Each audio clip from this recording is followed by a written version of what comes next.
In a mythical arena battle that would determine the survival of Huaxia, Chu Yun, who had just traveled to this world, was shocked to discover that his extensive knowledge of history might be the key to saving Xia from destruction. The mocking laughter of the Sakura Nation's citizens echoed throughout the arena. "We've already won 2 consecutive matches. Just one more victory, and our nation will rise again. Something our ancestors failed to achieve.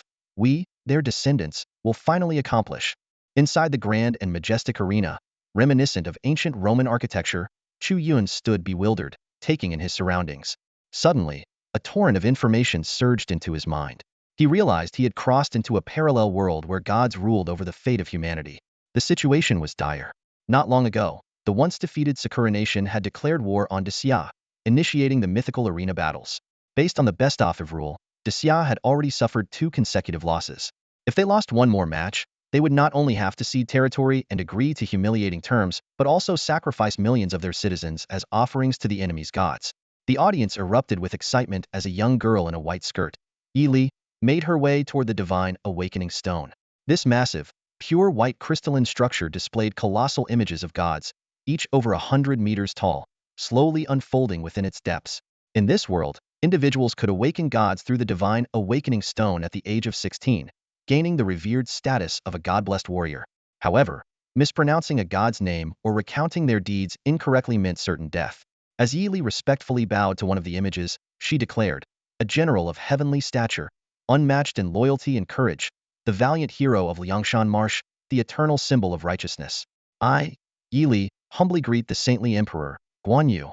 Chu Yun, however, immediately sensed something was wrong. The association of Liangshan Marsh with Guan Yu was completely inaccurate. The history of this world had clearly been distorted.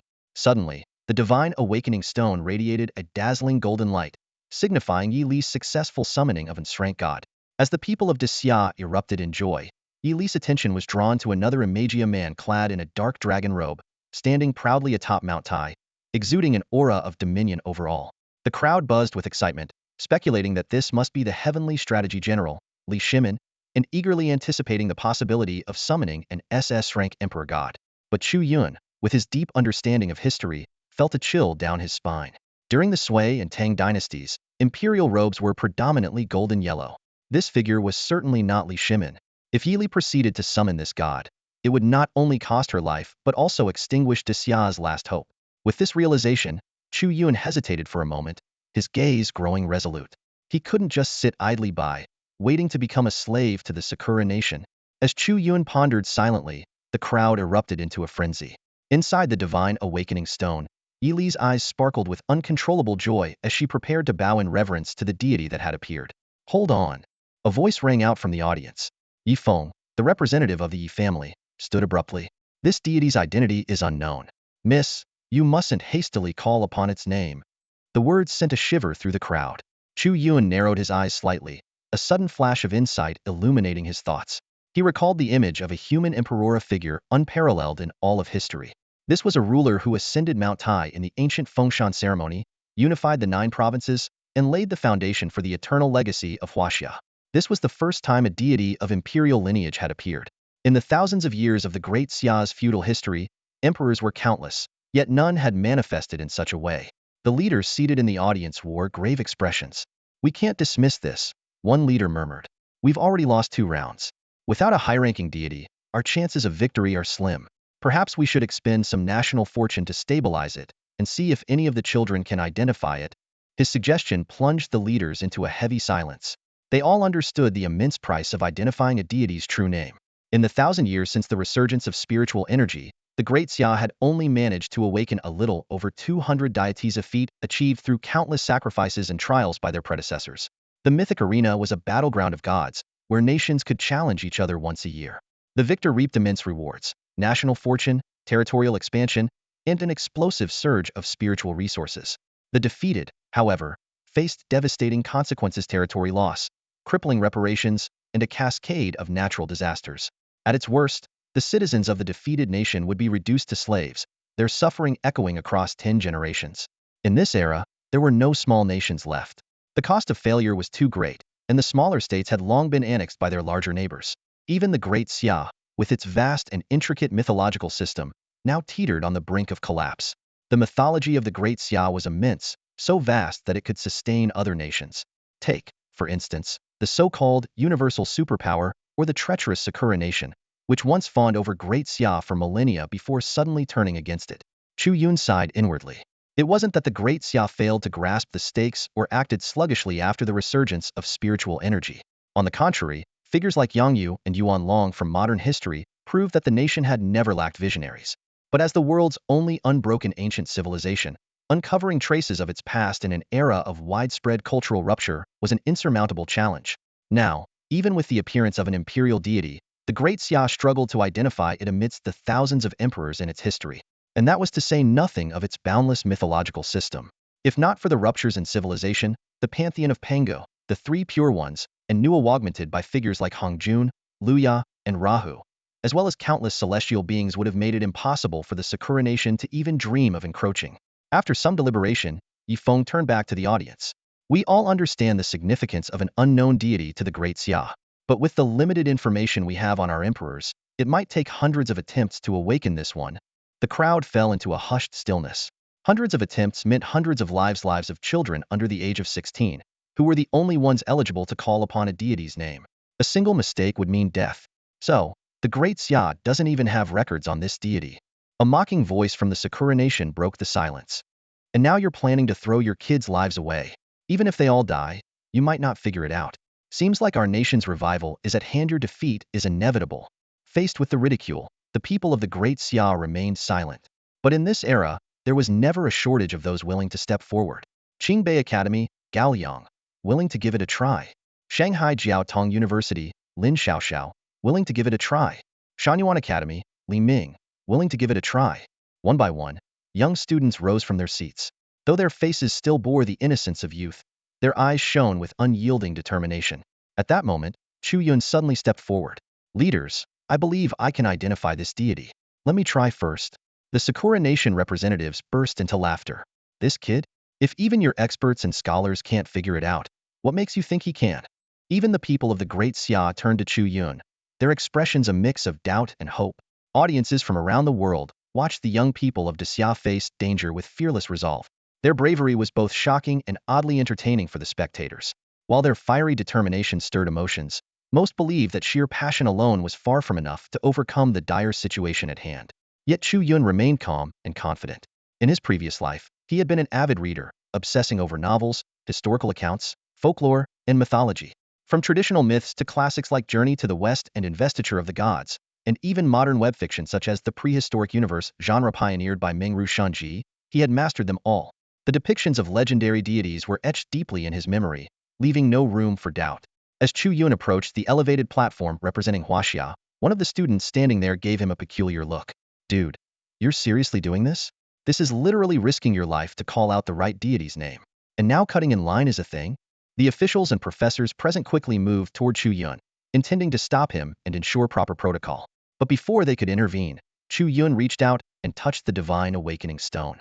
In an instant, his figure was drawn into the stone, as if swallowed by a vast and resplendent starry sky. Countless stars began to shift and dance with his arrival, forming vivid images of divine beings before his eyes. Yili approached gracefully. Her long, jet-black hair cascaded down to her waist, and the small tear-shaped beauty mark beneath her right eye added a delicate allure to her appearance. She was just about to share her family's research on this particular deity when Chu Yun abruptly interrupted her. No, it's all wrong. Chu Yun scrutinized the images of the deities carefully, knowing that the first deity he awakened would be crucial in determining his divine lineage. Whether it was a human god, a demon god, an immortal god, or a ghost god, awakening multiple lineages would open up a much broader path for his future. Meanwhile, the Sakura Nation audience sneered at his hesitation. Mocking laughter echoed through the air. Huh, what a coward. Typical Desileways spineless. Even Yifeng, standing nearby, was fuming with anger. Xia had already suffered 2 consecutive defeats, and there was no room for anyone to make a mockery of this critical moment. Just then, Chu Yun stopped in front of a particular image.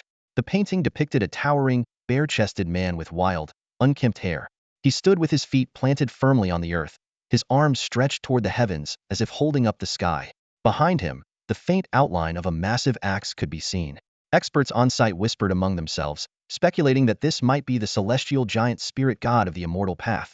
But none dared to make a definitive claim. Chu Yun's heart, however, was racing with excitement. This Dietino one from Huaxia would fail to recognize him. Taking a deep breath, he bowed respectfully before the image and spoke with unwavering reverence. In the chaos, Pango created the heavens and the earth. His ghostly strength split the primordial void. Your magnificent form stands unparalleled, vast as the rivers and stars, reaching above the skies and spanning below the boundless lands. I, Chu Yun, pay my respects to the first of creation, the master of all things Pango, the great creator. The moment his words fell, the entire audience was left in stunned silence. As the crowd murmured in disbelief about this creator-level deity, the once dull painting of Pangu suddenly radiated with life. Colors surged like blazing flames, and the man in the image gazed deeply at Chu Yun, his eyes filled with the weight of endless ages. Then, without warning, he transformed into a brilliant red light and shot into Chu Yun's body. In that instant, all fell silent. Even the countless stars representing Huaxia's pantheon within the divine awakening stone dimmed in comparison. The divine presence of Pangu, bathed in crimson glory, had descended. A sudden burst of crimson divine radiance illuminated the entire mythic arena, transforming the atmosphere in an instant. The jeering faces of the Sakura Kingdom's remnants froze in shock, their mocking grins replaced by wide-open mouths, as if each could fit an entire egg. On the other side, the citizens of Daxia in the audience were momentarily struck silent, before rising to their feet, their expressions filled with disbelief as they stared at Chu Yun, who stood within the divine awakening stone. According to the Mythic Arena's publicly recognized grading system, gray for no rank, green for crank, blue for brank, purple for a rank, and gold for S to SSS ranks, red signifies an entity that transcends all gods, a supreme existence. In the past 3 centuries, only the Vatican had ever awakened a supreme red deity. But now, at long last, Daxia had its own supreme god. As the crimson glow painted the skies, within the pantheon of Beiping, the capital of Daxia, a young Taoist priest with delicate features collapsed to the ground, staring in stunned silence at a newly emerging, solitary portrait high above the temple's altar. The pantheon, a place where the nation's spiritual essence converged, would gain a new portrait only when a deity was awakened. The placement of this particular portrait, towering above all others, left the young priest wide-eyed in awe. In the azure sky, trails of white clouds began to form 1, 2, 3, soon multiplying into 72, and eventually transforming into countless auspicious clouds. It was as though the heavens themselves were ablaze with endless incense offerings. This unprecedented phenomenon of divine blessings caused the elder Taoist guarding the pantheon to tremble with excitement, his eyes brimming with tears. To him, this signified that Daxia had finally gained a supreme deity capable of rivaling those of other nations. Yet, the elder Taoist was unaware that Chu Yun's awakening of Pango had shattered the very limits of the red supreme deity classification. At that moment, a military report arrived from the border. The Asen Kingdom is making suspicious moves. Without hesitation, Yi Yun Tian, the war god of Daxia, transformed into a bolt of lightning and disappeared into the horizon. This monumental event also sent shockwaves through the remnants of the Sakura Kingdom. As a nation that had always cast covetous eyes on Daxia, they now found themselves gripped by unease. The leaders seated among the Sakura audience wore dark, foreboding expressions. They knew all too well that they could not afford to let this young Daxia prodigy, who had awakened a supreme deity, grow unchecked. Although summoning a high-tier deity required more than just awakening, it demanded cultivating divine affinity. Through rigorous training, the Sakura Kingdom's remnants were already plotting. They sought to eliminate Chu Yun before he could fully harness this newfound power. Meanwhile, on Daxia's side, the audience's gazes toward Chu Yun had transformed into fervent, almost worshipful admiration. Such deities had already surpassed the limits of what mere mortals could fathom. Inside the divine awakening stone, Chu Yun had just received the blessing of Pangu. He could clearly sense the transformation within himself. The so-called supreme gods of Scarlet? In the presence of Pangu, the saint of the Vatican, Hades of the Gila nation, or even Poseidon were no more than fireflies before the brilliance of a full moon. Chu Yun's body was undergoing an earth-shattering transformation, as if the genetic shackles within him had been completely broken. Pangu, the creator who split heaven and earth in the Chinese mythological system, symbolized the pinnacle of strength. Even without beginning to cultivate Pangu's legacy, Chu Yun had already gained an immeasurable boost, so much so that he could no longer accurately gauge the strength of his own physique. Opening his eyes, Chu Yun began to scan the divine portraits around him. He understood well that every additional deity he awakened would grant him more blessings and inheritances, further enhancing his potential for growth. More importantly, since he had chosen the creator god Pangu as his first, he now had the ability to awaken any deity within the Chinese mythological system, whether human gods, celestial gods, ghost gods, or demon gods, all were within his grasp. After surveying the surroundings, Chu Yun noticed that most were minor deities with limited power and inheritance value. Finally, his gaze settled on the portrait of the earliest emperor deity, one of unmatched grandeur. Meanwhile, in the audience, the leaders of Sakura Nation noticed that Chu Yun had yet to emerge from the divine awakening stone and was instead examining other divine portraits. Their eyes lit up with excitement. They leapt to their feet, shouting loudly, "War! War! Sakura Nation declares war on Xia Nation. We demand the immediate commencement of the mythical arena battle." Their cries threw the entire venue into chaos. Yi Feng's face turned pale in an instant. He immediately realized Sakura Nation's scheme. They intended to launch the battle while Chu Yun was still inside the divine awakening stone, aiming to trap him in a lethal situation. After all, Chu Yun would inevitably represent Xia Nation in the upcoming battle. Regret washed over Yi Feng as he berated himself for being too overjoyed earlier, forgetting to remind Chu Yun to exit quickly. With Sakura Nation's declaration of war, the rules of the mythical arena began to stir, their force palpable. The leader of Sakura Nation, witnessing this, burst into uncontrollable laughter, more ecstatic than he had been on his wedding night. In his mind, this battle was already won. If Chu Yun so much as mispronounced the name of a deity, he would meet his end. But just then, from within the divine awakening stone, Chu Yun turned his head toward the outside world, a faint, enigmatic smile tugging at the corner of his mouth. "Oh, it seems you're quite pleased with yourself." As the Sakura Nation declared war, the final mythological arena battle between the two nations commenced. The exiled Sakura Nation challenged the Great Xia Nation, and the contenders were set. Nakamura Sasaki from Sakura Nation versus Chu Yun from Great Xia. Boom! A thunderous celestial sound erupted across the skies of Blue Planet, sending shivers down the spines of all who heard it.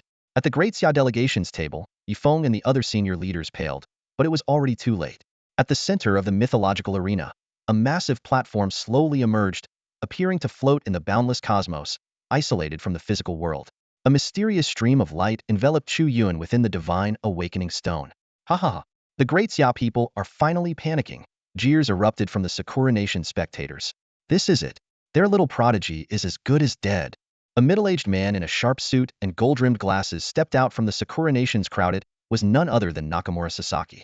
Striding confidently toward the mythological arena, his mocking grin grew even wider.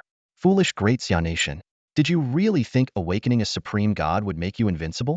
Nakamura Sasaki laughed maniacally. "Bring that boy out now. I want to crush your so-called genius with my own hands." At that moment, lightning crackled, and a towering figure descended into the arena. Surrounding him were arcs of electricity, and behind him loomed the faint image of a deity with green wings and a fierce, fanged visage. The war god of Great Xia, and one of its top god-chosen warriors, Yi Yuntian, had arrived. Yi Feng, with a troubled expression, explained the situation to Yi Yuntian, whose sharp glare only deepened. "What were you thinking?" Yi Yuntian scolded angrily. An elderly professor standing nearby could only smile bitterly. "Yuntian, you can't entirely blame Yi Feng. After all, this is the first supreme god of Great Xia. We're bound to lose our composure." "Yi Yuntian? Perfect timing." Nakamura Sasaki's mocking laughter echoed from the arena. "You're lucky that kid's taking the fall for you. Otherwise, it would be you lying dead here today." Yi Yuntian's tiger-like eyes burned with murderous intent, but when his gaze shifted to Chu Yun inside the divine awakening stone, a flicker of despair crossed his face. It wasn't that Great Xia's top god-chosen warriors feared death. They were simply entangled with other pressing matters. Even Yi Yuntian had barely managed to break away to get here. No need to wait. Let's begin now. Chu Yun suddenly stepped out from the divine awakening stone, carried by the stream of light to the center of the arena. Nakamura Sasaki sneered dismissively. "What? Hoping to save your emperor god, tied to your nation's destiny, for a later fight? Futile. You're doomed today, and Great Xia will pay dearly for it." Standing on the mythological arena for the first time, Chu Yun surveyed his surroundings. This vast, self-contained space seemed perfect for a battle between deities. His calm demeanor only further enraged Nakamura Sasaki. "Huh. The arrogance of this Great Xia brat is infuriating. You talk too much." Chu Yun finally spoke, his gaze icy. "Who gave you the audacity to act so brazenly in my Great Xia?" In truth, if Sakura Nation had chosen to attack from the shadows, his odds of winning would have been uncertain. But in the mythological arena, where deities clashed, he couldn't fathom how he could lose after all. While the Sakura Nation had to unearth ancient ruins to awaken their gods, he only needed to select the right one. A flicker of unease crossed Nakamura Sasaki's face, but it was quickly replaced by a sinister grin. "Keep pretending. Nothing pleases me more than seeing arrogant Great Xia warriors grovel for mercy." Chu Yun didn't bother to reply, merely casting a cold glance in his direction. With both contestants in position, the mythological arena battle officially began. The mythical arena battle commenced with a global live broadcast. The Great Xia Kingdom faced off against the Sakura Kingdom, which participated as an exiled nation. The stakes were high. If the Sakura Kingdom lost, it would have to offer up half of its population and national fortune. At the center of the arena, a dazzling light flashed, and the golden-haired, blue-eyed goddess of love, Aphrodite, appeared out of thin air. Draped in a sheer white gown, her graceful figure and striking beauty were on full display. As the love goddess of the Hella Empire, her every smile and movement exuded an irresistible charm. Thanks to the Hella Empire's impressive record in the arena battles, which placed them at the top globally, Aphrodite had been chosen to host the event. Chu Yun glanced at the goddess and thought to himself, when will one of our huaxia's celestial maidens take the stage as a host? She would surely be just as stunning. He then turned his attention to the glowing screen before him, which displayed the arena's rules. In each battle, 10 gods would be randomly refreshed for the contestants, who could summon one to fight on their behalf. The matches followed a best-of format, and the losing god faced death upon defeat. Do both of you understand the rules? Aphrodite asked with a radiant smile, her gaze lingering on the young Chu Yun slightly longer than on Nakamura Sasaki. Understood. Let's get started. Goddess, I can't wait any longer. Nakamura Sasaki's eyes burned red with desire, making no effort to hide his lust for the goddess. He was eager to prove himself before the gods, hoping to earn Aphrodite's favor. Chu Yun, on the other hand, remained expressionless and simply nodded. Understood. The glowing screen immediately displayed the contestants' information. Nakamura Sasaki, Mortal Grade Class Godbearer, Highest Awakening, Golden SSS Class Susanoo. Chu Yun, Unknown, Highest Awakening, Supreme Red Class God Pangu. This revelation left Aphrodite visibly surprised. Watching the live broadcast, audiences worldwide erupted into laughter. Although they bore no particular grudge against the Great Xia Kingdom, they found it absurd to send a rookie into battle, some even casting pitying glances at Chu Yun. The leadership of the Great Xia Kingdom wore grim expressions, but Yi Li spoke up in Chu Yun's defense. Father, the battle hasn't even started yet. It's too early to call the outcome. She would never forget the resolute look in Chu Yun's eyes when he awakened Pangu. Veteran General Song Hai also loudly cheered for Chu Yun, attempting to ease the pressure on him. Chu Yun acknowledged his supporters with a wave before stepping into the divine awakening stone. Within, aside from the fixed images of imperial gods, 9 unfamiliar deities appeared before him. This sight caused despair among the Great Xia spectators. It was clear that Chu Yun's affinity with Pangu wasn't strong enough to summon this supreme god. Meanwhile, Nakamura Sasaki had already begun his summoning ritual and successfully refreshed the golden SSS class Yamata no Orochi, sending waves of jubilation through the Sakura Kingdom's audience. Yet as Chu Yun stared at the 10 godly images before him, a powerful surge of emotion welled up within him. Chu Yun stood before the divine awakening stone, his eyes shimmering with excitement. In front of him, the lifelike images of 10 deities came into view, each radiating a distinct divine aura. Among them, the most striking figure was a man standing atop a 5-colored spiritual turtle, clad in golden armor and wielding a sword. Wu Dadi, the true martial emperor of Taoism and the revered guardian of Mount Wudong. Then there was Zhan Yuanzi, the grandmaster of earthly immortals from Journey to the West, as well as Ji Meng, one of the 10 great demon saints. The depictions of Kuanpeng, Qiongqi, and other mythical beings were equally awe-inspiring. Yet, Chu Yun's gaze ultimately settled on the image of an imperial deity, bound yet exuding unparalleled majesty. As a loyal descendant of the Great Xia, he fully understood the profound significance of this figure. Qin Wang swept through the 6 kingdoms with the might of a tiger. What unparalleled dominance! Master of diplomacy, the eternal emperor. Chu Yun bowed deeply before the deity. I, Chu Yun, an unworthy descendant of the Great Xia, pay my respects to the first emperor of China, Ing Zheng, Zhao Shi Qin Shi Huang. As his words echoed, the image of the deity suddenly came to life.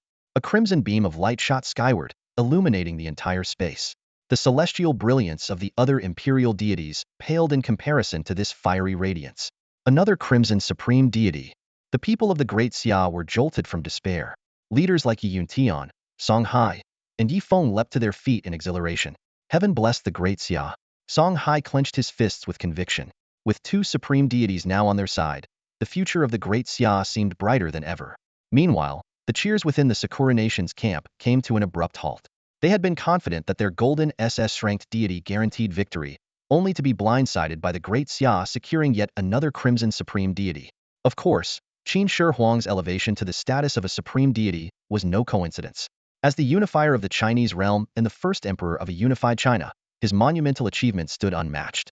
The legacy of his 6 generations of efforts culminated in the unification of the 6 kingdoms, leaving behind a unified Chinese civilization for all posterity. The competition officially began as 3 combatants and a beast appeared on the mythical arena. When Nakamura Sasaki saw the figure standing beside Chu Yun, a man in a black robe with an air of unmatched authority, burst out laughing in disdain. Ha ha ha, so you chose a human deity? A mere mortal. Chu Yun ignored the mockery, instead bowing respectfully to Qin Shi Huang. I, Chu Yun, an unworthy descendant, pay my respects to my esteemed ancestor. The first emperor, appearing at the prime of his youth, exuded an aura of absolute dominance. He raised an eyebrow and asked, "Unworthy? In what way?" "Future generations have forgotten their forebears. That is our unworthiness," Chu Yun replied solemnly. Then, straightening his posture, he met the emperor's gaze with unwavering determination. "But today, we, the people of Desya, will forever remember the 3 great aspirations of our ancestor." Standing on the mythic arena, Chu Yun's voice was firm and resonant, echoing across every corner of the space. He slowly recounted the 3 grand wishes of the first emperor.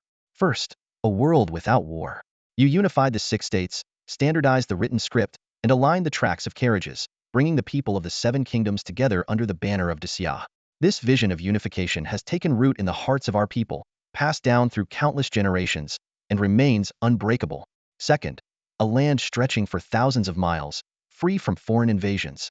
You created a wonder of the human world, raising the majestic Great Wall to protect this cherished homeland and its countless citizens. Third, the unification of thought. Though the burning of books and burying of scholars remains controversial, it forged the backbone of the Qin and Han dynasties, leaving an indelible mark throughout history. Hearing these words, the first emperor's eyes flickered with a trace of surprise. It was as if he had been transported back to the tumultuous warring states period. He had not expected a descendant to so profoundly grasp his intentions. His gaze toward Chu Yun softened, carrying a sense of mutual understanding and appreciation. "Young man, how do future generations judge me?" the first emperor asked quietly. Chu Yun's expression turned solemn.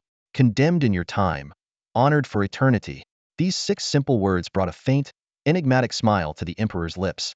The surrounding citizens of Desya appeared puzzled. They had never heard of this part of history and could not comprehend Chu Yun's words. At this moment, Nakamura Sasaki, standing opposite, let out a derisive laugh. "With such a talent for making up stories, why don't you write novels? Even if you claim to be a deity of humanity, what storm could you possibly stir?" The first emperor's gaze slowly shifted to Nakamura Sasaki. "And this one is?" "An outsider." Chu Yun briefly explained the circumstances of the mythic arena. Upon hearing this, the first emperor's faint smile gradually faded, replaced by an expression of utter calm. His tone was composed, yet carried an undeniable aura of lethal intent. "Those who dare to offend Desya shall be eradicated." As soon as Qin Shi Huang's words echoed through the air, all eyes instantly turned to the commanding presence of the emperor. From the audience, mocking laughter erupted from the Sakura Nation's delegation. "Listen to this so-called human god of Daxiawat, arrogant nonsense. He's nothing more than a man nearing his end." Faced with such blatant ridicule, the people of Daxia wore expressions as grim as iron. At that moment, Yi Yuntian suddenly rose to his feet, his voice thunderous and resolute. "What is there to fear? Who says the human path is inferior to the demon or immortal paths? Don't forget his rank. This first emperor will fight for Daxia. He is the great figure of our history. Humanity can conquer destiny." His words reverberated throughout the arena, igniting a spark of hope in the hearts of countless Daxia citizens. Someone murmured softly, "Chu Yun is right. Otherwise, our ancestors wouldn't have been awakened. How shameful it is that we, their unworthy descendants, had forgotten them." Then, as if in unison, the crowd erupted with a unified cry, "Ancestor, after this battle, we vow to build temples in your honor, to immortalize your deeds for generations to come." On the mythical arena, Qin Shi Huang's eyes flickered ever so slightly. For him, temples and statues were never the goal. Yet, having spent his mortal life uniting the lands of Huaxia, now as a god, he would continue to guard this sacred land, bound by the bloodline of a shared heritage. Nakamura Sasaki observed the rousing scene on Daxia's side with a mocking smirk. "As expected of someone who once ruled as an emperor, his aura is truly remarkable," he remarked. Behind him, the Yamata no Orochi he had summoned now revealed its true form, towering with 8 monstrous heads, each over 100 meters tall. The serpent radiated an oppressive, bone-chilling presence like that of a living mountain. The Yamata no Orochi gazed down coldly at the insignificant humans below and spoke with disdain. A mere human god dares to challenge a true deity? You're not even worthy to be my appetizer. Its voice, vast and reverberating, plunged the arena into silence. This was no ordinary creature. It was the embodiment of calamity in Sakura mythology, revered with far more fear than devotion, even by its own followers. Yet Qin Shi Huang remained composed. Slowly, he extended his hand, and behind him materialized a magnificent golden sword, its brilliance unmatched.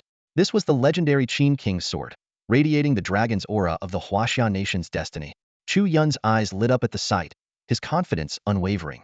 There was no mistake. Only this first emperor was worthy of wielding such a weapon, forged from the essence of Huaxia's dragon veins. At that moment, Qin Shi Huang shed the pride of an emperor and transformed into a warrior of Daxia. Drawing the Qin King's sword, he spoke with calm resolve, "If I fall in this battle, I will have failed the heavens and all under them. What does death matter? As for a god, this will be my first. Today, I shall consecrate this blade with you." Arrogant fool. The Yamata no Orochi let out an enraged laugh as one of its mountain-like heads came crashing down toward Qin Shi Huang. The audience held their breath, watching as this earth-shattering strike unfolded before their eyes. The battle of the gods had finally begun. The massive form of the Yamata no Orochi coiled ominously in the void, its demonic energy surging like tidal waves, sweeping across the battlefield. Its first strike was swift and ferocious, causing the very fabric of space to tremble. The spectators began shaking their heads and sighing, convinced that this battle would end in an inevitable and crushing defeat for the Daxia kingdom. A mere mortal deity dares to challenge a true god, came the scornful murmurs from the crowd. But the first emperor's response left everyone breathless. With a single swing of his sword, golden dragon shadows surged forth like a tidal wave. The brilliant arc of his blade struck true, severing one of the Yamata no Orochi's heads cleanly. Blood gushed forth like a fountain, and the massive serpent head crashed heavily to the ground. "Impossible!" gasped the crowd in utter shock. The Yamata no Orochi roared in fury, its voice shaking the heavens. "Mortal, how dare you sever one of my heads? Wretched human, you should grovel on the ground and worship the gods. That is the law of the heavens, and you dare defy it? Pathetic, insignificant, worthless insect. You shall fall into the depths of a Vici hell and suffer eternal damnation." The battle instantly escalated into a fever pitch.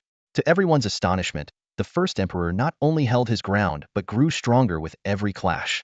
The Yamata no Orochi's relentless attacks were gradually suppressed, its once dominant stance beginning to falter. Chu Yun watched the scene unfold, a knowing look in his eyes. With the protection of the dragon vein of Huaxia, the first emperor, as the pinnacle of human authority, could never lose to a mere Sakura demon god. Nakamura Sasaki, witnessing this, stood frozen in disbelief, his mouth agape. His gaze suddenly shifted to Chu Yun, his eyes flaring with hostility.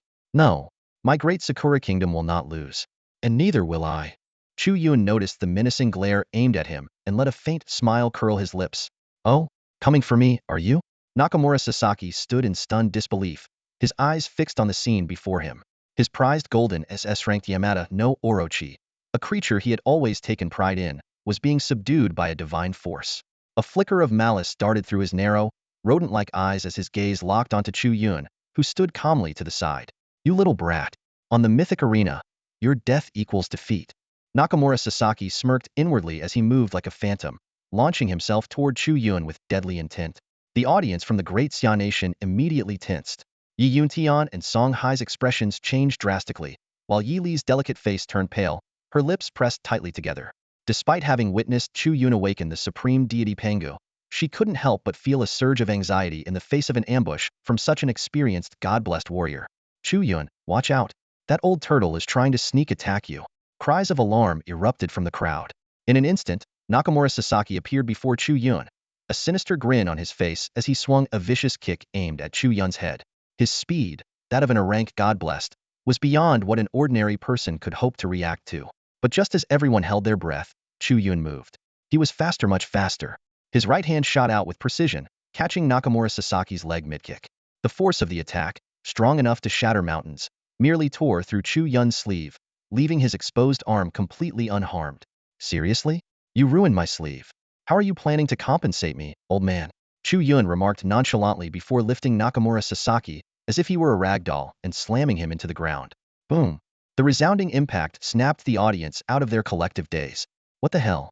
Chu Yun just became a god-blessed, and he's already this powerful? The Great Xia spectators erupted into cheers, their excitement palpable. "Wait, Am I really this strong? Chu Yun himself seemed momentarily taken aback. Though he hadn't deliberately trained, the blessing of Pango had elevated his physical body to extraordinary levels. Refusing to admit defeat, Nakamura Sasaki resorted to his shadow clone technique, creating two identical copies of himself. You little punk.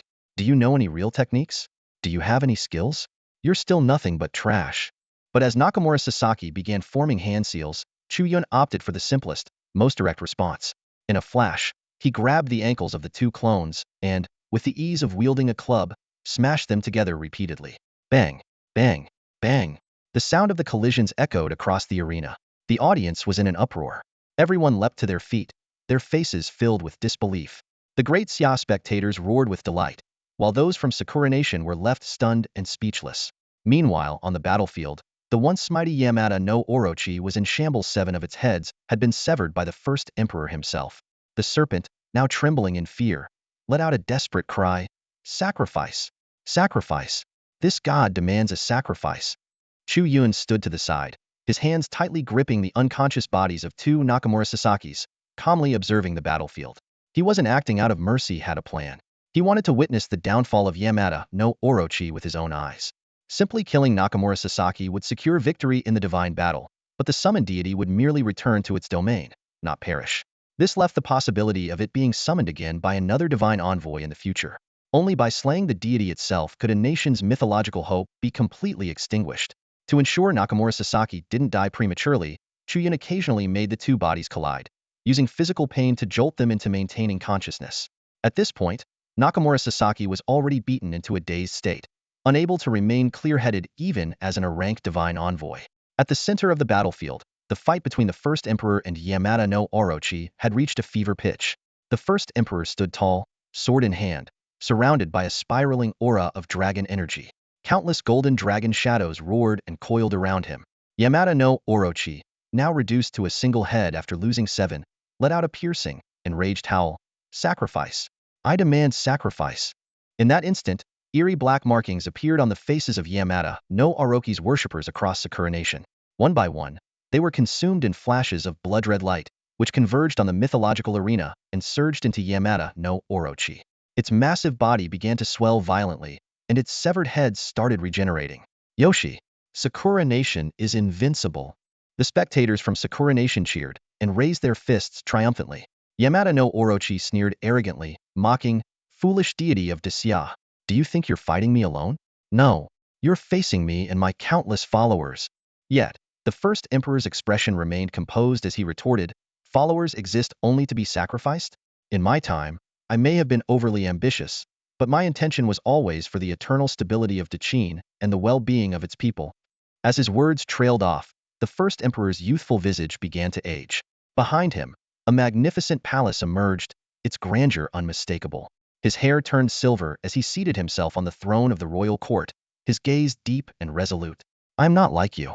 My path aligns with the heavens when necessary, but I can defy them to slay immortals and gods alike. Who says humanity must bow to the divine? I have the Tao of Qi refinement for immortality." In that moment, the citizens of Desya felt a warm surge coursing through their bodies, resonating with the first emperor's aura. Chu Yun quickly explained to the crowd that this was the Qi refinement technique for human immortality, a method the first emperor had developed in his later years, envisioning a Qin where all could ascend to greatness. This revelation left audiences from other nations utterly stunned, especially as they realized that Chu Yun, as the awakener of the first emperor, had also inherited this immortal technique. The first emperor utilized his Qi refinement skill to fill the people of Desya with vitality, healing their old ailments and bringing them comfort. This miraculous display, uniting him with his nation, solidified the people's unwavering belief in his identity. Bolstered by the surge of faith, the first emperor's power soared. "Where are my Qin immortal warriors?" he commanded. Instantly, countless armored soldiers materialized from thin air and launched a ferocious assault on Yamada no Orochi. Each time one of its heads was severed, it forcibly sacrificed its followers to regenerate, perpetuating the cycle. This horrifying scene left the leaders of Sakura Nation in utter panic. They finally realized that this endless sacrificial loop was working against them. In desperation, they turned to Chu Yun, shouting, "Bakairu, Chu Yun, you little devil, kill Nakamura Sasaki already." The nation of Sakura had plunged into an unprecedented state of panic. The frenzied sacrificial acts of the Yamada no Orochi were beyond what anyone could bear, not the loss of thousands, but the annihilation of hundreds of thousands, even millions of lives. From the highest echelons of power to the common people, hysteria gripped everyone. Yamada no Orikizuma, please stop. Desperate cries echoed from every corner, filled with anguish. Chu Yun observed the chaos with cold detachment. His original intent was solely to eliminate the Yamada no Orochi, but this unexpected turn of events was a welcome bonus. As the situation spiraled out of control, the Sakura leadership made their final, desperate gambit. Chu Yun, if you kill Nakamura Sasaki and end this divine war, we'll give you anything you want, one leader shouted, his tone a mix of fury and desperation. Money, women, power. Betray Desya, and Sakura will honor you as a revered guest. Another offered, attempting to tempt him with promises. Chu Yun cast a cold, indifferent glance at these panicked figures. Their motives were transparent. They wanted him to kill Nakamura Sasaki, believing it would put an end to this nightmare. But Chu Yun wasn't so easily fooled. This was a nation that prioritized petty gains over greater principles, one that could turn on a dime. More importantly, he would never forgive these invaders on behalf of his ancestors. Without the sacrifices of those who came before, Desya would not stand as it did today. Seeing Chu Yun remain unmoved, the people of Sakura finally reached their breaking point. Yamada no Orochi, just die already. A voice suddenly shouted from the crowd. Yes, no more sacrifices, die, you monster. How dare you call yourself a god? The gods of Desya bless their people, while you only take lives. You're nothing but a tyrant. The backlash spread like wildfire. Across the world, Sakura citizens denounced their once revered deity. On the mythic battlefield, the first emperor of Desya spoke with a meaningful tone. It seems your people have chosen to abandon you. The Yamada no Orochi's blood-red eyes flared with unrestrained rage. Despicable, detestable. Humanity deserves to perish. Without the faith of its followers to sustain it, the serpent's immense form began to waver and fade. When the last of its 8 heads fell to the ground, the legendary deity of Sakura vanished into nothingness, seething with unwillingness. As someone blessed by the gods, Chu Yun understood the situation clearly. The first emperor of Desya, having been forgotten for so long, was not at his full strength. The Yamada no Orochi had relied on relentless sacrifices to maintain its power. Yet the betrayal of its people had hastened its demise after all. How many would willingly lay down their lives for a god? With the serpent defeated, Chu Yun turned his attention to the heavily injured Nakamura Sasaki. Without hesitation, he delivered a powerful kick that sent his opponent hurtling through the air like a cannonball. Blood sprayed as Nakamura fell lifelessly to the ground. Though it was Chu Yun's first time taking a life, in this era, he had long been desensitized to the sight of bloodshed. Congratulations to Chu Yun of Desya for securing victory. Aphrodite appeared to announce the result, her voice echoing across the arena. The massive screen displayed the final score, Desya versus Sakura, 1-2. In the audience, Desya's citizens erupted into thunderous cheers. Chu Yun, you're incredible. Oh my god, Chu Yun, I want to have your babies. Chu Yun, look over here. The crowd's enthusiasm burned even brighter as they recalled Sakura's earlier arrogance and their attempts to covet Desya's fortune. Their collective anger had finally found its release. You still expect us to cede our territory and aid Sakura in its revival? A senior official of the Great Xia scoffed, his eyes gleaming with unwavering confidence. The Great Xia of today is no longer the same as before. Not only have we made a miraculous comeback, but we are also home to 2 supreme god-ear entities. Moreover, the potential of Chu Yun is nothing short of astonishing. Who dares to say Great Xia is easy to bully now? If that puny Sakura dares provoke us again, they'll end up crawling on the ground, picking up their teeth. The goddess of love surveyed the room, waiting for the noise to subside before she declared, since the scores are now tied, the second round of the divine battle will commence in 10 minutes. Both nations' champions, please prepare yourselves. Song Hai and Yi Yuntian exchanged a solemn glance. By this time, Chu Yun had already stepped down from the mythical arena and returned to the Great Xia camp. Song Hai immediately approached him, throwing a friendly arm around Chu Yun's shoulder with none of the airs of a high-ranking general. Chu Yun, your performance was outstanding. Leave the next round to me. Those nearby quickly filled Chu Yun in on the current state of affairs in Great Xia. It turned out that their top-tier champions had been unable to participate earlier because the Asen nation had stationed an army of 1 million soldiers along the border, forcing them to guard against a potential ambush. It seemed almost as if Asen and Sakura had coordinated this in advance, effectively tying down Great Xia's strongest forces. But now, the tides had shifted. Both Yi Yuntian and Song Hai had witnessed Chu Yun's incredible potential defeating a ranked champion like Nakamura Sasaki despite being a newly anointed divine champion. Such strength was already enough to hold his own, and his future achievements could only be imagined. It was this confidence in Chu Yun that emboldened Song Hai to step into the arena himself. After all, you don't always run into gods you're familiar with, Song Hai said with a smile. You're still young, with a bright future ahead. Let this old soldier have one last chance to prove his worth. Chu Yun suddenly realized something. Although the mythical arena only allowed each god to appear once, there was no rule against a divine champion fighting in multiple rounds. This is great, I can keep competing. At those words, Song Hai and Yi Yuntian's eyes widened in alarm. Wait, Chu Yun. Yi Yuntian said urgently. If you face a god you don't recognize, it could be life-threatening. His concern for Chu Yun's safety was genuine. Faced with their worried expressions, Chu Yun hesitated. He couldn't exactly tell them he recognized every god who would believe such a claim. He blinked, then quickly fabricated a story. Actually, I had a dream last night. In it, a celestial maiden revealed all of Great Xia's mythology to me. I don't know why, but somehow, I remembered it all.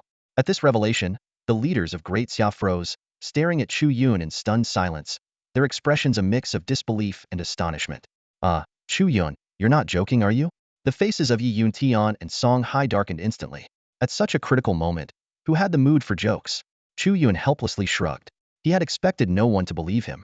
The situation in the Great Xia Kingdom was still precarious. Although he had secured a victory in the first battle, losing the next one would mean that Sakura Nation would be declared the ultimate winner. If that happened, forget about seizing Sakura Nation's fortune. The tiny nation might even demand territorial concessions and reparations from Great Xia. Such an outcome was utterly unacceptable to the people of Great Xia. Chu Yun understood clearly that the second divine battle had to be won without fail. He didn't bother explaining further, and instead turned to Yi Yuntian. Uncle Yi, if I'm not mistaken, I noticed a phantom of thunder surrounding you earlier. The deity you've awakened must be Lei Junzi from the celestial path, correct? Yi Yuntian nodded in acknowledgement. As Great Xia's war god, summoning Lei Junzi was no secret. He smiled wryly. All right, I get it. You want to fight for Great Xia, but there's no need to prove yourself like this. An elderly professor from Great Xia also chimed in kindly. Young man, you're still so young. Don't try to show off too much. They all assumed Chu Yun had let the thrill of one victory go to his head. Chu Yun, however, shook his head, his expression solemn. He recited in a low voice. 2 divine apricots bring peace to the world. A golden staff upholds the heavens. Without the jade pillar of Zhongnan, the Zhou dynasty's 8 centuries cannot stand. These verses were from Fengshen Yuni, the investiture of the gods, a classic passage describing Lei Junzi. In his previous life, Chu Yun had read extensively and was well versed in the legend of Lei Junzi. As soon as he finished speaking, Yi Yuntian's pupils contracted sharply. Behind him, a divine figure with wings sprouting from its ribs and lightning coiling around its body materialized. Bathed in electric light, the celestial being let out a resounding roar, its divine power surging to new heights. This was a new kind of linkage, one that allowed deities to gain additional divinity. The more detailed the understanding of the deity, the stronger it became. With just a single recitation, Chu Yun had significantly enhanced Lei Junzi's power. The leaders of Great Xia were stunned. Due to cultural gaps, their knowledge of Lei Junzi was limited, and witnessing this transformation left them speechless. Song Hai's tiger-like eyes gleamed with excitement. Well, Chu Yun, you really know your stuff. Quick, take a look at mine. Without hesitation, he summoned forth his own patron Deitya, childlike figure standing on fiery wheels, clad in a red belly band. Chu Yun's eyes lit up, and he recited with a faint smile. 3 heads, 6 arms renowned far and wide. Martial prowess unmatched through the ages. Honor and disgrace often blurred. Yet truth and lies distinguished themselves. Song Hai's patron deity was none other than Neza, the famed 3-headed sea-eating great god, who also played a significant role in Journey to the West. Before the recitation ended, the divine figure had already grown 3 heads and 6 arms, becoming even more extraordinary and awe-inspiring. Hissed, the crowd collectively inhaled sharply. No one doubted Chu Yun anymore. Though the idea of a celestial maiden's dream sounded far-fetched, the mysteriousness of it only underscored Chu Yun's unique abilities. The elderly professors who had previously dismissed Chu Yun as overconfident now felt a pang of guilt. It was clear they had underestimated him. The way people looked at Chu Yun shifted. They understood that he had stepped forward because he had grasped the gravity of the situation. Yet, Sakura Nation would undoubtedly send an even stronger divine champion, and victory was far from guaranteed. Nevertheless, Chu Yun was still willing to take the risk for Great Xia. Just as the professors were about to speak, Yi Yuntian raised a hand to stop them. Instead, he simply saluted Chu Yun in military fashion. Song Hai followed suit, silently. These 2 seasoned divine champions had seen the truth. Chu Yun's chances of winning were higher than theirs. If he was willing to stake his life, how could they not trust him? Chu Yun nodded in acknowledgement and turned his gaze towards Sakura Nation. He once again headed to Great Xia's designated seat at the mythological arena. Around the world, millions of viewers watched this unfold in astonishment. Chu Yun again? Does Great Xia really trust him that much? Didn't you see? He's just a rookie divine champion. Yet he managed to defeat even Midori Sasaki, a grade A mortal. The people of Sakura Nation were equally shocked. Impossible. Are their leaders idiots? They're sending him out again. Meanwhile, many young women in Sakura Nation gazed at Chu Yun with admiration. Raised to revere the strong, they couldn't help but be drawn to him. This infuriated the men of Sakura Nation. Bakayaro, you traitorous women, are you trying to betray us? Showing favor to a great Xia man shameful.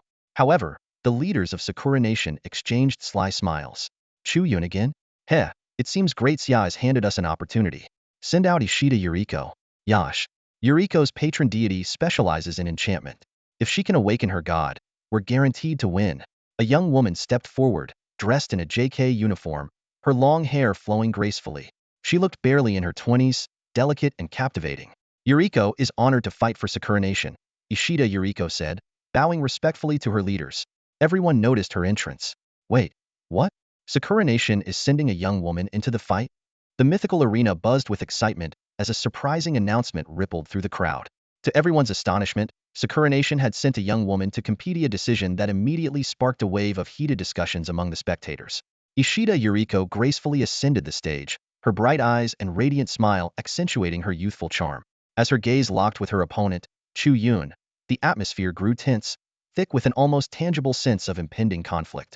Hovering above them, the love deity, with golden hair flowing like sunlight, smiled warmly as she confirmed their identities. Contestant Chu Yun of Daxia Nation and contestant Ishida Yuriko of Sakura Nation. Do you both confirm your participation? Confirmed, the two replied in unison, their voices steady and resolute. The moment the words left their lips, the divine awakening stones before them flared to life, unveiling a portal shrouded in arcane energy. It was common knowledge that there were only two ways a chosen one could awaken a deity: the singular chance at the age of 16, or by competing in the mythical arena. The more battles one fought, the more deities one could awaken, and the greater the divine blessings bestowed. Yet this path was fraught with peril. Failure to recognize a deity's presence could result in instant death. This was why even the most seasoned warriors hesitated before stepping into the realm of the divine awakening stones. Ishida Yuriko cast a charming smile at Chu Yun as she elegantly shrugged off her jacket. Beneath her crisp white blouse, her petite frame revealed unexpected curves, the taut fabric straining against its batonsa sight that sent a wave of excitement through the male spectators. Little brother, she teased, her voice sweet yet tinged with mischief, don't worry. Big sister will play with you properly later. As you Daxia people say, a bond as deep as Guan and Bao's friendship is not out of the question, right? Chu Yun saw through her ploy instantly and shot back without hesitation. Why don't you say lining the streets with a warm welcome instead? Careful, or you might end up with a rude awakening, she quipped, momentarily thrown off by his sharp retort. Her smile faltered for a fraction of a second before she composed herself, her expression hardening as she turned and stepped into the divine awakening stone. Chu Yun, however, made no move to follow. This hesitation piqued the love deity's curiosity. Little one, why aren't you going in yet? She asked, tilting her head inquisitively. No rush, Chu Yun replied calmly. I want to see what deity she's planning to awaken first. The love deity blinked in surprise before bursting into laughter, her melodic voice echoing across the arena. Ha ha ha. Oh, you're quite the clever one, aren't you? Let me guess you think you can identify Sakura Nation's deities and come up with a countermeasure on the spot? The exchange sent ripples of shock through the audience. Sakura Nation spectators sneered openly, mocking Chu Yun's boldness. Does this Daxia boy really think he can recognize our deities? Such arrogance. Meanwhile, the crowd from Daxia Nation watched with bated breath, worried that Chu Yun might be wasting precious time. What they didn't know, however, was that this was no ordinary young man. In his previous life, Chu Yun had lived in an era of unprecedented information access. Through countless digital platforms and media, he had amassed an encyclopedic knowledge of myths and legends, his expertise rivaling that of the most learned scholars. As the final minute of the match ticked away, Yuriko Ishida stepped out from the preparation area with deliberate grace. The deity she had summoned instantly captured the crowd's attention, a breathtakingly beautiful woman of unparalleled allure. Behind her swayed 9 fluffy white tails, moving with elegant rhythm. Every gesture she made exuded an irresistible charm. Her almond-shaped, phoenix-like eyes were bright and narrow, and with each glimmering glance, every man who caught her gaze seemed utterly captivated. What kind of deity is this? Gasps erupted from the crowd. Lord above, It must be an angel descending. Amitba. Chu Yun immediately recognized the deity's identity Tamamonome. In the mythology of Sakura country, she was a legendary beauty, said to be the incarnation of a nine-tailed fox. Renowned for her vast knowledge and intellect, she was celebrated as the most talented woman in Sakura's history. The leadership of Sakura country was instantly elated. Ha ha ha, we did it. Yuriko has successfully summoned Tamamonome. Their voices brimmed with confidence, practically dripping with certainty. The nine-tailed fox is unmatched in her power of enchantment. No male deity can resist her. This match is as good as won. At that moment, the crowd finally understood why Sakura country had chosen Yuriko Ishida. While she might not have been their strongest deity summoner, the deity she had brought forth possessed a matchless ability to enchant. If her opponent's male deities succumbed to her allure, they would surrender without a fight. All eyes turned toward Chu Yun. It was evident this was a carefully laid trap by Sakura country, designed specifically for him. If all 10 of the deities Chu Yun randomly summoned were male, there would be no way for him to win. Chu Yun furrowed his brow slightly, clearly aware of their strategy. Without saying a word, he stepped directly into the divine summoning stone. Instantly, starlight swirled around him, and 10 images of deities began to appear in succession. It's over! The audience exclaimed in dismay. Chu Yun's luck is terrible. All of his summons are male deities. Sakura country's plan is too ruthless. It looks like this might spell disaster for Daxia. Staring at the images of 10 male deities, Chu Yun indeed felt the weight of the challenge. He couldn't be certain if his country's deities could withstand Tamamonome's charm, and this uncertainty made him hesitant to act rashly. However, as his eyes scanned through the images dog, the celestial Erlang shone suddenly. His gaze froze on the image of a monkey. A glimmer of light flashed in his eyes. Wait, it's him. The painting of the monkey before them was incredibly lifelike. Dressed in gleaming golden chainmail armor, wearing a pair of majestic cloud-walking boots, and gripping the mighty Rui Jingu Bang, the image exuded a commanding aura. The imposing presence of this legendary figure was unmistakable. Light could only be the renowned great sage equal to heaven, Sun Wukong. Chu Yun's eyes lit up instantly. Even in this modern age, where cultural heritage seemed fragmented, the legend of the Monkey King remained one of the most widespread and enduring tales. Realizing the significance of the moment, Chu Yun made a swift decision. With a valiant stance, he battles demons. Firmly holding the golden staff, he stands unyielding. A master of boundless transformations. I, Chu Yun, humbly welcome the great sage equal to heaven. This scene left everyone in the audience utterly stunned.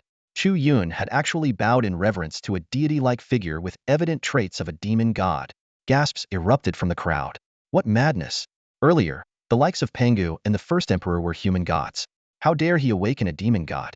Crossing pantheons is a death sentence. Leaders like Yun Tian and Song Hai leapt to their feet, their faces stricken with despair.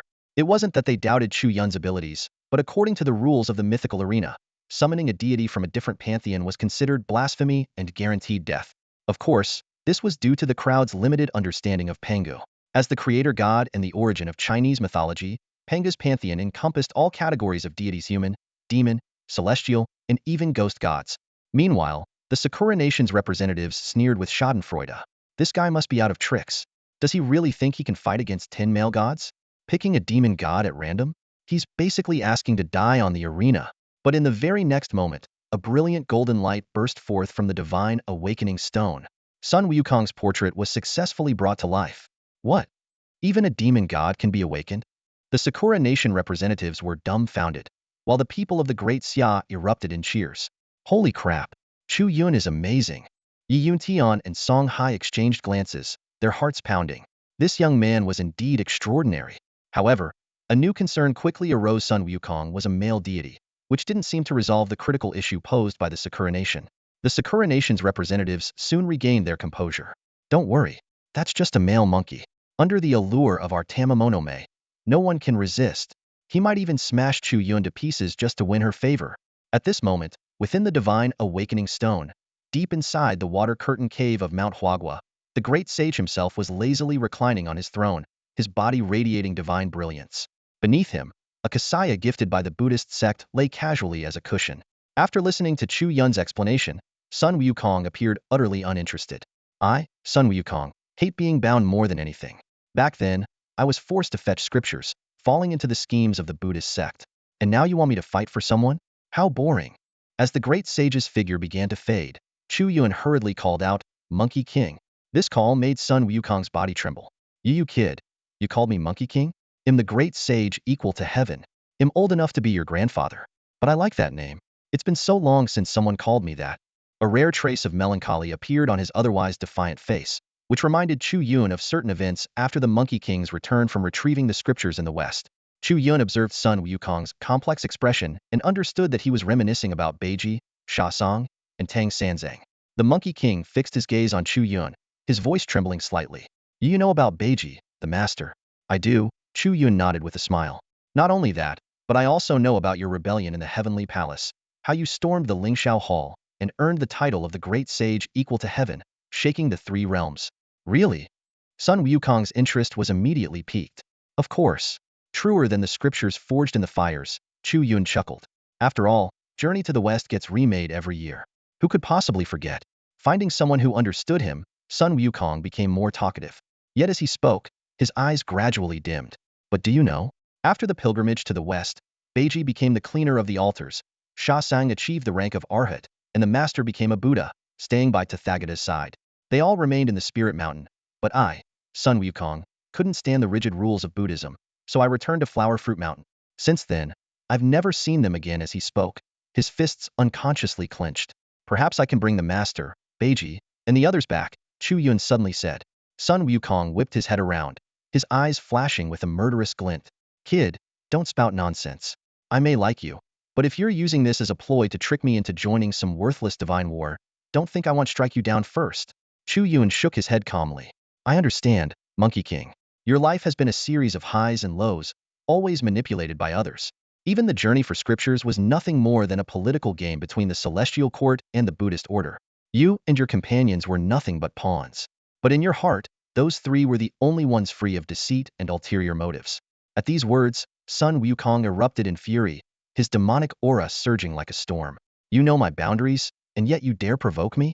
Monkey King, what if I said I could awaken them? Chu Yun met the great sage's fiery gaze heated. What if I said you could storm the Spirit Mountain yourself and demand the truth from Tathagata? Where are the true souls of your companions? In an instant, Sun Wukong closed the distance between them, his face mere inches from Chu Yun's. You? A mere mortal who hasn't even ascended to immortality? Under the crushing pressure of the Monkey King's overwhelming aura, Chu Yun stood firm and replied solemnly, I promise you, one day, I will awaken the gods of huaxia. I will lead the deities of the East to the Spirit Mountain, seek justice for you, cleanse the humiliation of being used as pawns, and retrieve the true souls of your companions.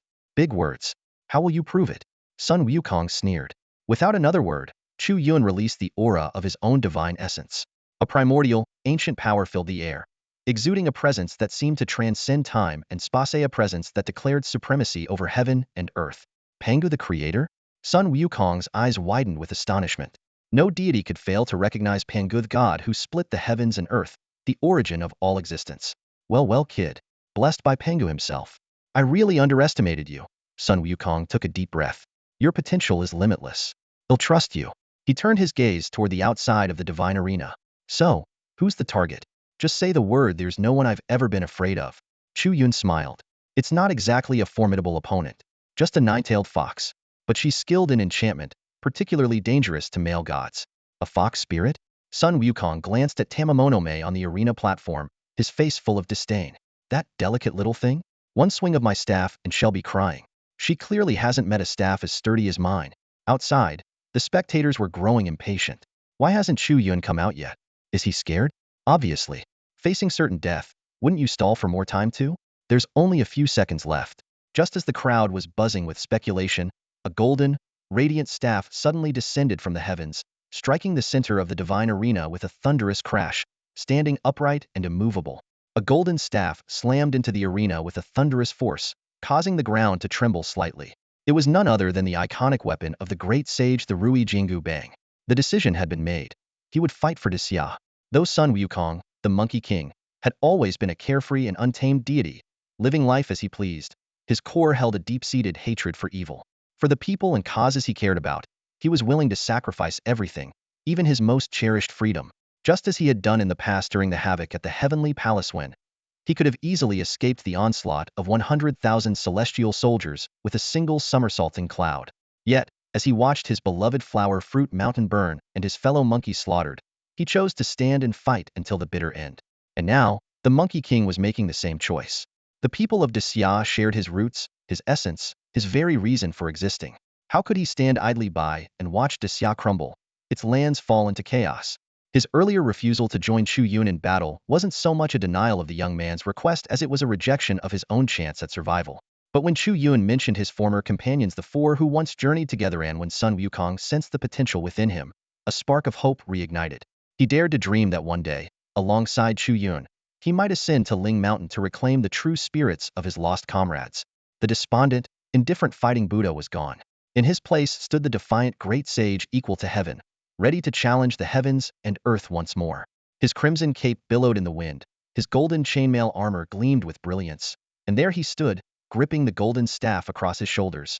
With a fierce, primal glint in his eyes, he locked his gaze on Tamamonome and Yukiko Ishida. Wow, the great sage is so cool, gasped a voice from the audience. I mean, he's just a monkey, but he's got such style. Luoli even joked, I wouldn't mind having his monkey babies. The great sage's imposing presence left viewers across the globe in awe. In Sakura Nation, however, the crowd's expressions turned sour, though they quickly rallied. Cool or not, he's still just a monkey. No way he's beating our fox spirit, they muttered, secretly cheering for Tamamonome. Chu Yun descended onto the arena as well. Opposite him, Yukiko Ishida tied her hair into a sleek ponytail, her dark katana sheathed at her waist. She studied him intently. You've got potential, kid, she said. I've got a proposal for you, something worth considering. In Sakura Nation, we value talent above all else. Someone like you, who's just an ordinary student in Desya and forced to fight in these divine wars, would be treated as an honored guest in our country. Would give you the time and resources to grow, even if it meant sacrificing our national fortune. Wealth, women, power, it's all yours for the taking. Thanks, but no thanks, Chu Yun replied coolly, his expression unchanging. He harbored no goodwill towards Sakura Nation. History had shown time and again their duplicitous nature, respectful when you were strong, treacherous when you were weak. Like a venomous snake, polite on the surface but deeply twisted underneath. Chu Yun had already decided. In this mythological showdown, he would crush their deities to make them understand the might of Desya. What a shame, Yukiko sighed. You could have had a brighter future. Let me answer you with the words of one of your own professors, Chu Yun said calmly. Dignity lies on the edge of a blade, and truth resides within the range of a cannon. Desya treats its friends with sincerity, but its enemies will always face the sword. To fight for one's nation, what's there to fear? His words ignited a surge of pride among the people of Desya. The crowd erupted in cheers, shouting, well said. Those who offend Desya will be punished, no matter how far they run. What an interesting kid, Sun Wukong chuckled. Be careful, little one. They'll take care of that fox spirit first. With that, he hoisted his staff and charged toward Tamamonome. Oh, almost forgot to bless you, the great sage added with a grin. A golden light enveloped Chu Yun, filling him with newfound strength. A shimmering projection of the golden staff appeared at his Sidea divine weapon's shadow, granting him access to some of the Rui Jingu Bang's powers. It could stretch, shrink, and transform with a thought. And that wasn't all. A spark of excitement flashed in Chu Yun's eye. She could even wield the divine projection of the golden cudgel. But what truly left him in awe was his simultaneous mastery of the legendary fire eyes. These mystical eyes could pierce through any disguise, laying bare an enemy's weaknesses and exposing the flaws in their techniques. Under the scrutiny of the fire eyes, no vulnerability could remain hidden. As Chu Yun closed his eyes, immersing himself in the profound mysteries of the great sage's legacy, a sudden transformation swept across the entire Xia kingdom. A faint golden radiance shimmered on the bodies of every citizen, vanishing in an instant, yet leaving behind an inexplicable surge of vitality and spirit.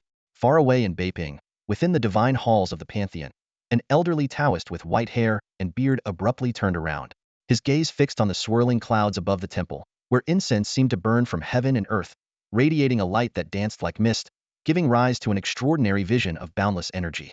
I see now, the old Taoist exclaimed, his face flushed with excitement.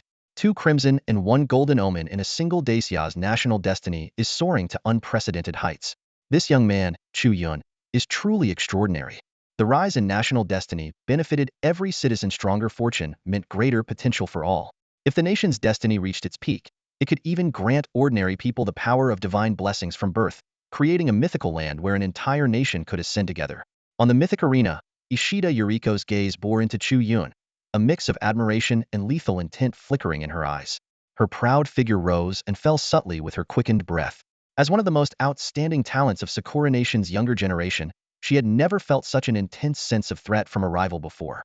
A single individual capable of elevating the destiny of an entire nation within a day. Such a figure could not be underestimated. To Yuriko, Chu Yun was like a rising sun, radiant and unstoppable, casting a shadow over her own self-assurance. If she couldn't make him an ally, then she had no choice but to eliminate him. Initially, Yuriko had planned to wait until Tamamonome's charm subdued the monkey spirit, creating an opportunity to deal with Chu Yun. But now, her patience had worn thin. Though Chu Yun had defeated the formidable Nakamura Sasaki, he had also revealed a potential weakness. His physical strength was unmatched, but he appeared to lack proficiency in divine arts and techniques. As an experienced divine champion with a broad array of abilities, Yuriko was confident she could exploit this in a prolonged battle. With her decision made, Ishida Yuriko acted without hesitation. Her hands moved in a blur of seals as she shouted, "Ninjutsu, shadow clone technique." In an instant, 4 identical clones materialized around her, showcasing a level of mastery far exceeding Nakamura Sasaki's. A glint of golden light flickered in Chu Yun's eyes as he immediately identified the true body among the clones. Yet, he feigned panic, his mind working swiftly. A tiger at heart, but a rose in hand appear weak to strike decisively. That's the wisdom of the ancients. Though Yuriko's cloning technique seemed almost laughable at first glance, Chu Yun refused to underestimate her. After all, her command of divine arts was leagues ahead of Nakamura Sasaki's. In the face of innate talent, all effort becomes a joke. Chu Yun sighed inwardly. Although he hadn't had the chance to study these foreign warriors in advance, his powerful physique and the ability of his fiery eyes of truth gave him unwavering confidence. As for how Monkey Bro was faring, he wasn't the least bit concerned. Ishida Yuriko suddenly bent forward, her 4 clones spreading out within tens of meters around Chu Yun. In an instant, her dazzling sword lights tore through the air with a piercing shriek, aiming directly for Chu Yun's vital points. The speed of this Yagyu Jutsu was so fast that the ordinary spectators could barely follow it. Chu Yun appeared to stumble, his foot slipping as he tilted to the side, narrowly avoiding the illusionary strikes from the clones.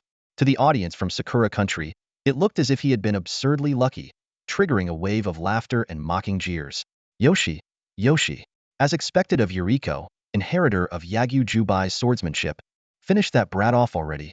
Ishida Yuriko froze for a moment before a cruel smile spread across her face. Heh, still too young.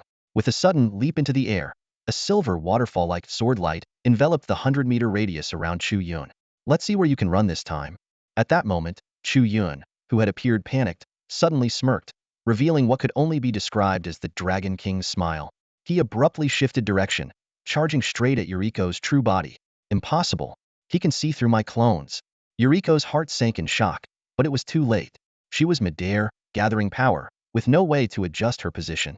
In a flash, a golden staff materialized in Chu Yun's hand. Without hesitation, he swung it mercilessly at Yuriko's chest. Brute force works wonders. Beneath the staff, all are equal. A dull thud echoed as Yuriko was sent flying, coughing up blood. The sheer ferocity of the strike left the crowd stunned and horrified. Meanwhile, on the other side of the battlefield, Tamamo Nome gazed down at Monkey Bro with the aloof demeanor of an icy beauty.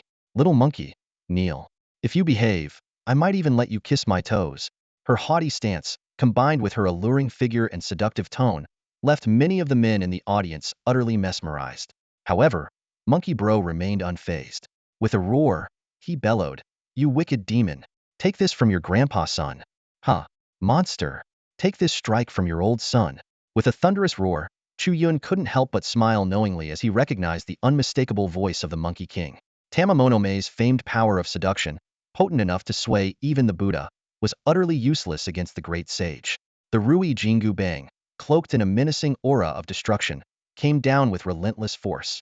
Tamamonome froze in shock. Her allure had failed? There was no time to dwell on it. She hastily retreated, her heart pounding as the golden staff radiated an overwhelming destructive energy. A direct hit would mean certain death, and even a glancing blow would shatter her frail, delicate form. Though she narrowly dodged the initial strike, her relief was short-lived. Her eyes widened in horror as the Rui Jingu Bang suddenly expanded and contracted, shifting unpredictably. Such divine power she, the nine-tailed fox of Sakura Nation, had never encountered anything like it. In desperation, Tamamonome summoned a radiant mirror, her life-bound artifact, the Water Sky Sunlight Eightfold Radiance Suppression Stone. With a teeth-gritting crack, the mirror barely withstood the devastating blow. The audience from Sakura Nation breathed a collective sigh of relief, oblivious to the artifact's irreversible shattering. Without its unique properties, Tamamonome would have met her end right then and there. Huh, you've got some skill for a little demon, managing to block one strike from your old son, the Monkey King remarked, his tone laced with surprise. Before the words had fully left his mouth, he launched another ferocious assault. The Rui Jingu bang whistled through the air, each strike imbued with lethal intent. Amid the deafening booms and crashes, Tamamonome could do nothing but scramble to evade. Blow after blow rained down, leaving her battered and disheveled. The audience watched in stunned silence, their jaws agape. Brutal. Absolutely brutal. As expected of the great sage. Chu Yuan must have known all along that the Monkey King would counter Tamamonome perfectly. In the stands, the citizens of Desya erupted in cheers, their spirits soaring. Hearing their ecstatic cries, Chu Yuan allowed himself a satisfied smile. Meanwhile, Ishida Yuriko, who had been struck by one of the Monkey King's blows, had vanished from sight. But under the scrutiny of the fiery golden eyes, her pitiful, cowering figure in a distant corner was laid bare. Chu Yuan, however, was in no hurry to deal with her. His true objective was to hunt down more of Sakura Nation's deities. As the battle raged on, Chu Yuan observed an intriguing phenomenon. While both Tamamonome and the Monkey King were golden SS-grade deities, their power levels were worlds apart. This realization served as a crucial reminder that a deity's rank alone could not determine their strength, offering valuable insight for future strategies. On the battlefield, Tamamonome had been pushed to the brink, her once pristine composure reduced to a pitiful state. Well, little fox. You're quite the runner, aren't you? The Monkey King sneered, a cold grin spreading across his face. Tamamonome was struck by Sun Wukong's staff and sent flying, landing heavily on the ground.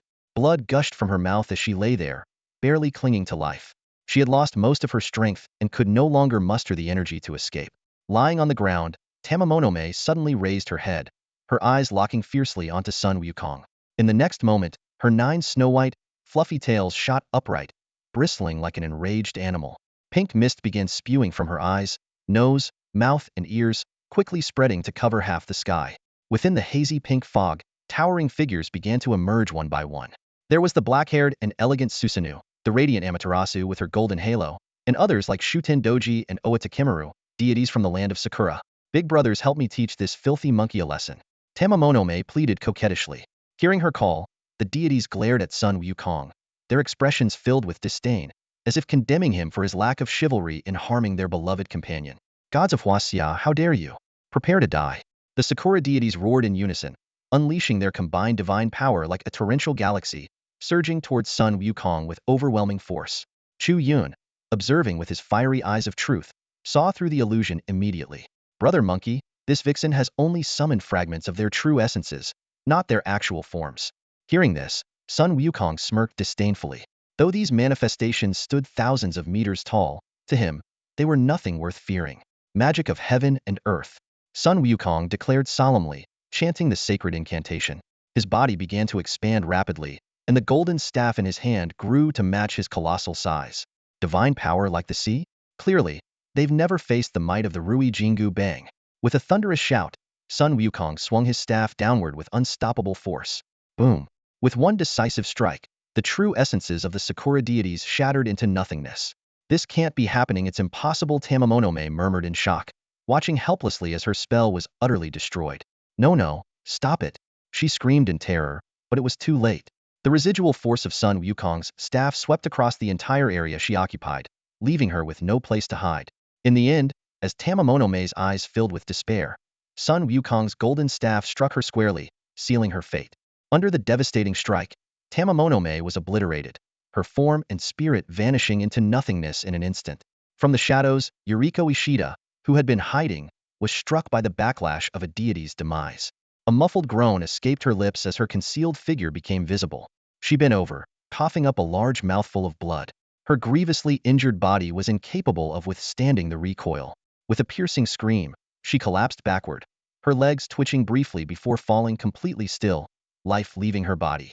As the battle concluded, a momentary silence enveloped the arena. Then, a thunderous cheer erupted from the audience of Dacia, their voices shaking the venue. In stark contrast, the Sakura Nation spectators were plunged into despair, their leadership frozen in disbelief. A battle they were certain to win lost to a male monkey? To make matters worse, several of Sakura Nation's divine followers in the audience suddenly coughed up blood, their energy rapidly depleting.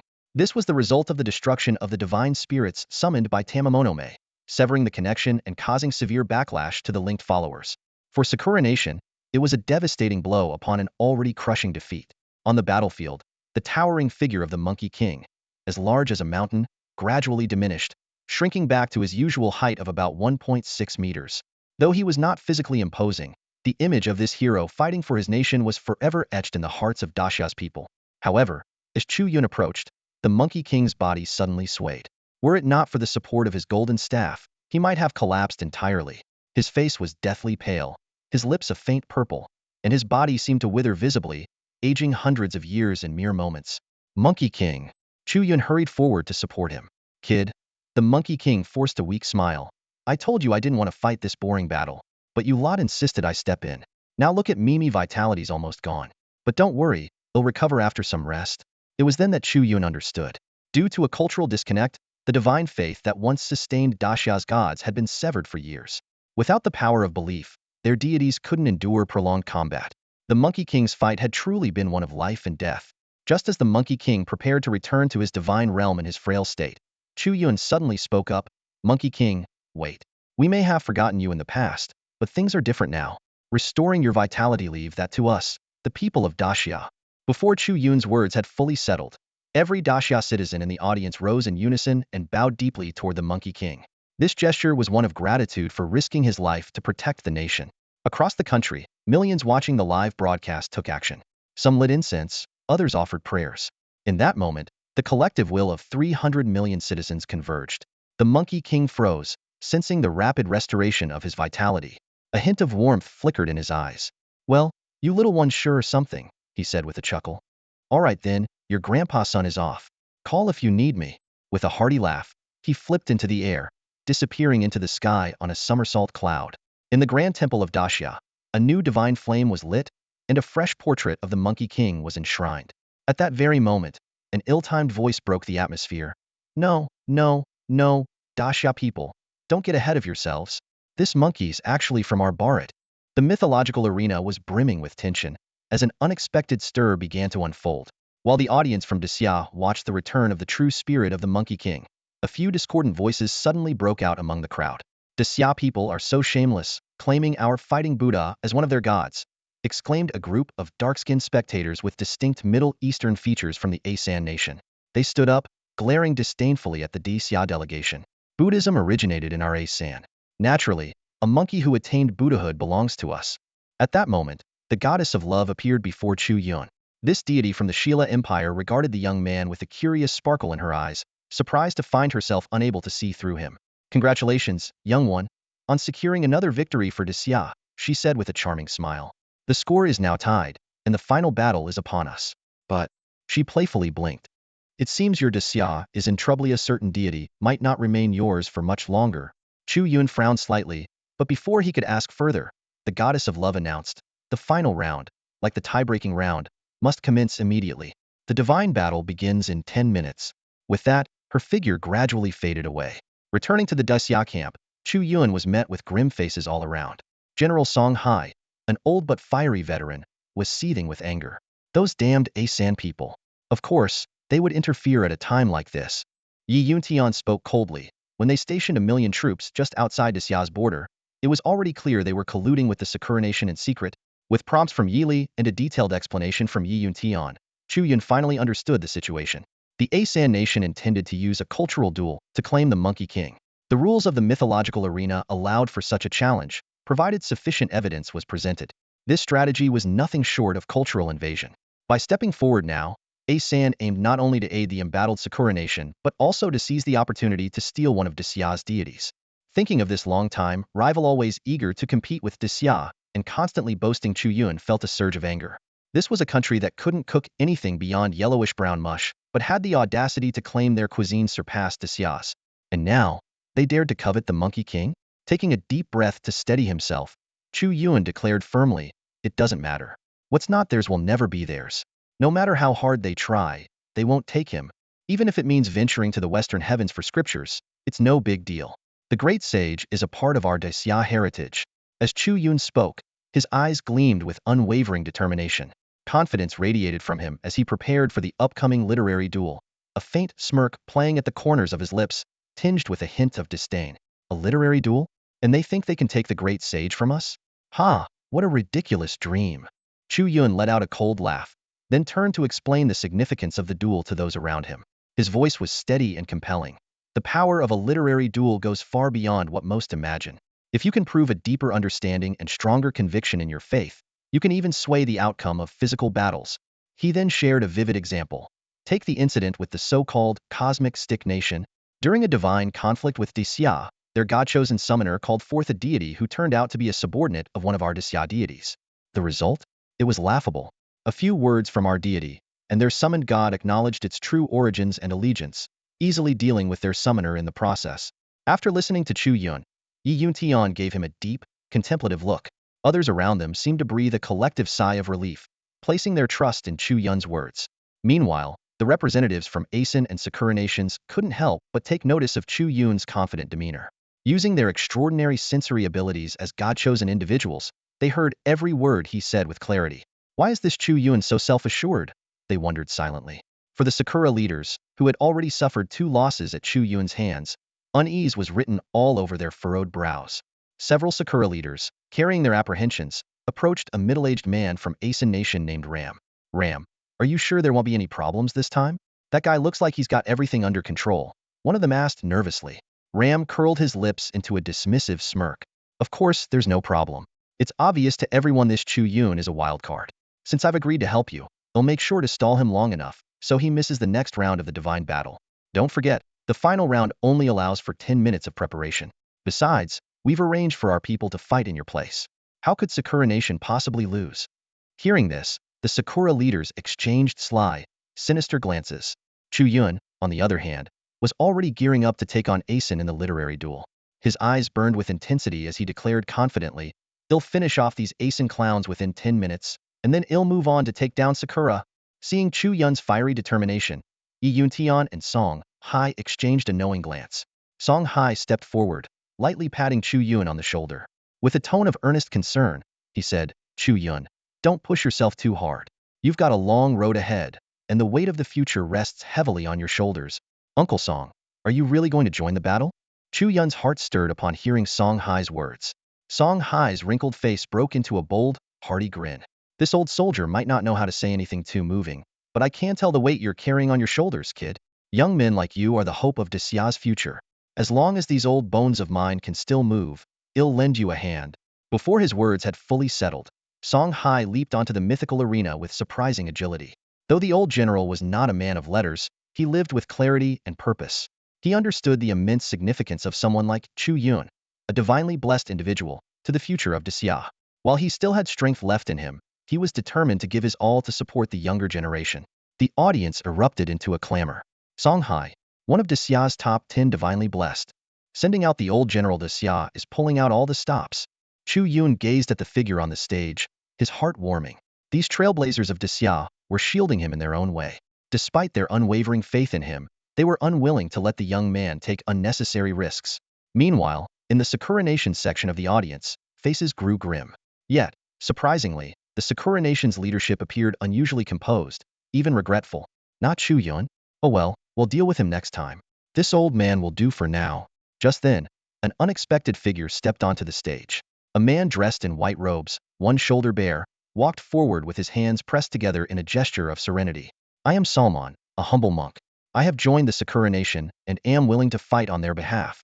His words struck the crowd like a thunderbolt, plunging the arena into stunned silence. Moments later, Sakura Nation's supporters erupted into cheers. So, the leadership had a plan all along. They've brought in a powerful foreign ally. Chu Yun's eyes narrowed as he observed Salmon, an individual from Asen Nation. He sneered internally. The alliance between the Sakura Nation and Asen Nation had clearly been in the works for some time. While Disya had gathered intelligence on the Sakura Nation's divinely blessed, no one had anticipated this unexpected reinforcement. At that moment, Chu Yun raised his voice and recited, "With a divine ring, demons cower in fear. On windswift wheels, he rides the heavens near. Born to discern right from wrong. His deeds of valor echo everlong."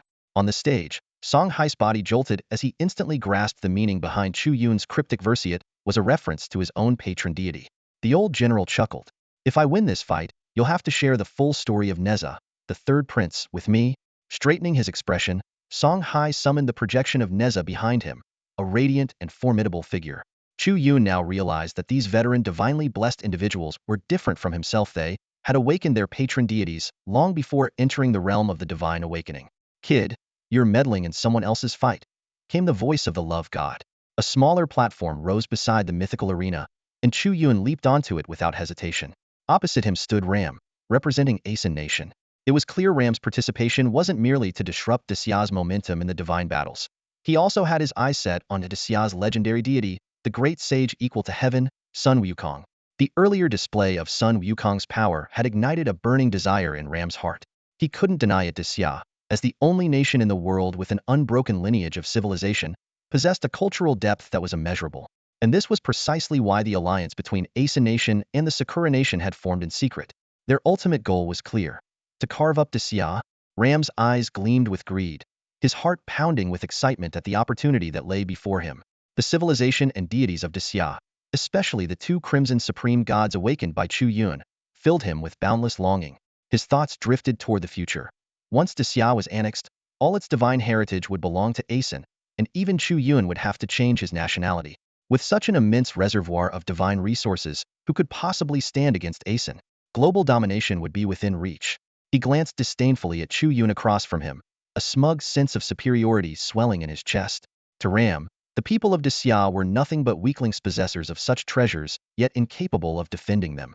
By contrast, Aeson not only had the strength of its own native deities, but could also gradually unearth the historical and mythological depths of Desia. The thought sent a shiver of excitement through him. For now, however, the most pressing matter was to snatch this renowned great sage for himself. But then, Chu Yun's words cut through his fantasies like a blade. The great sage equaling heaven, your Aesons, you say? The remark yanked Ram back to reality. Chu Yun, uninterested in wasting words, had already resolved in his mind. This arrogant fool would be dealt with in 10 minutes. At this moment, the two men sat on opposite sides of a table, each with a sheet of prayer paper faintly glowing with golden light placed before them. The rules of this literary duel were straightforward. Whoever could compose the more powerful prayer, burn it as an offering, and illuminate the heavens would claim the divine allegiance for their nation. Chu Yun showed no concern for the outcome after all. The great sage's roots were firmly tied to Desia. His attention was instead fixed on the battle between Song Hai and Salmon. With a single thought, his divine pen began to dance across the prayer paper, his writing flowing like clouds and water. Simultaneously, his sharp gaze remained fixed on the mythological arena. This scene caused Ram to pause for a moment, his pupils narrowing in disbelief. This boy dared to underestimate him so blatantly, even dividing his focus. Clenching his teeth, Ram seethed with rage. Arrogant brat, I'll take your great sage of Desia for myself. Ram stood up from his seat with a cold, confident smirk. His voice rang out with authority. As everyone knows, Sun Wukong of the Great Xia Empire eventually embraced Buddhism. And Buddhism, as we all are aware, originates from our land of Bharat. The title Victorious Fighting Buddha is the strongest evidence of this connection. As his words settled in the air, the divine brush began to write on the prayer scroll of its own accord. Moments later, the scroll ignited in fierce flames, offering the record of the victorious fighting Buddha to the heavens.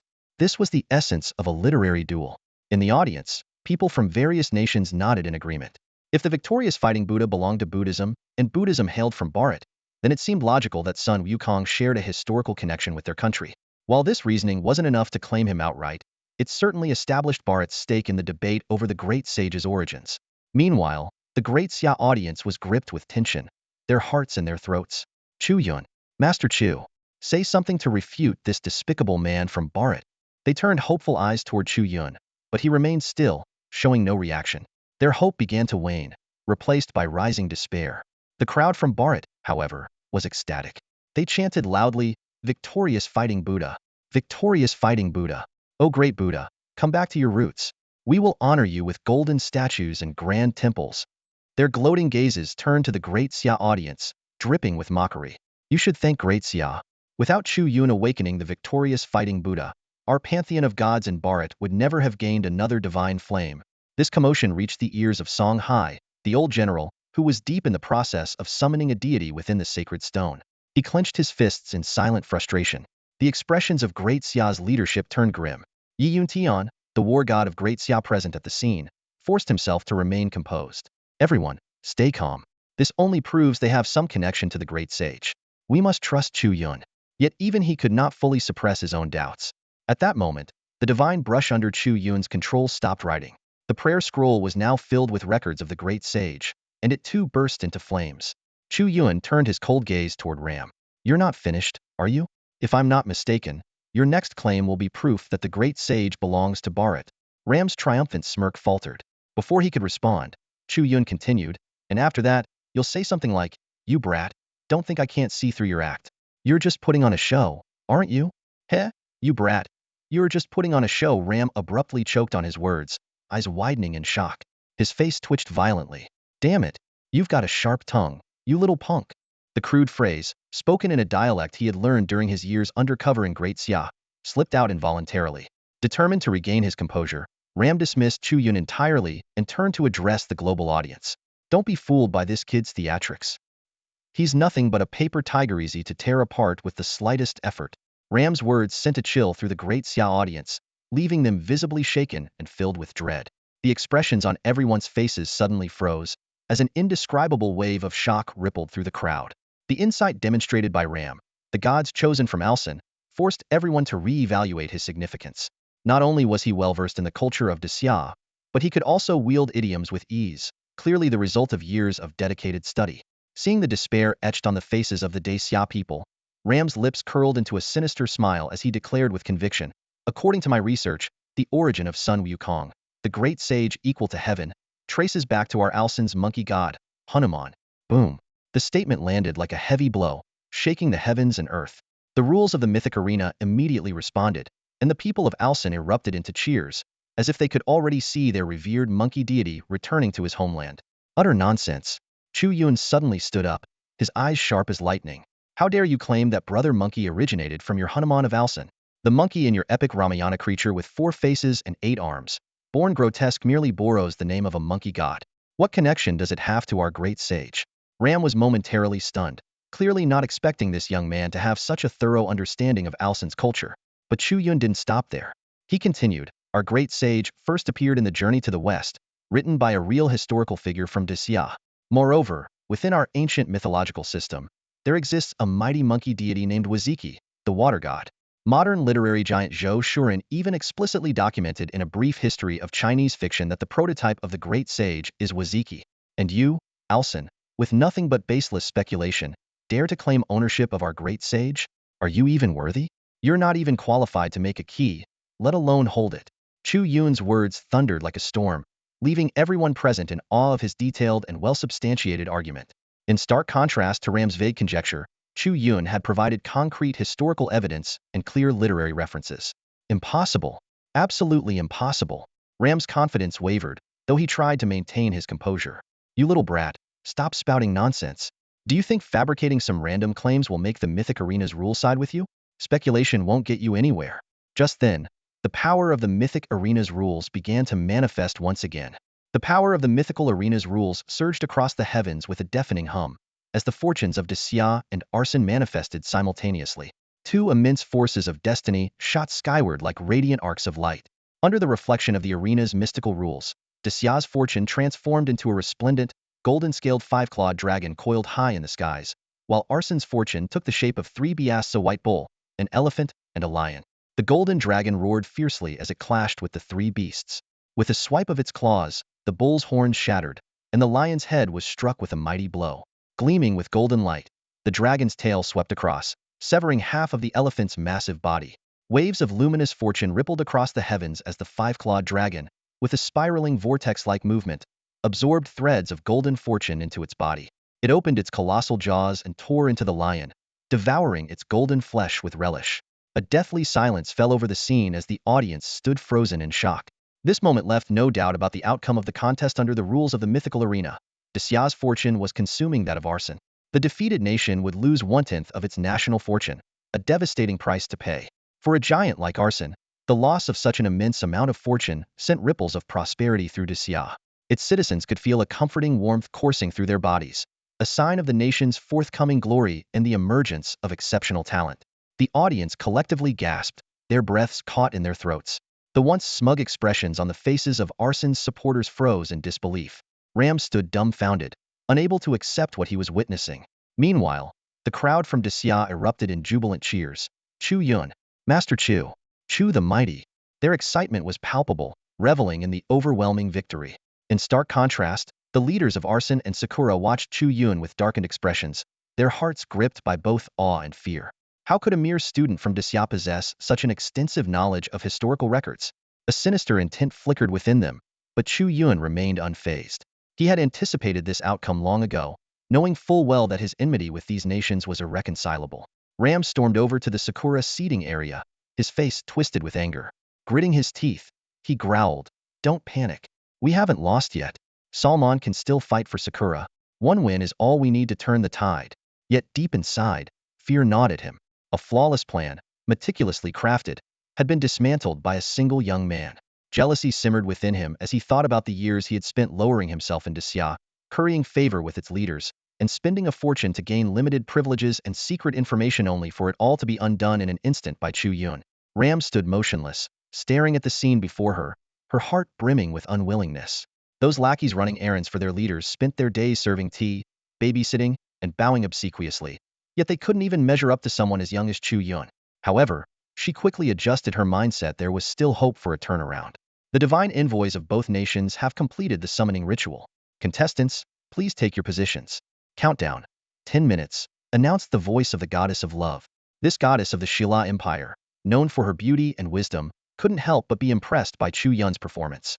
As the announcement concluded, Songhai and Salmon emerged from their divine summoning stones. Behind Songhai, a deity materialized, a youthful boy with a fearless and heroic aura. He wore a red bellyband, stood on fiery wheels, wielded a blazing spear, and with every breath he took, crimson flames danced around him. It was none other than the renowned third Prince Neza, the mighty sea-conquering god. Cheers erupted from the Desya faction. As a seasoned divine envoy, Songhai had an exceptionally high compatibility with Neza, effortlessly summoning this illustrious celestial figure. Witnessing this, Chu Yun smiled knowingly and murmured, "Umitba, truly worthy of Desya's divine heritage." Salmon, however, remained calm and composed, showing no sign of alarm. Moments later, a figure emerged beside Hema, serene Buddha with slightly curled hair, draped in a kasaya, exuding an air of compassion and wisdom. The audience from the Asan nation erupted with excitement, while a glint of confidence flickered in Ram's eyes. "Ha ha ha, people of Desya, you're finished. Despair. Tremble," Ram declared triumphantly. "Salmon has summoned none other than the supreme Buddha of our Asan nation, the revered Juanti Buddha Mother." Buddha Mother? The audience gasped in disbelief. As one of Asan's ultimate trump cards, Juanti Buddha Mother's power far surpassed that of Neza, even though Neza was already considered extraordinary among celestial beings. In the stands, Chu Yun suddenly blinked and remarked, "Huh? Juanti Buddha Mother? Isn't that the Kwasa saint who always says, 'You are destined for the West with me'?" He seemed quite familiar with this so-called Buddha Mother. On the arena stage, Songhai and Neza locked eyes with Salmon from the Asan nation. Suspended midair, the god of love prepared to announce the beginning of the divine battle. Salmon pressed his palms together, a serene yet condescending smile gracing his face. "The Buddha is merciful and cherishes all life. If the old general of Dasya is willing to surrender, both I and the Buddha Mother Juanti can spare your life." Songhai's brows furrowed deeply. He knew all too well the fearsome reputation of Juanti Buddha Mother. This ancient deity of the Asan nation had dominated past mythic arena battles, effortlessly overpowering the gods of various nations. It was largely thanks to her that the Asan nation maintained its high ranking. "Don't worry. How will we know if we don't try?" Neza, standing beside Songhai, blinked his wide, innocent eyes. His youthful face radiated a blend of divine purity and childlike simplicity. "Confirmed. We fight." Songhai drew a deep breath, his gaze resolute. "Such a pity. The Buddha offers mercy, yet you fail to appreciate it," Salmon said, his voice laced with mock regret. Before his words fully landed, Juanti Buddha Mother made her move. A radiant golden staff materialized in her hands, striking directly at Neza. The sheer force of divine energy rippled through space itself. In an instant, Neza's small frame was sent flying. Songhai barely had time to react before Salmon advanced. Bathed in an aura of holy light, he appeared benevolent, but his strikes were anything but. Each blow was calculated to kill. A devastating punch soared towards Songhai's face. This was all part of Asan Nation's plan. They sought to ally with Sakura Blossom Nation to divide Dasya between them, and thus aim to incapacitate, but not destroy, any god that might one day serve their cause. The clash erupted in an instanta battle between two mortal steer godly hosts. Each collision of fists sent shockwaves rippling outward, the air crackling with explosive force.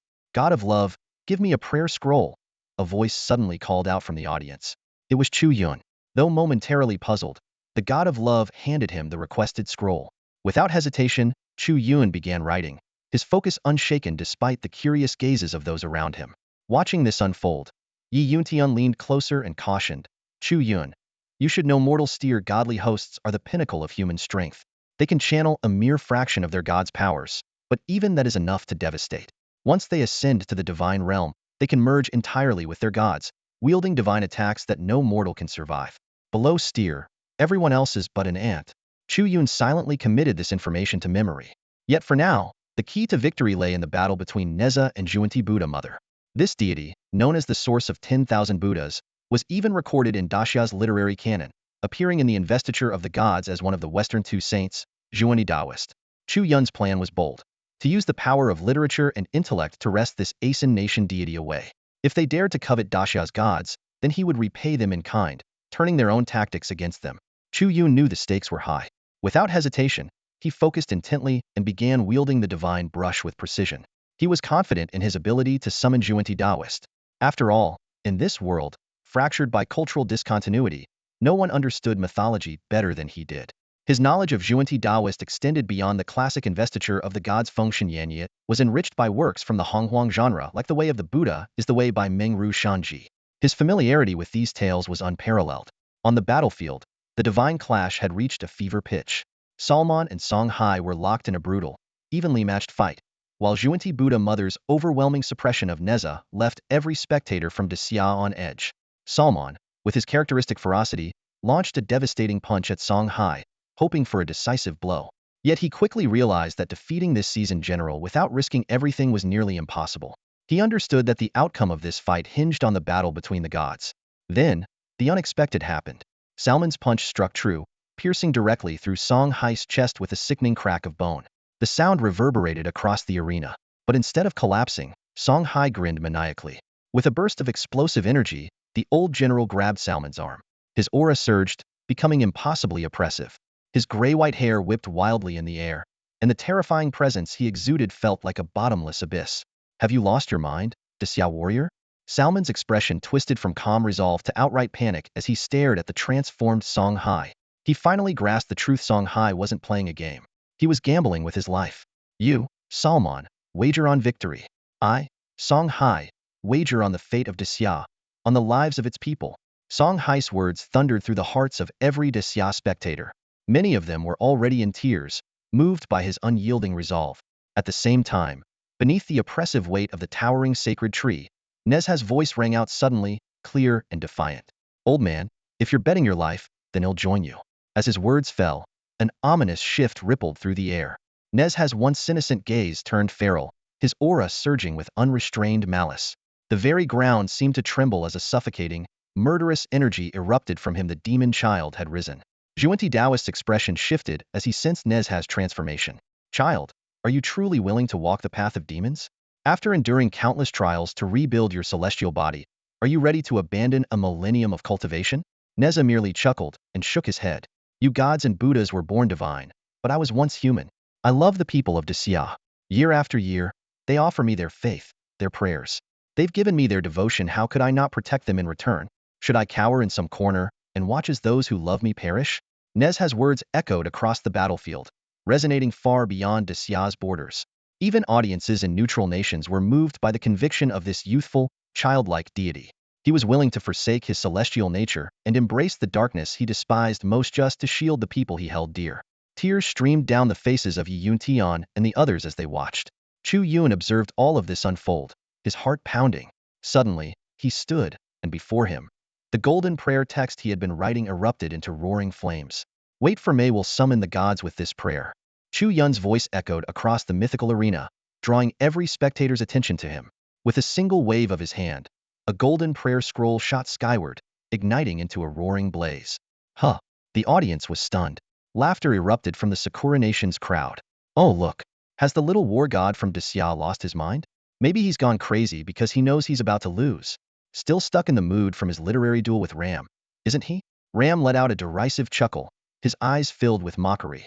To him, as long as the Sakura nation triumphed in this divine battle, it could make up for his earlier failure against Chu Yun, which had cost the Asen nation its national fortune. Yi Yun Tian abruptly stood up, his expression one of disbelief as he stared at Chu Yun. Chu Yun, you? Everyone. Chu Yun's voice was steady, his gaze unyielding. Would you dare place a wager with me? Let's steal this Asen deity. The leaders present were visibly shaken as realization dawned. They now understood Chu Yun's bold intent. He aimed to seize the deity Zhuanti Buddha Mother. Such an act would require wagering a tenth of Dxia's national fortune. As a student, Chu Yun needed the approval of the higher-ups to initiate a literary duel on the mythical arena. Do you still doubt Chu Yun? Yi Yun Tian spoke up, his voice resolute. Don't forget, it was thanks to him that Dxia won 2 consecutive rounds and secured the allegiance of the great sage. The leaders hesitated briefly before all responding in unison, permission granted to initiate the literary duel. Boom. The golden prayer scroll Chu Yun had cast erupted into an even more dazzling blaze. Fools! Ram and the Asen nation's representatives sneered. Do they really think they can take our Buddha Mother? Before their laughter subsided, the mythical arena began to tremble slightly. Zhuanti Buddha Mother's form began to shift. The Asan-style saffron robes transformed into a white silk garment, and the aged visage gradually grew youthful, morphing into a middle-aged man with slightly curled hair and a dusky complexion. It was none other than the Zhuanti Taoist, as depicted in Dxia's Fengshen Yini investiture of the gods. Chu Yun smirked inwardly. Compete with me in the power of cultural lineage? Even if the truth is black, I'll make it shine white.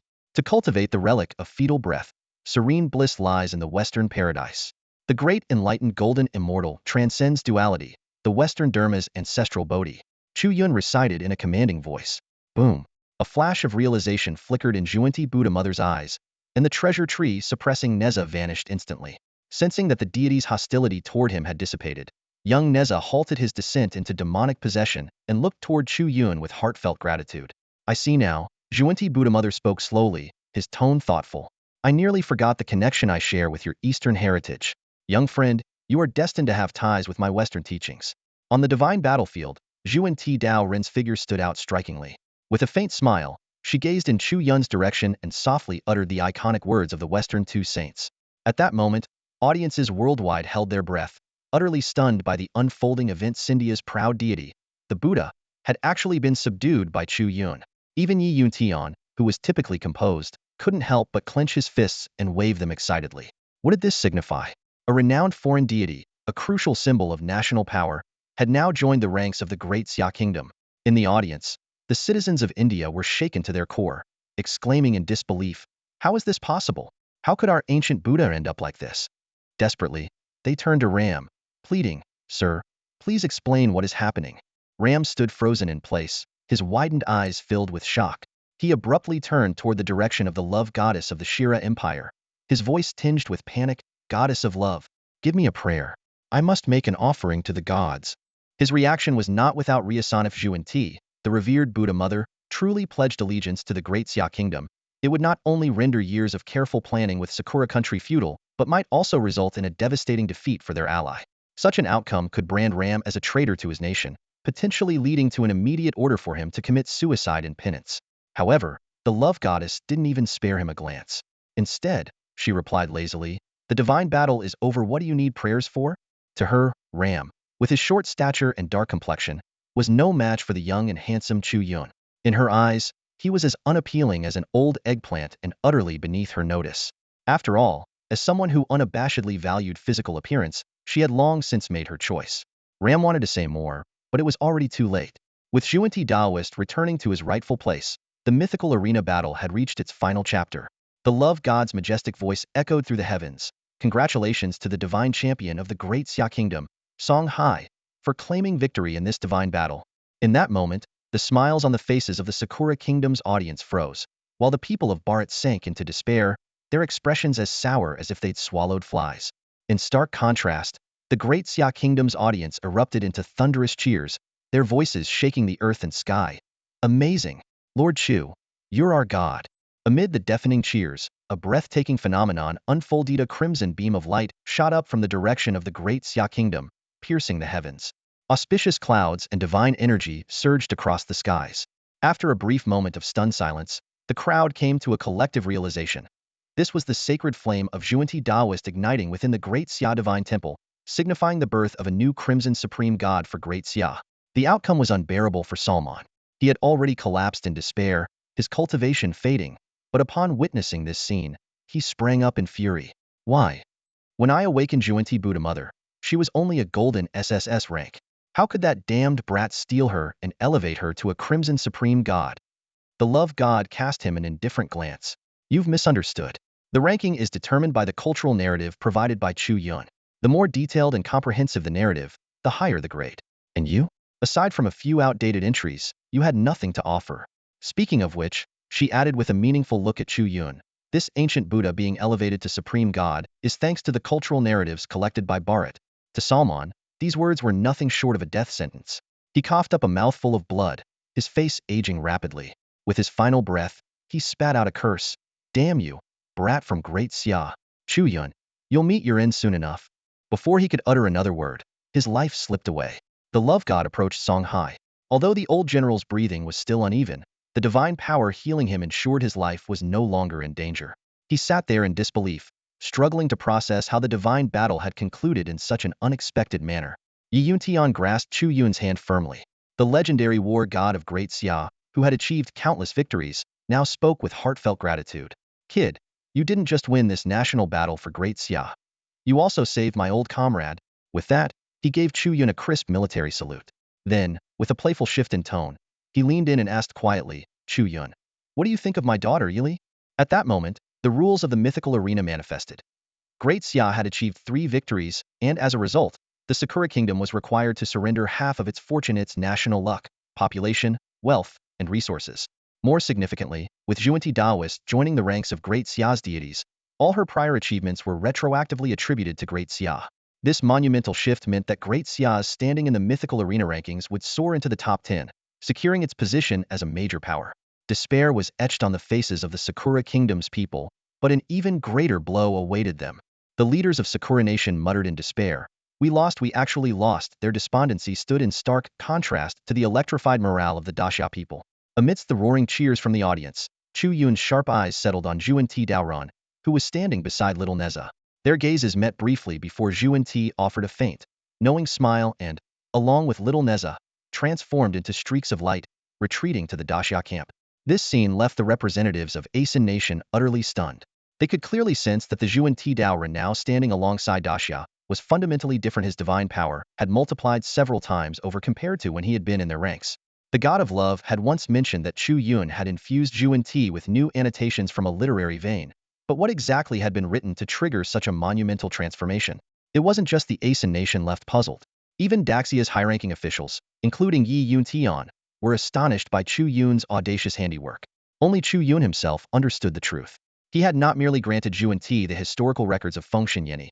He had also woven in elements from the Honghuang genre of novels establishing Juanti as one of the 6 saints of the heavens, the Western Twin Saints, the Western Sect Leader, and the Buddha Mother of Juanti.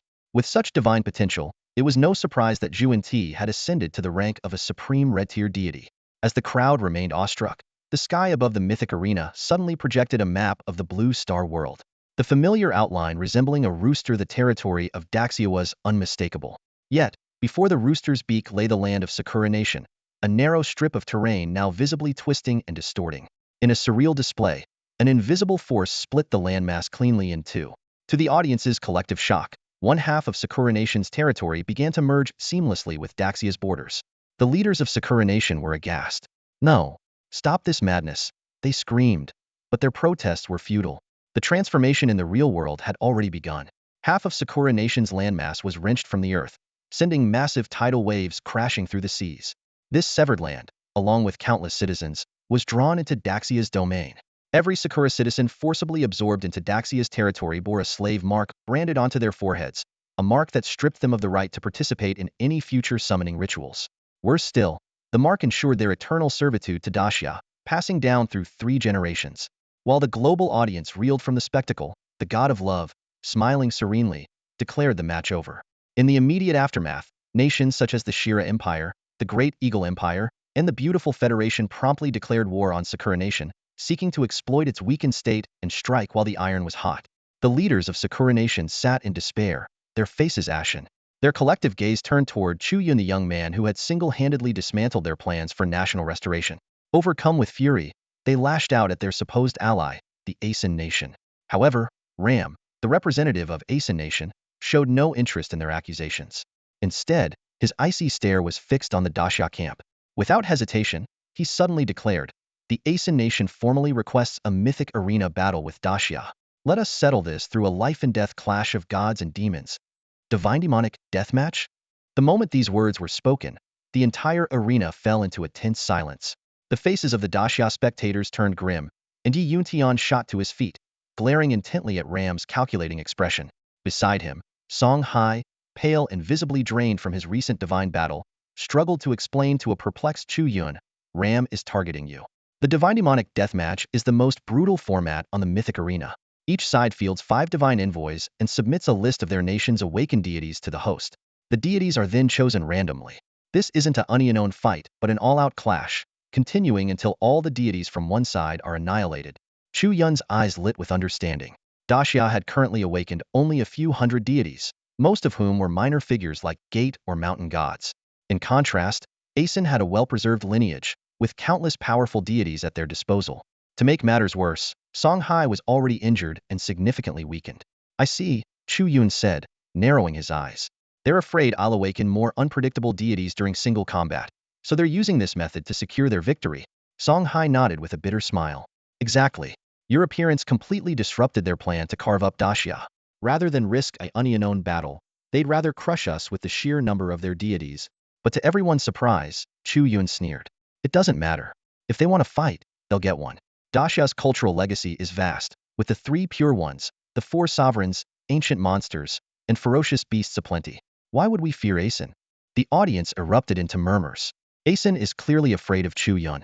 Imagine a single young man making a powerful nation so wary. If only we were closer, even our Grand Eagle Empire would want to eliminate him early. Sensing hesitation from Daxia's side, the Asin representatives wasted no time taunting. "Oh, what's this? Are the Daxia people scared? Cowards, every last one of you. Shut your filthy mouth." A Daxia official sprang to his feet, his voice thunderous with rage. "Do you think we'd ever fear a bunch of petty scoundrels like you?" At that moment, Chu Yun turned to Ram, his voice icy and unwavering. "Fine. Divine demonic deathmatch it is. Killing 5 at once sounds like a good deal to me." Ram's eyes gleamed with excitement, his confidence solidifying. Ram looked at Chu Yun's determined expression and felt a secret sense of triumph. He had initially worried that this young man might shrink back from the fight, but it seemed his concerns were unnecessary. Young people were indeed easily provoked just a few challenges, and Chu Yun had already lost his composure. "People of Daxia, did you hear that loud and clear?" Ram announced, his voice ringing out confidently, a smug smile on his face. "Your little genius has accepted my divine duel challenge. As you say in Daxia, a promise made cannot be taken back." Yi Yuntian and the others turned pale at his words, their expressions growing grim. None of them had expected Chu Yun to respond so boldly. "Chu Yun, don't act rashly," Yi Yuntian urged, barely restraining his anger toward Ram. His voice was deep and serious. "This is too risky. You know that Daxia's cultural lineage is overly complex, and most of the deities we've awakened so far are minor ones." The other professors chimed in anxiously. "The deathmatch isn't about awakening gods within the divine stone. It's a contest of national strength. Based on the current number of known deities, we really don't have as many powerful gods as Asin Nation." But Chu Yun suddenly narrowed his eyes, his tone carrying a hint of intrigue. "Uncle Yi, esteemed professors, I understand that Asin Nation wants to compare the number of deities. But don't forget one crucial thing. Zhuan-Ti Taoist was able to evolve into a supreme red god. What does that tell us? It means that among the deities we've previously awakened in Daxia, there must still be many with untapped, immense power." These words struck the crowd like a bolt of lightning. Of course, if Zhuan-Ti Taoist could ascend to a supreme god in Chu Yun's hands, who's to say other deities didn't also harbor astonishing potential? Chu Yun's suggestion plunged the leaders of Daxia present into deep thought. Yi Li gently tugged at Chu Yun's sleeve, her voice filled with concern. "Chu Yun, I think we should reconsider. Better safe than sorry." Known as a distinguished academic prodigy in Daxia, Yi Li was often revered as an unattainable goddess by those around her. "Miss Yi, have you forgotten? The celestial maiden appeared to me in a dream." "Trust me," Chu Yun replied with a faint smile. His mention of the celestial maiden's dream once again left everyone speechless. While it sounded utterly absurd, it seemed to be the only plausible explanation for Chu Yun's uncanny connection with various deities. At that moment, the goddess of love on the mythical arena turned her gaze towards the Daxia audience. Her eyes eventually locked onto Chu Yun, carrying a clear message of caution. Chu Yun, are you certain that your nation, Xia, wishes to engage in a divine demonic death duel with Asen? The goddess of love's unusual attention towards Chu Yun immediately sparked outrage among the Asen audience. They rose to their feet in protest. Unfair. Unfair. Goddess of love from the Shilla Empire. Even though you're the host of the mythical arena, you can't show such blatant favoritism towards Chu Yun from Xia. Exactly. Chu Yun has already declared a death duel with us. Let's get started right away. Understanding the hesitation among those around him, Chu Yun remained composed. He knew their concerns were valid. After all, this was a matter of Xia's fate, far more dangerous than an ordinary mythical arena battle. Xia had survived through countless adversities due to its leadership's cautious and pragmatic approach. By the way, Uncle Yi, do we have any photos of the deities Xia has awakened? Chu Yun suddenly asked. Yi Yuntian quickly arranged for someone to retrieve a collection of photos from Xia's divine halls. As Chu Yun sifted through the images, his eyes landed on one featuring a deity with distinctive features. He couldn't help but laugh aloud. The caption beside the photo read, Pig Demon of Gao Village. Hardworking, strong, and lustful. Once a simple farmer, he transformed into a pig demon for unknown reasons, terrorizing men and women alike, and forcibly claiming Miss Gao as his own. No, no, Chu Yun said, shaking his head with a chuckle. Most of these notes are inaccurate. This isn't some pig demon, a legitimate deity appointed by the heavenly court. He is Marshal Tianpeng, commander of the Heavenly River, a figure of high rank and great authority. More importantly, he's the second disciple of the great sage himself, and played a crucial role in the journey to the west. He holds a unique dual affiliation with both Taoist and Buddhist divine systems. Chu Yun's explanation left Yi Yuntian and the others utterly stunned. They had completely misunderstood the true identity of this deity. While the group was still processing this revelation, Chu Yun picked up another photograph. His eyes lit up, and a smile curved at the corners of his lips. Yangjian is no mere watchdog deity. Chu Yun's voice rang out powerfully, echoing throughout the hall. In the orthodox mythology of Xia, Erlang Shen is a revered deity, deeply respected by Confucianism, Taoism, Buddhism, and the ancient imperial court alike. Known for his immense strength, boundless magical powers, and combat prowess on par with the legendary Monkey King. His most celebrated feat is splitting a mountain to rescue his mother, ultimately achieving sanctification in the flesh. Unlike those deities who ascended to the heavenly court via the Fengshen Bang and became eternally bound to its commands, this Lord of Mytian holds a unique position, answering only to summons, not decrees, and living a life of rare freedom. In Xia's ancient texts, both celestial and Buddhist factions treat him with notable deference. Yet, such a mighty deity was mistakenly categorized as a mere purple tire god due to errors in annotation. This discovery confirmed Chu Yun's earlier suspicions. With the severance of Xia's cultural heritage, even when some deities were unearthed, their true attributes could not be accurately documented. As a result, these powerful gods were unable to fully unleash their divine potential. Is this for real? Even a deity of this caliber was misclassified. The elderly professors, who had devoted their lives to studying ancient texts, were visibly shaken, their hands trembling in disbelief. If what Chu Yun said was true, then there were likely many more such misclassified deities among Xia's pantheon. This realization sparked a glimmer of hope in their hearts for the war against Asen Nation. As everyone fell into deep thought, Chu Yun suddenly broke the silence. Before confirming the divine battle, I want to visit our nation's Hall of Gods. His words left the crowd momentarily stunned. Meanwhile, Ram, who had been waiting for a chance to mock him, let out a derisive laugh. Huh, kid, you're not planning to run away, are you? Well, I suppose it makes sense. You are Xia's golden boy, after all. If you want to flee, no one will stop you. But you'd better pray that when Xia loses and cedes territory, your hometown doesn't end up in our hands. Otherwise, your nationality might just change. Run? Chu Yun scoffed, his tone dripping with disdain.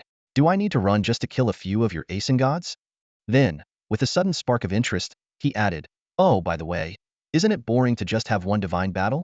Since you're so confident, how about we make a little wager? Hey, a wager? Ram's brow furrowed deeply, his voice tinged with wariness. Betting? Ram let out a sneer, his eyes glinting with disdain. You must be joking, kid. If your Daxia loses, your gods will fall, you'll have to cede territory, and pay an enormous amount of resources as compensation. What do you have to bet with? Chu Yun had anticipated Ram's response. A faint smile played on his lips as he calmly replied, well, bet this. If your Asen nation loses this divine battle, all the land near the Himalayas must be ceded to Daxia. What? Ram shot to his feet, staring in disbelief at the young man before him. The Himalayas served as a natural barrier between the two nations, capable of holding back millions of soldiers. This geographic advantage was precisely why Asen could easily mobilize its massive army to threaten Dacia. That strategic region, vital for both offense and defense, had proven its importance time and again throughout history. As Chu Yun's words echoed across the arena, the Dacia crowd erupted into a frenzy. Chu Shun, you can't gamble with your life, someone shouted. You're the hope of Dacia. Another voice rang out, I'd trade my boyfriend's lifetime of impotence if it means Chu Shun takes back those words. Even the nation's leaders, like Yi Yun Tian, who had gained faith in Chu Yun after his previous correction of divine annotations, instinctively wanted to intervene. Song Hai urgently grabbed Chu Yun's sleeve. Don't. Please don't. I know you mean well for the country, but this is too much. Ram's eyes flickered with intensity as an internal struggle raged within him. Having spent years as a spy in Dacia, he knew its situation inside out. He was well aware that Asen's pantheon of powerful deities vastly outnumbered Dacia's by hundreds of times. In a 5v5 battle of gods, even one strong deity from Asen could effortlessly overpower a group of weaker Dacia gods. Does Dacia really think their dog spirits, earth gods, and mountain gods can stand against our Vishnu, Shiva, and Brahma? Ram mused with a silent chuckle. More importantly, if Asen won this wager, they wouldn't just gain a strategic stronghold, they'd also eliminate Chu Yun, a potentially dangerous wildcard. Fine. I accept your bet, Ram finally declared, a sinister smile curling on his lips. Good. I hope you'll honor the terms when the time comes, Chu Yun replied calmly, unfazed by Ram's decision. He had expected nothing less. Ram's deep understanding of Daxia's vulnerabilities had made him all too confident in accepting this gamble. When Chu Yun proposed this wager, a gleam of wisdom sparkled in his eyes. He knew full well that if it were any other leader from Asen, they might have already been intimidated by his imposing demeanor. This was no Spiro Themet decision. He had thoroughly seen through Ram's intentions. Love God, both sides have confirmed. Let the divine mortal death match commence. Ram abruptly turned, his sharp gaze fixed on the love god. Instinctively, the love god glanced at Chu Yun, who solemnly nodded in response. Although Yi Yun Tian and the others hesitated momentarily, they quickly steeled their resolve, their expressions firm with determination. The leaders of Dacia present had already made up their minds. If Chu Yun was willing to stake his life, what excuse did they have to retreat? At this critical moment, the entire nation of Dacia would undoubtedly stand behind Chu Yun's decision. Very well. With both sides in agreement, the curtain was about to rise on the divine mortal death match. The rules of the death match were soon established. Both sides could only summon deities already awakened by their respective nations within the confines of the divine awakening stone. Each side would send 5 god-blessed fighters into battle, with each fighter allowed to summon one deity. In deathmatch mode, surrender was not an option. Victory could only be achieved by annihilating all opposing deities or god-blessed fighters. This would be a brutal battle of the gods, where life and death hung in the balance, and no tie was possible. Prepare to die, Ram sneered. To ensure the accuracy of the submitted lists of awakened deities from both parties, a preparation period of several hours was granted. Chu Yun immediately instructed Yi Yun Tian and the others to accompany him to the great Dacia Hall of Deities. As Chu Yun stepped into the sacred hall, his breath caught momentarily, and his expression grew particularly solemn. The hall was a grand sanctuary dedicated to all the awakened deities of Dacia, filled with portraits of divine beings as far as the eye could see. Could I trouble the young Taoist to bring me some paper and a brush? Chu Yun requested. The young Taoist, who had been quietly following Chu Yun, paused in surprise. This Taoist, with her snow-like complexion and an air of pure elegance, carried an innocent charm. Tilting her head slightly, she looked at Chu Yun with wide, curious eyes. What does this young man want to do? Uncle Yi, who's this young man? The little Taoist priest blinked curiously, his gaze flitting around the figure standing beside Yi Yun Tian. Oh dear, look at me forgetting my manners. Yi Yun Tian lightly smacked his forehead before introducing Chu Yun's background to the curious youth. The moment he heard the name, the little Taoist's eyes widened in disbelief, and his rosy lips parted in astonishment. Wait, he's the one who made Master laugh and cry and hop around the courtyard for half a day? Chu Yun. The master he referred to was none other than the guardian of the Grand Xia Pantheon, and the little Taoist himself, Su Lin, though young, was already the sole candidate qualified to inherit the mantle of the guardian. Once a national top scorer in the imperial exams, she was a walking encyclopedia of divine lore, with an unparalleled mastery of Xia's historical records, as well as an impressive understanding of deities from across the globe. Though she had heard tales of Chu Yun, skepticism lingered in her heart. Could it just be dumb luck? He doesn't even look older than me. But before she could dwell on it, she hurried off to fetch paper and ink. Watching her scurry away, Yi Yun Tian turned to Chu Yun, puzzled. Chu Yun gestured toward the images of deities adorning the hall and explained, If I only correct these divine annotations verbally, what happens if I'm not around someday? Wouldn't their stories risk being forgotten again? Yi Yunshin's heart tightened at those words. In an instant, he grasped Chu Yun's deeper intention. This young man was already preparing for the possibility of danger, ensuring that the cultural heritage of the divine would endure, even if he couldn't. I've been studying the records, Chu Yun continued calmly, and there are many powerful deities in Grand Xia's pantheon whose might has diminished simply because of misinterpretations in their annotations. Take, for instance, Erlang Shun, the true lord of manifestation, or Bai Qi, who proved his path through the art of war, or Jiang Zia, the one who wielded the function list.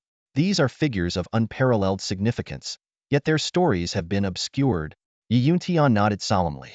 He knew all too well the profound legacies of nations like the Asin Kingdom and the Hila Empire, and the precarious state of Grand Xia's fractured cultural continuity. Su Lin soon returned, carrying writing tools, and stared wide-eyed as Chu Yun began revising the annotations. Uncle Yi, he's changing the words of professors, she exclaimed, almost ready to intervene. But before she could, a commanding voice echoed from outside the hall. The Hila Empire and the Sakura Nation have initiated a mythological duel. Both sides have successfully summoned their divine champions, who are... As the news of the impending clash reverberated through the hall, Chu Yun remained composed, an air of quiet confidence about him. After all, he had heard whispers on his way here, whispers of a nation eager to take this opportunity to teach the declining Sakura Nation a lesson. Su Lin's gaze was fixed intently on her phone screen, her expression focused as she live-streamed an epic divine battle. Uncle Yi, look, the Hela Empire has actually awakened Apollo. Her voice was filled with barely concealed shock. Chu Yun, noticing her reaction, explained calmly, Apollo is indeed extraordinarily powerful. In ancient Greek mythology, he is the god of light, prophecy, music, and medicine. He also serves as the protector of human civilization, travelers, and sailors. As the son of Zeus and Leto, his status is unparalleled. What? Su Lin abruptly looked up, staring at Chu Yun in disbelief. How do you know all this? This is supposed to be top-secret information about the Hela Empire's deities. Chu Yun simply gave a faint smile before turning to Yi Yuntian. Uncle Yi, I recall that many nations just declared war on Little Sakura. Why is it that only the Hela Empire is able to challenge them? Yi Yuntian let out a bitter laugh and explained, it's not just luck. The real reason is that the host of the mythic arena is the Hela Empire's goddess of love. While she can't directly influence the outcome of the battles, she does have some sway when it comes to selecting opponents, which inevitably favors her own nation. This explanation left Chu Yun deep in thought. If Xia were to face the Hela Empire in the future, the bias of this goddess of love could become a significant disadvantage. He silently made a mental note to figure out a way to have one of Xia's goddesses take on the role of host someday. With 2 hours left before the divine showdown, Chu Yun shifted his focus and asked how he could improve his strength. Yi Yuntian told him that the key lies in understanding one's patron deity. The deeper the understanding, the faster one can cultivate their inherited powers. That's easy. 2 hours is more than enough. Chu Yun declared confidently. Su Lin was astonished by his bold claim and leaned closer to Yi Yuntian, whispering, Uncle Yi, isn't he being overly confident? Can he really become a mortal grade A-level divine follower in just 2 hours? Yi Yunshin's expression turned oddly amused. Mortal grade A? I'd say he could easily defeat someone of that level right now. As they spoke, Chu Yun had already begun taking action. Chu Yun stood in the Hall of Deities, his gaze slowly lifting until it settled on the grand image at the very top of the Hala depiction of Pangu, the primordial god with whom he had resonated during his first awakening. As the deity to whom he was bound as a chosen one, Panga's legend was deeply etched in his heart. Taking a deep breath, Chu Yun spoke with a commanding voice. Out of boundless chaos, Pangu emerged, wielding the celestial axe to cleave the void. With the strength to uphold the heavens and the earth, he opened the path for creation, bringing forth the world. As his words echoed through the hall, a profound and mysterious energy began to ripple in the air. He continued, his tone steady yet reverent. But when his strength was spent, he sat in stillness and underwent transformation. His eyes ascended to the sky, his left eye becoming the sun, his right the moon, establishing the balance of yin and yang between heaven and earth. The sun and moon circled endlessly, casting light and shadow over the vast lands. His body gave rise to mountains and rivers, his hair and skin to plants and trees, and his lifeblood to countless living beings. Su Lin stood frozen in place, utterly captivated. Despite her reputation as a top scholar, these tales of Pangu were unfamiliar to her. What astonished her even more was the golden, law-like patterns of Tao energy that began to manifest around Chu Yun, as if the very principles of the universe were converging upon him. But Chu Yun did not stop. He delved deeper into the myths. From Panga's essence emerged three strands of primordial energy, which gave rise to the three pure ones. In the earliest days of the world, three great races, the dragons, the phoenixes, and the Kiln, dominated the land. Blessed with immense power from birth, they were proud and unyielding, leading to endless battles for supremacy. As Chu Yun spoke, radiant golden characters materialized in the air, recounting monumental events such as the Dragonhan calamity, the war of the witches and demons, and the investiture of the gods. His presence grew stronger with each word, his power surging from mortal crank to mortal brank, then a rank, and finally reaching the pinnacle of mortal strength. The spectacle left everyone in the hall awestruck. Su Lin's jaw dropped in disbelief, while Yi Yuntian stood tense and wide-eyed. In mere moments, Chu Yun had risen to a level rivaling the most seasoned chosen ones from around the world. The phenomenon sent shockwaves across the globe. In the skies above, countless ethereal silhouettes of divine beasts appeared, Qilin, dragons, phoenixes, and the black tortoisal bowing in reverence toward the Hall of Deities in Daxia. The scene was broadcast through the mythic arena, leaving audiences from every nation stunned and buzzing with speculation. Even Song Hai and his companions, who had been watching the battle between Hira and Sakura, turned their attention to the unfolding spectacle. They debated fervently, wondering who this newly ascended rank chosen one could be. Some speculated it was the prodigious Su Lin, while others suspected it was Chu Yun, who had recently been escorted to the Hall of Deities. As their discussions continued, the phenomena at the Hall of Deities grew ever more extraordinary. Within the Grand Hall of the Daxia Pantheon, Chu Yun was undergoing an extraordinary transformation. His aura grew increasingly profound, reaching the pinnacle of the mortal S-class divine Chosen, a boundary that marked the utmost limit of mortal potential. Beyond this point lay the domain of the gods. In the terms of ancient Qi cultivators, this was the final step before attaining immortality and ascending to the heavens, the realm of a true terrestrial deity. Chu Yun silently felt the surging power within him. The physical strength bestowed upon him by the legacy of Pangu was already awe-inspiring. Combined with the ultimate inheritance of Pangu's strength, he could systematically refine and fortify his body. In terms of cultivation, he had mastered the Qi refinement technique of the first emperor, the most suitable method for mortals, which could also harness the power of Daxia's dragon veins. As for combat capabilities, the inheritance of Sun Wukong gave him an unparalleled edge, making him even more formidable.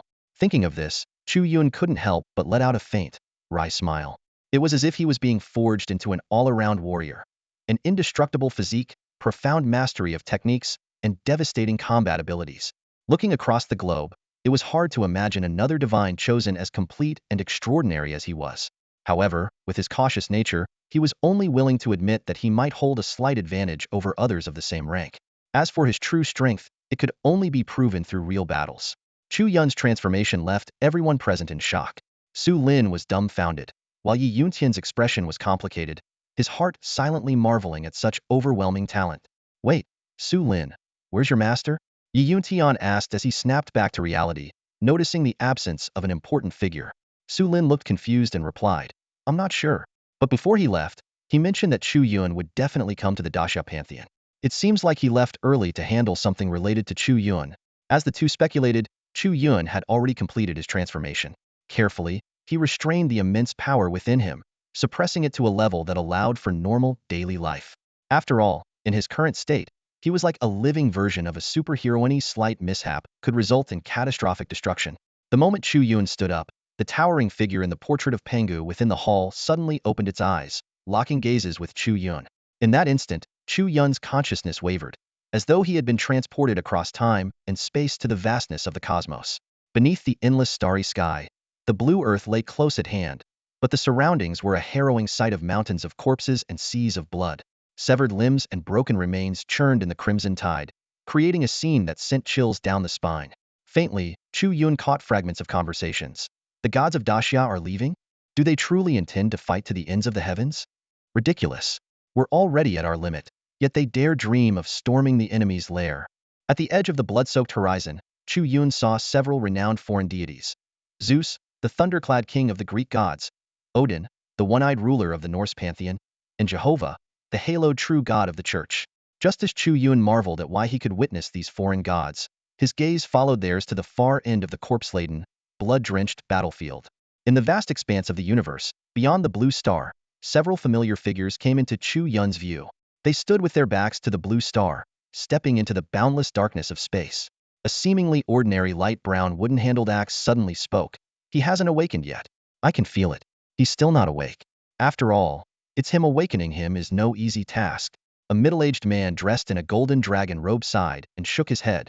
His figure was slightly lean, but his every step radiated brilliance. Each stride created divine bridges in the dark void, and he walked upon arcs of divine light. But it doesn't matter. Even though he hasn't awakened, we are enough. A breathtaking woman with the head of a human and the body of a serpent looked pale, her eyes filled with exhaustion. I just can't help but feel reluctant to leave this little broken sphere. Who knows if we'll ever return? Feeling tired? A fierce-looking man, riding a black and white panda, grinned wickedly. Of course I'm tired, but the little broken sphere is right behind us. A bit of exhaustion is nothing. Once we wipe them out, we'll be able to come back. Yeah, we'll be back soon. And when that time comes, they'll feast on meat and drink to my heart's content. I just want to taste the water of my homeland again. As these figures drifted further and further away, their voices gradually faded until they were out of reach. The divine light before Chu Yun's eyes vanished completely. He fell silent, finally grasping the scene before him. This was neither the present nor the future, it was a projection of the past. Turning to the mountain of corpses and sea of blood beyond the blue star, Chu Yun suddenly understood. The severing of Dixia's cultural legacy ran so deep because the gods had fallen. A chill climbed up his spine, sending goosebumps across his skin. Among the lifeless bodies lay the gods of Dixia, and those who had chosen to leave were none other than the most illustrious deities of Dixia. Nuwa, the creator of humanity, the Jade Emperor, supreme ruler of the heavens. Fuxi, the sovereign of humans. Hongjun, the primordial Tao ancestor. Chiyu Chu Yun was all too familiar with their images as a person of Dixia. A catastrophic calamity had befallen the blue star, leading to the fall of the gods. While the deities of other nations largely remained to guard the blue star, ensuring the continuity of their mythologies with divine guidance, Dixia's surviving gods chose to venture outward. They refused to continue battling near the little broken sphere. Instead, they sought to strike at the heart of their enemies, to end the conflict once and for all. Chu Yun muttered to himself, "Wait, something doesn't add up. If the gods have all fallen or left, how are we still able to summon them?" He felt as though he had stumbled upon a crucial mystery. As Chu Yun was lost in deep thought, the vision before his eyes suddenly blurred and began to dissipate. His consciousness returned to his body, and the first thing he saw was the concerned faces of Yi Yuntian and Su Lin. "Kid, I thought your soul had been taken away," Yi Yuntian said with a wry smile. "What happened to you? You just froze there, staring blankly, standing still for over an hour." As a key figure in Dixia, Chu Yun's safety was a major concern for him. "Well, you're not entirely wrong. My soul was kind of taken away," Chu Yun replied with a complicated expression. He had just witnessed something beyond the perception of ordinary people and had come to understand, at least in part, why Dixia's cultural lineage had been so severely fractured. "Uncle Yi, I have a theory," Chu Yun said, narrowing his eyes. "The deities we summon might not be their true forms, but rather projections or avatars of themselves." "What?" Yi Yuntian staggered back half a step, his face filled with disbelief. Such a theory was completely unheard of. Chu Yun initially wanted to explain the bizarre experience he'd just gone through, but he doubted anyone would believe him given how surreal it was. Instead, he analyzed calmly. According to the rules of the mythic arena, the more detailed a god's lore is to their devotee, the stronger their summoning becomes. Our cultivation is also closely tied to our understanding of the deities. So, what's the true purpose of the mythic arena? Is it merely to pit nations against each other in battles, or is it training us to ascend to godhood in preparation for some unknown, formidable enemy? Yi Yuntian fell into deep thought. Various nations have indeed been discussing this possibility, but no one has concrete evidence to support it, he said, shaking his head with a helpless smile. For now, though, our immediate concern is the life-and-death battle against the gods and demons of Asen Nation. No, this is crucial. Chu Yun interrupted, his eyes gleaming with insight. If the purpose of the mythic arena is for us to inherit the legacies of the gods, then what would happen if I enriched the lore of these deities? Would it enhance the bond between you God-chosen ones and your patron deities? Yi Yuntian was stunned, as if struck by lightning. He immediately grasped the profound implications of Chu Yun's theory. If it were true, then by expanding the deity's lore, Chu Yun could potentially facilitate a groundbreaking leap in power for all of Dixia's God-chosen warriors. For instance, that God-chosen who only sees Yang Jian as a guard dog. Chu Yun gave an example. If the real Yang Jian were to manifest, things would be entirely different. Yi Yuntian's excitement was palpable. "Let's go. We need to head back and strategize this immediately." Meanwhile, in the mythic arena, Ram was in discussions with the high-ranking officials of Asen Nation. "You want to wager the territory near the Himalayas with that kid from Dixia? Ram, have you lost your mind?" "No, it's a brilliant move. That boy is an unpredictable variable. Eliminating him would greatly benefit our control and eventual conquest of Dexia. Exactly. Chu Yun must die. They all agreed in unison. As Chu Yun and Yi Yun Tian returned to the mythical arena with their group, all eyes once again turned to them. Song Hai and the others hurriedly approached, their eyes gleaming with anticipation.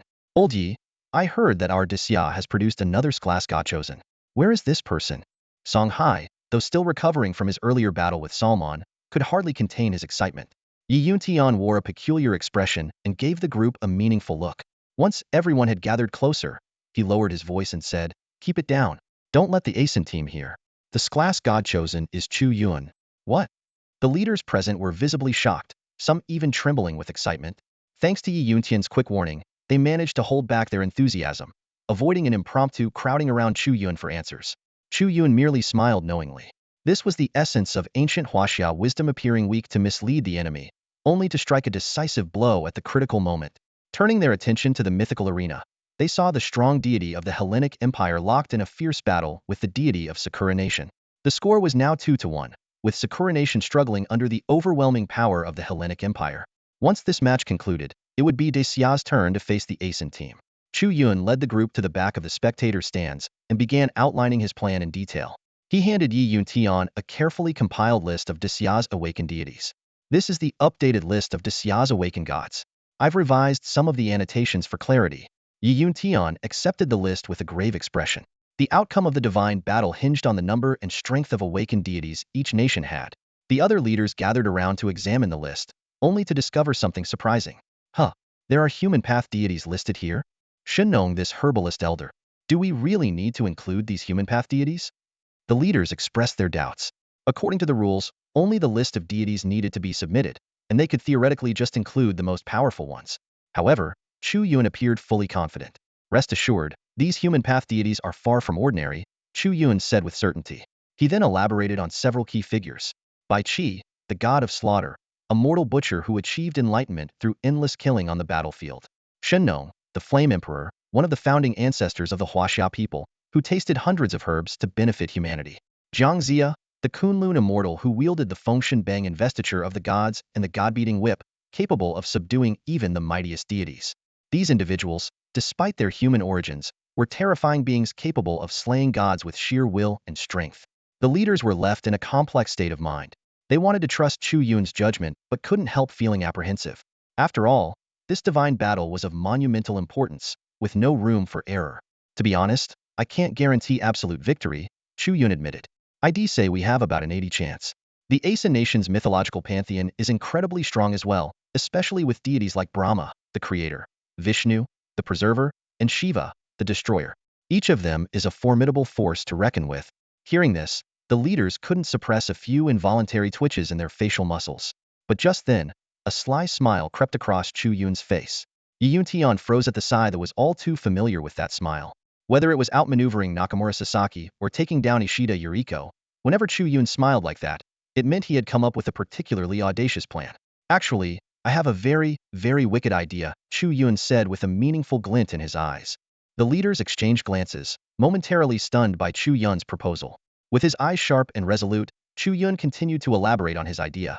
This plan stems from my initial hypothesis. I am confident that I can awaken Shenong, the revered ancestor of Dexia. Shenong's most profound divine attribute must be healing. Not only tasted hundreds of herbs to lay the foundation of traditional medicine for our Dexia people, but also discovered the 5 grains, leading humanity out of the primitive era of foraging and into the dawn of agricultural civilization. With his divine healing powers, restoring the internal injuries of class God-blessed individuals should be effortless. Yi Yun Tian was the first to react, his eyes lighting up. Wait a second, Chu Yun, I get what you're saying now. You want this class God-blessed on the border to channel divine power and go all out against the ASIN nation, right? Exactly. Chu Yun smiled faintly, and that smile caused the hearts of everyone in the room to skip a beat. The leaders exchanged looks again, now seeing the glimmer of hope in each other's eyes. If Shenong indeed possessed such divine capabilities, this class God-blessed of Dexia could unleash their full strength without hesitation. After all, with their nation's deity to heal them, it would completely dismantle the ASIN nation's schemes. Let's proceed as Chu Yun suggested, declared Old Wang, slamming the table in approval. This young man has a bright future ahead. Meanwhile, the ASIN nation was also urgently mobilizing their most powerful God-blessed individuals. Standing before a crowd of fervent supporters, Ram delivered an impassioned speech. This time, we must crush Xia. The Westerners call Xia the sleeping lion of the East, but if the lion never awakens, it will never threaten us. Only the Aeson nation deserves to dominate the East. At the same time, the divine battle between the Gila Empire and Sakura nation reached its grim finale. Hades, the lord of the underworld, summoned countless spectral demons, tearing the Sakura nation's goddess into shreds. The gruesome scene left global audiences trembling in fear. Under the despairing gaze of the Sakura people, the goddess of love announced, "Next, we invite the representatives of Xia and the Aeson nation to take the stage." Instantly, the eyes of the Sakura nation turned toward the Aeson nation. In the audience stands of Sakura country, waves of angry voices rose one after another. "It's all because of that damned great Xia. If it weren't for them, how could the Shira Empire have launched an attack on us?" One furious citizen of Sakura country exclaimed. "Back in the day, our brave warriors of Great Sakura fought for the prosperity of East Asia, trying to save them from their misery. But those Xia people used their space for-time tactics, dragging the war out for 8 years and ultimately causing our defeat." Another voice chimed in, equally indignant. Chu Yun stood amidst the crowd, listening to the heated words, a faint smile curling at the corners of his mouth. These Sakura people had clearly been defeated by the Shira Empire, yet they shifted their deepest resentment onto Great Xia.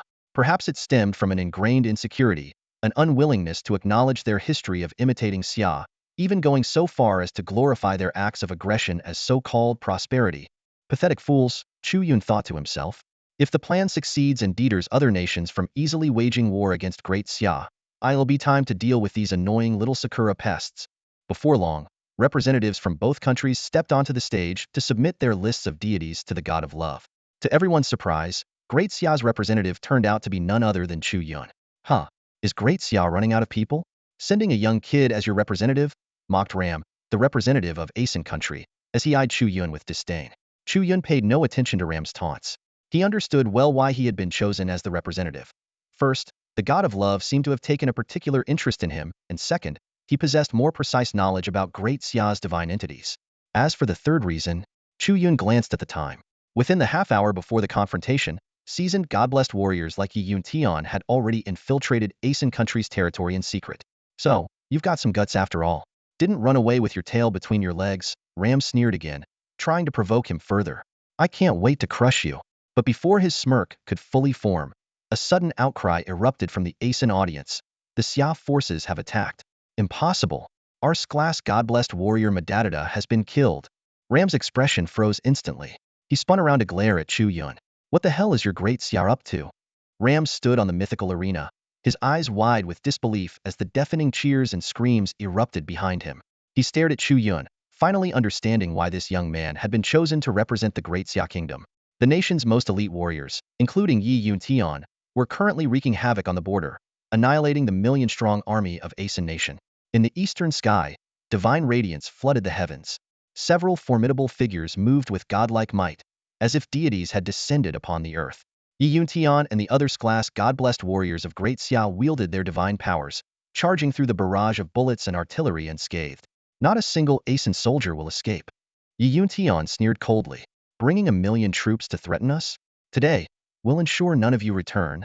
With his long silver hair flowing, Yi Yun Tian raised his hand to the sky, surrounded by crackling lightning. Under his command, a blinding bolt of thunder crashed down, obliterating half of Aeson nation's capital city in an instant. "Should I send another one?" someone suggested with a smirk. "Back when we founded our nation, these Aeson fools tried to invade our territory, only to be driven back to their capital. All these years later, it seems they still haven't learned their lesson." The scene left all who witnessed it stunned. Nations around the world responded with a mix of awe and alarm. While some were shaken by the ferocity of Great Xia's actions, others criticized the move as reckless. After all, the use of divine power by class god-blessed individuals was akin to nuclear deterrence, effective but extremely costly, with severe risks to the user's life if mishandled. As Yi Yun Tian and his team returned to the mythical arena like streaks of light, Ram suddenly erupted into maniacal laughter. His face twisted with disdain as he sneered, "The so-called mighty Great Xia, resorting to such desperate measures? Trying to break our nation's morale with these cheap theatrics?" He turned to address the crowd of his countrymen in the stands, shouting, "Stay calm. These Great Xia warriors are just playing tricks. Look closely, those who borrowed divine power are barely holding on. It'll take them at least a year or two to recover." His words ignited a spark of hope among the previously panicked Aeson citizens. Upon closer inspection, Yuntian and his team did indeed appear visibly fatigued, their faces pale and strained from the severe backlash of using divine power. Lord Ram is right. A cheer erupted from the crowd. Great Xia has won the battle but lost the war. Seeing his people regain their confidence, Ram cast a triumphant glance at Chu Yun and the others. With a mocking grin, he taunted, "Ha! What a pathetic bunch. You risked the deadly backlash of divine power just to scatter a mere mortal army of 1,000,000. How laughable." Ram gazed at the scene before him with a mix of disdain and anticipation. Ordinary people? We have more than enough. With over 3 billion citizens, do we really need to worry about numbers? He mused to himself. But once the divine war begins, what can you frail and ailing ones possibly use to fight against us? Over the years, the leadership of Xia had behaved like turtles hiding in their shells, constantly retreating and yielding in the face of provocations during both divine wars and real-world confrontations. This behavior had earned them the mocking nickname Old Turtle Kingdom by nations around the world. But today, this old turtle finally stuck its neck out to bite. Ram was both shocked by the sudden fierceness of the Xia people and thrilled by the prospect of the impending bloodshed. His heart raced with excitement, eagerly awaiting the clash between gods and demons. Frail and ailing? Chu Yun swept his gaze across his companions. Yi Yun Tian, once a towering and robust figure, now appeared emaciated, his eye sockets deeply sunken. Noticing Chu Yun's glance, Yi Yun Tian forced an awkward smile. Cough, diabetes symptoms. Severe cases always end up looking like this. Wang Zhengwo, a middle-aged balding man with glasses, had trembling fingers that he couldn't control. He barely managed to lift his wrist to glance at his watch. Almost 5 p.m. Time to clock out soon. The other shrank God-blessed individuals present displayed various signs of terminal illnesses, severe consequences of borrowing divine power. Yet they all knew that Chu Yun had the ability to restore them. It was precisely for this reason that these top-tier fighters from Xia had made this seemingly reckless decision. Chu Yun turned to the goddess of love and said succinctly, "I confirm the start." "All right." The goddess of love looked at Chu Yun with surprise, unable to comprehend the reasoning behind their decision. However, as this was an internal matter of Xia, she chose not to interfere. As her words fell, the list of gods from both nations appeared before the world. The divine initiation stones materialized, and Ram and Chu Yun each stepped into the one before them. Within Chu Yun's divine initiation stone, the 10 awakened gods of Xia manifested. Among them, the portrait of an elderly man with kind, benevolent eyes stood out. Chu Yun thought to himself, "Today, let us Xia people remember our roots.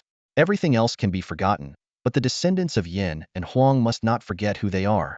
As Chu Yun had anticipated, among the many divine figures emerging from the Oracle Stone, one stood out with a green radiance, none other than Yin Emperor Shenong, one of the foundational figures of huaxia civilization.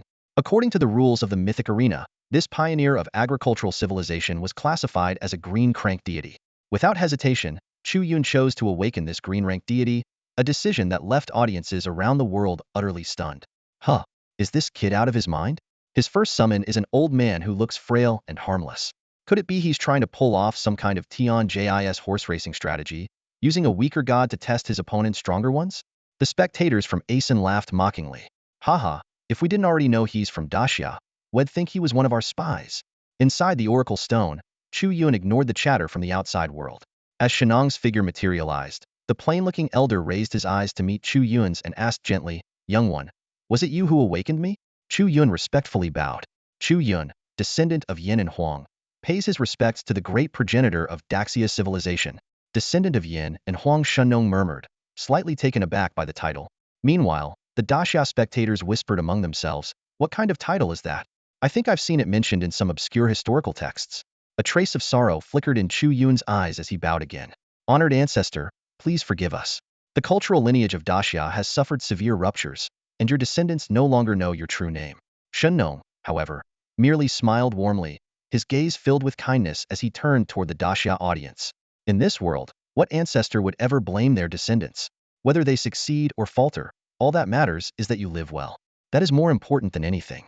This was the same ancestor who had tasted countless herbs and endured the poison of 72 plants in a single day without complaint. To spare his people from the suffering of disease and the perils of hunting for survival, he had traversed mountains and rivers to establish the foundation of agriculture. He chose to protect his people quietly, like the spring rain that nourishes all things without a sound. Hearing these words, a tremor ran through Chu Yun's heart. Yet, the Asen godbearers dismissed it all with disdain. What an idiot summoning some old geezer. What's he going to do? Lecture us to death? But one among them, Ram, kept a wary eye on Chu Yun. Underestimating this young man could lead to disaster, as the Sakura faction had already learned the hard way. Without hesitation, Ram gave the order, attack. Wipe out these Daxia godbearers immediately. Though the other Asen godbearers were skeptical, they transformed into streaks of light and charged at the Daxia camp. Yi Yun Tian and his comrades tensed, their expressions grim. They were waiting for Chu Yun's counterattack. Shen cast an approving glance at Chu Yun. You've planned this well, young one. With that, he descended to the arena alongside Chu Yun. With a simple wave of his sleeve, countless ethereal herbs appeared, taking root in the air, sprouting, and growing rapidly as if the very fabric of nature obeyed his call. In the herbal garden, an overwhelming surge of vitality suddenly erupted. Every herb radiated an unprecedented, vigorous life force, their lush green vibrancy astonishing to behold. This was the blessing of Shenanga, gift from the ancestors of huaxia, manifesting in this very moment. Yi Yun Tian and his companions stood amidst this flourishing vitality, their injuries healing at a speed visible to the naked eye. The group of Asan divine envoys, who had just charged toward them with sinister smiles, froze in place, their expressions stiffening in disbelief. Before they could react, Yi Yun Tian and his group launched their counterattack. The power of thunder, the flaming spear, the legendary Hoi's arrows, every injury caused by the backlash of divine power was instantly healed, allowing them to once again channel the might of their patron deities. In a dazzling display, a torrent of divine abilities and lethal techniques erupted, overwhelming the Asan envoys like a vast ocean crashing down. Caught off guard, the three-strength divine envoys of Asan had no time to respond before they were obliterated by the sheer force of divine power, reduced to nothingness in an instant. Yi Yun Tian's laughter echoed triumphantly. This unparalleled freedom to unleash divine power under Shenang's blessing filled him with exhilaration like never before. The scene left everyone present utterly astounded. In the past, only the Vatican and the Holy See had such extraordinary deities, and now, Daxia had revealed one of its own. The Daxia audience in the stands rose to their feet, staring in disbelief at the unfolding events. Is this really a green-tier deity? How could it possess such power? Everything Chu Yun said was true about the deeds of this deity. All eyes turned toward Shinno.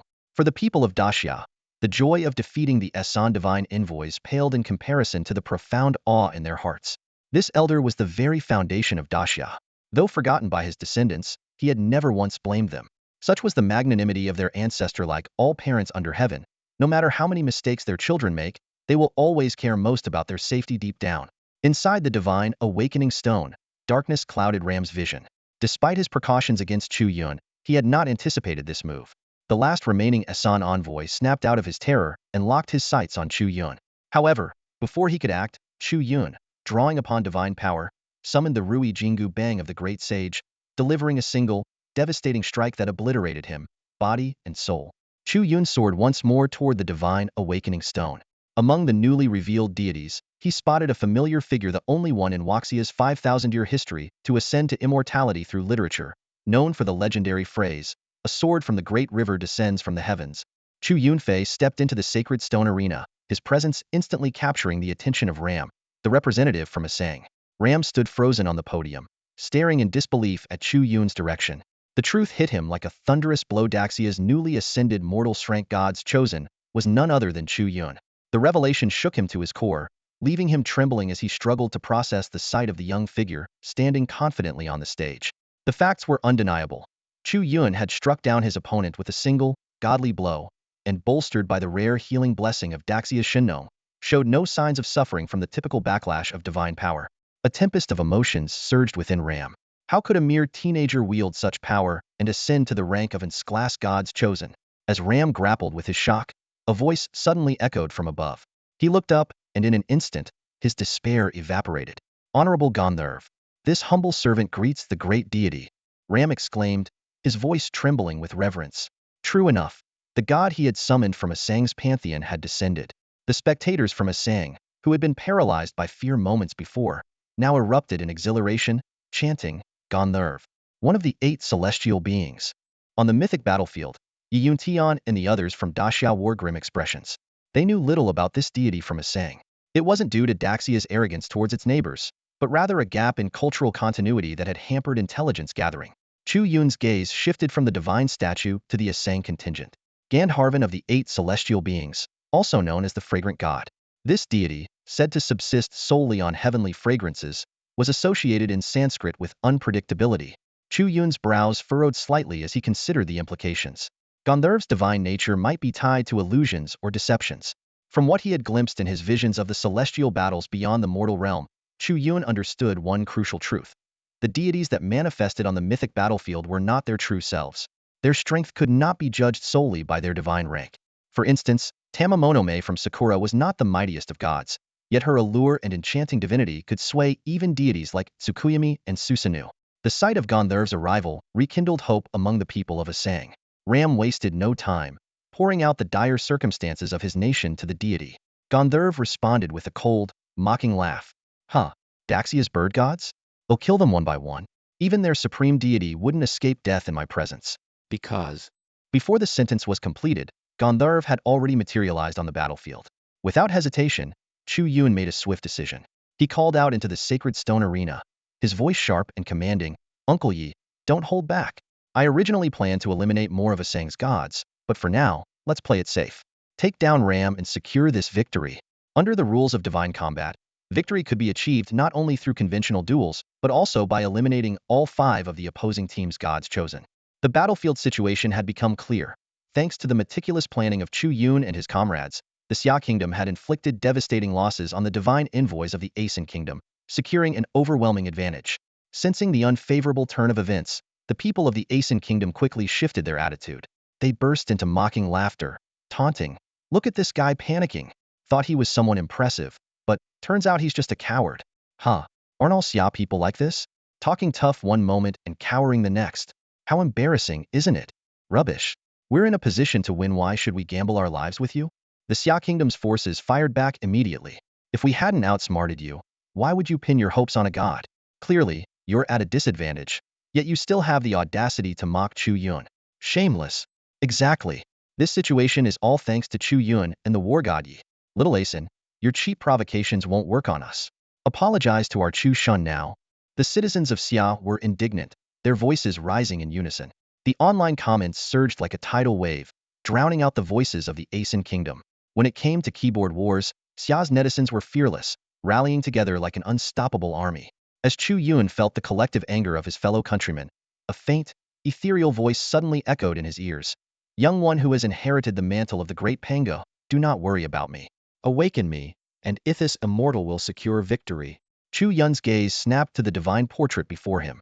For the first time, he heard the voice of a god without invoking the summoning ritual. Do not be surprised, the voice continued. You carry Panga's legacy, the source of all deities. You possess the ability of heavenly resonance, which allows me to communicate with you.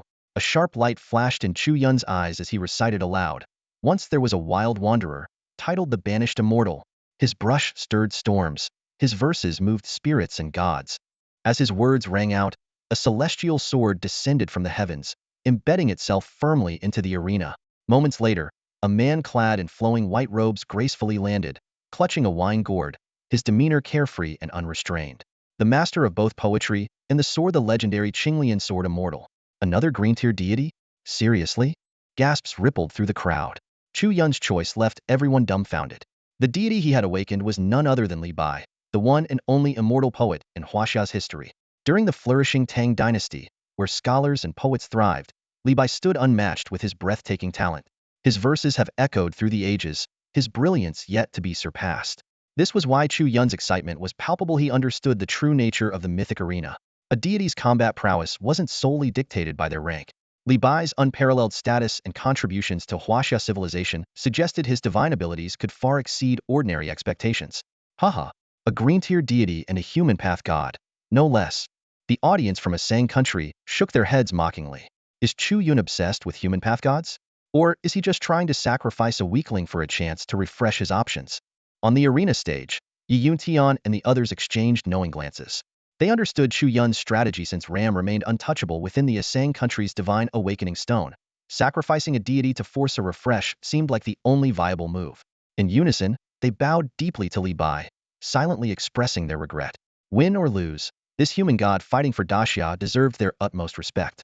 You little ones, is my greatness really so hard to believe? Li Bai chuckled, his carefree demeanor as radiant as ever. Raising his wine gourd, he took a hearty swig before casting a casual glance at his opponent, Gandharv. With a tipsy grin, he beckoned with a finger. Come on, Chubbylets dance. The taunt hit its mark, igniting Gandharv's fury. The green-faced, fang-toothed deity glared with unrestrained rage. Even Ram, observing from the divine awakening stone, hastily shouted, "Esteemed Gandharv, please crush this insignificant Dashya god immediately." "Shut it," Gandharv snapped, casting a menacing glare at Ram, who instantly shrank back, silenced and trembling. The battle erupted in an instant. Gandharv formed intricate seals with his hands, summoning a dense, foreboding mist that filled the arena. Within moments, a hellish illusion took shoppy landscape of blood and carnage, teeming with vengeful spirits, their feral howls saturating the air with murderous intent. Yet Li Bai remained unfazed, his smile drunk and unbothered. With a flick of his foot, he sent a 3-foot-long sword soaring into his hand. He recited softly, "The great rock rises with the wind one day, soaring up 90,000 miles." With a single slash, his sword unleashed a dazzling golden rock, its brilliance obliterating the blood-soaked illusion. The vengeful spirits disintegrated, and the nightmarish realm shattered like fragile glass. What? This human god's divine ability is illusion-based too. Gandharv froze in disbelief.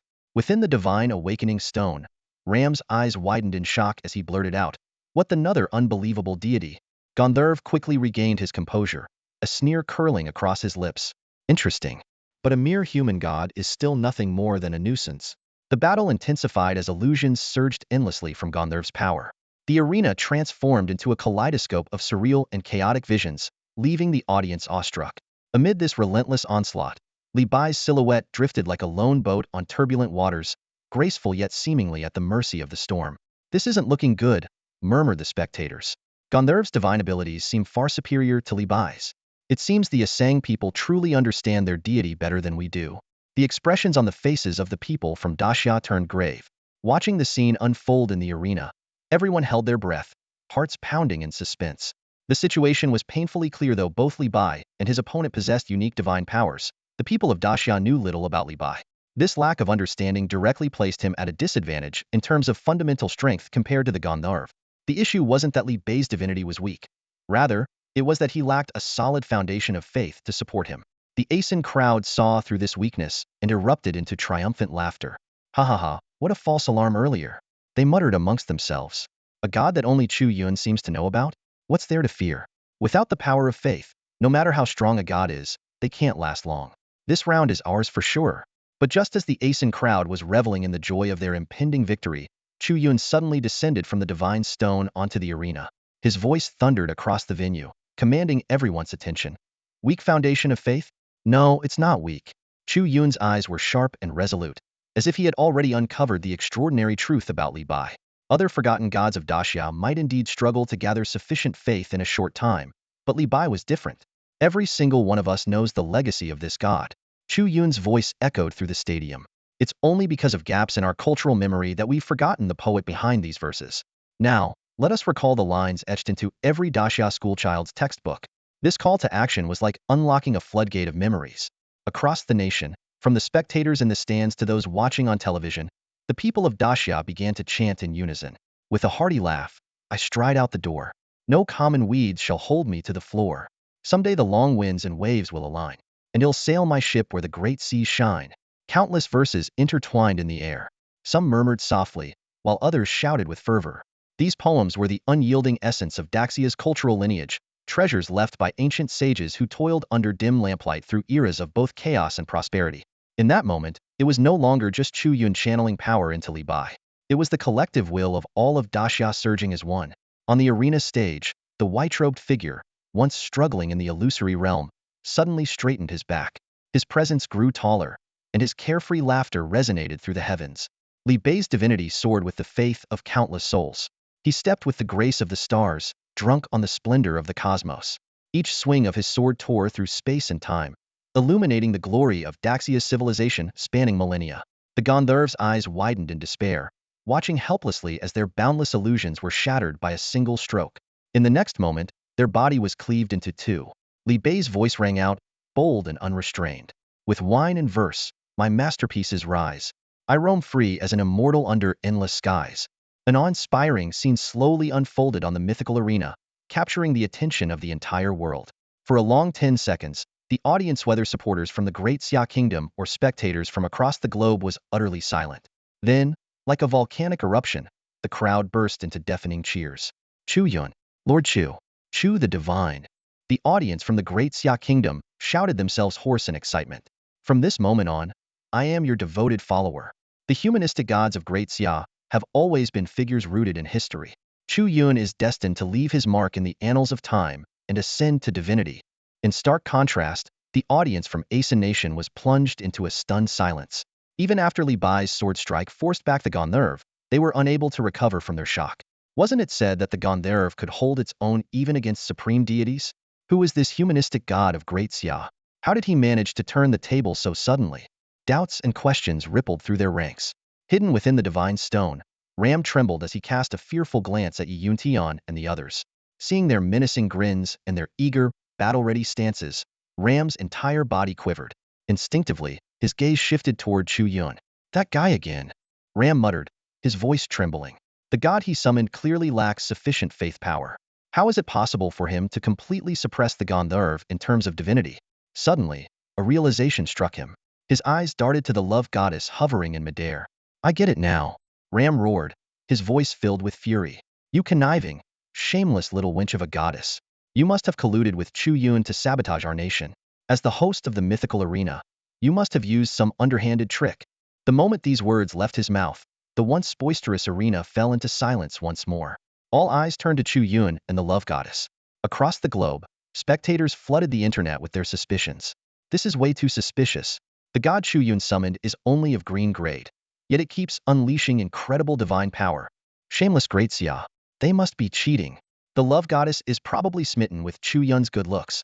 Even some of the Great Xia audience began to waver, questioning whether there might indeed be some unsavory deal at play. However, others staunchly defended him. Even if there is a deal, it's because Lord Chu sacrificed himself for the sake of our country. Just as the debate reached its peak, the love goddess made her move. Her golden hair billowed as she stepped forward, her chest heaving with indignation. With a resounding slap, she struck Ram across the face. How dare you? She thundered, her voice filled with divine authority. A mere mortal dares to slander a god. Though the rules of the mythical arena prohibited gods from directly killing their chosen mortals, this slap made her fury abundantly clear.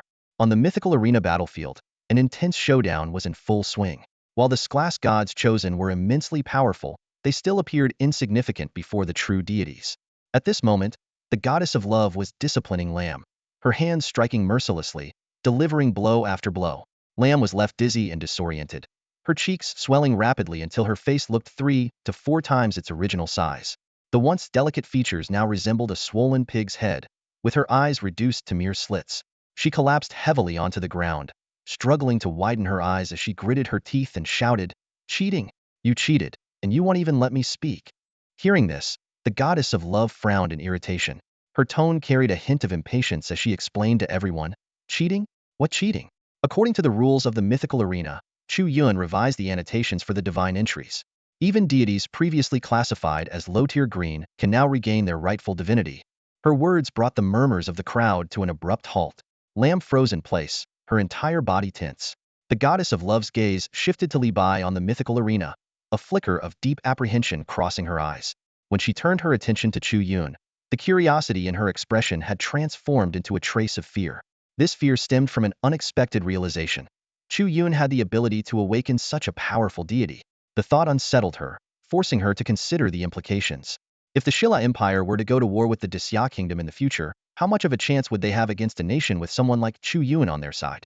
It was undeniable that the Xia Kingdom was no longer what it used to be. Anyone who still regarded it as a weak nation was deluding themselves. Yet Lam remained defiant. She struggled to her feet, her gaze venomous as it locked onto Chu Yun. With a sharp, accusatory tone, she demanded, "What's so special about him? Speak up. What's different about this deity? How does he get to turn the tables like this?" Her voice grew harsher, "Goddess of love, if you're truly favoring this guy today, then under the watchful eyes of the entire world, you don't deserve to be the host of the mythical arena. Both you and Chu Yun deserve to die. Everyone must die." Ram's eyes widened with rage, his entire being emanating a suffocating aura of resentment.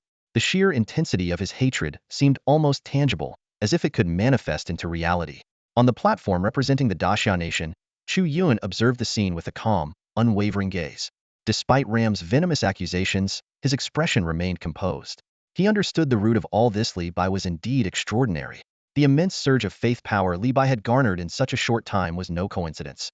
His poetry had long been etched into the hearts of every daxia citizen. Though the man himself might have faded from memory, his timeless works remained vivid in the collective consciousness of the people. Chu Yun's invocation of Li Bai was not merely his personal interpretation. It was the culmination of how billions of daxia citizens envisioned the legendary poet.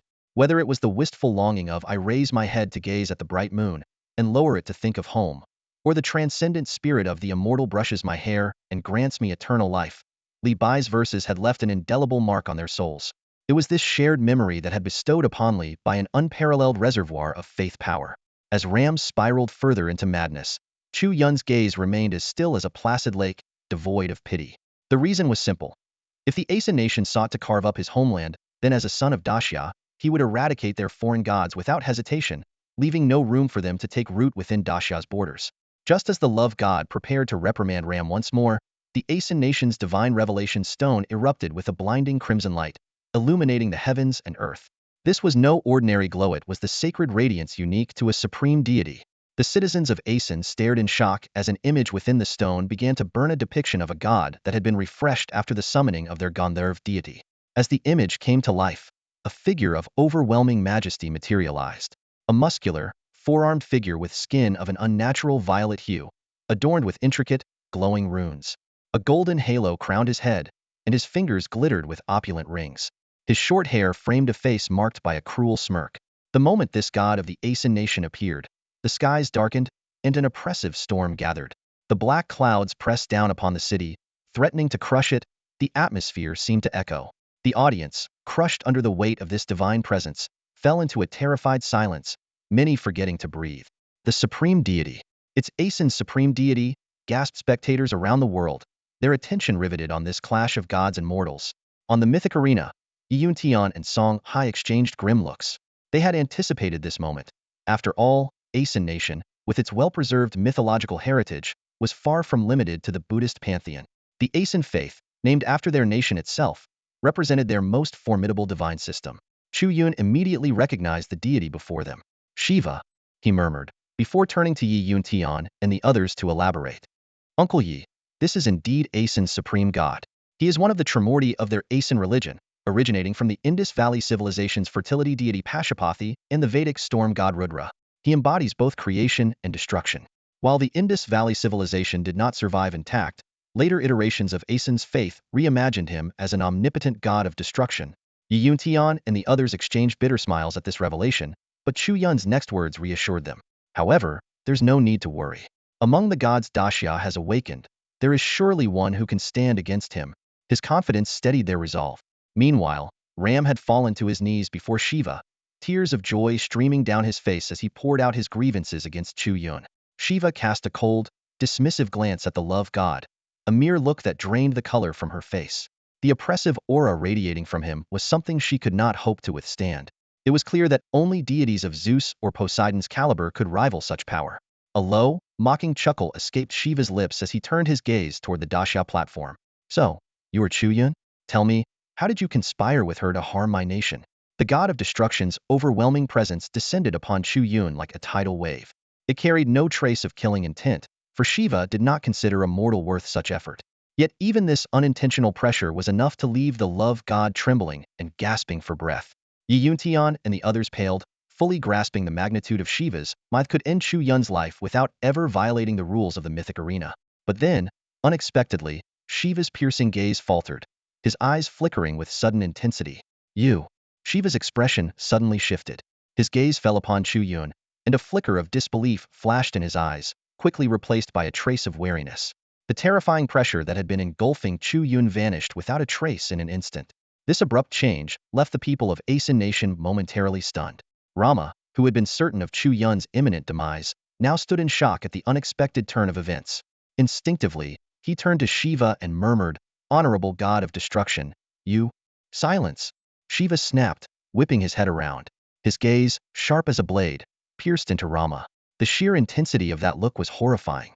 Rama felt as though he had plunged into an endless abyss, enduring the excruciating agony of being torn apart piece by piece in a vision of destruction. He let out a blood-curdling scream before collapsing to the ground, his eyes rolling back as he fainted. Even more terrifying, His black hair turned snow-white within moments, his skin wrinkling rapidly. In the blink of an eye, he had aged from the prime of his life to that of a frail old man. Gasps of shock rippled through the audience.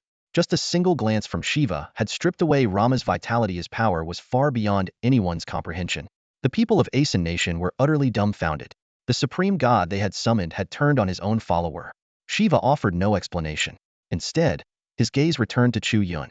This time, there was a distinct sense of gravity in his eyes, marking the first time he had truly acknowledged a mortal. "I do not wish to be your enemy," Shiva said, his voice calm but heavy. "However, this concerns the very foundation of my existence. If the Asen civilization is wiped out, my foundation will collapse, which would be disastrous for me and for what lies ahead." He abruptly stopped, as though realizing he had said too much. After a brief pause, he continued, "I hope you can understand." These words left everyone present even more astonished. Shiva no longer referred to himself as a god in a lofty, detached manner, but instead spoke to Chu Yun as an equal. The once aloof and fearsome deity now displayed an entirely different demeanor. Chu Yun understood immediately. Shiva must have sensed his connection to the primordial god Pangu. From the visions Chu Yun had seen, although many of Disya's powerful deities had left Earth to wage battles across the stars, Pangu, the creator god, remained behind. Only Pangu could inspire such caution in Shiva. "Very well, let the battle continue," Shiva suddenly declared. He no longer dwelled on whether Chu Yun had conspired with the goddess of love to cheat, but instead descended directly onto the platform representing Asen Nation. There, he shrank his form to the size of an ordinary human and entered the divine awakening stone. This scene left everyone in utter shock. Representatives from various nations began murmuring among themselves. Was Shiva, the god of destruction, truly about to awaken a fellow deity for Asen Nation himself?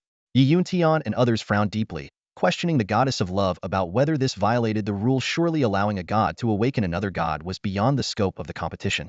The goddess of love forced a faint smile and explained that this was indeed unprecedented in the history of mythic arena battles.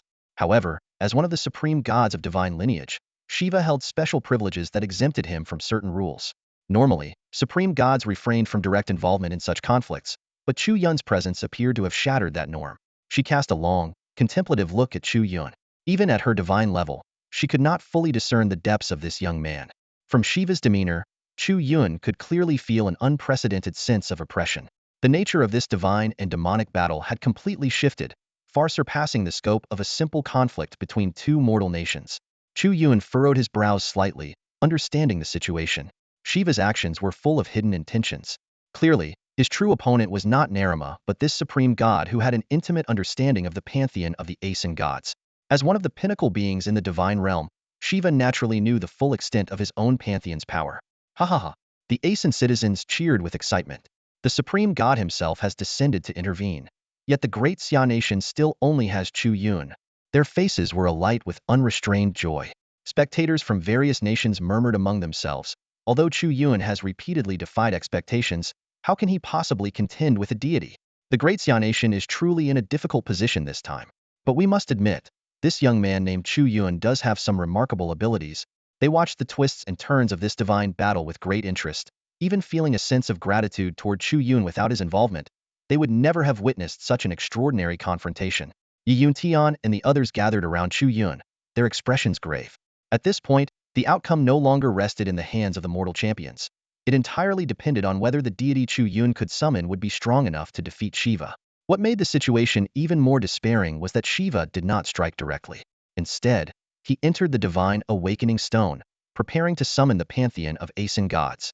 His intentions were painfully clear: aim to have the Asen gods slaughter the deities of the great Xia nation, trampling their corpses to assert Asen's dominance. Chu Yun's eyes flickered as he clenched his teeth. He had seen through Shiva's plan. It was not just about annihilating the gods of the great Xia nation, but also about using their fall to cement Asen's supremacy.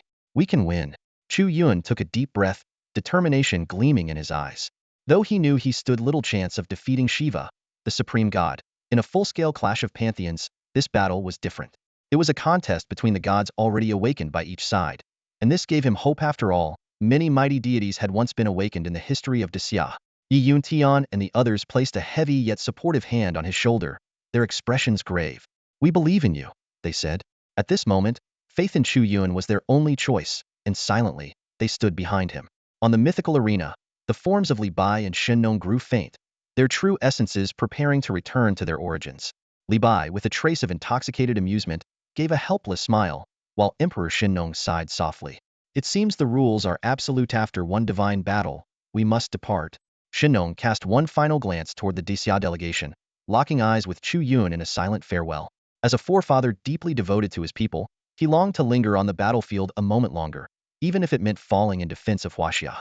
Young one, the rest is up to you. With these parting words, Xinnong dissolved into a stream of light and vanished. The crowd erupted into anguished cries. Are Li Bai and the ancestor really leaving? Not now, not at such a crucial moment. But the battle pressed on. Shiva's side was summoning gods in a frenzy, indiscriminately calling forth deities of every rank and strength, aiming to overwhelm the opposition through sheer numbers. This was no fair contest of divine might, it was a calculated onslaught. Yet Chu Yun remained unmoved, his focus fixed on the 10 divine images manifesting before him. The first, a white tiger-like creature, its body etched with lightning patterns, exuding unparalleled ferocity. The second, a horned beast of azure, its roar thunderous, flanked by the sun and moon. The third, a being resembling both a dog and a bear, with shaggy fur and sightless eyes. The fourth, the celestial warrior Erlang Shun, born with divine sight and hearing, wielding his signature three-pointed, double-edged spear, accompanied by his loyal black hound. Biaoan, Xianyo, Hundun, and Erlang Shun Yangjin, the first three were infamous primordial beasts, feared for their destructive power. As for Erlang Shun, he was a legendary figure, a cornerstone of huaxia mythology. Amid Shiva's relentless summoning of new gods, Chu Yun's gaze settled on Hundun. Hundun, the embodiment of chaos and infinity, held profound significance in huaxia mythology. Though initially formless, it symbolized the enigmatic origins of huaxia civilization. Hundun, the one without shape or bounds, born at the dawn of the universe, when heaven and earth first took form. To the virtuous, Hundun offers its favor. To the wicked, it becomes their bane. I, Chu Yun, humbly call upon the primordial beast Hundun. His voice rang clear and resolute, echoing through the arena. A brilliant divine radiance shot up into the sky, splitting the void with a crack. From within the fissure emerged a figure resembling a 5- or 6-year-old human girl. Her bright, clear eyes sparkled with untainted purity, as if she were a blank sheet of paper, completely unspoiled. This sudden and extraordinary scene left everyone present wide-eyed in shock, including Chu Yun, who stood frozen for a brief moment. He quickly pieced it together: the entity had taken on a human form because he himself was human. This was the inherent nature of chaos, impartial, formless, and capable of manifesting in any shape. The people of the Aeson kingdom initially couldn't help but chuckle at the sight. However, their laughter was abruptly cut short. The seemingly innocent little girl had already darted in front of their deity. Tilting her head like a curious child, she grabbed the deity's arm and studied it intently. A blood-curdling scream erupted from the deity. "What's your name?" the girl asked, her small nose twitching suddenly. What a lovely smell. She had caught the enticing scent of blood, her face lighting up with delight. In an instant, an invisible, gaping maw appeared behind her, and with a swift gulp, it devoured all the Aeson kingdom's deities on the platform. Can't bite through it. The girl tilted her head again, puzzled. In the next moment, rows of razor-sharp teeth emerged within the blood-red mouth. As it closed shut, the sickening sound of bones crunching and flesh tearing sent shivers down the spines of everyone present. Yum, so tasty, the girl exclaimed with a bright, innocent smile. In just a few breaths' time, the deities of the Aeson kingdom had been completely consumed. Even Chu Yun couldn't help but feel a chill run down his spine at the sight. This was the divine nature of chaos, lawless, enigmatic, and utterly unfathomable. Her purity, like that of a blank canvas, meant she had no concept of good or evil. Naturally, she saw nothing wrong with devouring gods. Chu Yun had originally gambled on the unpredictable nature of chaos, but he hadn't anticipated it would be this terrifying. Still, for Dixia, the outcome was undeniably favorable. With that thought, Chu Yun's gaze shifted to the representatives of the Aeson kingdom below the platform. Great chaos deity, this is your first time in the mortal realm, and it seems like you really enjoy eating, huh? Well, over there, he gestured. There's an endless supply of food that will keep appearing. As soon as those words left his mouth, every single person from the Aeson kingdom in the audience turned to glare at Chu Yun in unison. They had immediately grasped his intentions. As soon as Chu Yun finished speaking, an astonishing scene unfolded before everyone's eyes. The delicate and charming young girl, Hundun, leapt forward, each step spanning what seemed like infinite distances. This was the purest manifestation of her divine nature. Space itself became meaningless in her presence. If space could be likened to a blank sheet of paper, Ordinary beings must traverse the straight-line distance between 2 points. But for Hun Dun, her instinctive divinity allowed her to defy such limitations, achieving instantaneous point-to-point movement. It was as if she folded the paper, creating the shortest possible path. This legendary ability, known as shrinking the earth into inches, was even more extraordinary than the Monkey King's somersault cloud. By naming Hun Dun and recognizing her divine essence, Chu Yun had also gained some understanding of her mysterious powers, particularly this shrinking the earth technique. He realized he could now perform it himself, though only to a limited extent. As a mortal, he could currently leap about 10 meters at a time. After all, the pressure of spatial jumps was enough to tear an ordinary person apart. This revelation brought to mind the secret experiments conducted by the beautiful nation before the resurgence of spiritual energy. Back then, they had attempted to study teleportation, only for the experiments to result in death or catastrophic injuries. Some subjects had even fused with walls during failed trials. These classified projects had long since been forgotten as nations turned toward cultivation. Yet here Chu Yun was, not only mastering this ability but also understanding that as his journey toward becoming a saintly being progressed, this power would grow exponentially stronger. As the crowd's attention shifted back, Hun Dun had already appeared beneath the podium of the Indian delegation. Her innocent, wide eyes sparkled as she licked her lips playfully, as if urging Shiva within the divine awakening stone to hurry up and make a move. To her, these so-called deities were nothing more than delectable morsels. The audience from India rose to their feet in panic, horrified by the scene. Their revered god, reduced to mere food for the opposition? Among them, some ascetic monks of the Buddhist sect fell to their knees, weeping as they prayed for Shakyamuni's intervention. Others shouted for Lord Shiva to act swiftly. Yet Shiva, encased within the divine awakening stone, merely stared deeply at Hun Dun, seemingly reluctant to engage her directly. He began summoning other Indian deities, but these lower-ranking gods were devoured by Hun Dun the instant they appeared, as though she were savoring a delightful feast. The audience from Disya erupted in laughter. Their earlier tension from Shiva's appearance completely dissolved. Some even began discussing whether they should order takeout, debating between knife-cut noodles or a bowl of rice topped with fish-flavored shredded pork. They cheered enthusiastically for Chu Yun and Hun Dun, while spectators from other nations watched in stunned silence, their hearts gripped with unease. Audiences from around the world remained neutral, treating the battle as nothing more than an exhilarating spectacle, regardless of whether Dacia or Asen emerged victorious. However, a peculiar phenomenon caught everyone's attention despite Asen successfully awakening Shiva. The supreme deity had yet to intervene. Could there be some unknown rules governing the mythic arena? Someone speculated aloud. An even more shocking theory soon followed. What if Shiva himself is uncertain? Could it be that even he isn't confident in defeating the gods of Dacia? This idea exploded like a thunderclap, leaving spectators worldwide gasping in disbelief. Shiva, one of Asen's 3 principal deities and a supreme god, harboring fear toward Dacia? As implausible as it sounded, it seemed to be the only explanation for Shiva's hesitation. All eyes, including those of Chu Yun, turned to Shiva. Chu Yun had already pieced together his thoughts. While Dacia's cultural lineage had been severely disrupted, leaving the outside world with little understanding of its mythology, Shiva, as a god, must have a deep knowledge of Dacia's heritage. It was precisely this knowledge that made him wary, especially after Chu Yun's arrival, which had further complicated the situation. Narrowing his eyes, Chu Yun pondered silently. Letting Shiva go would be akin to releasing a tiger back into the mountains. If this supreme god could be brought down in this divine battler, even slain, it would likely destabilize Asen from within and eliminate a significant threat to Dacia's borders. After all, how could one tolerate others snoring beside their bed? With this realization, a sharp glint flashed through Chu Yun's eyes. He stopped focusing on Shiva and instead cast a mocking gaze over Asen's people, casually uttering 2 disdainful words. That's it? This brief taunt was more unbearable than death for the men of Asen. The crowd erupted in fury, glaring at Chu Yun with seething rage. Unbelievable. This brat is too arrogant. Lord Shiva, will you truly stand by and watch as our nation is humiliated? Please, we beg you to act. We, the people of Asen, humbly await the descent of the god of destruction. Inside the divine awakening stone, Shiva's eye twitched violently. As a supreme deity, he had always regarded mortals as insignificant ants, believing that even the smallest favor from a god was a boundless blessing. Yet this Chu Yun from Daxia, mere human, dared to be so brazen in his presence.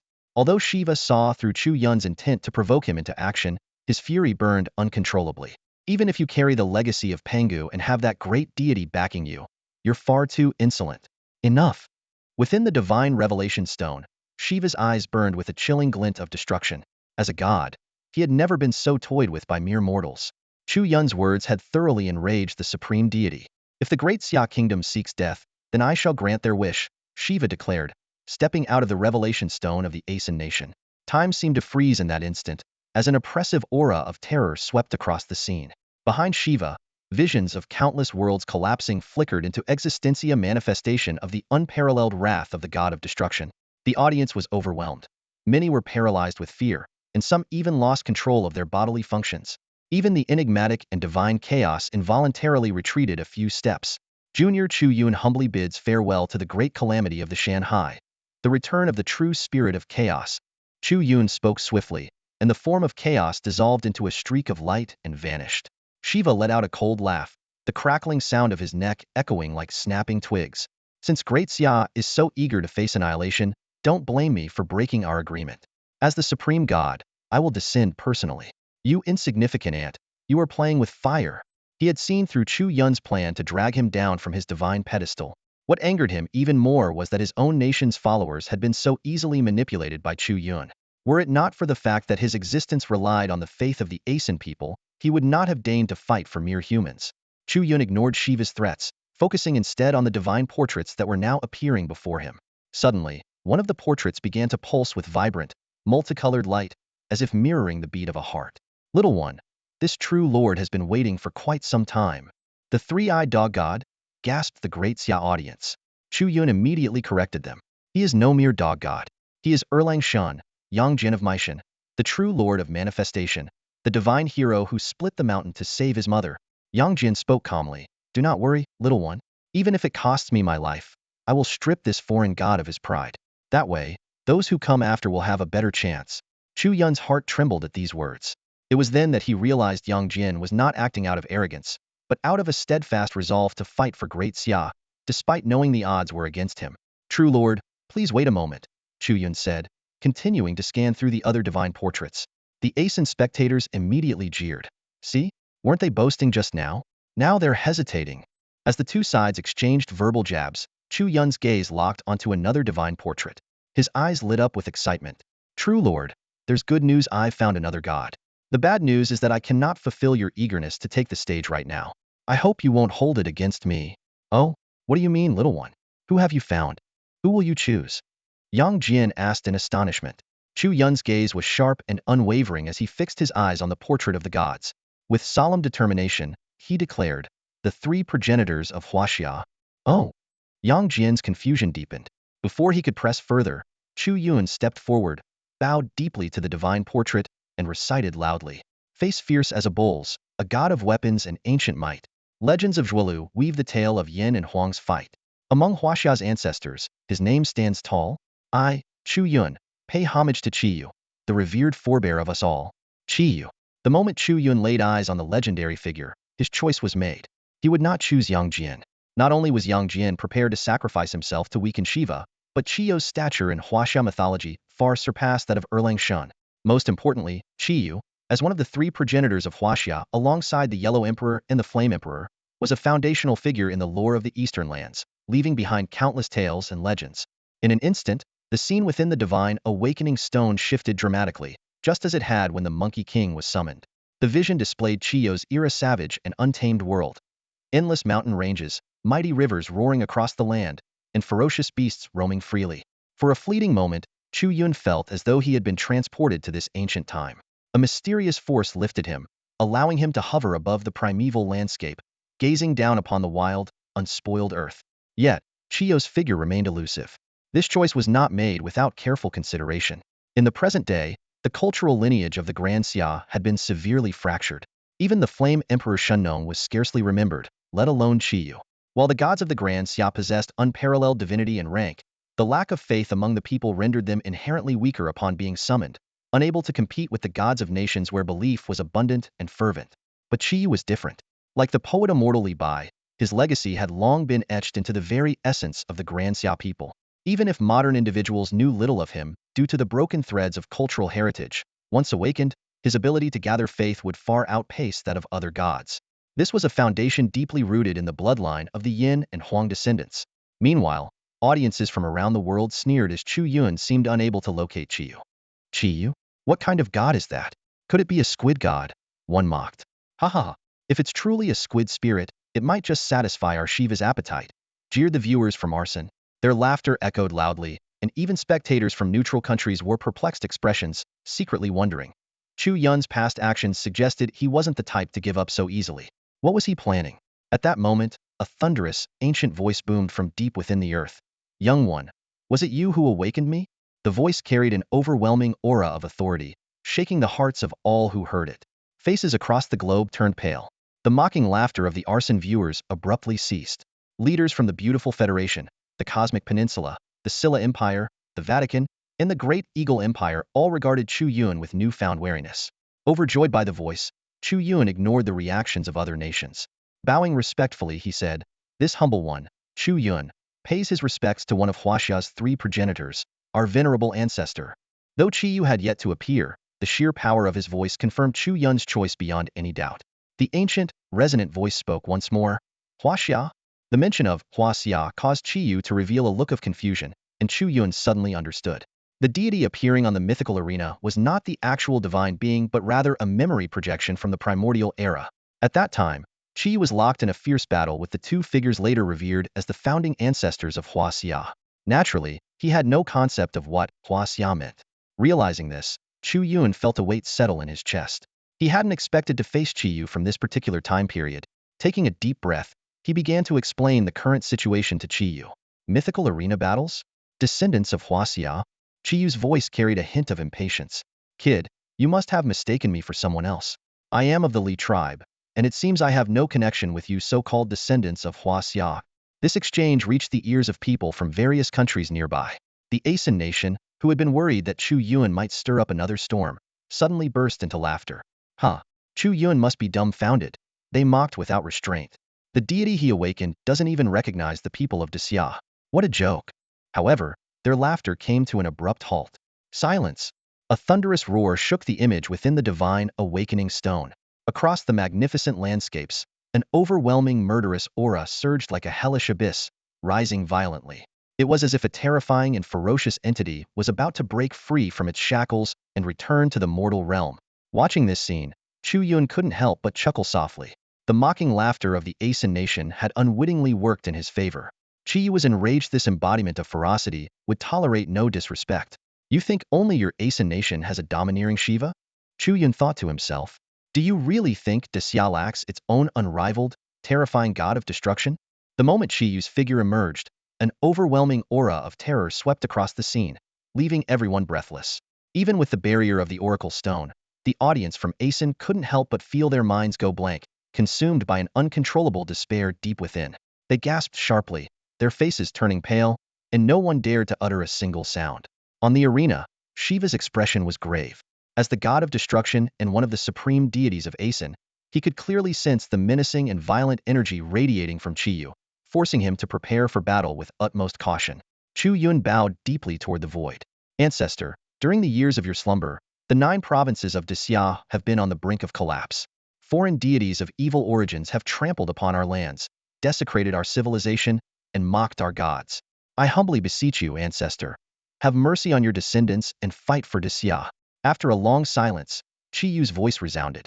Little one, do you think I cannot see through your intentions?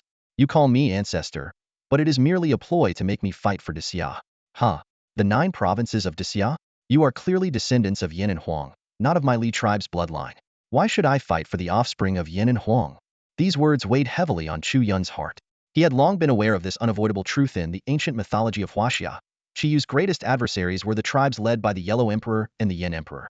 That epic battle during the dawn of human civilization had ended with the victory of the Yin-Huang alliance, and Chi Yu's 9 Li tribe had been assimilated. Even in this parallel world of resurging spiritual energy, that history remained unchanged. Ancestor, things are not as you imagine, Chu Yun began, but a surge of boundless, ancient killing intent instantly enveloped him. If not for his awakening as the host of Pangu, the creator god of Eastern civilization, this overwhelming aura might have shattered his mind. Ancestor, you may only recall your defeat at the hands of Yin and Huang, but you might not know that Yin and Huang never mistreated your descendants. In the generations that followed, apart from being known as the descendants of Yin and Huang, we have another name. Oh, what name? Chi Yu's killing intent lessened slightly. Li Min Bai Xing. Chu Yun declared resolutely. It is the collective term for all three tribes united. According to the Zhou Shu records, Li Min refers to the common people, while Bai Xing refers to the nobility. How dare you? Qi Yu's voice thundered with rage. Are you claiming that my people have been relegated to a lower status, eternally enslaved by Yin and Huang?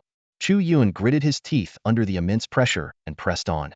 Victory and defeat are the eternal laws of history, ancestor. Surely you, of all beings, understand this?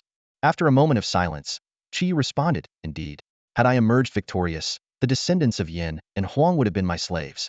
As the leader of the Nine Li, it is my duty to fight for my people and claim dominion over the world. Chu Yun smiled and said, as you have said, ancestor, it is your duty to protect your people. But that was a reality of the early days of huaxia. Over time, all tribes have truly become one. Those decayed systems have been overthrown, and there is no longer any distinction between Li Min and Bai Xing. He glanced toward the Daxia audience. Today, the world stands united. Everyone bears a surname, and all are citizens of Daxia. These words were not only directed at Qi Yu, but also at all the people of Daxia present. They struck a chord deep within the hearts of the Daxia audience, leaving them profoundly moved. So, we actually have this ancestor? This revelation left every citizen of Daxia utterly stunned. Flowing through their veins was the blood of this fierce and terrifying deity. China, known as the land of propriety and etiquette, owes its gentle and kind-hearted nature to the benevolent Yin emperor. However, the resilience etched into their very bones, the ferocity unleashed in moments of despair comes from none other than the awe-inspiring deity, Qi Yu. In the audience, the people of Daxia stood up one after another, their voices trembling with excitement as they called out, Ancestor, my surname is Wang, and am Wang Tong. Ancestor, my surname is Li. Ancestor, am Sun Yu. The suffocating aura of hostility that filled the air gradually dissipated, and Qi Yu's voice softened. Heh, it seems you weren't lying to me, little one, he said, addressing Chu Yun. Chu Yun scratched his head awkwardly in response. But, Qi Yu paused, his tone tinged with regret. I'm afraid I must disappoint you, little one. Even though I wish to crush the foreign evil gods, I lack the strength to fight on your behalf. What? Chu Yun was stunned. Suddenly, across the vast mountains and valleys, 8 radiant bursts of divine light illuminated the landscape. These were Qi Yu's head, right arm, left arm, legs, torso, and other body parts. In that instant, Chu Yun understood everything. Qi Yu had been dismembered into 8 pieces. According to Chinese mythology, even after Qi Yu's death, his ferocious aura remained overwhelming. To suppress his fearsome nature, the Yellow Emperor had no choice but to dismember him and bury the pieces across the land of China. Now you see why I cannot appear in full form, Qi Yu said with a self-mocking tone. Perhaps only the Yellow Emperor has the power to restore my body. But he, my mortal enemy, why would he ever grant me such a reprieve? The previously solemn-faced Shiva relaxed, chuckling to himself. Well, it seems I've been away from life and death battles for far too long. To think I let myself be shaken by a god from Daxia. Hearing this, the Azuras breathed a collective sigh of relief. Phew, turns out he's just a cripple. Umidba. For a moment there, I truly thought this fearsome god was about to re-emerge. Thankfully, his own people have subdued him. How fortunate. Praise be to the gods. Daxia's doom is inevitable. The faces of the Daxia citizens and Yi Yunshin's group darkened. Was there truly no hope left? Little one, offer my apologies to my people. Qi Yu's voice was filled with sorrow. In life, I failed to protect them well. Even after becoming a god in death, I am filled with endless regret. Wait, ancestor, Chu Yun abruptly interrupted, determination flashing in his eyes. Let me try to restore your body. Chu Yun could feel the complex emotions stirring within Qi Yu. Even though he understood that the blood of the Zhuli tribe also flowed in the veins of the current citizens of Daxia, this realization only weighed heavier on Qi Yu's heart. Having been dismembered and sealed, he no longer had the strength to fight for his people. Just as Qi Yu was about to dissipate his true spirit, Chu Yun made a shocking decision: would rebuild a body for Qi Yu. The moment those words left his mouth, the scene erupted in chaos. The audience from the Asin nation burst into mocking laughter. This Daxia kid must be insane. Even enshrank gods blessed can't possibly reconstruct a god's body. Yi Yun Tian and the others' expressions changed drastically.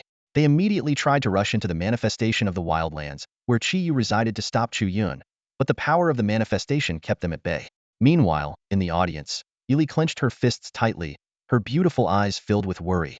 Although most people didn't know Chu Yun well, in the eyes of Daxia's leadership, Chu Yun's importance far surpassed this battle between gods and demons. Without Chu Yun's intervention, Daxia might have already lost to Sakura Nation during the previous divine war. The goddess of love watched Chu Yun with a glimmer of intrigue in her eyes, almost revealing secrets that no one else knew. At the same time, Ram, whose face was still swollen from being slapped by the goddess of love, regained consciousness. He glared at Chu Yun with malice and proposed a provocative suggestion. If Chu Yun can't awaken Desia's god within 10 minutes, then Desia should be declared the loser. To everyone's surprise, Chu Yun accepted the condition without hesitation, his face devoid of emotion. Fine. If I can't awaken the great god Chi Yu within 10 minutes, your Asen nation wins. The Desia audience was frantic, stomping their feet in desperation. Chu Shun, don't gamble like this. Why not awaken Erlang Xianqing Zhenjuan instead? He's been eager to fight all along. But Chu Yun's mind was set. Even though everyone knew the vast gap between mortals and gods, and despite the fact that Chi Yu had been suppressed by another immensely powerful god, Chu Yun seemed confident and ready to take the risk. This is a divine seal personally set by the gods. Chu Yun stared intently at the restriction before him, his expression grave. For a mortal to attempt breaking a divine seal, it's no different from gambling with their life. Uncle Yi, trust me. Chu Yun turned to face Yi Yun Tian and the others outside.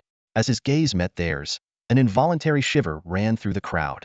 Logic told them that a human breaking a divine seal was sheer lunacy, but Chu Yun's past feats, which defied all reason, sparked a faint glimmer of hope in their hearts. Before anyone could respond, Chu Yun shot forward like a meteor, hurtling toward the mountain that imprisoned Caius' severed head. The head, as the seat of the mind, was the key. Once Caius' head was freed, the ancient god of war would inevitably break free from his confinement. Young one, wait! Caius' warning was cut short as Chu Yun's hand made contact with the restriction deep within the mountain. In an instant, an invisible barrier rippled like water, and intricate golden patterns of a formation emerged, illuminating the heavens and earth. A deafening roar echoed as an overwhelming aura, boundless and oppressive, engulfed the world. In the void, a majestic sword materialized, the legendary Xianyuan sword from Chinese mythology, an unparalleled divine weapon, far surpassing even the Rui Jingu Bang of the great sage. The Xianyuan sword descended from the heavens, carrying the dominion of celestial authority. Its golden energy cascaded like a reversed galaxy, swallowing Chu Yun in an instant. The crowd held their breath, their eyes fixed on the scene, unable to see any trace of Chu Yun through the blinding radiance. Just as Chi Yu was about to let out a sigh of resignation, a sudden twist unfolded. The Xianyuan sword shot skyward, and to everyone's astonishment, the one wielding it was none other than Chu Yun, completely unharmed. Ancestor, it's me. Chu Yun's voice rang out, leaving Chi Yu stunned. The ancient deity could not fathom why the Xianyuan sword, a weapon that only acknowledged the Yellow Emperor, would now obey a mere mortal. But Chu Yun alone understood the truth. His natal deity was none other than Pangu, the primordial creator. Without Pangu splitting heaven and earth, there would be no humanity. In this moment, the Xianyuan sword not only recognized him as its master, but also hinted at greater secrets yet to be unveiled. The moment the Xianyuan sword acknowledged Chu Yun as its master, his consciousness was suddenly pulled into a strange and mysterious realm. In this hazy domain of awareness, two indistinct figures emerged before him. One of the figures bore the form of a human head atop a serpent's body, exuding an aura of warmth and maternal kindness. Chu Yun immediately recognized her, the divine creator of the huaxia civilization, the revered Nuwa. Her presence radiated a nurturing energy reminiscent of the universal mother. High Sovereign, so you have awakened. Nuwa's voice resonated gently. Chu Yun realized that these words were not directed at him, but were instead meant for the primordial deity residing within him. In huaxia mythology, only one being could be addressed as High Sovereign by Nuwa, the creator of the universe, Pangu. The contingency left behind by the Yellow Emperor has also come to light. This is a monumental blessing for the gods of huaxia. A voice interrupted, belonging to the second figure, a dignified man in white robes whose presence commanded respect. Little Xianyuan sword, serve your new master well, he added. Recalling the scenes he had witnessed earlier, Chu Yun suddenly understood. The appearance of the Xianyuan sword was not a coincidence but a move orchestrated long ago by the Yellow Emperor. It seemed that the gods of huaxia were engaged in a grander scheme, one far beyond his comprehension. Before Chu Yun could inquire further, the man in white raised a hand, and a radiant beam of divine energy pierced through time and space, entering Chu Yun's brow. In an instant, he felt an immense surge of power coursing through his body, strengthening his physical being once more. But what astonished him even more was that this drop of divine blood did more than enhance his physical. It carried boundless knowledge. From celestial phenomena and constellations to Fushi's 8 trigrams, from medicine to divination, it encompassed all. You are Fushi, the cultural progenitor of huaxia, the first human sovereign in history. Chu Yun exclaimed. overwhelmed as he identified the man in white. Young one, this is just the beginning, Nuwa said with a gentle laugh. As the inheritor of the High Sovereign's legacy, your destiny is extraordinary. In the future, you will encounter a divine maiden destined to be by your side. Fear not, she has a kind heart and will stand by you with unwavering devotion. Before Chu Yun could ask for more details, the consciousness realm began to collapse. His mind returned to reality, and he found himself grasping the Xinyuan sword, its brilliance soaring into the heavens, emanating a commanding and unparalleled aura. Kid, you actually managed to subdue the Xinyuan sword and make it recognize you as its master. A voice boomed. It was Chiyu, his tone filled with disbelief. Chu Yun opened his mouth to explain, but realized the complexity of the situation made it difficult to put into words. Ancestor, time is running out. Chu Yun's words were cut short as Chi Yu's gaze froze, locking onto the young man before him with a profound intensity. Destiny has spoken. It is time for me to return, Chi Yu said in a deep, resonant voice. Though simple, his words carried the weight of an unshakable promise to fight for his people. Chu Yun's expression grew solemn as he gave a faint nod. His eyes fell upon the Xinyuan sword in his hand. As if responding to his determination, the divine weapon suddenly erupted with radiant light, its brilliance spreading across the heavens and earth, shattering the restraints that bound Chiyu. Good lad. Wielding this sword, you are now the king of men. Chiyu let out a hearty laugh. The title of king of men had been his ultimate ambition during his battles with the Yinhuang tribes in ancient times. Though he had been defeated back then, witnessing this young man, his successor and confidant, ascend to such heights stirred an unexpected sense of pride within him. Perhaps it was because he'd met Chu Yun long before Huangdi and had personally witnessed the miracles this young man had achieved. Born a demon of men, I die as a god of demons. Unyielding, unbreakable, defying the will of heaven. Chi Yu's voice thundered across the skies. My head, my arms returned to me. In an instant, dazzling divine light erupted from all corners of the heavens and earth. A towering figure materialized out of thin air, sharp-browed and starry-eyed, with a robust physique radiating an aura of dominance and majesty. Huh, the ancestor's quite good-looking after all. Chu Yun's eyes lit up. This image was entirely different from the ancient myths that described Chi Yu as a monstrous being with 3 heads and 6 arms. Yet Chu Yu knew better. History was often written by the victors. Just as Zhu Yuanzhang had been depicted with a grotesque face in Qing dynasty folklore, the defeated Chi Yu had been similarly vilified. At that moment, the Xinyuan sword within the divine, awakening stone unleashed a surge of sword energy that shook the heavens. Its terrifying power forced the mortals present to bow their heads, unable to meet its blinding force. Ha! That Chu Yun kid is as good as dead. A few foreigners with grudges against the great Xia kingdom whispered among themselves. Serves him right. What mortal dares to meddle with divine restrictions? If he dies, the great Xia kingdom will lose one of its strongest assets. But just as they jeered, a commanding voice boomed across the mythic arena. You, a foreign god of chaos, dare to speak of destruction in my presence? The arena of the mythical battlefield resembled an endless cosmos, with stars glittering like diamonds and the Milky Way cascading upside down across the void. Just as the global audience was certain that Chu Yun's death was inevitable, a figure strode through the heavens. Chi Yu had arrived. Bare-chested and towering, his physique was as imposing as his face was striking. Each step he took reverberated with an overwhelming aura of bloodlust. His jet-black hair whipped wildly in an unseen gale, while a palpable energy of destruction radiated from him. The sudden appearance of this legendary figure left the audience worldwide in stunned silence. Chu Yun had done the impossible. He had bridged the gap between mortal and divine, summoning Chi Yu into his own body. On the mythical battlefield, Shiva narrowed his eyes as he scrutinized Chi Yu. A familiar sensation emanated from this new opponent. Destruction.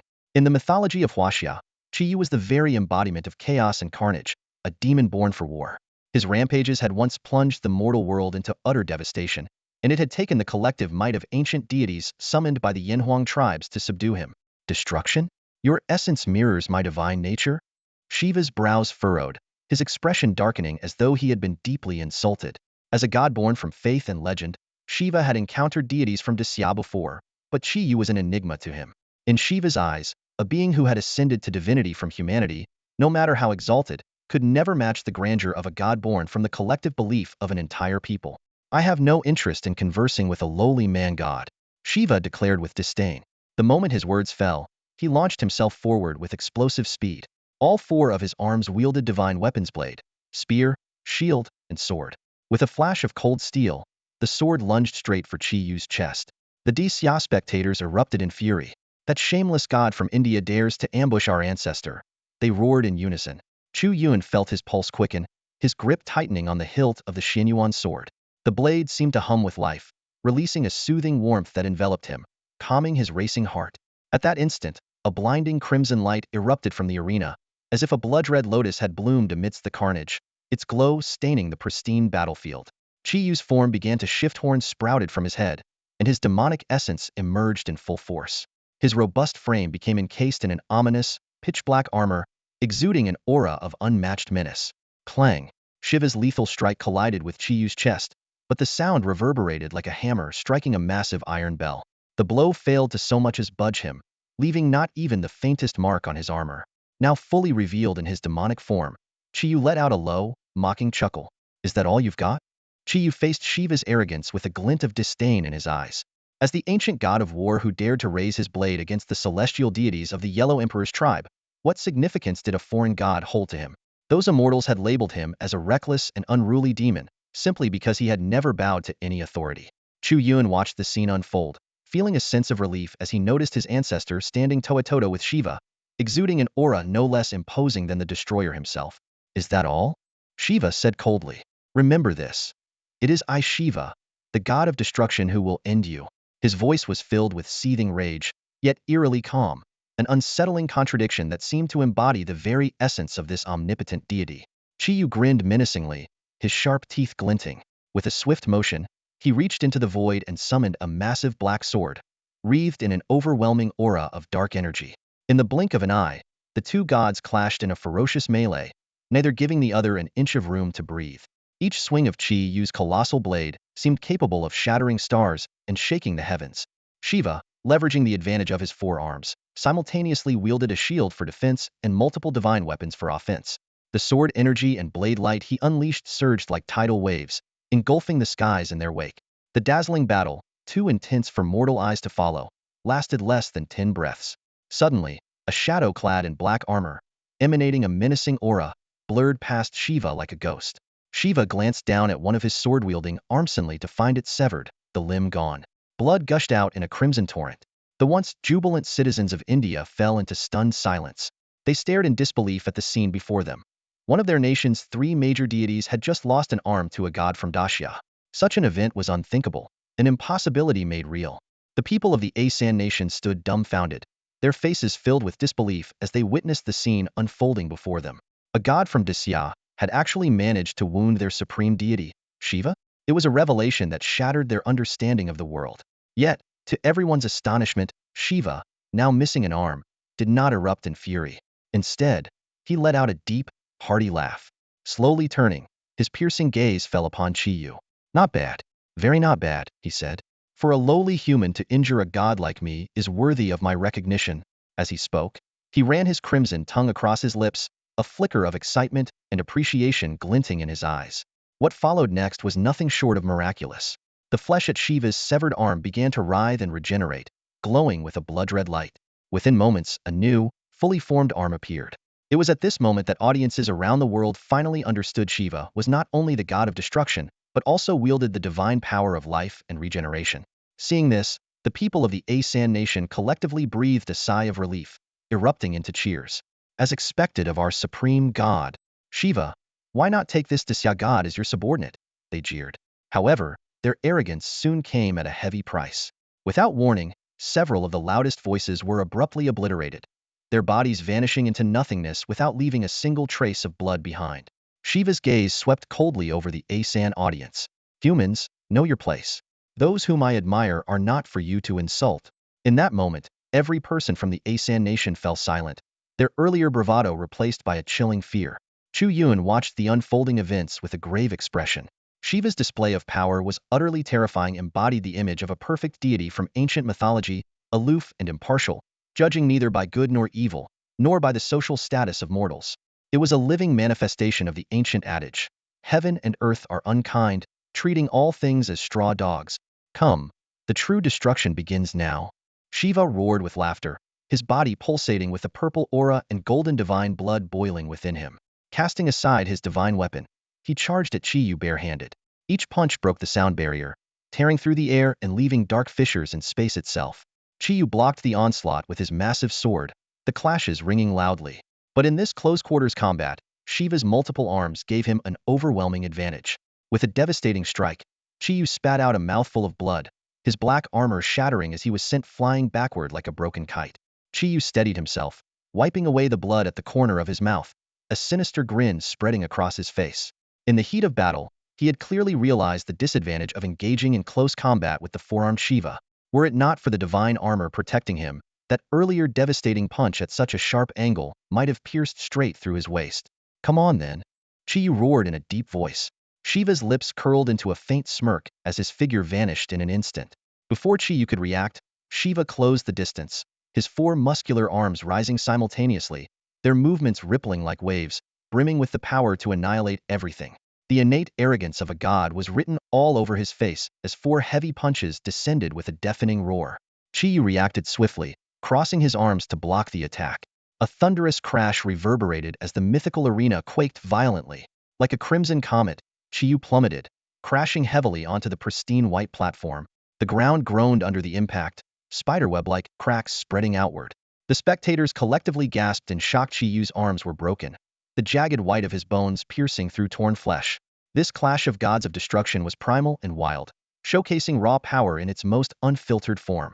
Audiences from around the world could see it clearly. Great Xia's demon god was slightly outmatched by Shiva. It's over, Shiva declared, gazing down at his fallen opponent. You may understand the path of destruction, but you lack the power of life's creation. I am different. My divinity holds boundless vitality. Still, as a god of Great Xia, you have earned the honor of making me fight at full strength. It was entertaining. Turning his gaze toward Chu Yun, Shiva's lips curved into a taunting smile. Chu Yun, who's next? Who will you awaken now? The provocation was blatant. If not for sensing the presence of a divine being within Chu Yun, Shiva likely wouldn't have even acknowledged him. Faced with the grim reality, the people of Great Xia wore somber expressions, unable to find words. Chu Yun took a deep breath to steady himself. Under the complicated stares of Yi Yun Tian and the others, he prepared to summon another god. If the severely injured Chi Yu continued fighting, it would surely cost him his life. Wait. To everyone's surprise, Chi Yu, lying on the arena floor, suddenly smiled. The demonic horns on his head receded, his fearsome appearance fading, revealing the visage of a strikingly handsome man. How wonderful, he said slowly, rising to his feet. This battle has brought me immense satisfaction. It has allowed me to amend the regret of the past. His voice was calm yet resolute. Once, I failed to protect my loyal followers and met with defeat. But today, I fight for Great Xia and for the descendants of my people. Heavenly demons self-sacrifice. As soon as Chi Yu's words faded, his form underwent an astonishing transformation. The demonic horns that once crowned his head vanished, along with the raging inferno of dark flames that had surrounded him. In their place was a figure clad in simple, unadorned robes, his entire being devoid of any trace of demonic energy. At this moment, he was no longer the so-called demon that the celestial gods sought to suppress. Instead, he had returned to his true identity as one of the three legendary progenitors of Chinese civilization.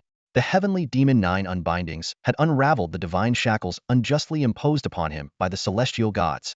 Chi Yu had never been a demon. It was merely a label born of the gods' prejudice and their need to define him as such. However, just as the oppressive aura dissipated, an extraordinary phenomenon erupted beneath Chi Yu's feet. Scorching lava surged from the depths of the earth, and countless volcanoes erupted in unison, sending waves of blistering heat rippling across the battlefield. Within this inferno, an array of weapons emerged, slicing through the air with a cold, metallic gleam blades, spears, swords, halberds, staffs, and more.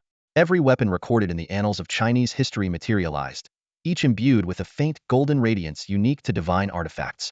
They floated densely around Chi Yu, like an army of loyal warriors bowing before their commander. Watching this breathtaking scene unfold, Chu Yun finally understood. In the myths of ancient China, Chi Yu was not merely the demon reviled by the celestial god. Chi was also the forefather of weaponry. It was he who had guided the early Chinese ancestors from crude wooden clubs and stone tools to the creation of exquisite weapons like swords and spears, endowing them with the profound concept of arms. Audiences around the world, initially stunned into silence, began to murmur in awe at the overwhelming spectacle of weaponry. But among them, one figure remained unimpressed: Shiva. To him, Chi Yu's relinquishment of divine status and his choice to appear in human form was nothing short of an insult. Love God, Shiva scoffed, his voice dripping with disdain. I command you restore Chi Yu's divine spirit at once. Stop this farce and spare me this tiresome charade. Shiva couldn't even be bothered to lift a hand himself. Instead, he barked his order at the love god, who struggled to suppress their fear and muster a strained smile. Esteemed Shiva, the love god replied cautiously, though I serve as the host of this mythic arena, I hold no authority to force a divine being to revert to their original form. If you wish to continue enjoying this contest, you must engage in a life-or-death battle with the Xia deity before you. A life-or-death battle? Shiva sneered, his tone dripping with contempt. A mere human challenging a god like me? The very notion is laughable. Before his words had fully settled, Shiva launched his attack. Raising all four of his arms, he summoned a cataclysmic force in each hand, their combined power rivaling that of falling meteors.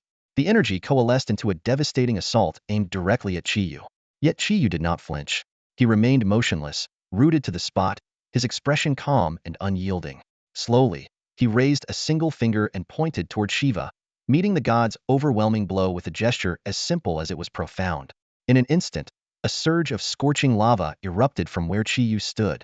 The blazing crimson tide swept across the heavens, accompanied by a deafening roar like that of a colossal furnace, shaking the very skies.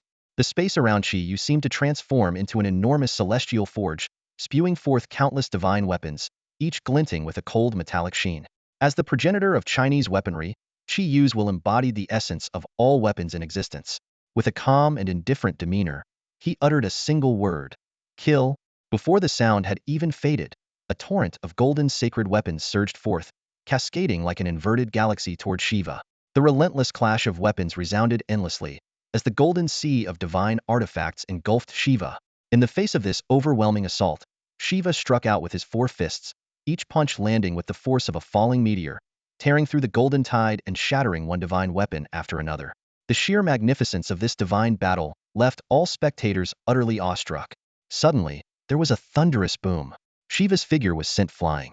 It was then that everyone saw the huaxia bronze longsword had pierced deeply into Shiva's chest, while a sharp battle axe had cleaved into his shoulder, nearly splitting him in two. Impossible! Lord Shiva is injured? The stunned cries of disbelief erupted from the Indian spectators. Chiyu is unstoppable. Our ancestor is invincible. Cheers erupted from the crowd of Dacia. However, despite such devastating injuries, Shiva appeared unfazed. Instead, he let out a delighted laugh. Heh heh, ha ha ha. Interesting, very interesting. I take back my earlier words, you're truly fascinating, mortal god. His eyes narrowed slightly, and a twisted, almost manic excitement spread across his face. I can't hold back anymore. What the heck? Is this so-called supreme god of theirs really this insane? He looks way too excited. Oh my god. Spectators from various nations exchanged bewildered glances, utterly shocked by Shiva's bizarre and unnerving behavior, which seemed to carry a strange, almost theatrical flair. This scene did not escape Chu Yun's notice. His heart trembled, and a certain myth about Shiva came rushing back to him. Shiva, could he be about to? No, this wasn't right. Watching Shiva's peculiar behavior, Chu Yun couldn't help but think to himself this was no deranged sadist or masochist. Contrary to what the audience believed, he sensed something entirely different emanating from the Indian god. And sure enough, Shiva's next move confirmed Chu Yun's suspicions. The deity suddenly broke into a radiant, sunlit smile, one that could only belong to an innocent, carefree young man. With unrestrained joy, Shiva began clapping his hands and dancing, completely lost in his own blissful world. Faced with such an unusual display, Chiyu frowned slightly and launched another fierce assault. Countless divine weapons materialized out of thin air, raining down upon Shiva like a torrential storm. But what happened next left everyone utterly dumbfounded. Shiva, still clapping gleefully, danced as if nothing in the world could disturb him. Each of his movements carried an indescribable divine rhythm, an almost supernatural precision that allowed him to evade every lethal strike effortlessly. It was as though the weapons, brimming with Chiyu's murderous intent, hesitated to disrupt this pure, unbridled joy. As Shiva's dance unfolded, a strange rhythm began to ripple through the battlefield. The spectators found themselves inexplicably drawn to it. The Indian audience, in particular, couldn't hold back their excitement, grinning widely and breaking into their own impromptu dances in the stands. Only those within the divine insight stone remained unaffected. Yi Yun Tian, Song Hai, and the others stared in shock at the unfolding spectacle. Is this really the same awe-inspiring god we saw just moments ago? They struggled to reconcile the mighty figure from before with the carefree dancer now on the battlefield.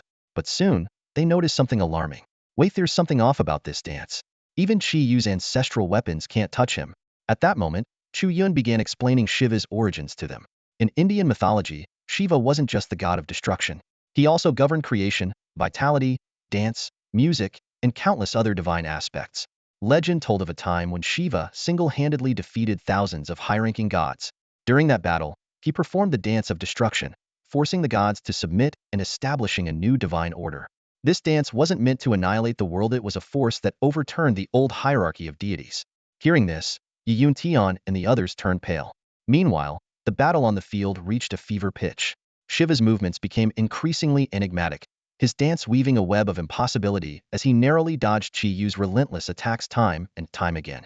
Even when divine swords grazed his neck or spears came within a hair's breadth, he would somehow evade them in ways that defied logic. A flicker of doubt crossed Chi-Yu's eyes. So many coincidences had now piled up that they could no longer be explained by chance. Observing this, Chu Yun couldn't help but feel a pang of concern for the legendary warrior of the three sovereigns. Shiva's power was indeed terrifying, a force comparable to that of a creator god. Yet, even as Shiva closed in with his mesmerizing dance, Chi Yu stood firm. Just as he had during the great battles of the Yanhuang tribes, he remained an unshakable pillar at the forefront, defending his people with unwavering resolve. As Shiva approached, Chi Yu summoned forth his shield and armor, fortifying himself against the onslaught. But Shiva, lost in the trance of his dance, seemed to embody a profound simplicity, a truth so pure it unraveled even the most intricate defenses. Each of his movements exploited the smallest vulnerabilities, slipping through Chi Yu's formidable guard. Bang!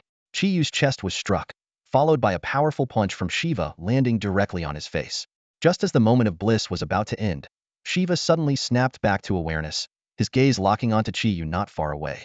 All four of Shiva's arms rose simultaneously, channeling a force of utter destruction. His fists tore through the air, unleashing waves of searing heat and flames. For blazing punches, like miniature suns, struck Chi Yu with precision. With a deafening explosion, half of Chi Yu's body was obliterated, and his entire form was sent crashing heavily onto the arena. The earth-shattering impact snapped the audience out of the trance induced by Shiva's mesmerizing dance. All eyes turned back to the mythical battleground. Though many still bore faint smiles or flushed faces from the earlier spectacle, the sight before them left everyone in shock. Chi Yu lay on the arena, his bones shattered, his body broken and battered. The crowd from India erupted into wild cheers, some dropping to their knees in reverence, worshipping Shiva with utmost devotion. Meanwhile, the audience from Dacia fell into a stunned silence. The women covered their mouths to stifle their screams, their eyes wide with horror. Ever since Chu Yun had revealed the truth, they had come to understand that this god, Chi Yu, was their ancestral forebear. Without their ancestor, how could they exist? The impact of this realization on the people of Dacia was profound. Even Chu Yun couldn't bear to watch, his emotions a tangled mess of guilt and sorrow. But then, a resolute voice echoed across the arena. From the stage, Chi Yu, his body half collapsed and drenched in blood, began to rise. His gaze swept across the crowd, filled with unyielding determination. I am Chi Yu, the forefather of the Jili tribe. My descendants, I command you do not cry, do not fear. I am not dead yet. At that moment, a shadowy, demonic figure loomed behind Chi Yu, merging perfectly with his human form. His expression twisted into an eerie smile, half calm and composed, half ferocious and demonic. Foreign god, your dance was beautiful, but my desire to kill you far surpasses your fleeting joy.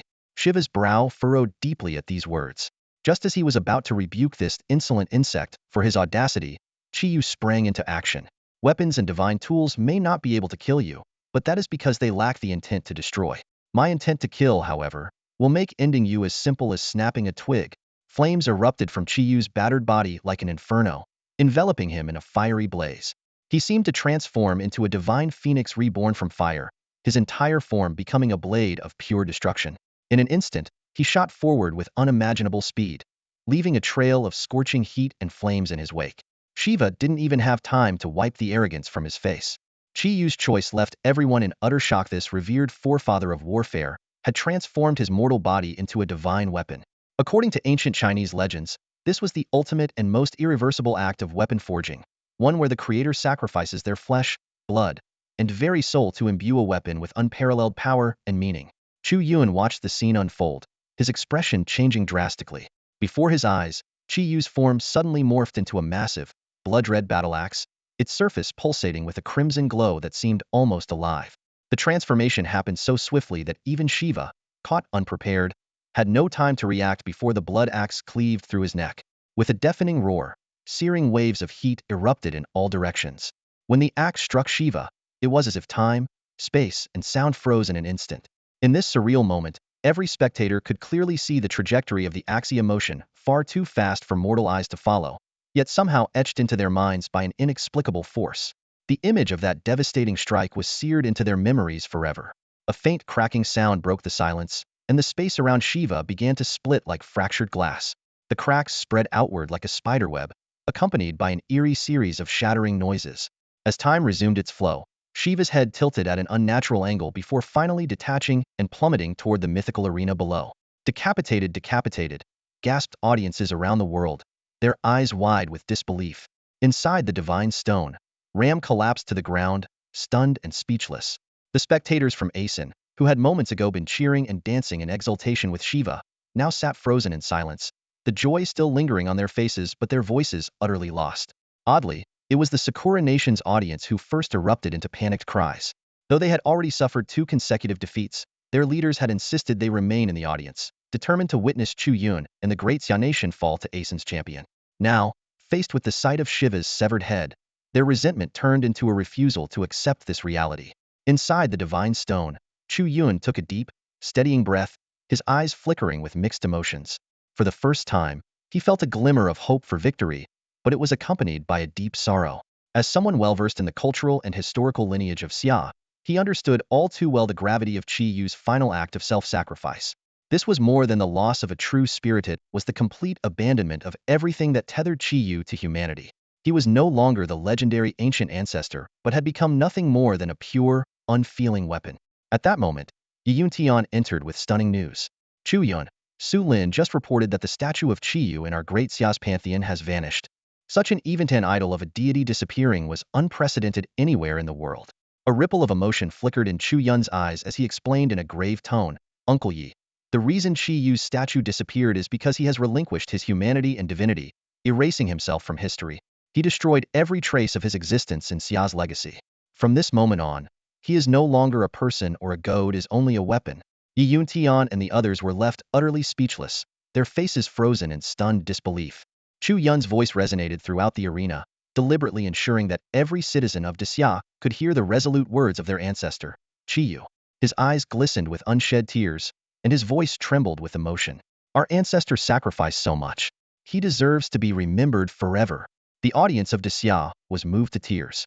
While some might find it unfathomable to give everything for others, no one mocked such a choice.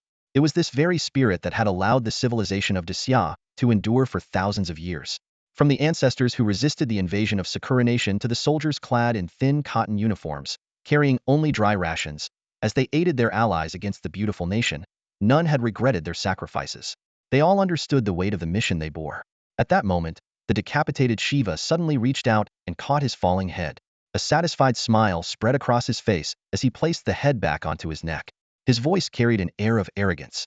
If this were a unknown battle of gods, you would indeed have slain me. But unfortunately for you, I am not alone. I have the faith of billions of my followers behind me. An invisible force of faith began to converge, and Shiva's wounds healed at a speed visible to the naked eye. The Xia spectators erupted in shock, some covering their eyes in disbelief. Meanwhile, the once despairing followers of Asen Nation found their hope rekindled. Chu Yun's eyes narrowed, and he suddenly shouted, "No, this isn't right. Shiva has the support of the people of Asen Nation, but behind our ancestor stands all of Xia. Everyone, don't hold back your faith. Don't let our forefather be forgotten." His words were like a battle cry, awakening the hearts of every Xia citizen. Chu Shan is right. How can we forget our ancestor? People rose to their feet, shouting in unison. In that moment, Chu Yun saw countless golden threads of faith emerge from the foreheads of Xia's people. Each thread was faint, but when combined, the faith of hundreds of millions formed a force as vast as the sky and as deep as the ocean. This was the power of Xia. This was the power of faith. Some may live, but they are already dead. Others may die, but they live on forever in the hearts of the people. A true god is one who resides eternally within the memory of the world. On the mythical arena, the figures of 2 deities underwent a profound transformation under the empowerment of their nation's faith. This was no longer a mere clash between gods.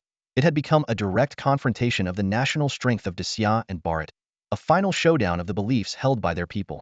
Qi Yu, wielding his blood-stained battle axe, engaged in a ferocious struggle against Shiva. Divine blood spattered across the battlefield as the crimson axe, its surface cracked and splintering, instantly restored its lethal edge. Shiva's arm was severed, only to regenerate in the blink of an eye. The battle was cataclysmic, shaking the heavens and darkening the skies. The audience held their breath, their eyes fixed on the fight, waiting for the moment that would decide it all. At last, Chiyu's blood axe struck Shiva's head with unrelenting force. Shiva let out an earth-shaking roar as one of his heads was cleaved in two. Yet even as his head split apart, his four massive arms gripped the axe tightly. With a deafening crack that pierced the air, he pulled in opposite directions with all his might. Snap! The blood axe shattered into four jagged pieces, its divine essence dissipating into the void. At the same time, Shiva's colossal divine body collapsed to the ground. Streams of violet gold divine blood poured out, soaking the earth. Though his face still bore an expression of grim satisfaction, his eyes had dimmed, and the sundered head could no longer heal. A heavy silence fell over the arena. Bharat's people slumped to the ground in despair, while the audience from Disya turned away, unable to hide their grief. This battle had no victors, only devastation. Both nations had lost their mightiest gods in mutual annihilation. It was an unprecedented event in this new age of awakened spiritual energy. As the dust settled, the goddess of love reappeared. Her gaze complicated as she looked towards Chu Yun within the divine revelation stone. Chu Yun closed his eyes, masking his sorrow. He understood all too well that the best outcome of this conflict should have been Disya admitting defeat, ceding some territory, and consigning millions of descendants to servitude. But Chiyu's nature would never allow such a resolution. As he had declared, if he had failed to protect his people in life, then as a god, he would never allow that regret to repeat itself. Suddenly, on Bharat's delegation platform, Ram emerged from his stupor. Tears streamed down his face, but his expression twisted into one of unbridled fury as he glared at Chu Yun. He could not accept Shiva's fall, nor could he forgive Chu Yun or Disya. With a savage roar, the divine image before him began to shift. The new figure that appeared was a serene yet imposing man seated atop a white lotus. Shakyamuni Buddha himself. Chu Yun's face darkened at the sight. The power of this ancient Buddha was beyond question. Without the intervention of a saint, there was little hope of resisting him. While Chu Yun briefly considered initiating a scholarly duel, he quickly dismissed the idea, knowing that Buddhism's roots lay in Bharat. As Chu Yun wrestled with the mounting crisis, several voices suddenly echoed in his mind. Huh, isn't that the old Tathagata? I've been waiting for him. Chu Yun, wake me up, I'll smash his skull with my staff. Great sage, you might not be able to match this Buddha on your own. Can you really escape his five-finger mountain alone? Perhaps it's time for an old man like me to step in. And who might you be, old fellow? Rest assured, great sage. If this old man takes the stage, with my divine essence, summoning you will be the least of my capabilities. Oh, even I, the great sage, can be summoned? Sun Wukong asked, his expression a mix of surprise and curiosity. A calm and gentle elderly voice echoed in response. If the great sage trusts this humble deity, I assure you, you will not be disappointed. Monkey King, trust him. Chu Yun said with a knowing smile, his lips curling slightly. His gaze shifted to a divine portrait, hanging near a serene depiction of an old man seated by a riverbank. He wore a bamboo hat and a straw raincoat, holding a yellow bamboo fishing rod, exuding an air of tranquility as he fished. The identity of this old man was unmistakable to Chu Yun, someone whose legendary exploits were etched in the annals of his past life's parallel world. This was none other than Jiang Ziya, the revered strategist who supported the establishment of the Zhou dynasty, achieved immortal feats, and personally presided over the creation of the Fengshenbang investiture of the gods. No one in this world understood Jiang Ziya's legacy better than Chu Yun. Whether from the pages of Fengshen Yini or the later interpretations in mythological lore, Jiang Ziya held an unshakable status. He was the pivotal figure chosen by the saints during the investiture of the god's calamity, standing at the apex of Chinese mythology. Legendary deities like Neza, the third lotus prince, Yang Jian, the Erlang Shun, Lei Jinzi, Grand Preceptor Wenzhong, Zhao Gongming, the god of wealth, and countless others were all conferred their divine titles by this very man. Senior, if I may venture a guess, your divine authority must be tied to the Fengshenbang, correct? Chu Yun's eyes glimmered with anticipation. The fact that this elder could summon figures as formidable as Shakyamuni, the ancient Buddha, made Chu Yun tread carefully. But if his assumption proved true, he was confident he could stand against even such a formidable opponent. The old man chuckled softly, rest assured, though I neglected to grant myself a title during the investiture, the karmic bond between me and the Fengshenbang is unbreakable. If I were to call upon the true spirits of those old comrades, I believe they would still show this old man some respect. Excellent. Then I humbly welcome your presence, senior. Chu Yun exclaimed with delight. This was the epitome of a true summoner from the pantheon of Chinese mythology. The sheer number of deities bound by karmic ties to Jiangxia was beyond calculation. While it was understandable that the great sage might not recognize this senior figure after all, Sun Wukong's emergence came after Jiangxia's errate did not diminish the latter's ability to summon the Monkey King. Today, I will let those nations coveting our great Xia witness the might of our mythological summoner. Chu Yun thought to himself, his confidence surging at the thought of the divine figures about to descend. Meanwhile, audiences from around the world were glued to their screens, closely monitoring Chu Yun's every move. With India having summoned Shakyamuni, the ancient Buddha, curiosity and tension mounted as people speculated on how Chu Yun would respond. When the Monkey King reappeared, anticipation for a showdown between Sun Wukong and the Buddha reached a fever pitch. But to everyone's astonishment, Chu Yun did not place his hopes on Sun Wukong. Instead, he turned to another divine portrait, bowing deeply as he declared in a clear and resonant voice. Jiang Taigong met King 1 at 80, overthrew the Shang and moved the 9 tripods. The 6 secret teachings, lauded for 1,000 generations. The investiture of gods, a beacon for all deities. I, Chu Yun, humbly welcome Jiang Taigong, Jiangxia, to the mythological arena. The declaration sent shockwaves through audiences worldwide. Even the spectators from Great Xia were momentarily stunned by Chu Yun's unexpected choice. However, their surprise quickly turned into unwavering trust. After all, Chu Yun had proven his strength and reliability time and again through hard-fought victories. In the next moment, a white-haired, white-bearded elder clad in flowing white robes appeared on the mythological arena. His demeanor exuded wisdom and an ethereal presence, embodying the essence of a transcendent celestial being. The elderly man's thin frame stood tall on the arena stage, his left hand gripping a radiant golden whip known as the God-slaying whip. This was no ordinary weapon. It had been blessed by the sages Yuanshi, Tianzuan, and Yuhua, among others, and possessed an innate ability to suppress divine beings. This was Jiangxia's first divine power. With a single strike of the whip, any deity would find themselves weakened. In his right hand, a black scroll with golden characters floated above his palm, shimmering with iridescent light. It was none other than the Fengshen Bang, the investiture of the gods. This was Jiangxia's second divine power, a connection that bound him irrevocably to the countless celestial beings of huaxia mythology. Excitement gleamed in the eyes of Yi Yuntian, Song Hai, and the others, who couldn't help but swallow nervously. This Jiangxia was nothing like the local earth gods they had encountered before. After Chu Yun's adjustments, he now wielded 2 formidable divine artifacts. Lamu noticed the unusual tension and furrowed his brows, his earlier confidence dissipating. Who exactly was this seemingly frail old man? Knowing Chu Yun's tendencies, Lamu realized it would be foolish to judge him by conventional standards. Instinctively, his gaze shifted toward Shakyamuni. Shakyamuni descended onto the arena, a golden halo encircling his head. He wore a resplendent robe of glazed light, his expression serene and dignified. With hands pressed together in prayer and feet resting on a white lotus, he exuded an air of divine grace.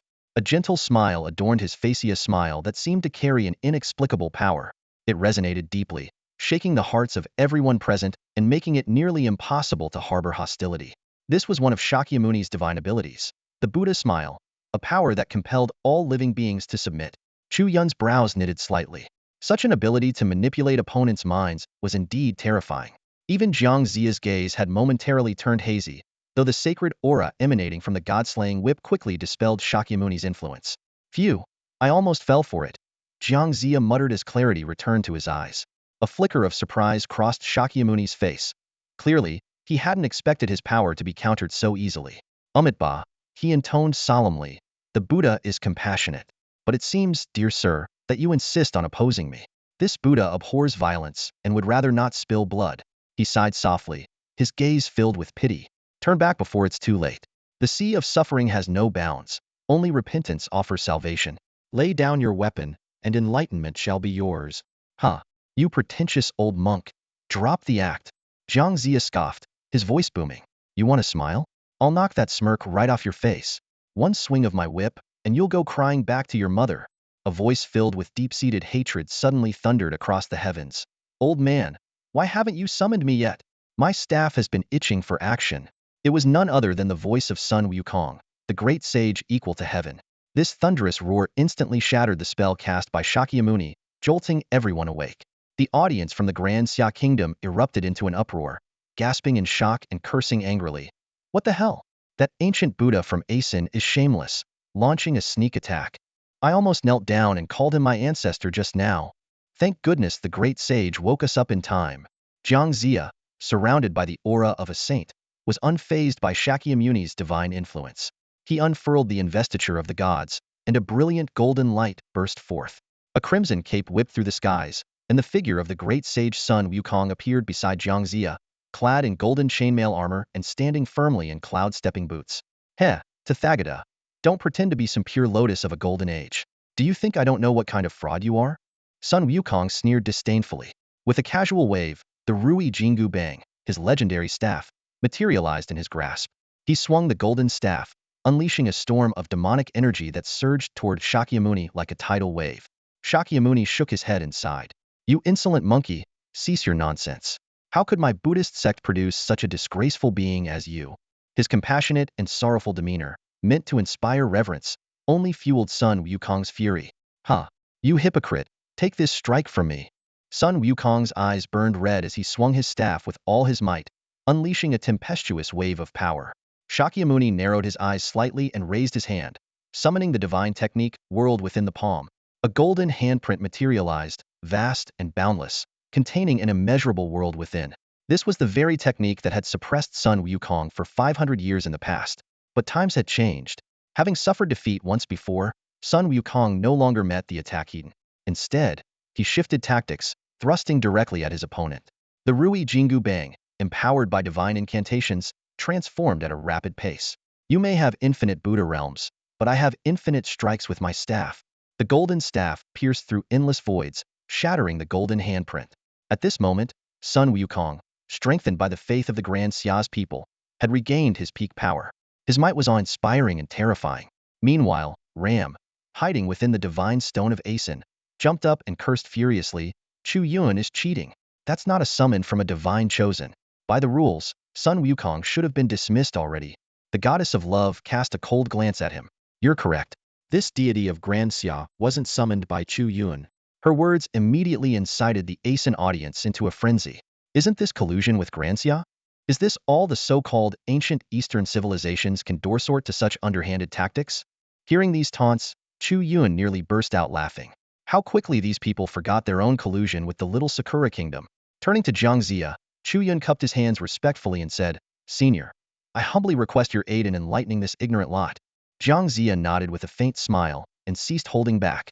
The investiture of the gods unfurled with a thunderous roar, revealing visions of towering mountains and cascading rivers, an endless expanse of majestic landscapes.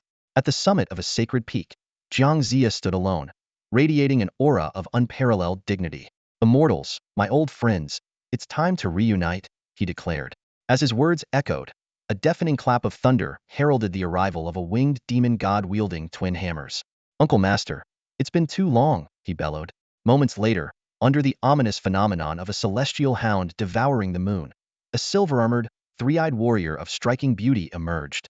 The four generals of the Mo family pay respects to the Grand Advisor. Uncle Master, it's been ages. Neza has missed you. As a series of divine voices echoed across the arena, an awe-inspiring scene unfolded on the mythical battlefield. The deities of the Great Xia camp began to manifest their true spiritual forms one after another. Though these were not their actual bodies, their presence and power were indistinguishable from their true selves. This unique phenomenon highlighted the extraordinary nature of the Fengshen Bang investiture of the gods, and was the very reason Chu Yuan had unwavering confidence in Jiang Zia.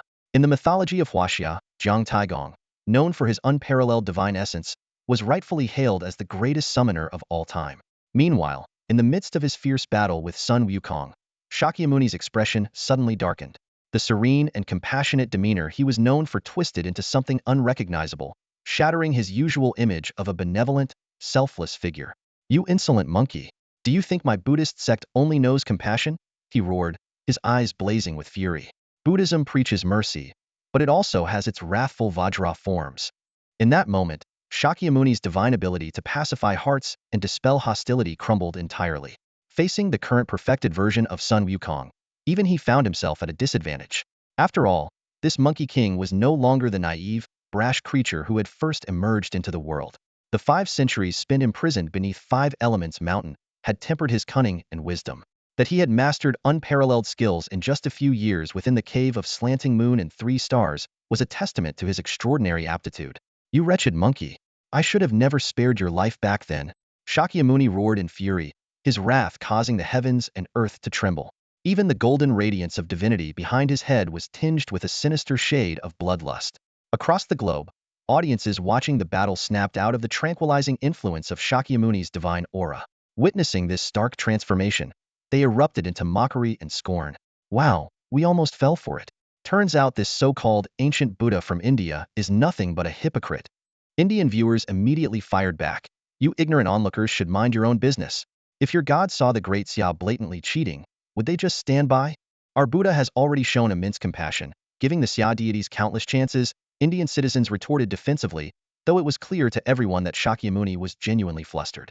Meanwhile, more and more deities from Great Xia's pantheon appeared on the battlefield. Legions of heavenly soldiers and generals, Yang Jian, Neza, Lei Junzi, Zhao Gongming, and other celestial beings listed in the Fengshenbang. The eastern skies brimmed with vibrant clouds and auspicious energy, showcasing the unparalleled grandeur of the Taoist heavenly court. In huaxia mythology, the heavenly court holds supreme authority, ruling over the three realms and governing everything from the heavens and earth to the seas and the underworld. Viewers around the world were left in awe of the heavenly court's overwhelming presence, marveling at the profound depth of Great Xia's cultural heritage. Some began to analyze the situation, saying, no wonder so many Eastern nations are trying to target Great Xia. Even Sakura country has secretly allied with India.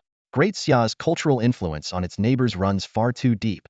There's even speculation that Sakura country's ancestors were led there by Su Fu from Great Xia, and that the yellow-skinned people and Bronze Age civilizations in South America might be linked to the Shang and Zhou dynasties, one commentator noted, causing Sakura country's leadership to visibly bristle at the implication. The mere suggestion that their lineage could trace back to Great Xia was something they could not accept. Ridiculous. Stop spewing nonsense, retorted the people of Sakura country in anger. You foreigners know nothing about Eastern civilization, and aren't we helping you by opposing Great Xia? Ungrateful savages. Thus, what began as Jiang Zia summoning the deities of the East unexpectedly spiraled into an international uproar, sparking debates and tensions across the globe. Chu Yun stood at the edge of the mythic arena, his piercing gaze fixed intently on everything unfolding before him. He paid no attention to the murmurs and discussions of those around him. His entire focus was drawn to the charged exchange between Buddha Shakyamuni and the Monkey King. When Shakyamuni mentioned regretting not having personally destroyed the Monkey King, Chu Yun's pupils contracted slightly. Those words immediately brought to his mind the accounts from the Dark Journey to the West. Unlike the traditional Journey to the West, a cultural masterpiece passed down through thousands of years in Chinese history, the Dark Journey to the West offered an entirely different lens on the classic tale. It was far more than a simple story about a pilgrimage for sacred scriptures. In the traditional Journey to the West, the story of Tang Sanzang and his disciples traveling to the Western Heaven is universally known. However, the Dark Journey to the West provided a shocking reinterpretation, particularly in the chapter, The True and False Monkey King. On the surface, this tale narrates the six-eared macaque impersonating the Monkey King, only to be ultimately subdued by Shakyamuni. But the Dark Journey to the West unveiled a startling truth. The one who was subdued by Shakyamuni was none other than the real Sun Wukong. A glimmer of realization flashed in Chu Yun's eyes. This revelation made him recognize that the Monkey King's true potential far exceeded what was documented in Orthodox mythology. If he could integrate the entries from the Dark Journey to the West into the Monkey King's narrative, as Chu Yun delved deeper into his thoughts, Shakyamuni finally shed his facade of benevolence. With a ferocious roar, he bellowed, "Insolence! How dare you? You wretched monkey! I have shown you mercy for too long. Prepare to die. All the gods of Xia will perish. Die!" Shakyamuni roared furiously, his face twisted with rage, his overwhelming anger evident. Watching the ranks of deities from the Great Xia camp grow steadily, he dared not hesitate any longer and unleashed his ultimate technique without delay. Behind him, a majestic vision of a sacred mountain began to materialize. It was the spirit mountain of the Western Pure Land, radiating a warm and serene golden glow, resembling a paradise on earth. From the mountain emanated the grand sound of chanting, transforming into golden inscriptions that floated in the air, proclaiming the supreme scriptures of Buddhism. As the vision rose higher, countless followers emerged from the spirit mountain: 18 arhats, 8 classes of heavenly dragons, and innumerable little arhats and bodhisattvas.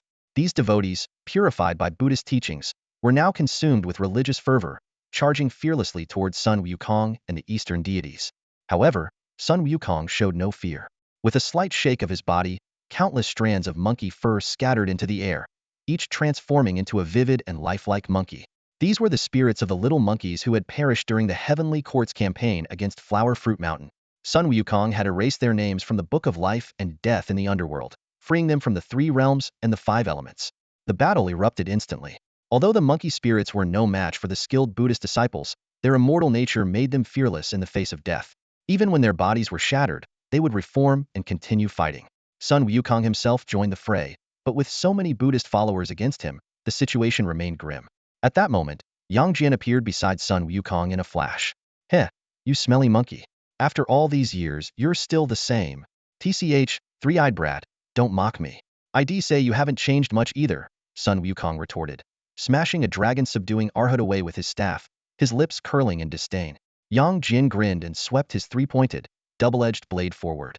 The blade's energy sliced through the heavens, effortlessly annihilating thousands of bodhisattvas. His gaze towards Sun Wukong carried a glimmer of nostalgia for the past. Three-eyed kid. How about we have a little competition? Let's see who can take down that bald old monk first. You smelly monkey, you dare challenge me? Fine, let's see who's better. Then, Yang Jin shouted, all deities, follow me and slay Shakyamuni. His entire body shone with dazzling golden light, charging into the ranks of the Buddhist followers like a blazing sun. Neza, Lei Zhunzi, and other Eastern deities responded to his call, joining the battle. Sun Wukong, feigning annoyance, spat, bah, three-eyed kid. You're just bullying me because I don't have backup. Don't worry, your reinforcements are here. As the words fell, Sun Wukong suddenly felt a weight on his shoulder. Turning his head, he saw 4 familiar figures: Tang Sanzang, with a jade-like face, Zhu Beiji, wielding his 9th rake, Sha Wujing, adorned with a necklace of skulls, and the little white dragon, with horns sprouting from his head. The 4 familiar figures stood in unison before Monkey King, his master Tang Sanzang, Zhu Beiji, Sha Wujing, and the white dragon horse. Monkey King's body trembled, his hands shaking involuntarily. His weathered eyes locked onto the scene before him, as though witnessing the most unbelievable sight of his life. Impossible, Monkey King murmured to himself. As the great sage equal to heaven, how could he ever be without his companions? These 4 had been the most cherished people on his journey. Yet the sight before him sent a chill through his heart. Their movements were unnaturally stiff, and even Zhu Beiji, who was always boisterously calling him Monkey Bro, remained silent. Without realizing it, 2 streams of tears rolled down Monkey King's face. From within the divine revelation stone, Chu Yun immediately sensed Monkey King's distress. Great sage, as you said, ever since you attained Buddhahood on Mount Ling, these 4 have never reappeared. Even Jiang Zia, the venerable elder, can no longer awaken their true spirits. But I promise you, one day, I will stand by your side as we storm Mount Ling, demand justice, and reclaim the true spirits of your master and brothers. Chu Yun had now pieced together the truth. The Monkey King's plight was far more tragic than he had imagined. Shakyamuni had set a trap, replacing the real Sun Wukong with the 6-eared macaque. It all made sense now. How could the great sage, who had once roamed freely among the 100,000 heavenly soldiers, be so frequently defeated by demons in the later stages of the pilgrimage? The anomaly was glaringly obvious. Perhaps the one who eventually became the victorious fighting Buddha was indeed the Monkey King. Or perhaps Shakyamuni believed that the trials had subdued his rebellious nature. Yet, Monkey King remained true to himself. How could he ever bow his head to Shakyamuni? In the end, he chose to rebel against Mount Ling. This Buddha title I, old son, have no interest in claiming it. At that moment, an angry voice suddenly pierced the air. Ungrateful wretch, cease your arrogance. A figure with cold, golden eyes glared directly at the Monkey King, the light in his gaze sharp and unyielding. In the serene and sacred Buddhist realm of Ling Mountain, a sudden burst of radiant golden light exploded, its brilliance overshadowing the stars and the vast cosmos. Golden flames surged forth like an unstoppable tide, instantly drawing every gaze. The dazzling light swirled, so intense that none dared to look directly into it. Amid the luminous inferno stood a hazy figure, shrouded in golden flames. The aura it exuded was unlike the gentle compassion of the Buddhate, brimmed with an overwhelming battle spirit, as though an ancient war god had risen once more. Monkey, cease your arrogance. A voice thundered, reverberating across the heavens. Sun Wukong narrowed his fiery, piercing eyes, his gaze locking onto the figure enveloped in golden flames. Well, an old acquaintance, he said with a crooked grin, casually twirling the Rui Jingu Bang resting on his shoulder. Impudent monkey, shameless and ungrateful. A demon will always remain a demon. Even the mercy of the Buddha cannot cleanse the darkness in your heart. You wretched creature, you deserve nothing but destruction. The voice roared again. As the golden flames gradually subsided, they revealed a figuria golden-furred monkey standing about 5 futon. His appearance was identical to Sun Wukong, yet he was clad in a shimmering kassaya of glass-like brilliance, his form surrounded by a divine radiance. He struck a pose of feigned compassion, exuding an air of sanctimony. The audience from the great Xia kingdom gasped in astonishment. Who is that? Could it be that the Buddhist sects of India have their own great sage equal to heaven? Despite the outward resemblance, the contrast in demeanor made it clear to everyone who the real Monkey King was in their hearts. Chu Yun, using his discerning fiery eyes, immediately recognized the intruder. It was none other than the six-eared macaque, now titled the victorious fighting Buddha. After Sun Wukong's rebellion from Ling Mountain, the Buddha, in a bid to maintain the sanctity of the Buddha throne, had appointed the six-eared macaque as his replacement. As one of the four mischievous monkeys of chaos, the six-eared macaque shared an extraordinary origin with Sun Wukong. He possessed the ability to hear everything, discern truths, understand the past and future, and comprehend all things. In the classic Journey to the West, he once impersonated Sun Wukong, defeated Tang Sanzang, seized control of Flower Fruit Mountain, and attempted to lead the pilgrimage to the West himself. The two monkeys fought fiercely, their identical appearances and powers confounding even the celestial beings and Buddhas. It was only through the Buddha's alms bowl that he was ultimately captured. But the truth diverged from legend. The six-eared macaque had not perished. Instead, he was chosen by the Buddha to serve as a stand-in, a substitute for Sun Wukong. The one who was truly suppressed was the real Monkey King. Just a stand-in for the real deal. Do you really think becoming the victorious fighting Buddha makes you some precious pet under Shakyamuni's wing? Sun Wukong chuckled, baring his teeth in a sly grin. Silence. You impudent monkey. The six-eared macaque erupted in fury, tearing off his glass-like huaxia to reveal a gleaming golden chainmail armor beneath. His greatest hatred stemmed from this very truth. No matter his title as the victorious fighting Buddha, in Shakyamuni's eyes, he would forever remain nothing more than Sun Wukong's replacement. At the summit of Mount Ling, an epic battle was unfolding. The six-eared macaque glared fiercely, his eyes ablaze with anger. The divine pillar in his hands pointed directly at Sun Wukong. You shameless, ungrateful monkey. Betraying Mount Ling today as a Buddha, I will destroy you. Sun Wukong let out a cold chuckle, casually twirling the golden cudgel in his hand. A dog willingly guarding the gates for Shakyamuni dares to bark in front of me? Ridiculous. The clash of their weapons shook the heavens and the earth. A terrifying blast of energy swept through the surroundings, sending the watching young Buddhas tumbling in disarray, utterly disheveled. Sun Wukong raised an eyebrow. You've gotten a bit stronger than before. The six-eared macaque stood tall with an air of arrogance, his figure radiating divine light. A fake will always be a fake. You are merely a substitute for this Buddha. I have faith, I have a master, and my cultivation over the years far surpasses that of a masterless wild monkey like you. Atop Mount Ling, Shakyamuni sat serenely on a lotus pedestal, his form enveloped in boundless Buddha light. With a faint smile, he plucked a flower and gazed indifferently at the battle before him. He knew all too well the deep-seated jealousy the six-eared macaque harbored towards Sun Wukong. Victorious fighting Buddha, kill him and prove that you are my true embodiment. Shakyamuni's calm voice echoed gently. Merciful Buddha, infinite is my lord. Upon hearing these words, the six-eared macaque's fighting spirit surged even higher. That simple sentence seemed to grant him immense affirmation and encouragement. You disdain the title of victorious fighting Buddha, but today I will make you regret it. I will show you who the true Monkey King is. The six-eared macaque gripped the divine pillar with both hands, his divine light shining even brighter. True or false, there should only be one Monkey King in this world. Sun Wukong roared fiercely. Sun Wukong, you will die. The six-eared macaque's eyes gleamed with brilliance, as if he could already see victory within his grasp. The humiliation of being called an impostor for so many years today, he vowed to erase it all in one decisive strike. The aura of the six-eared macaque surged dramatically, transforming into a colossal divine monkey avatar radiating dazzling Buddhist light. The celestial staff in his hand expanded to an immense size, carrying an earth-shattering force as it came crashing down directly towards Sun Wukong. This astonishing scene caught the attention of Eastern deities like Yang Jian and Neza. Yang Jian's third eye opened wide, clearly sensing the newfound power of the six-eared macaquithis was the golden Buddha avatar, a form only achievable by enlightened beings, its might capable of dominating all directions. Faced with this thunderous strike, Sun Wukong stood his ground, unmoving. He closed his eyes, focusing his mind, and instantly unleashed the great celestial technique, a profound skill personally taught by Patriarch Bodhi.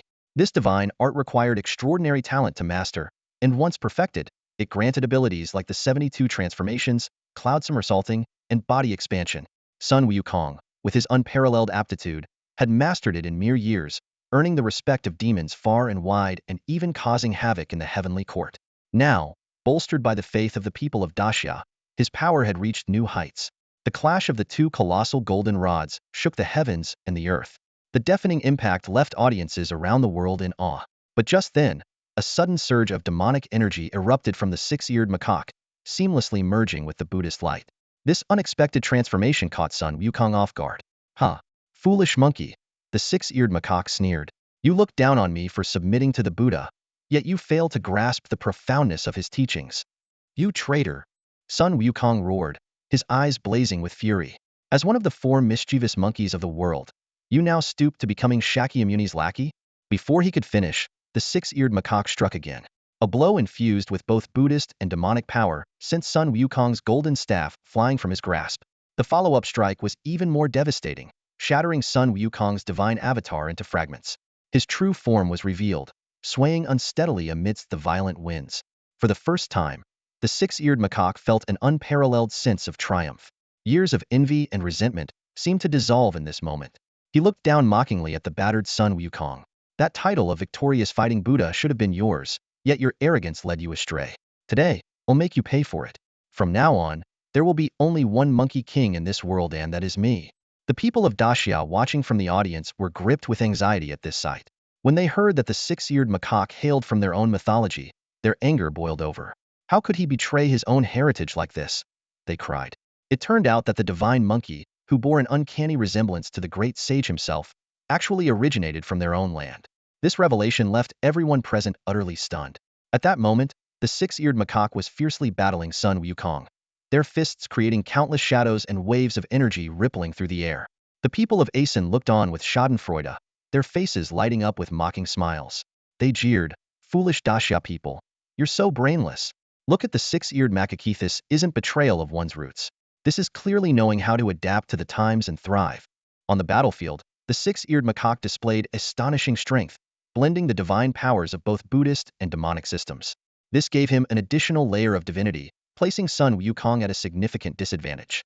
The Monkey King was steadily losing ground, and the situation grew increasingly dire. Inside the divine revelation stone, Yuntian and the others watched as their beloved Monkey King struggled. Their hearts were filled with anxiety, and they looked to Chu Yun with hope, trusting in his profound understanding of Dacia's cultural heritage to reclaim the six-eared macaque through a battle of words. "Chu Yun, since the six-eared macaque also hails from Dacia, you must use a literary duel to bring him back," Song Hai urged impatiently. However, Chu Yun responded calmly, "There's no need to reclaim him. A deity who betrays Daxia, what use is there in keeping him?" His words sent a shock through everyone present. "Chu Yun, this isn't the time to lose your temper," Song Hai said with a wry smile, assuming Chu Yun's disdain for the six-eared macaque was clouding his judgment. "Uncle Yi, Uncle Song, don't worry. I have a plan," Chu Yun said with unwavering determination. He turned his gaze towards the Monkey King and began to recite. "Atop Flower Fruit Mountain lies a divine stone, bathed in sunlight and moonlight, birthing a living monkey, crossing seas in search of a true master. He learns the art of somersaulting clouds. Free and unrestrained, his heart remains steadfast, unbothered by the rivalries of gods and Buddhas. If I become a Buddha, the world shall know no demon. If I become a demon, the world shall know no Buddha." The powerful words rang out with conviction, brimming with strength, as if they could awaken memories long buried in the depths of time. Chu Yun's voice echoed through the scene, imbued with an undeniable power. In that moment, everyone was momentarily stunned. Chu Yun was adding annotations to the entry for the Monkey King himself. Under the strike of the six-eared macaque's staff, the Monkey King tumbled through the air, his figure seemingly unstable. Yet within him surged a newfound power. It was the force of the dark journey to the west entry. Chu Yun had already discerned the Monkey King's plight and understood the critical turning point. What was the great sage equal to heaven's purpose? To ascend the Lingxiao Palace, to destroy the sacred mountain of spirit. If this journey meant no return, so be it. Would go without hesitation. In an instant, a strange transformation enveloped the Monkey King. His once golden eyes were now tainted with a blood-red gleam, and his radiant golden armor was streaked with ominous black and crimson patterns.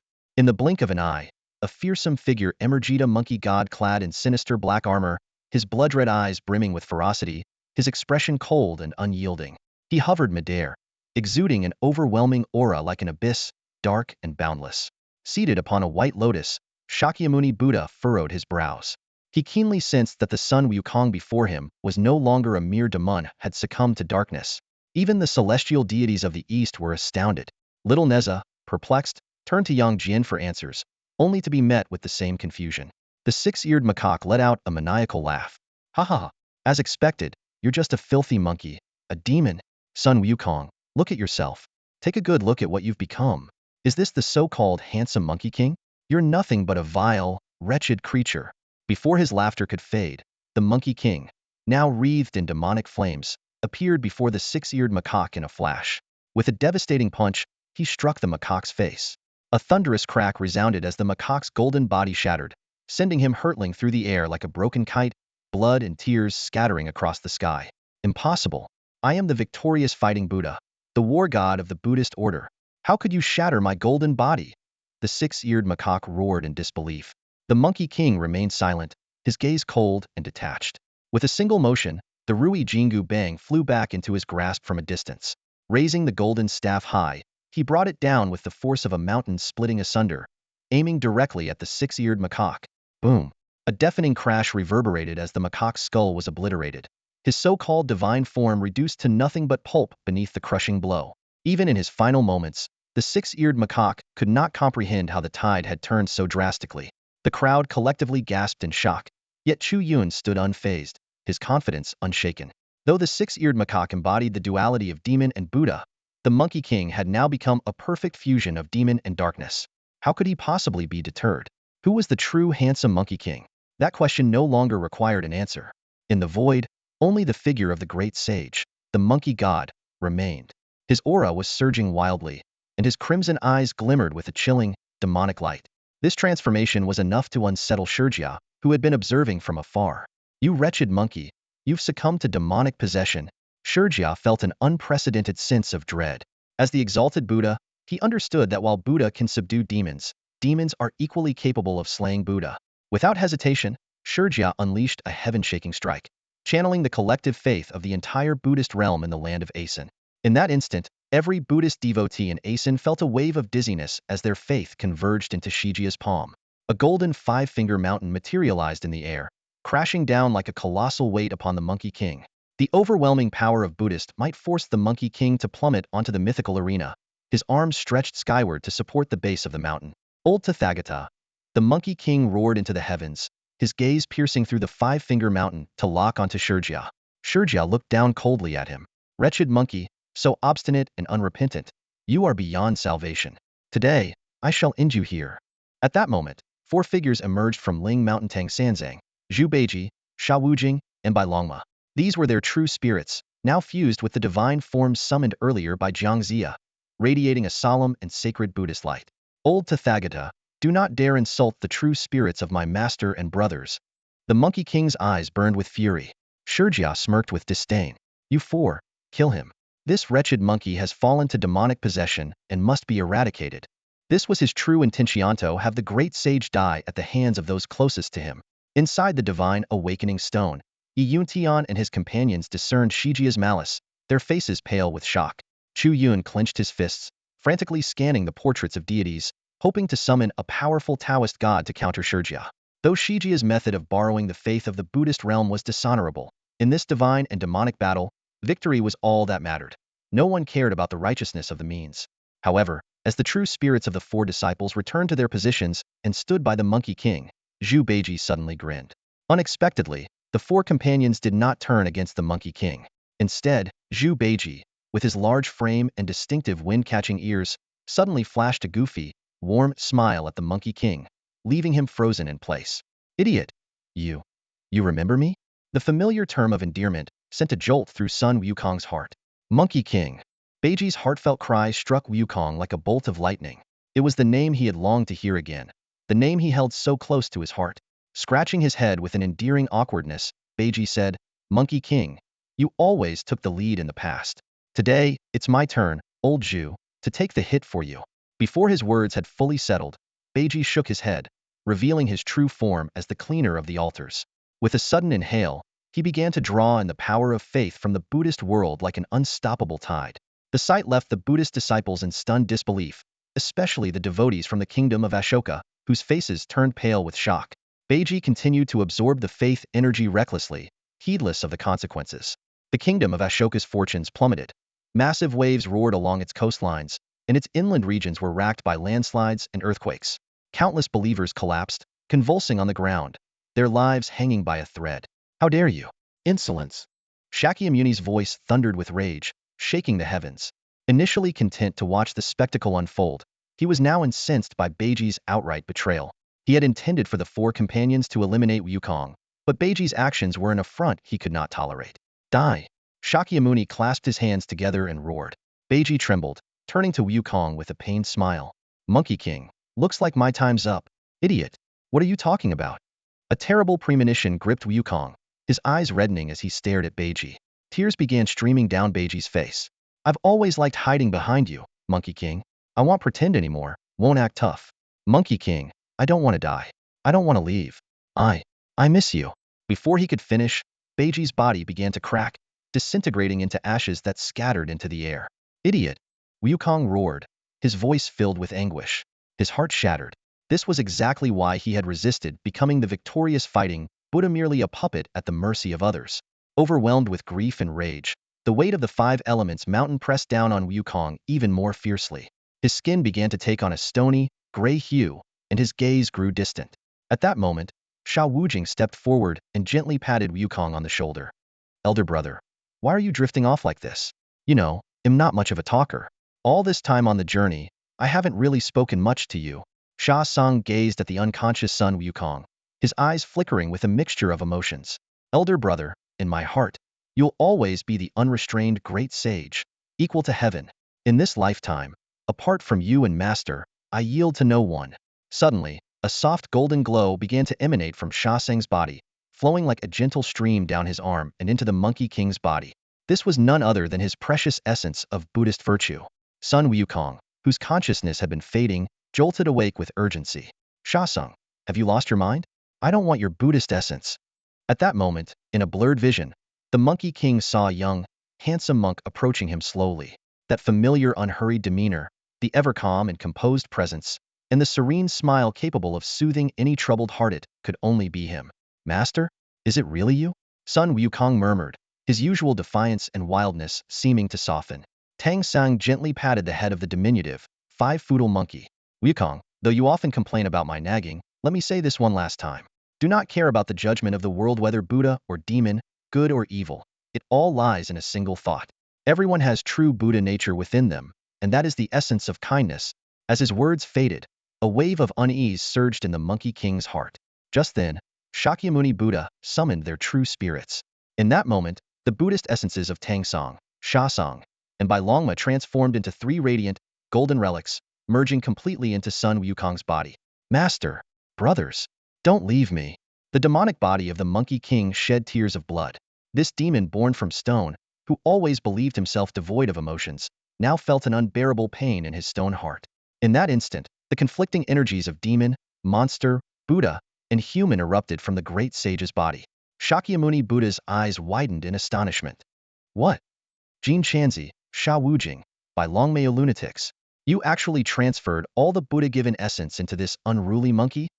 Furious and incredulous, Shakyamuni roared, this is impossible. A mere demon monkey now possesses the powers of four divine essence more than my human and Buddha combined. Bumble, old Sha, master. Beneath the golden five-finger mountain, Sun Wukong trembled, muttering softly. But this shivering wasn't born of fear, it came from the surging, uncontrollable power coursing through his veins. Suddenly, he raised his head, golden eyes blazing, as he became acutely aware of the four relics of pure Buddhist essence embedded within him. At this moment, the Monkey King was neither the victorious fighting Buddha, nor a being seeking validation from the Buddha's ordained titles. He only remembered Tang Sanzang's final teachings before he transformed into those relics. Buddha and demon reside in the heart. Good and evil are but a thought apart. As Wukong murmured to himself, his aura grew increasingly strange. Behind him emerged a shimmering halo of golden light, radiating divine compassion. His crimson cloak billowed wildly as if animated by its own will, its blood-red folds evoking the image of a demon lord descending upon the world. The overwhelming presence of a great demon spread like a storm, engulfing the heavens and earth. Yet within him, the raw, undeniable emotions of humanity, love, anger, joy, sorrow burned brighter than ever. Buddha, demon, beast, and human, four divine essences united in one being. This unprecedented phenomenon left everyone present breathless. The entire arena plunged into an eerie silence. Even those who had witnessed countless divine battles had never beheld such an extraordinary existence. Suddenly, a sharp crack shattered the stillness. Tiny fractures began to crawl across the golden palm that pinned him down, spreading rapidly before everyone's eyes. The five-finger mountain, forged by Shakyamuni with the faith of countless Buddhist followers across the world, was losing its grip on the Monkey King. Sun Wukong, you can do it. A young boy in the audience from the Great Xia Kingdom stood up, clutching a toy figure of Wukong, and waved his hands fervently. Despite the cultural fractures in Great Xia, just like in another lifetime, this nation could never fully forget the Monkey King. In the heart of every child in Xia, there lived their own version of the great sage equal to heaven. The boy's innocent cry broke the silence. The Xia spectators were momentarily stunned. Then one by one, they rose to their feet, their voices rising like a tidal wave. Monkey King, you've got this. Great sage, show them your power. We believe in you. You won't lose to this Buddha. If I become a demon, there will be no Buddha in the world. If I become a Buddha, there will be no demons. Great sage, invincible. Great sage, unstoppable. The collective roar became a torrent of belief, surging toward Wukong and flooding into his very being. Let me, Sun Wukong, break free. With both hands, Wukong grasped the heavens, summoning boundless strength, and tore apart the mountain with a deafening roar. The five-finger mountain split in two, disintegrating into golden light that scattered into the void. A radiant figure shot skyward like thunder piercing the night, breaking free of his prison and ascending above the myriad gods and Buddhas. In this moment, with the faith of his people coursing through him, he had reached a state of absolute perfection. Unbelievable. Great sage equal to heaven, immortal and peerless. Great sage, you're the best. The Xia spectators erupted in jubilation, their cheers reverberating through the heavens. Even Chu Yun, watching from within the divine artifact, clenched his fists tightly and thrust them downward in triumph. Far atop Mount Ling, hidden behind a host of Buddhas, Shakyamuni's expression darkened. He had never imagined that not only would his connection to the faith of the world be severed by that pig demon, but even his most loyal disciple, Jin Chanzi, would abandon the Buddhist path, transferring all his lifetime of virtue and enlightenment to this rebellious monkey. It was a disaster and unimaginable failure. Shakyamuni had underestimated the bond between master and disciples. As a lofty Buddha, he had never considered that someone might forsake the radiant glory of Buddhahood to protect the fragile, fleeting ties of mortal affection. What he failed to grasp was that the four companions had all endured the depths of despair and risen from the trials of humanity. They were no longer mere Buddha, celestial, or demon. Among the Eastern deities who knew Wukong well, a sense of awe rippled through the crowd. Senior brother, Yang Jian murmured, his celestial third eye gleaming with admiration, the great sage. He seemed stronger than ever. He nodded in quiet agreement with himself, the corners of his lips curving upward. Monkey King's gaze was sharp as lightning, piercing straight at Shakyamuni. Old Tathagata, can you still take a strike from me, the great sage equal to heaven? His voice echoed powerfully across the mythical arena, reverberating like a thunderclap. Shakyamuni's pupils shrank abruptly, his fury igniting. Insolence! You impudent monkey! Do you think the Buddha nature those useless disciples of mine passed on to you makes you worthy to challenge me? A deviant who defies the sacred rules of the Buddha's teachings deserves only death. Without hesitation, he unleashed the terrifying divine power of his words of absolute truth, the ultimate technique capable of determining the life and death of any Buddha in the sacred realm of Mount Sumeru. Yet, what happened next defied all expectations. The Monkey King stood there, unharmed, a faint smirk curling at the corner of his lips. Old Tathagata, the Buddha in my heart was given to me by my master and my brothers. It has nothing to do with you. He softly repeated the final teachings of Tang Sanzang. My master once said, good and evil are but a single thought apart. Whether you become a Buddha or a demon depends on your heart. You, the Buddha of Mount Sumeru, cannot suppress me. The Monkey King shook his head and sighed. You've forgotten the compassion you once showed when you fed your flesh to the eagle. You've lost the pure heart with which you sought to save all beings. As his words lingered in the air, the Rui Jingu Bang appeared in his hand. The divine power of the four elemental gods surged along the staff, distorting the very fabric of the surrounding space. High upon Mount Sumeru, as you look down upon all living beings, have you ever remembered the days when you struggled for enlightenment beneath the Bodhi tree? You are unworthy of being a Buddha.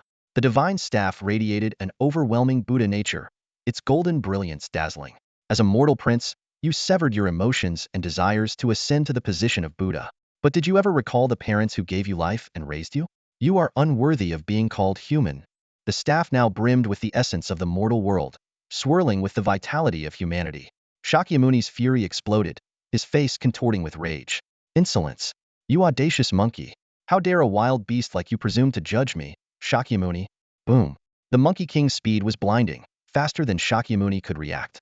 The golden staff struck down heavily upon his head. The first strike. For you who are no Buddha. Shakyamuni's golden body shattered, his skull obliterated. The second strike. For you who are no human.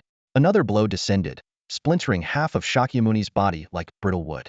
Golden blood sprayed forth as his form plummeted from the mythical arena. And the final strike. For my master and my brothers. To destroy your lofty, hollow Buddha nature. The Monkey King roared, his righteous fury mingling with divine, demonic, and mortal energies, all converging into the golden staff. This final swing swept across the heavens as if cleansing the world of filth, its radiant golden arc illuminating the cosmos and setting even the stars trembling. Crash! The final blow landed, and Shakyamuni's body exploded into countless fragments. The arena fell into a deathly silence.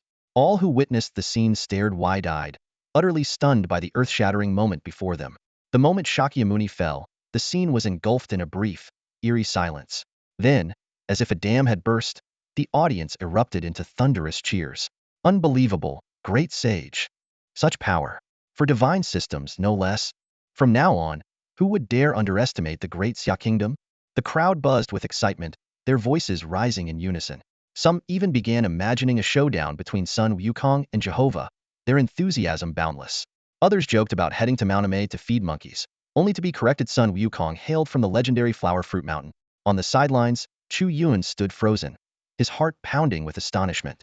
Who would have thought that the one to bring down Shakyamuni would be none other than Sun Wukong? In stark contrast, the audience on the Asen Kingdom side was deathly silent. They sat there, stunned, their expressions a mix of disbelief and horror. A revered ancient Buddha had been slain by a mere monkey. This was nothing short of a complete upheaval of their worldview. As Shakyamuni fell, the myriad Buddhas and the heavenly visions of Mount Sumeru dissolved like smoke in the wind. On the representative platform, Ram was a broken man. His face was battered beyond recognition, his body trembling uncontrollably as he muttered to himself, "Impossible! How could Buddha be defeated by a lowly monkey? How could this creature defy the Buddha's authority?" Meanwhile, the eastern deities summoned by Jiangxia had surrounded the Asen Kingdom's platform. A host of bloodthirsty demons regarded Ram with predatory eyes, as if sizing up a meal.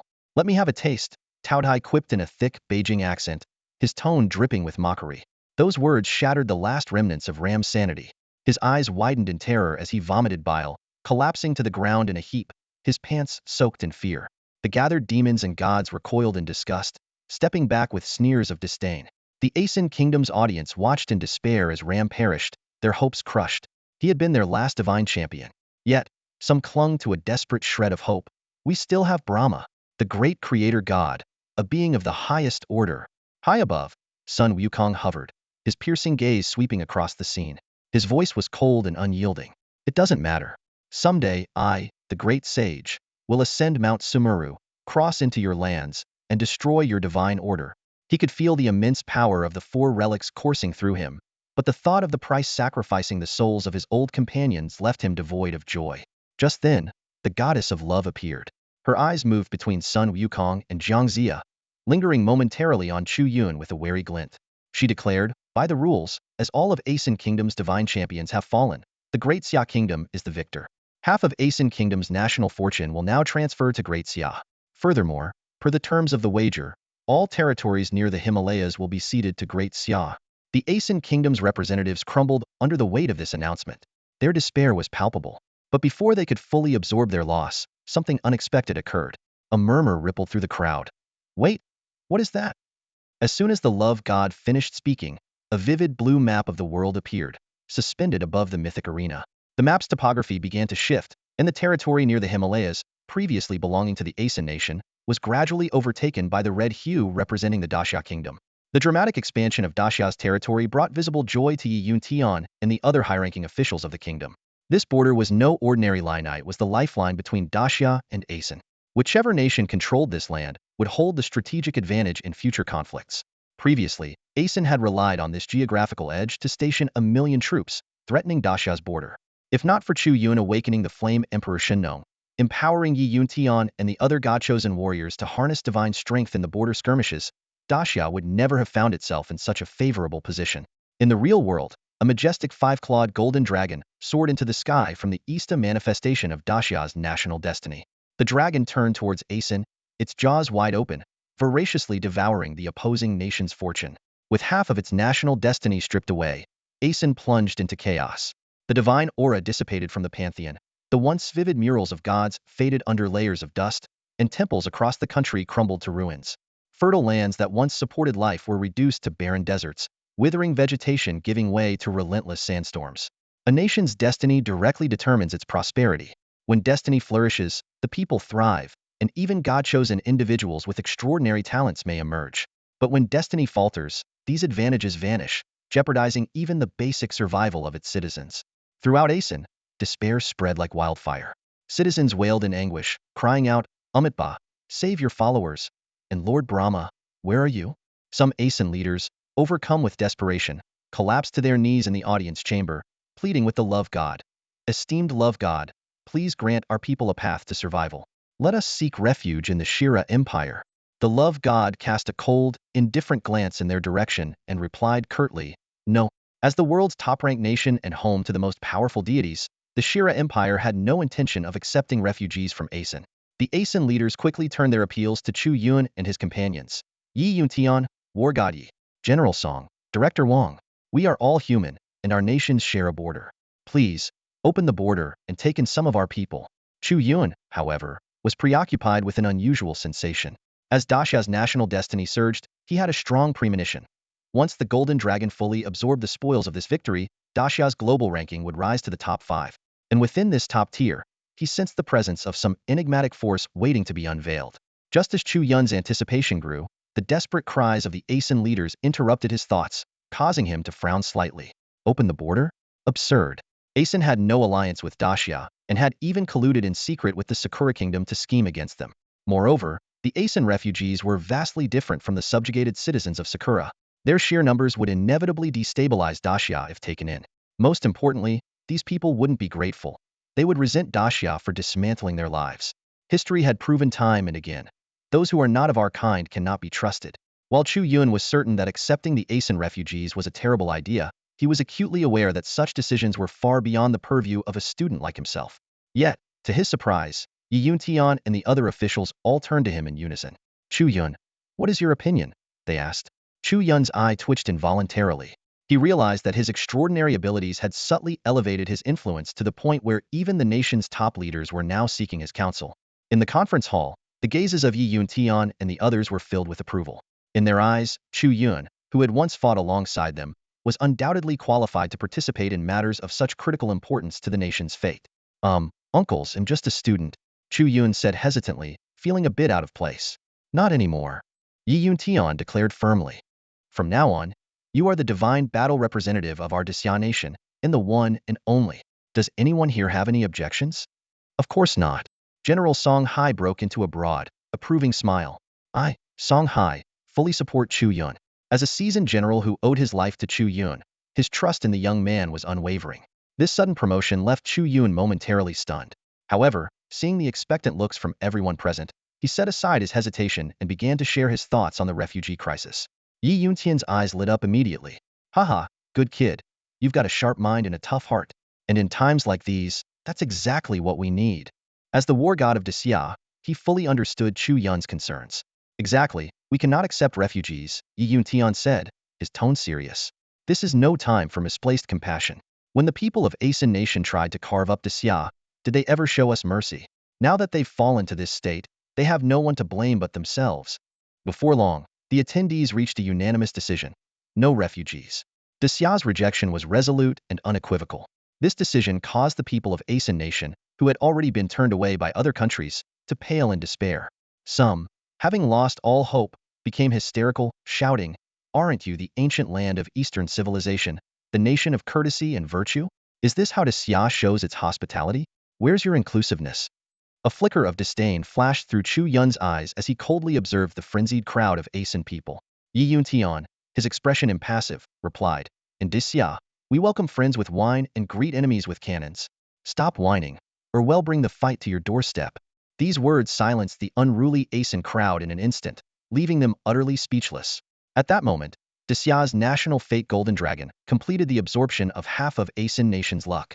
The mythical arena then announced, "Congratulations to Desia Nation for securing the position of the fifth strongest nation globally. Desia is now officially recognized as one of the 5 permanent members of the Global Council. Desia, please select a representative to accept the special rules of the mythical arena." This announcement spread across the globe in an instant. A glimmer of understanding flashed in Chu Yun's eyes. His earlier suspicions had been correct. Only by becoming one of the top 5 global powers could such a transformation occur. The special rules of the mythical arena? Chu Yun murmured thoughtfully. What could they be? Special rules? Mythical arena has special rules? The announcement left citizens of smaller nations worldwide puzzled, their faces filled with confusion. In contrast, the leadership of the major powers wore grim expressions. This was especially true for the leaders of Sakura Nation, who had just suffered defeat at the hands of Desia. They were seething with rage, clenching their fists in frustration. Unbelievable. Desia actually succeeded, they muttered through gritted teeth. While the ordinary spectators in the crowd were clueless about the implications, the leaders of Sakura Nation couldn't care less about explaining. This was the very reason they had allied with the leaders of Aeson Nation to target Desiathy envied Desia's profound cultural heritage and harbored ambitions to carve it up for themselves. On the entire eastern continent, only Desia, with its deep cultural roots, stood as a barrier preventing Sakura Nation from reaching the level of the 5 permanent members of the Security Council. The Sakura Nation leaders glared at Chu Yun with darkened expressions, their eyes brimming with malice. If it weren't for this boy, our plan would have succeeded long ago, they thought bitterly, silently vowing to eliminate Chu Yun at the first opportunity. The leaders of Aeson Nation looked even more livid than their Sakura counterparts. As a powerful nation, they had suffered a humiliating defeat at the hands of Desia, losing half of their accumulated national fortune in the process. The sting of their failure left them brooding, a harsh reminder of the adage, "Heaven may forgive, but self-inflicted wounds will not." Their faces burned with suppressed anger as their hatred for Desia reached its peak. "When the Divine War resumes next year, we will make our comeback," they vowed internally. Chu Yun, however, paid no attention to the hostile gazes directed at him. From the moment he stepped up to represent Desia, he had anticipated becoming the target of envy and malice. But he firmly believed that absolute strength could render all schemes and conspiracies meaningless. With his current strength as an strength blessed by the gods, he was more than capable of protecting himself. "Chu Yun, we've decided to select you to represent us and accept the special rules of the mythical arena," said Yi Yuntian and the others in unison, their faces alight with satisfaction. "Uncle Yi, me?" Chu Yun asked, caught off guard. "Of course it's you," General Song Hai exclaimed, giving Chu Yun a firm pat on the shoulder. "If it weren't for you, Desia would have lost both of those critical battles. That alone earns you my full support." Yi Yuntian nodded in agreement. "General Song is right. You've done a great service for the nation." Wang Zhengwo glanced at his watch. 6 o'clock. Time for this working man to clock out, no overtime for me. With that, the renowned blessed by the gods made his exit, making it clear he also supported Chu Yun. Lei Zong of the Mi family and Teng Ma of the Penguin Corporation exchanged knowing smiles, silently approving the decision as well. After the series of divine wars, the upper echelons of Desia had grown to respect and admire Chu Yun wholeheartedly.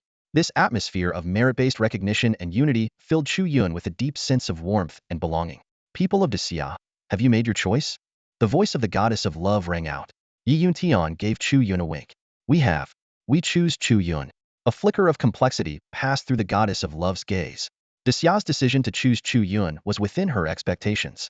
Though this era's Desia was not at its historical peak, the constant threats from external enemies had awakened a deeply ingrained spirit of national defense and unity, making the nation stronger in its cohesion.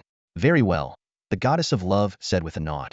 With a wave of her hand, a radiant, shimmering portal appeared before Chu Yun. "Please proceed." Under the watchful eyes of the world, even the people of Desia were filled with curiosity about what the special rules of the mythical arena entailed. Chu Yun didn't step through the portal immediately. Instead, his gaze lingered on the direction of the mythical arena, his thoughts unreadable. Amidst the joyous reunion of Eastern deities with Jiang Zia, one solitary figure stood out. Sun Wukong quietly stood at the back of the crowd. He shared no familial bond with Jiang Zia, nor did he have any connection with the celestial beings of the eastern heavens. In this moment, his thoughts drifted to the 4 most important people in his life, and a wave of bitterness surged in his heart now. He was the only one left to face this bustling world alone. Even after his recent victory over Shakyamuni, there was no trace of joy on the Monkey King's face, only a profound loneliness. He lowered his head in silence, as if the entire world no longer mattered to him. Chu Yun watched the Monkey King in this state, feeling a sharp pang in his heart. As the only one who had witnessed that fragment of consciousness, he understood that the divine figure before him on the mythical arena was not Sun Wukong's true self. This realization gave rise to a daring hypothesis: Shakyamuni's summoned versions of the master and his disciples might still be alive. Just as Chu Yun was about to share this theory with the Monkey King, the goddess of love gently stopped him, silently shaking her head. Chu Yun, quick-witted as always, immediately grasped the implication: revealing the truth might violate the rules of the mythical arena and trigger unforeseen consequences. Monkey King, please trust me. I will find a way to reunite you with your master and the others, Chu Yun said, locking eyes with him, his gaze resolute. The Monkey King froze for a moment, then a genuine smile spread across his face, as if he had just seen the sweetest immortal peach in the heavens. Little one, of course I trust you. In this world, if I can't trust you, who else can I trust? He laughed heartily, scratching his head and ears with joy. Before parting ways, the Monkey King granted Chu Yun his divine abilities. The 72 transformations, the somersault cloud, the profound longevity art of the heavenly immortals, and his powers as a deity of 4 elements. These abilities could only be perfectly inherited by Chu Yun, whose destined deity was the all-encompassing Pangu. Thank you, Monkey King. Chu Yun closed his eyes, feeling the surge of newfound power coursing through him. Hey, you little rascal, what's with the thanks? We're practically family, no need to be so polite. The Monkey King reverted to his carefree and spirited demeanor. Before leaving, he cast a sharp glare in the direction of Bharat. I'm watching you from the heavens. If anyone dares to stir up trouble again, don't blame my staff for showing no mercy. Before his words fully faded, the Monkey King transformed into a streak of light and disappeared in the direction of the Great Xia Kingdom. Farewell, great sage equal to heaven. The citizens of Great Xia called out in unison.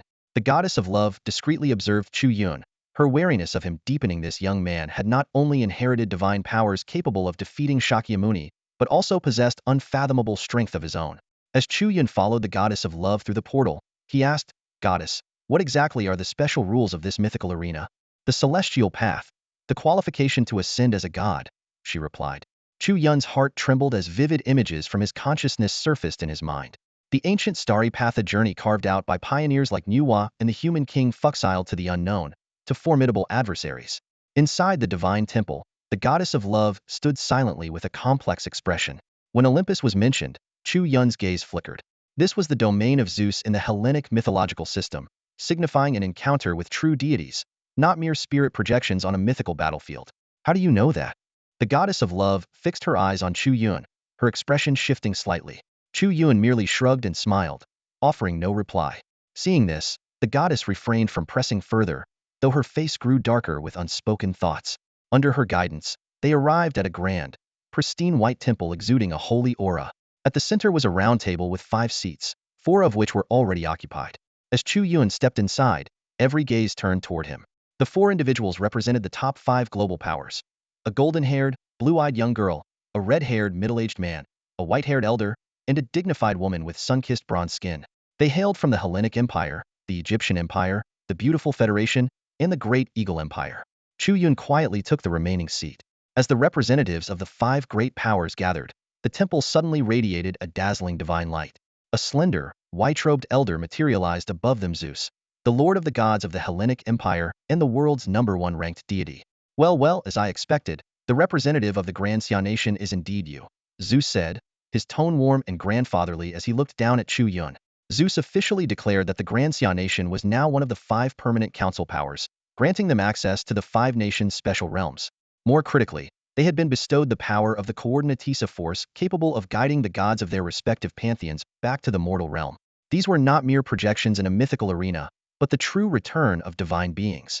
Chu Yun's pupils contracted sharply. The power of the coordinates was akin to a beacon leading the gods home, and the return of true deities would inevitably dominate the world. However, fully igniting the gods' path required gathering the coordinate power from the other nations. This foretold brutal conflicts among the 5 great powers, far surpassing the scale of battles with minor nations like Sakura. Young one from the Grand Xia nation, the moment you entered the divine realm, the power of the coordinates merged with your very being. You now possess the potential to ascend to godhood, Zeus said, narrowing his eyes. His words sent a surge of excitement through Chu Yun's heart. After all, the strongest god-chosen individuals in the world were limited to mortal strength, unable to ever break through that ceiling. Yet, The representatives of the five great powers now held the hope of becoming true gods, wielding unparalleled authority in the mortal world. Of course, cherish this opportunity, Zeus continued. Whether you fall in battle on the mythical stage or perish in reality, your coordinate power will be taken by the one who defeats you. Zeus' meaningful smile lingered as his words settled heavily in the air. The others exchanged wary glances, silently assessing one another. The atmosphere in the conference hall suddenly grew tense, an invisible sense of conflict thickening the air. Standing in the center, Chu Yuan met the gazes of the representatives from the four nations with unwavering determination. He knew this was not just a battle of gods, it was a fight for survival in the real world. Zeus stroked his long beard, a faint, enigmatic smile playing on his lips. The noblewoman from the Egyptian Empire rose gracefully, her deep gaze lingering on Chu Yuan for a moment before she excused herself and departed. What was that look about? Chu Yuan narrowed his eyes, pondering. He quickly pieced together the crucial detail. Xia had just endured a bloody war with the Aeson nation. Though it had demonstrated formidable strength, it had also suffered the loss of powerful deities. For the other nations, this was the perfect moment to strike. A blonde-haired young girl suddenly approached Chu Yuan, her face lighting up with a radiant smile. Hello, Chu Yuan. I'm Anelia, the representative of the beautiful Federation, inheritor of the Norse mythology system. Xia, huaxia mythology system. Chu Yuan, he replied curtly. Anelia appeared particularly intrigued by him, casually linking her arm with his as she left. Once the representatives of the nations had departed, the gentle smile on Zeus's face vanished, replaced by a sinister glint. Aphrodite, what is your assessment of this young man? He asked, turning to the silent goddess beside him. Aphrodite's body trembled slightly as she bit her lip and answered, My king, the foundation of Xia's mythology system is profound. Chu Yuan's emergence poses a potential threat to the Hellenic Empire. I believe that to ensure victory over Xia, he must be eliminated first. Zeus narrowed his eyes. Good. It seems your loyalty still lies with Hellenia. At his words, Aphrodite's face turned ashen, and she fell silent, paralyzed with fear. Your suggestion is indeed wise, Zeus continued. To crush Xia before it rises is the key to assured victory. It's a shame that little Sakura and Aeson failed to destroy Xia, but at least they inflicted some losses. This young man must die, and Xia must be dealt with swiftly. Zeus's demeanor suddenly shifted, transforming from a frail old man into a figure radiating an oppressive and terrifying aura. The moment a trace of killing intent escaped from him, the entire Olympus temple trembled. The goddess of love, witnessing this, pressed her lips tightly together, too afraid to utter a word. Meanwhile, Chu Yuan and his companions had arrived at the shimmering silver portal leading back to the real world. The enigmatic woman from the Egyptian Empire cast a meaningful glance at Chu Yuan before silently turning away and vanishing through the portal. Chu Yuan, that woman definitely doesn't have good intentions toward you. The blonde-haired little girl, Anelia, pouted suddenly. Well, it makes sense. Ancient Egypt and your Xia are both cradles of civilization. Neither would ever yield to the other. She blinked her bright eyes, revealing two adorable little tiger teeth, and handed Chu Yuan a satellite phone with a mischievous smile. Take this. I'm looking forward to our next meeting. Who knows, maybe our beautiful Federation and your Xia could even collaborate someday. Chu Yuan accepted the phone politely with a faint smile and bid her farewell. However, as soon as he stepped through the silver portal and returned to Xia's territory, he immediately located a trash bin and unceremoniously tossed the satellite phone into it. As if I've never seen a beautiful woman before and would fall for that so easily? Chu Yuan sneered. The so-called goodwill of the beautiful Federation? Impossible. This self-proclaimed global police force of the West had been targeting Xia for decades, from the Korean War to supporting the division of the nation with the establishment of South Korea, and more recently, the suppression of international platforms like Douyin. Their claims of fairness and justice were nothing more than a hypocritical facade. To Chu Yuan, that satellite phone was more likely a surveillance device. With Xia now standing as one of the world's five great powers, every nation was watching each other closely, vying for dominance over strategic resources and power. Even the slightest suspicion was enough to keep Chu Yuan on high alert. Cooperating with the beautiful Federation would be no different from courting disaster. At the very moment Chu Yuan discarded the phone, a man hidden within the crowd quickly made a call. Anelia, who was just about to leave, received the report. Her innocent facade dropped in an instant, replaced by a sharp and calculating gaze. Little Annie, what's the matter? Couldn't fool that Chu Yuan kid after all? Chuckled Charles, the representative from the Great Eagle Empire, as he passed by. Charles, mind your own business and stop being so smug. Anelia shot him a vicious glare. The tension between the Great Eagle Empire and the Beautiful Federation was well known after all. The Beautiful Federation's forebears were once outcasts from the Great Eagle Empire. Heh, I really underestimated that kid. Thought he was just another naive youngster. but turns out he's got some brains. Not that it matters, Daxia's rise is doomed to fail anyway. By this time, Chu Yun had already reunited with Yi Yuntian and the others. With the conclusion of the last divine battle, the crowds of representatives from various nations in the audience seats began to disperse one by one, seemingly uninterested in initiating another divine conflict. The calm on the surface could not hide the brewing storm that was about to erupt. As the Great Xia Kingdom ascended to the ranks of the world's top 5 powers, the global landscape had quietly shifted. The bloody price paid by the small Sakura nation and the Asen nation had served as a warning to all. No one dared underestimate this eastern giant anymore. In Beiping, within a conference room in the capital of the Great Xia Kingdom, the nation's top minds from business, military, and other elite circles had gathered. Among them, Chu Yun and several other class god-touched individuals arrived at the venue in an instant, utilizing their extraordinary abilities. The air was thick with tension, signaling that something monumental was on the horizon. After greeting everyone with calm composure, Chu Yun began to meticulously explain critical information regarding the 5 great powers and the mysterious power of the coordinates. For those present, this was the first time they had encountered such revelations. Chu Yun emphasized the pivotal role the coordinates would play in enabling the true forms of Xia's deities to descend and return to their homeland. Though the room remained silent, the solemn expressions on their faces spoke volumes. They understood the gravity of the matter. If the gods truly descended upon the mortal realm, this nation would undoubtedly rise as the unrivaled global superpower. The dungeon-like model of the 5 permanent member states differs fundamentally from the ordinary modes of divine battles or god-demon deathmatches, Chu Yun stated, his tone growing increasingly serious. Wait, someone interjected abruptly. You are using the term dungeon, a gaming term to describe the divine battles between the 5 great powers. Are you saying it's really akin to a game dungeon? Indeed, Chu Yun confirmed. But unlike commercially developed games where everything is pre-designed by the creators, our dungeon will be entirely self-designed. We will determine its structure and mechanisms. Yi Yuntian shot to his feet, his voice filled with urgency. This is bad. We've only just ascended to the ranks of the top 5 powers, and our dungeon hasn't even been established yet. The other 4 nations will undoubtedly see us as the weak link. His words sent a wave of unease rippling through the room. As a newcomer to the ranks of global powerhouses, Great Xia was unfamiliar with these unique divine battle rules, while nations like the Shira Empire and the Beautiful Federation had held their positions for years. The faces of the assembled leaders grew increasingly grim. Uncle Yi, there's no need to panic. Chu Yun's steady voice cut through the heavy atmosphere. I already have a plan.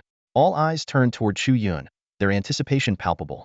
He took a deep breath and declared with resolve, I intend to use Fengshen Yanyath investiture of the gods as the blueprint to reconstruct our mythological dungeon. What is Fengshen Yanyi? The question echoed through the conference room, instantly reminding everyone of the time Chu Yun had corrected the entries for Daxia's deities in the pantheon. Back then, he had briefly mentioned this classic masterpiece of Chinese mythology. Now, Chu Yun's ambitious plan was unfolding before the nation's top leaders. He intended to create a mythological battleground for Daxia, rooted in Chinese traditional mythology. The concept was both bold and straightforward. When a rival nation declared war on Daxia, they would be forced to summon their gods and god-blessed warriors to challenge Daxia's destiny dungeon. The dungeon's design and difficulty would be entirely dictated by the depth and richness of Daxia's mythological heritage. Take, for instance, the Havoc in Heaven from Journey to the West, Chu Yun explained. For an enemy nation to clear such a dungeon, the difficulty would be unimaginable. His decision to focus on Fengshen Yanyi was far from arbitrary. This novel is the cornerstone of the later Hongwang mythological genre, featuring characters like Hongjun Laozu, Niuhua, the Supreme Elder Lord Taiqing, Yuanshi Tianzuan Jade Purity, Tongtian Jiaozhu Shangqing, and the 2 Western saints, all beings of cataclysmic power. While Daxia's current cultural heritage had suffered disruptions over the centuries, and many Chinese deities remained dormant, some, like Tongtian Jiaozhu, had already awakened. However, the time for their full emergence had yet to arrive. Uncles, elders, Chu Yun addressed the room with urgency. Time is of the essence. Let's focus on crafting a single, top-tier dungeon. The Assembly of Saints and the Zhuxian Sword Array. In Fengshen Yanyi, Tongtian Jiaozhu's might was unparalleled. His Zhuxian Sword Array was a force of ultimate destruction, capable of annihilating all life and even threatening the gods themselves. No single saint could break the array. Alanite took the combined efforts of Taiqing, Yuanshi Tianzuan, and the 2 Western saints to dismantle it. Hearing this, the room fell into stunned silence. We have such a powerful figure in our mythology? With a dungeon like this, how could any nation hope to succeed? The leader's initial concerns melted away, replaced by awe and confidence. Chu Yun's talent was no longer in question, having already proven himself through past mythological battles. When the meeting host asked, does anyone object to Chu Yun leading the development of this dungeon? The response was unanimous. Of course not, they declared in unison. Daxia truly struck gold with him. However, Chu Yun quickly highlighted a critical issue. To unleash the full potential of this dungeon, they'll need your help. Due to the cultural gaps in our history, many deities lack the faith they need to regain their former strength. We must act quickly to reintroduce these stories to the people and restore the flow of faith to our gods. His words struck like a wake-up call, instantly sobering the room. But Chu Yun was ready with a solution. I can write Fengshen Yeni first, and with your support, we can distribute it nationwide. Let's ensure everyone has the chance to rediscover these tales. That's a great idea, someone exclaimed, and heads began nodding in agreement. Yet, another voice raised a concern. But aren't you the only one who knows these stories? Won't it be too much for just one person? Yi Yuntian frowned deeply and pointed out the current predicament sharply. We can't help you. If it's just you writing the National Destiny campaign, I'm afraid before you even finish, other countries will declare war on us. He didn't need to think hard to foresee that, at this moment, the other four major powers were undoubtedly restless, waiting for the perfect opportunity to strike before the Daxia Kingdom could establish its National Destiny campaign. If he were in their position, he would certainly seize such a once-in-a-lifetime chance. Chu Yun, however, smiled confidently. One person is indeed a bit slow, not as efficient as a printing press. But I've learned a divine skill from Brother Monkey that can greatly boost efficiency. As he spoke, he demonstrated the monkey hair transformation technique. Chu Yun gently plucked 3 strands of hair, channeled his internal power, and blew lightly on them. The moment the strands touched the ground, an extraordinary scene unfolded. 7 identical replicas of Chu Yun stood neatly in place. The leaders present were dumbfounded, some even blurting out in shock, "Holy crap! The great sage actually passed on such divine powers." Song Hai clutched his chest and burst out laughing. "You brat! You never finish your sentences in one breath. You nearly gave old Song here a heart attack." The tension in the room finally dissipated, replaced with a hopeful gleam in everyone's eyes. Meanwhile, just as Chu Yun and Yi Yuntian had predicted, the world's leaders had already initiated a video conference. Ladies and gentlemen, no need for lengthy discussions. Daxia Kingdom has only just joined the ranks of the 5 great powers. There's no way they can create a fully functional national destiny campaign in such a short time. This is our best chance to suppress them. Amen, one participant said solemnly. The Heavenly Father has foretold that the rise of this ancient Eastern nation must be prevented. If their deities return to their positions, it will surely bring great calamity to the mortal world. Esteemed leader of the Shira nation, what is your stance? Shall we declare war on Daxia? The leader of the Shira nation gave a knowing smile. It would be inappropriate for us to act directly. Taking advantage of others' misfortunes wouldn't reflect well on us. However, we can send our most capable deities to assist you. Brilliant plan. The other participants chimed in enthusiastically. Our beautiful federation will join as well. While countless avatars of Chu Yun were diligently scribbling away at the conference table, a majestic voice suddenly reverberated across the heavens. The Holy See of Vatican had officially issued a mythic arena challenge to the Great Xia. What shocked the world even more was the announcement from the Shilla Empire, one of the 5 permanent member states, that it would contribute 10 of its national fortune to support the Vatican in this endeavor. The news struck like a thunderclap, rippling across the globe. People everywhere instinctively turned their gazes toward the direction where the mythic arena began to manifest. In the Great Xia, the expressions of its citizens turned grim as murmurs filled the air. The Vatican is targeting our seat among the 5 powers? And they've roped in the Shilla Empire? In a meeting room in Beiping, Yi Yuntian and the other leaders abruptly rose to their feet, their faces dark with anger. Though they had anticipated that rival nations might seize the opportunity to challenge the Great Xia before its national fortune codex was fully established, the Shilla Empire's move to back the Vatican as a proxy was a brazen and infuriating maneuver. "Huh. Playing the saint while acting like a scoundrel," growled General Song Hai, one of the seasoned military commanders at the table. "This reeks of the beautiful Federation's handiwork. It's no different from the tactics we saw during the Iraq War." Yet amid their frustration, the leaders quickly spotted a glimmer of hope. While the Vatican boasted the presence of the Red Supreme Deity, it was not one of the 5 powers, and could only initiate modes such as Divine War or God-Demon Deathmatch. More importantly, with Chu Yun's recent corrections to the annotations of the Great Xia's pantheon, Yi Yuntian, Song Hai, and the other divinely favored could now wield powers far beyond their old limits. They might even awaken Xia's ancient godsir, summon their personal patron deities. Meanwhile, Chu Yun remained immersed in his work, surrounded by his 72 avatars, each performing a distinct task with shared cognition that amplified their collective efficiency. One avatar chronicled the deeds of the Tongtian Jiaozhu. Another meticulously documented the tales of the Zhuxian sword formation. Thick volumes of work were completed in quick succession, swiftly handed off to secretaries for duplication and dissemination. Ma Teng adjusted his gold-rimmed glasses and approached Chu Yun, Leave the distribution to my penguin platform. My doyen is no slouch in promotion either, chimed in other media moguls, eager to contribute. But before further arrangements could be made, the rules of the mythic arena thundered once more. The beautiful Federation, the Great Eagle Empire, and the Egyptian Empire, each a member of the five powers, declared their intent to contribute 10 of their national fortune to support the Vatican. With this, the challenge escalated to the five powers codex mode. The Great Xia now faced a dire choice: refuse the challenge and forfeit its status as one of the five powers, along with 10 of its national fortune to each of the other four nations as a penalty for defeat. This announcement sent shockwaves across the globe, with everyone bracing for an impending world-class conflict. Back in the meeting room, Chu Yun frowned slightly, his mind racing. It seems they're in an awful hurry to see us fall, he thought to himself. The conference room fell into a dead silence. Yi Yun Tian and the others seemed thunderstruck, their bodies stiffening instantly. Damn it, those bastards actually teamed up? Someone muttered under their breath, unable to suppress their frustration. The situation was far graver than anticipated. This was no longer just a war against the Shilla Empire. It had escalated into a battle for the very survival of the nation in a high-stakes destiny trial. Everyone's expressions grew heavy.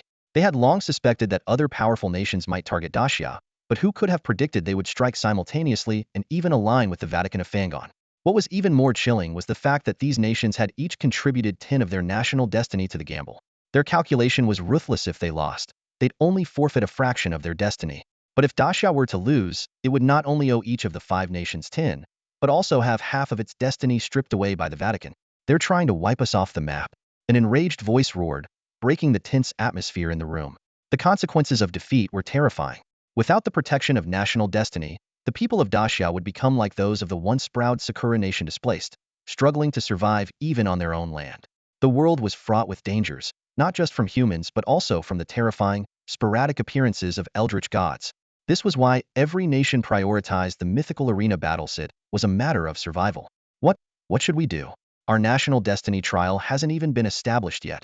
And even if it were, it'd likely be nothing but an empty shell. Despair clouded the faces of those present. At that moment, Chu Yun stepped forward. Uncles, elders, let me join the battle, he said firmly. A complex mix of emotions flickered in Yi Yun Tian and the others' eyes. They were acutely aware of the peril this national destiny trial entailed. If it were possible, they would have gladly taken Chu Yun's place. But the harsh reality was that Chu Yun was the only one in all of Dacia who truly understood the huaxia mythological system. It was too late for anyone else to hastily cram knowledge of his stories. Don't worry, Chu Yun said, smiling faintly in the face of their grave expressions. Even if the trial isn't fully constructed, I'm confident in it. And with your efforts to promote it, who knows? It might just be ready by the end of the day. Besides, the outcome of a divine battle doesn't solely depend on the gods, it also hinges on their chosen champions. And against the other champions, I still have a trump card to play. That trump card was none other than the Xinyuan sword, a symbol of the huaxia people's cultural origins and the supreme authority of the human sovereign. Coupled with the newly inherited divine techniques passed down from the great sage, Chu Yun was brimming with confidence in his abilities. Whether it came to physical strength, magical prowess, or weaponry, he was fully prepared. Make it happen. Ensure that every citizen of Dacia has a copy of the investiture of the gods in their hands by midnight tonight. Li Zijing, the gray-haired leader of Dacia, commanded with resolute determination. If they want to fight, then so be it. Dacia has faced moments of national peril before. Burn the boats, fight with our backs to the wall, we will prevail. With a resounding gesture, Li Zijing saluted Chu Yun, and the others quickly followed suit. In their eyes, Chu Yun was no longer just a student.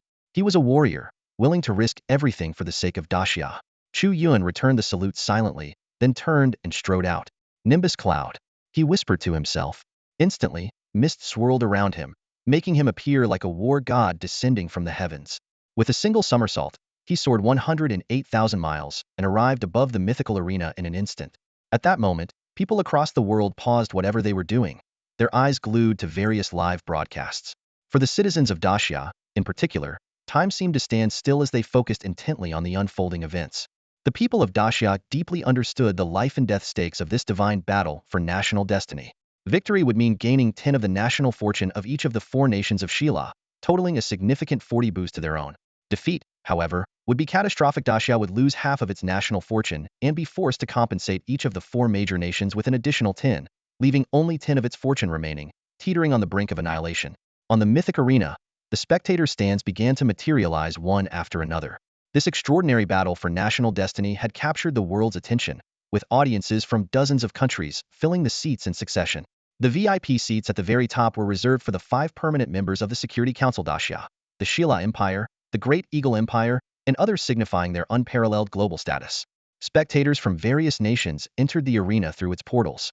However, the Daxia audience no longer basked in the admiration they once enjoyed. Instead, they were met with mocking and pitying gazes.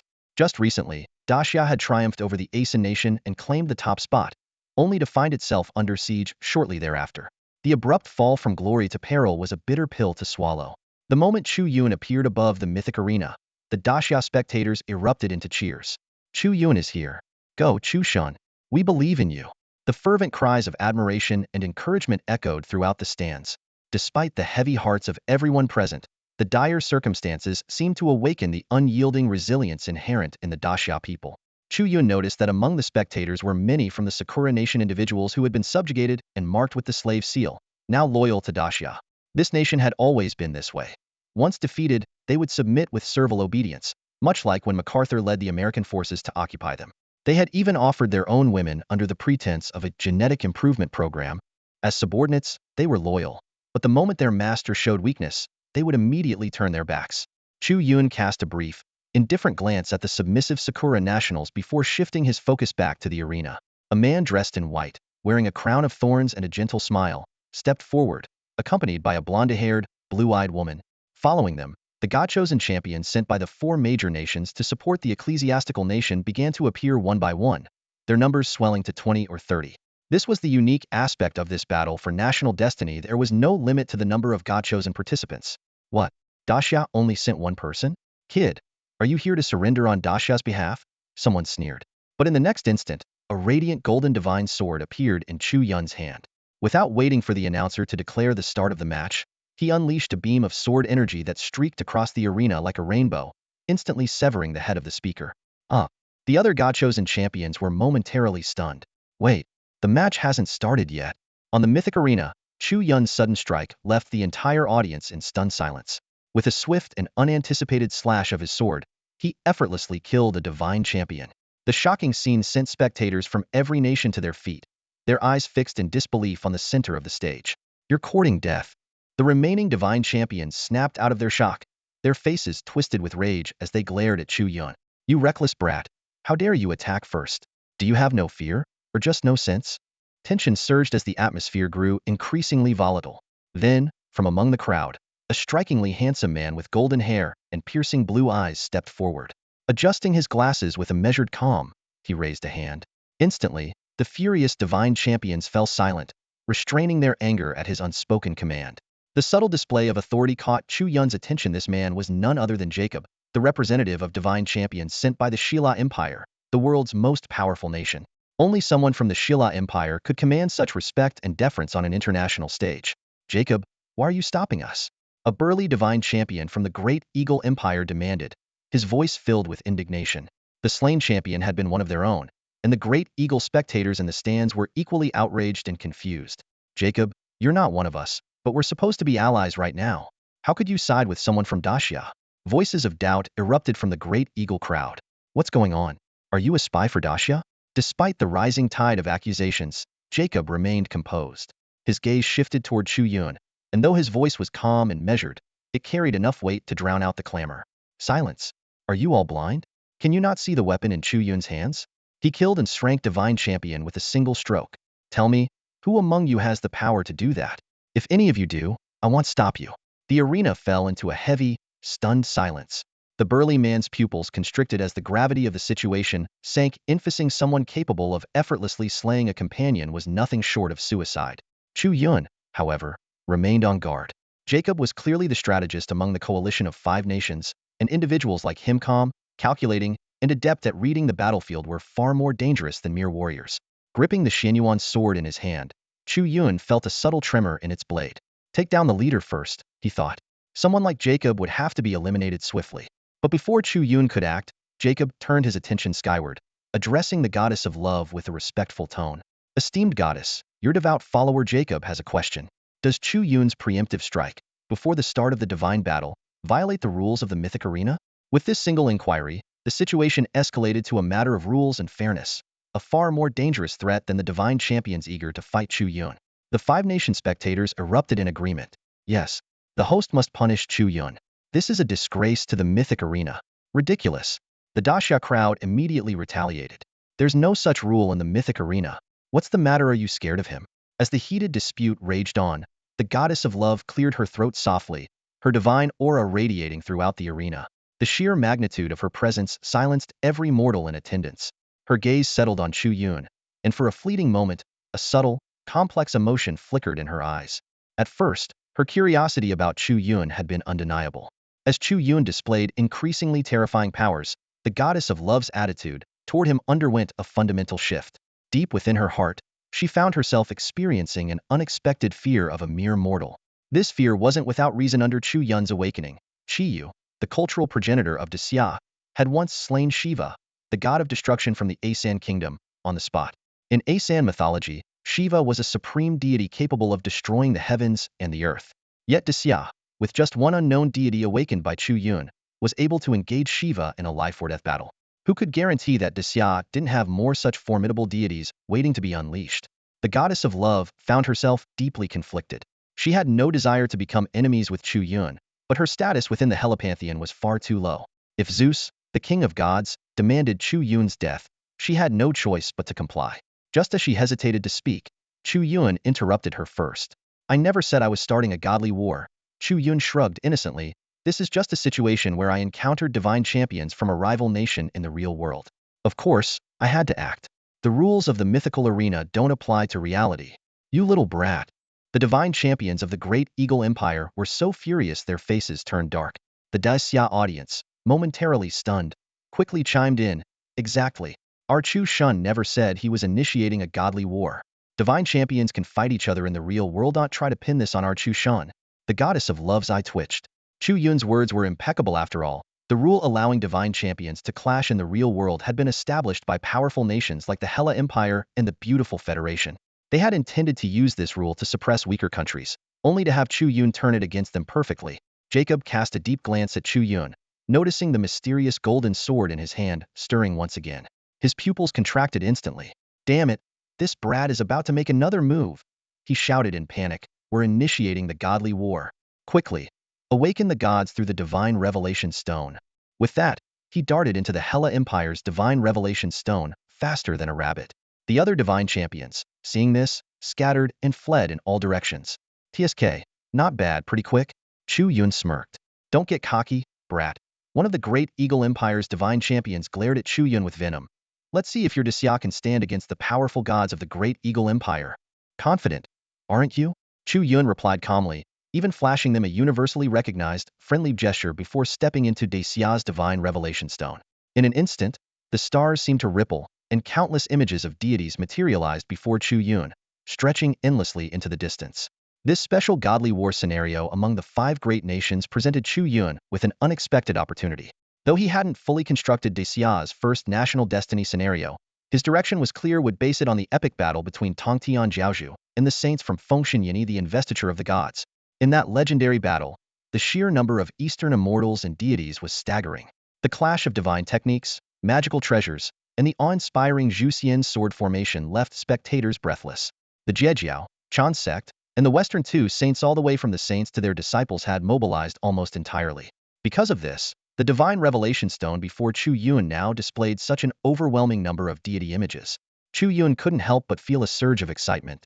If it weren't for the Hela Empire and other major powers forcibly triggering this special godly war mode to aid the Church of Fenga, he might never have had such an easy opportunity to connect with these mighty deities of huaxia. Before the divine revelation stone, audiences from around the world fixed their eyes on Chu Yun as he stepped forward, their faces filled with confusion. Why hasn't the great Xia nation activated their national destiny instance? This question echoed repeatedly among the crowd. The higher-ups from nations like the Shira Empire, the Vatican of Van, and the Beautiful Federation knew the truth all too well. Great Xia, as the newest member of the five great powers, simply hadn't had the time to construct their own national destiny instance. This information quickly spread among the general public, and the realization hit hard. The other four great powers had united behind the Vatican of Van to suppress Great Xia while they had the chance. Neutral spectators couldn't help but cast sympathetic glances toward the Great Xia section of the audience.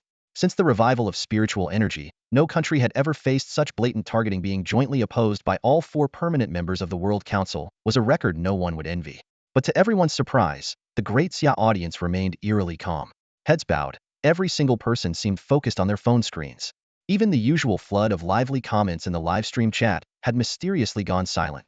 This baffled the other spectators. Had the people of Great Xia already given up?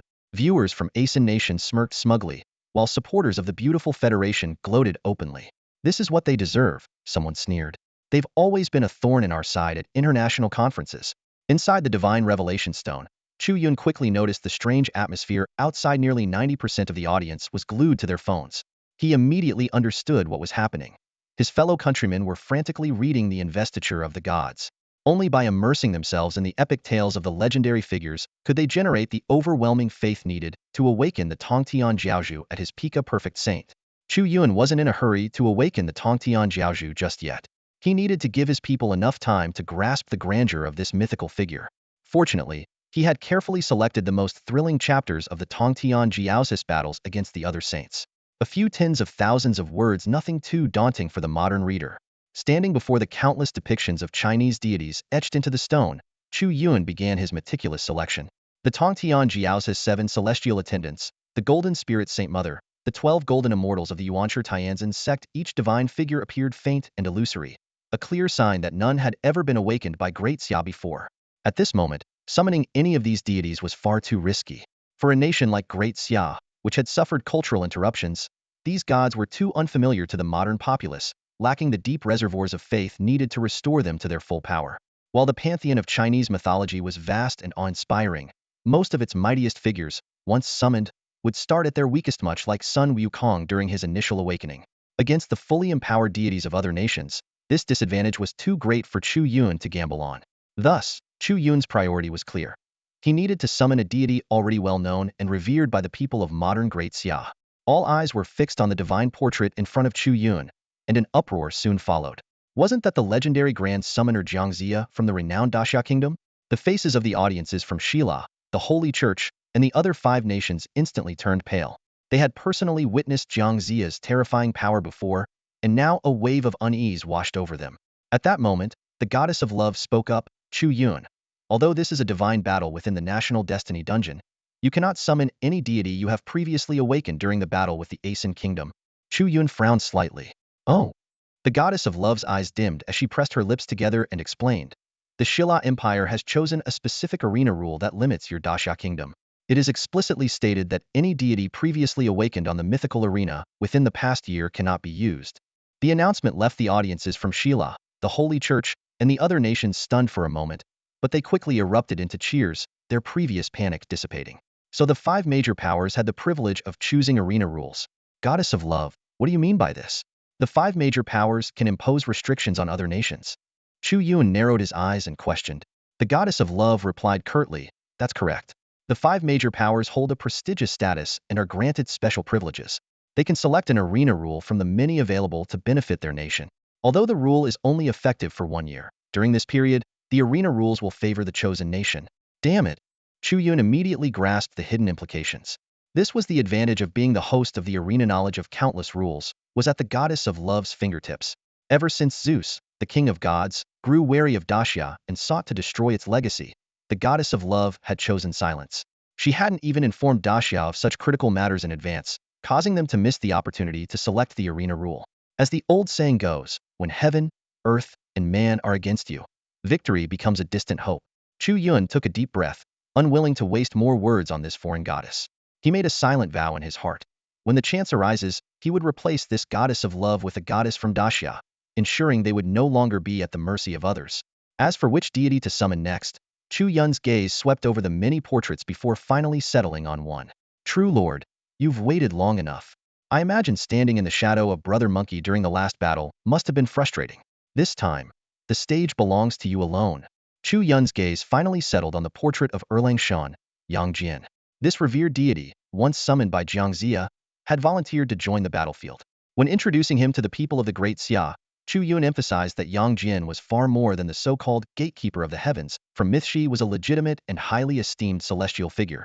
According to Investiture of the Gods, Yang Jian was one of the rare immortals to ascend to the divine ranks while still alive, a testament to his boundless potential and power rivaling that of the legendary Monkey King.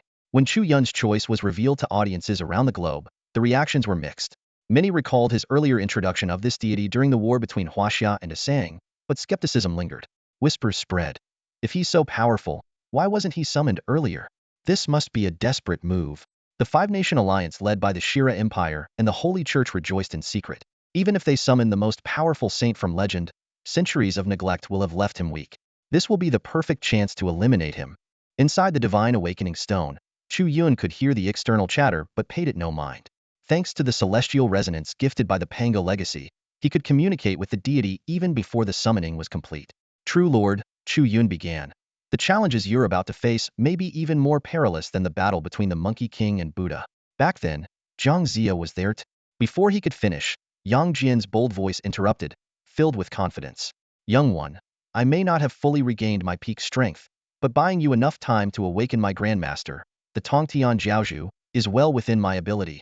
At that moment, a majestic voice echoed within Chu Yun's mind, and the scene inside the Divine Awakening Stone shifted dramatically.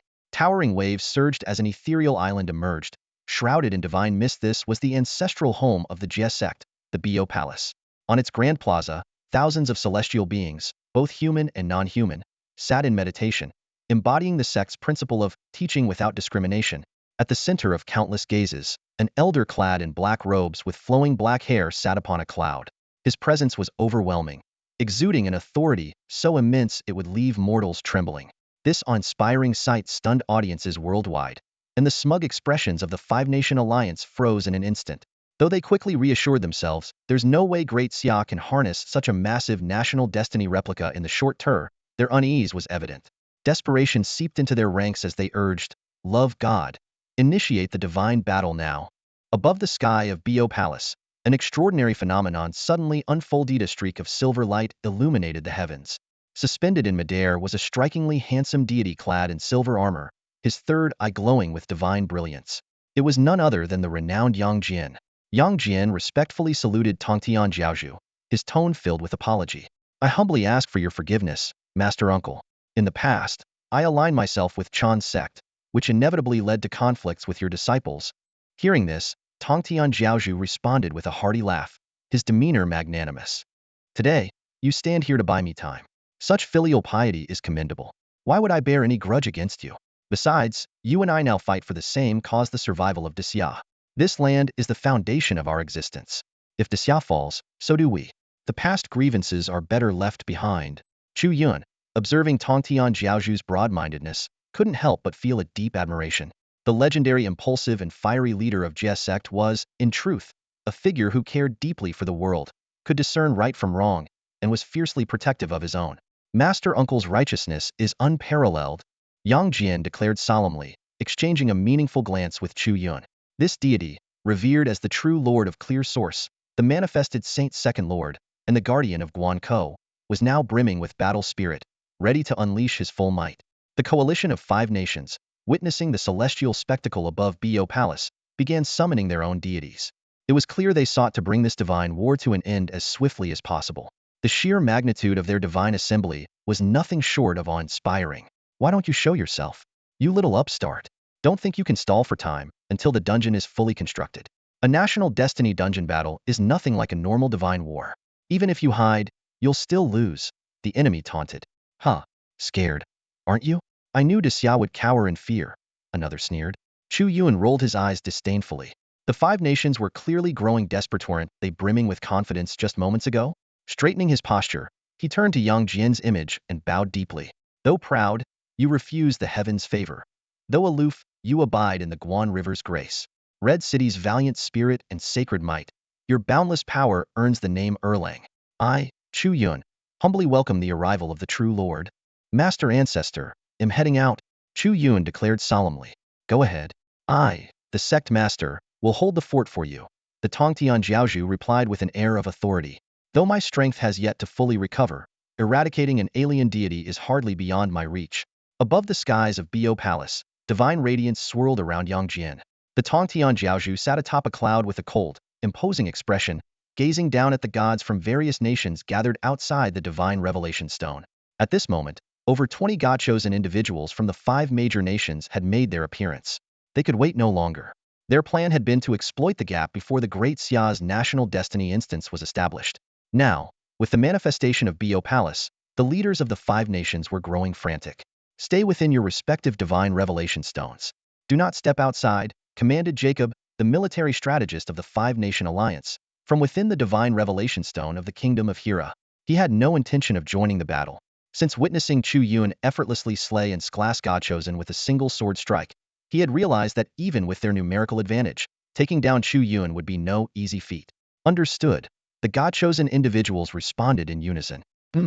What a shame I can't take down that Chu Yun myself. One of the God-chosen from the beautiful Federation growled through gritted teeth. When the chance arises, it'll prove once and for all whether the Nordic gods of the beautiful Federation are mightier, or if his so-called Great Xia gods are worth anything at all. Tisk, Nordic gods? They aren't even yours, someone sneered. You only managed to seize that pantheon after destroying the Nordic countries. How dare you? What nonsense are you spouting? The God-chosen from the beautiful Federation snapped angrily. Destroyed? We merely mediated peace and unified the warring Nordic nations. Enough with the infighting. Focus on this divine battle. Jacob's brows furrowed as a hint of exasperation flashed in his eyes. This so-called unbreakable alliance of the 5 nations was anything but.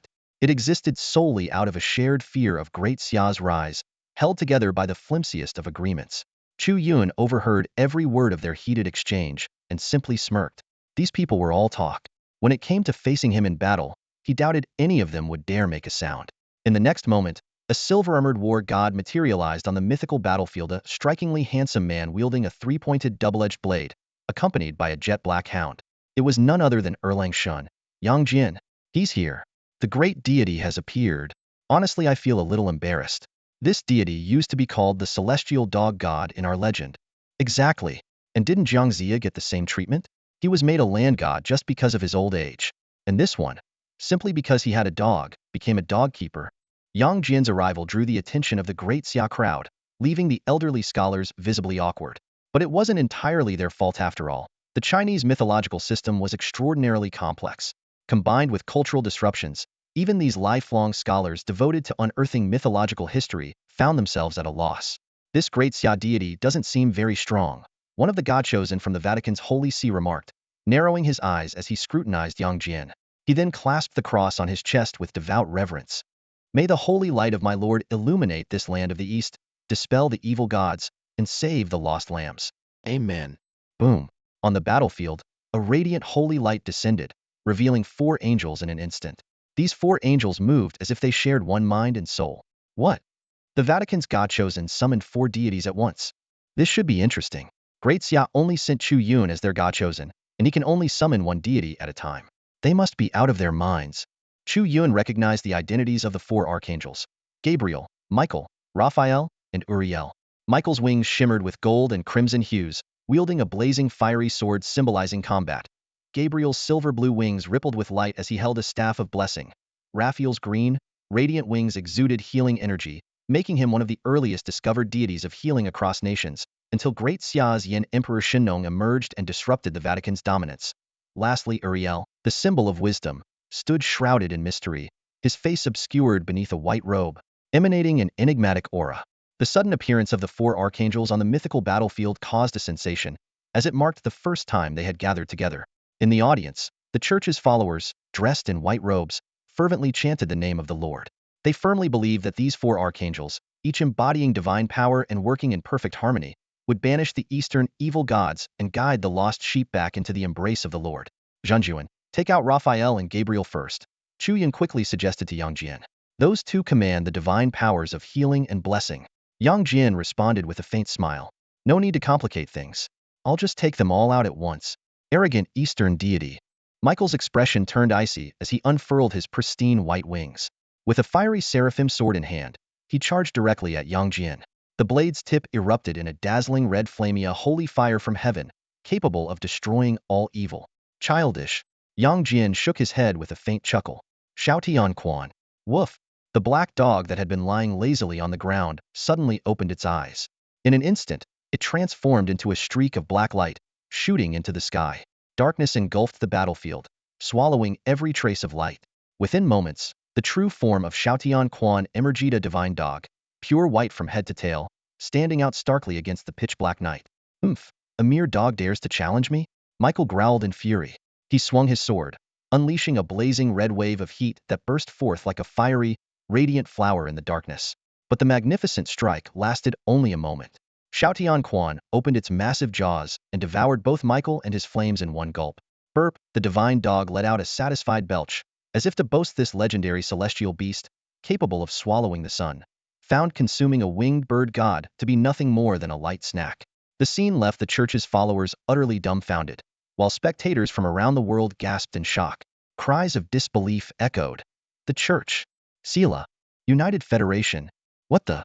Meanwhile, Yang Jian made his move. The heavenly eye on his forehead snapped open, releasing a dazzling beam of divine light that shot toward the remaining archangels like a sword. The battle had only just begun. In the blink of an eye, the 4 archangels of the Vatican were reduced to 3. Michael, the archangel of war, was shockingly devoured by the snarling mouth of the celestial hound, Xiaoxianquan, faster than the audience could even process what had happened. Gabriel, Raphael, and Uriel were left in stunned silence, their eyes wide with disbelief. Before the remaining 3 could coordinate a counterattack, Yang Jian struck first. The divine third eye on his forehead suddenly opened, emitting a radiant beam that immobilized the 3 archangels on the spot. This was Yang Jian's innate power, a celestial immobilization technique that required no incantations, just a single glance. In the past, even Sun Wukong's famed 72 transformations couldn't escape the piercing gaze of this heavenly eye. These archangels, formidable as they were, stood no chance. Frozen in place, the 3 archangels were overwhelmed with shock. What kind of sorcery is this? How could it bear such resemblance to the holy light of Yahweh? They thought, their minds reeling. Audiences around the world watched in stunned silence, especially those from the 5 Nations Alliance, who were utterly dumbfounded. This man, often seen but never chosen by Chu Yun, had just revealed a power far beyond their wildest expectations. Meanwhile, the citizens of Daxia erupted in cheers, their hearts swelling with pride for the unparalleled strength of this celestial deity. As the waves of reverence surged among the masses, Yang Jian could feel his inner energy, his true essence rapidly ascending. This newfound surge of faith was restoring the power he had lost due to the cultural disconnect over the ages. In an instant, his presence radiated the auras of both mortal and celestial divinity, shrouding him in auspicious clouds and divine light. 2 divine systems? This revelation was even more shocking than his immobilization of the 3 archangels. To the average person, such a phenomenon was unheard. Openly supreme deities were thought capable of embodying multiple divine archetypes. Yet here was a god of Daxia, once again defying all conventional understanding. Chu Yun, however, remained unfazed. Unlike the modern populace, who had been distanced from their cultural heritage by time, he had delved deeply into the legends of Erlang Xian in his previous life through countless online platforms. For him, this display of power was no surprise at all. In the vast expanse of Chinese mythology, whether in canonical legends, mythological novels, or the Honghuang genre pioneered by works like Fobinchi Dao, this true lord has been richly depicted. His power rivals that of the great sage equal to heaven, Sun Wukong, while Chu Yun further elevates his legacy by weaving in elements from the investiture of the gods. In the tales of the investiture of the gods, the true lord is one of the rare mortals who ascended to godhood by mastering the Taoist mystical arts of the Xinmen sect. His journey spans both the mortal and divine realms, starting as a human with divine potential and ultimately becoming an immortal, a legitimate deity of the Xinmen tradition. As for the so-called deities of the Vatican, they merely originate from biblical accounts. The ages of these texts pale in comparison to the ancient history of Chinese civilization. In Chu Yun's previous life, these fabricated records of Western antiquity received little international acknowledgement. The claim that such texts have remained intact for millennia is inherently dubious. Even natural oxidation would have rendered them fragile, let alone other factors. At that moment, the staff in Gabriel's hand suddenly erupted with a blinding radiance, illuminating the surroundings as though it were broad daylight, intent on dispelling all darkness. Behind him, an elderly figure with a halo, kind eyes, and white hair manifested, as if separated from the present world by an infinite distance. The old man spread his arms wide, as though embracing all creation, appearing to the faithful like an enormous cross. Our Lord! It is our Lord, Jehovah! The Vatican's followers cried tears of joy, their fear vanishing in an instant. This was the manifestation of Gabriel's divine blessing, capable of driving away all malevolence. Yet Yang Jian merely smiled faintly, the 3-pointed, double-edged blade in his hand vibrating softly. Do you take this true lord for a naive child, waiting for you to finish your spell? Utterly foolish. Before his words had even fully landed, he had already flashed to the top of the three angels, and his divine weapon swung down in a single, decisive motion. Thud! Three heads fell to the ground in unison, golden holy blood spraying into the air. How dare you, you devil of Dacia, to slaughter the elite of heaven in the presence of Jehovah? Gabriel roared, his blessing spell still incomplete. The faint apparition of God trembled violently, the once benevolent face twisting into an expression of pure rage. Above the celestial phenomena of Bo Palace, the Tongtian Jiaozhu, who had previously appeared as an elderly man in a black robe, suddenly transformed into a strikingly handsome young man, still clad in black but radiating an unmatched aura of dominance. Old bird, are you planning to intervene personally? Why not bring all of heaven down here so this leader can enjoy himself to the fullest? With the people of Daxia growing increasingly familiar with this saint of the Chinese pantheon, the prestige of the Tongtian Jiaozhu only continued to soar. The commanding voice of Tongtian Jiaozhu echoed across the heavens, shaking the atmosphere with its sheer authority. The situation was now clear. On one side stood the church, backed by Jehovah, while on the other, the ancient Xia kingdom had its own awe-inspiring protector. Tongtian Jiaozhu was known for his fierce loyalty, a trait that aligned perfectly with his portrayal in the ancient texts of Fengshen Yini. In those days, he had chosen to protect the disciples of the Jie sect even at the cost of opposing multiple saints. Despite knowing he was no match for the combined might of his senior brother Yuanshi Tianzuan and other saints, he had chosen to fight. His connection to Yang Jian, due to the latter's practice of Chan sect's mystical arts, added a layer of camaraderie. If Yuanshi Tianzuan himself were present, Tongtian Jiaozhu might have dismissed him with disdain, perhaps even openly criticizing his senior brother. But when it came to external threats from foreign powers, Tongtian Jiaozhu's stance was unwavering. Would be the first to stand and fight. Jehovah's gaze snapped toward Tongtian Jiaozhu's direction, a flicker of unease breaking through his composed demeanor. He didn't even bother to respond to Tongtian Jiaozhu's challenge. Instead, he turned to the divine entities of Silla and the other nations, issuing a cold command. End this quickly.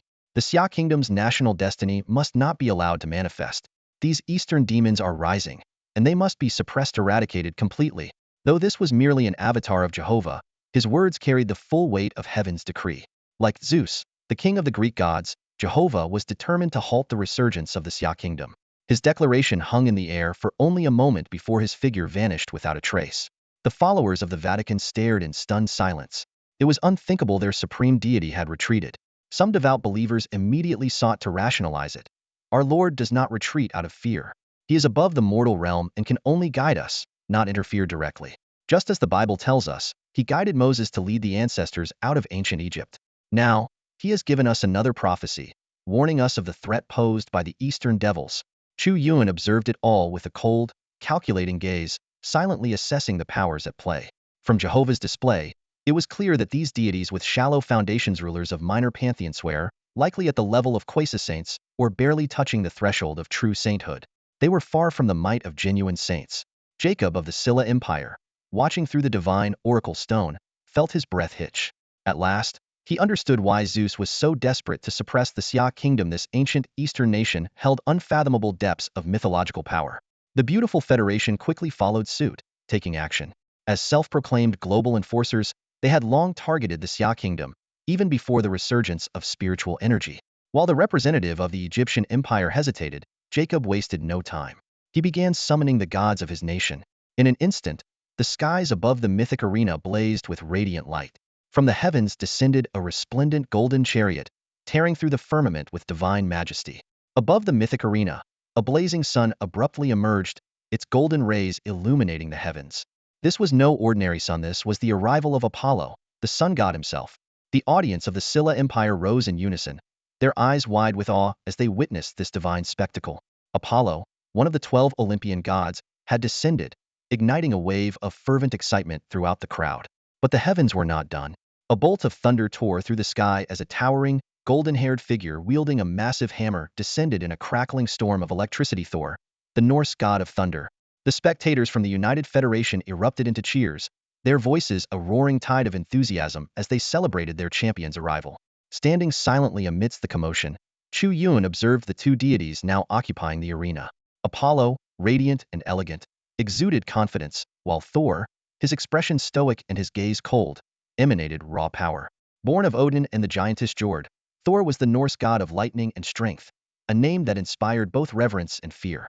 Honorable Apollo, please, rid us of this eastern demon at once, came the urgent plea from Jacob within the oracle stone. He understood the stakes all too well. The rising power of the Daxia kingdom's national destiny was nearing its peak. Should the legendary Tongtian Jai's capable of commanding all immortals and forcing even Jehovah to retreat make his appearance, not even Apollo would suffice. Only Zeus himself could stand a chance. But Apollo merely offered a faint, dismissive smile. An insignificant Eastern god, and you're also shaken? Zeus is far too cautious. I, for one, am curious to test the mettle of these so-called Eastern deities. His gaze fell upon Yang Jian, tinged with pity. It's a shame you're not in your prime. Dying too quickly would be so dull. Before his words fully settled, Apollo raised a hand skyward. A second sun materialized, its searing radiance carrying the weight of annihilation as it surged toward Yang Jian to crush him. This is outrageous. Ganging up on him like this. The Daxia spectators were filled with indignation, their concern for Yang Jian growing. To them, Apollo was a renowned and formidable figure, but their understanding of Yang Jian's true strength was still limited. At this critical moment, Chu Yun's voice rang out loud and clear, reciting. Golden boots paired with dragon-patterned socks, a jade belt adorned with 8 treasures locks, a crescent bow at his waist, sharp and strong. In his hands, the 3-pronged, double-edged spear belongs. With this chant, new annotations were bestowed upon the true Lord. He cleaved Peach Mountain to save his mother. He chased the sun, making gods and ghosts shudder. What a joke. Apollo's illustrious feats? Impressive, perhaps. But did he know there was someone who could move mountains and suppress the sun itself? A blazing sun hurtled down toward Yang Jian with an earth-shattering force, its searing heat waves sweeping across the entire arena. The apocalyptic scene left the spectators in shock and terror, their scalps tingling. Were it not for the spatial barrier separating the mythological arena from the real world, the mere residual heat from this sun would have been enough to incinerate any ordinary person. The audience from the Alliance of 5 Nations, however, erupted in wild excitement, especially the citizens of the Hella Empire, who stood up and cheered. Look, under the great Apollo's sun, that Daxia deity is nothing but an ant. This time, the Daxia kingdom is doomed. Their national fortune won't hold up. When it's over, we'll head to Daxia, buy their women as bedmaids, and make their men slaves. These remarks ignited fury among the Daxia spectators. Yet, faced with the formidable and renowned sun god Apollo, some couldn't help but waver. Could it be that we really can't withstand this? Someone murmured anxiously. Don't worry. Trust in Chushan. How many times has he turned the tide for Daxia? Another exclaimed, clenching their fists tightly. Just then, Chu Yun bestowed a new attribute upon Yang Jian. As the annotation completed, Yang Jian's appearance transformed dramatically. He now wore a black silk headscarf and a pale yellow robe, his phoenix-shaped eyes exuding authority. He could feel the divine power within him surging, and a confident smile curved his lips. A slingshot materialized at Yang Jian's waist. Adopting a stance to shoot down the sun, he drew and released an empty string, instantly unleashing a dazzling beam of rainbow light. The beam soared into the sky at a 45-degree angle, piercing through the descending sun in an instant. The massive sun's surface cracked like a web of glass and then disintegrated into ash. This is impossible. Jacob, speaking through the oracle stone, exclaimed in disbelief. As an expert on Daxia deities, he knew He could shoot down suns but had never heard of Erlang Shin Yang Jian possessing such a power. Chu Yun, however, remained composed. At this moment, Yang Jian perfectly embodied both the human god and celestial god archetypes. His image, wielding a slingshot, had long been etched into the hearts of Daxia's people through their legends. What happened next was even more astounding. The beam of rainbow light, undeterred after destroying the sun, curved like a serpent under Yang Jian's subtle gesture and redirected toward Apollo. The once proud sun god's expression shifted for the first time, but before he could react, the beam pierced through his chest, sending golden divine blood splattering into the air. Ah! Oh no! The spectators from the 5 Nations Alliance were left utterly dumbfounded, their cries of disbelief echoing across the arena.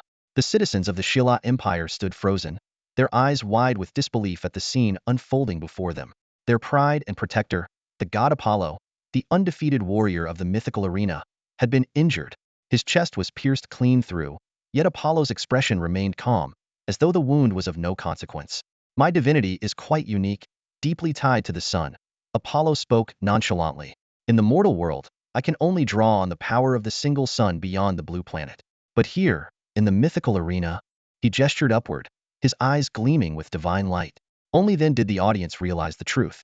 The peculiar space of the mythical arena was illuminated by countless dazzling stars above.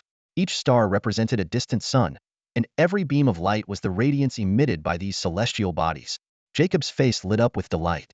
So that's the secret of our great God's divinity. He clenched his fists tightly, his gaze locked on Chu Yun, wary of any sudden changes. But Chu Yun remained expressionless, seemingly lost in thought. Drawing power from the sun? So, unless someone severs your connection to the suns, you are immortal and indestructible? Yang Jian analyzed calmly. Exactly. Apollo replied with a faint chuckle, slowly raising his right hand. The entire space of the mythical arena began to tremble. The countless stars overhead seemed to come alive, streaking across the dark expanse and converging above Apollo's palm. Then, perish, bathed in boundless solar brilliance, Apollo appeared as if clad in golden armor, his flowing golden hair radiating divine majesty. Unlike before, when he wielded the power of a single sun, this time an endless torrent of energy from countless suns surged toward him. Yang Jian, however, simply smiled. All right, then I'll sever your connection to the suns. His words left everyone stunned. The Shilla spectators were just about to scoff when Chu Yun suddenly spoke up. It's here. What's here? The crowd looked around in confusion. Jacob fixed his gaze on Chu Yun, his eyes brimming with suspicion.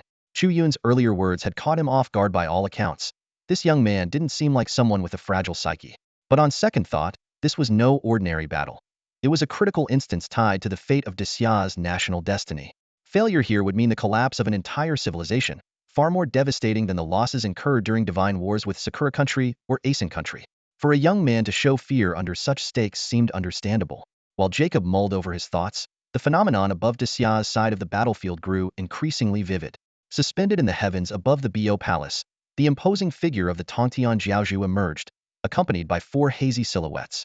These figures loomed high above the clouds, exuding an aura that dwarfed all existence. Even gods and immortals seemed as insignificant as ants before them. Around them, the faint outlines of 4 swords shimmered, radiating a power capable of obliterating the heavens and earth. Could these beings possibly rival our Zeus, king of the gods? Jacob's heart trembled. Just a glance at those silhouettes was enough to evoke a primal urge to kneel in reverence. While this development signaled that Dixia's national destiny instance was nearing completion, he quickly reassured himself with a smirk. But you're already at your limit. There's no way this cursed instance will fully manifest. As Jacob basked in premature relief, the battlefield erupted with a sudden shift. Surrounded by searing solar flames, Yang Jian extended his hand, and instantly, a radiant beam of light streaked across the sky. A divine axe, brimming with celestial energy, tore through the air and landed firmly in his grasp. The heavenly axe. Chu Yun immediately recognized the artifact. He knew all too well the significance of Yang Jian in Chinese mythology. From the Tang dynasty through the Song dynasties, the tale of Yang Jian splitting Peach Mountain to save his mother had been widely celebrated. Its profound impact even inspired the later legend of his nephew, Chen Xiang. Yang Jian ran his hand over the heavenly axe, a flicker of emotion crossing his eyes. This artifact always reminded him of his late mother and the uncle who had ordered her imprisonment, the Jade Emperor. It was this bitter history that explained why Yang Jian had remained a solitary figure after the investiture of the gods, obeying no one's command but his own. Nothing but theatrics. Apollo sneered dismissively. Do you think one artifact can save you? With that, he thrust his hand downward, sending a barrage of blazing suns plummeting toward Yang Jian. But faced with this apocalyptic onslaught, Yang Jian stood unshaken. Both hands gripped the heavenly axe tightly as his black hair whipped wildly in the storm of divine energy. His robes billowed in the turbulence, yet his stance exuded unyielding composure, ready for the battle ahead. The 8-9 arcane art, a mystical cultivation technique, transformed into a profound scripture as Yang Jian recited it. In an instant, his body began to expand and grow immensely. This was none other than the legendary heaven and earth transformation, a divine skill granting its practitioner unparalleled abilities of metamorphosis and boundless power. It was well known that anyone capable of mastering such an extraordinary art could dominate the world effortlessly. The audience vividly remembered not long ago when Sun Wukong had demonstrated this very ability. Now, Yang Jian displayed the heaven and earth transformation once again, igniting fervor among viewers worldwide. The Hello warriors feigned composure, muttering, "What's so impressive about getting bigger? Can he grow larger than the sun?" Yet, before their words could fully settle, Yang Jian's form had already ascended to a towering, sky-encompassing figure. The tides turned instantly. The blazing suns that had been hurtling aggressively toward Yang Jian now appeared as insignificant as pebbles, bouncing harmlessly off his colossal form without leaving so much as a ripple. Apollo stood dumbfounded, unable to react. As Yang Jian, standing tall as the heavens, His feet, spanning galaxies, raised the heaven-opening axe and swung it down with earth-shattering force. Then, perish, Yang Jin uttered coldly, returning Apollo's earlier arrogant remark word for word. The heaven-opening axe was unstoppable. With a single strike, it shattered the cosmos, obliterating countless stars in its wake. Apollo's expression twisted in shock as he cried out, Are you a purple deity? A mere purple deity wielding such power? The mythic arena has deceived me. But it was too late. He had no time to resist. In an instant, he was reduced to nothingness, leaving not even a trace behind. At that very moment, two simultaneous cries rang out. Stop! Thor, watch out! Over the Hela Empire's spectator stands, the hazy figure of a gaunt, white-robed elder appeared. Meanwhile, in the skies above the Federation of Beauty, a one-eyed old man materialized, two ravens perched on his shoulders. Stay tuned. Everyone, the most thrilling chapter is just around the corner. We promise it won't disappoint. If you're enjoying this, would love a 5-star rating. Thank you all for your support. The moment Zeus and Odin's figures appeared on the mythical arena, an oppressive silence fell over the crowd. The arrival of these two celestial rulers left everyone in awe. One was Zeus, the supreme deity of the Hellenic Empire. The other, Odin, the sovereign of the Norse pantheon. Their legendary status was so deeply ingrained in cultural consciousness that even children and the elderly alike knew their names. Chu Yun fixed his gaze on the two divine kings. He had crossed paths with Zeus before, so he recognized him instantly. As for Odin, the distinctive mark of his single eye was unmistakable, just as vividly described in the Norse myths. The influence of these two pantheons was truly global, transcending the borders of their respective nations, a fact that Chu Yun could not ignore. In accordance with the rules of the mythical arena, faith was the ultimate source of power. The more detailed and profound the believer's understanding and memory of their gods, the stronger the deities became. This was precisely the challenge faced by the deities of Great Xia. Despite their formidable strength, their global recognition paled in comparison to the two dominant pantheons. If not for historical disruptions and gaps in cultural continuity, the gods of Great Xia might not have been relegated to this disadvantaged position. As Chu Yun pondered the situation, the arena erupted into action. Yang Jin, without hesitation, cleaved Apollo in two with a single swing of his axe. Following the decisive strike, he dispelled his heavenly transformation technique and reverted to his normal size. Though his face was pale and his energy visibly drained, he was in far better shape than Sun Wukong had been after his first battle, where his very essence had nearly collapsed. As Chu Yun had suspected, the deities on the mythical arena were not their actual divine selves but manifestations. Unlike the gods of the Western Church, who were entirely reliant on human faith for their existence, the deities of Great Xia achieved their divinity through personal cultivation. This was the essence of Taoist teaching, seeking transcendence through self-mastery rather than dependence on external worship. Nevertheless, faith remained a crucial factor on the mythical arena, as it provided a continuous source of power. The gods of Great Xia, how bold! The appearance of the two divine kings reignited the spirits of the 5 nations' citizens, who fervently knelt and worshipped their gods. Zeus basked in their adoration, his piercing gaze locking onto Yang Jin. What would I not dare to kill? Yang Jin replied flatly, his expression impassive, his eyes calm as a still lake. To him, Zeus, despite being the divine king of the Hellenic Empire, was of no consequence. The Great Xia audience erupted in unison. Who are you trying to intimidate? Our true lord doesn't care about you. True Lord Yang is unstoppable. Annihilate the foreign gods. In our Great Xia, no Western gods shall reign. This defiant attitude caught Zeus off guard. He stared intently at the people of Great Xia, sensing a monumental shift. Once, these mortals wouldn't have dared to question him, let alone openly defy him. But now, this ancient Eastern nation, long accustomed to enduring and compromising, had risen with newfound pride and strength. In an era when Western nations had propped up puppet states like Little Sakura and Big Cosmos stick to contain them, Great Xia had finally broken through the encirclement, standing tall on the world stage. The land of Daxia, rich with profound cultural heritage, stands like an irresistible treasure, drawing envious gazes from nations far and wide. In the course of history, many of its people were once misled by insidious public intellectuals, causing some to waver in their faith in their own culture. Yet, the resilience of this nation is nothing short of remarkable. Unlike the history of the beautiful Federation where the Native American civilizations were entirely assimilated, the people of Daxia, even in their darkest times, have never truly been defeated.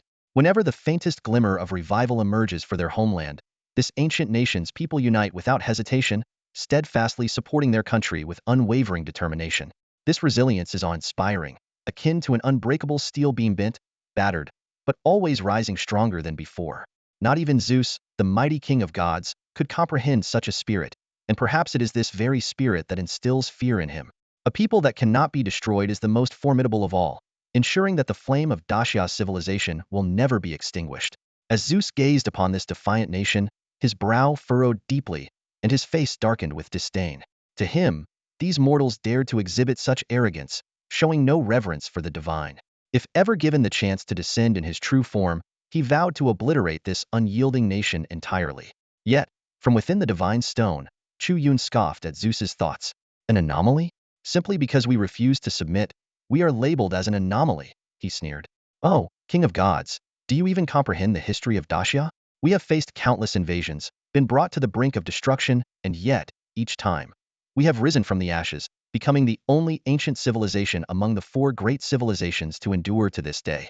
You will never understand the unyielding spirit embedded in the blood of Yan Huang's descendants, nor will you grasp the unwavering commitment of the huaxia people to unity. As for assimilating us, Chu Yun's voice grew firmer. Apologies, but throughout history, it has always been huaxia assimilating others, never the reverse. Let me make this clear today. Within the borders of Dasya, Western gods shall have no place. Chu Yun's commanding presence had thoroughly incensed the citizens of the five great nations. Their furious curses rose like a tide, but one devotee stood out in his fervor. Amen. Amen. Lord, do you see this? This devil from the east acts with reckless abandon, utterly insolent. Bring down divine retribution and punish these heretics. The five nations' relentless outcry met with Chu Yun's unyielding defiance. Without hesitation, he fired a sharp retort at Zeus himself. His words were like a spark igniting a powder keg, sending the crowds of the five nations into a frenzy of verbal assaults. Chu Yun, however, remained utterly unfazed. With a nonchalant shrug, he casually raised the Xinyuan sword in his right hand. That simple gesture had an immediate and chilling effect. The clamor began to die down. The reason was evident. Chu Yun's message couldn't have been clearer. If you're dissatisfied, send your chosen champion to face me in battle. This brazen arrogance infuriated the citizens of the five nations, their teeth gnashing in frustration. Meanwhile, the morale among the audience from Dasya soared to new heights.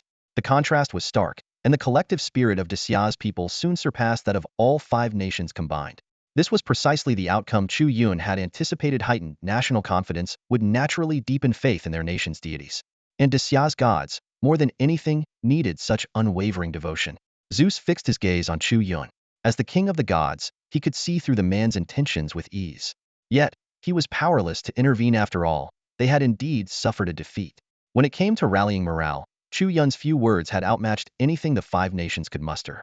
What the five nations desperately needed now was a victory to restore their people's faith. With this in mind, Zeus turned his attention to Odin, who loomed over the skies of the beautiful Federation. Odin, we can't recklessly awaken more gods. We must conserve our strength and proceed with caution. If Dasya's national destiny dungeon is activated, our strongest gods might still have a chance to intervene. For now, the only one left on the battlefield is your nation's thunder god, Thor.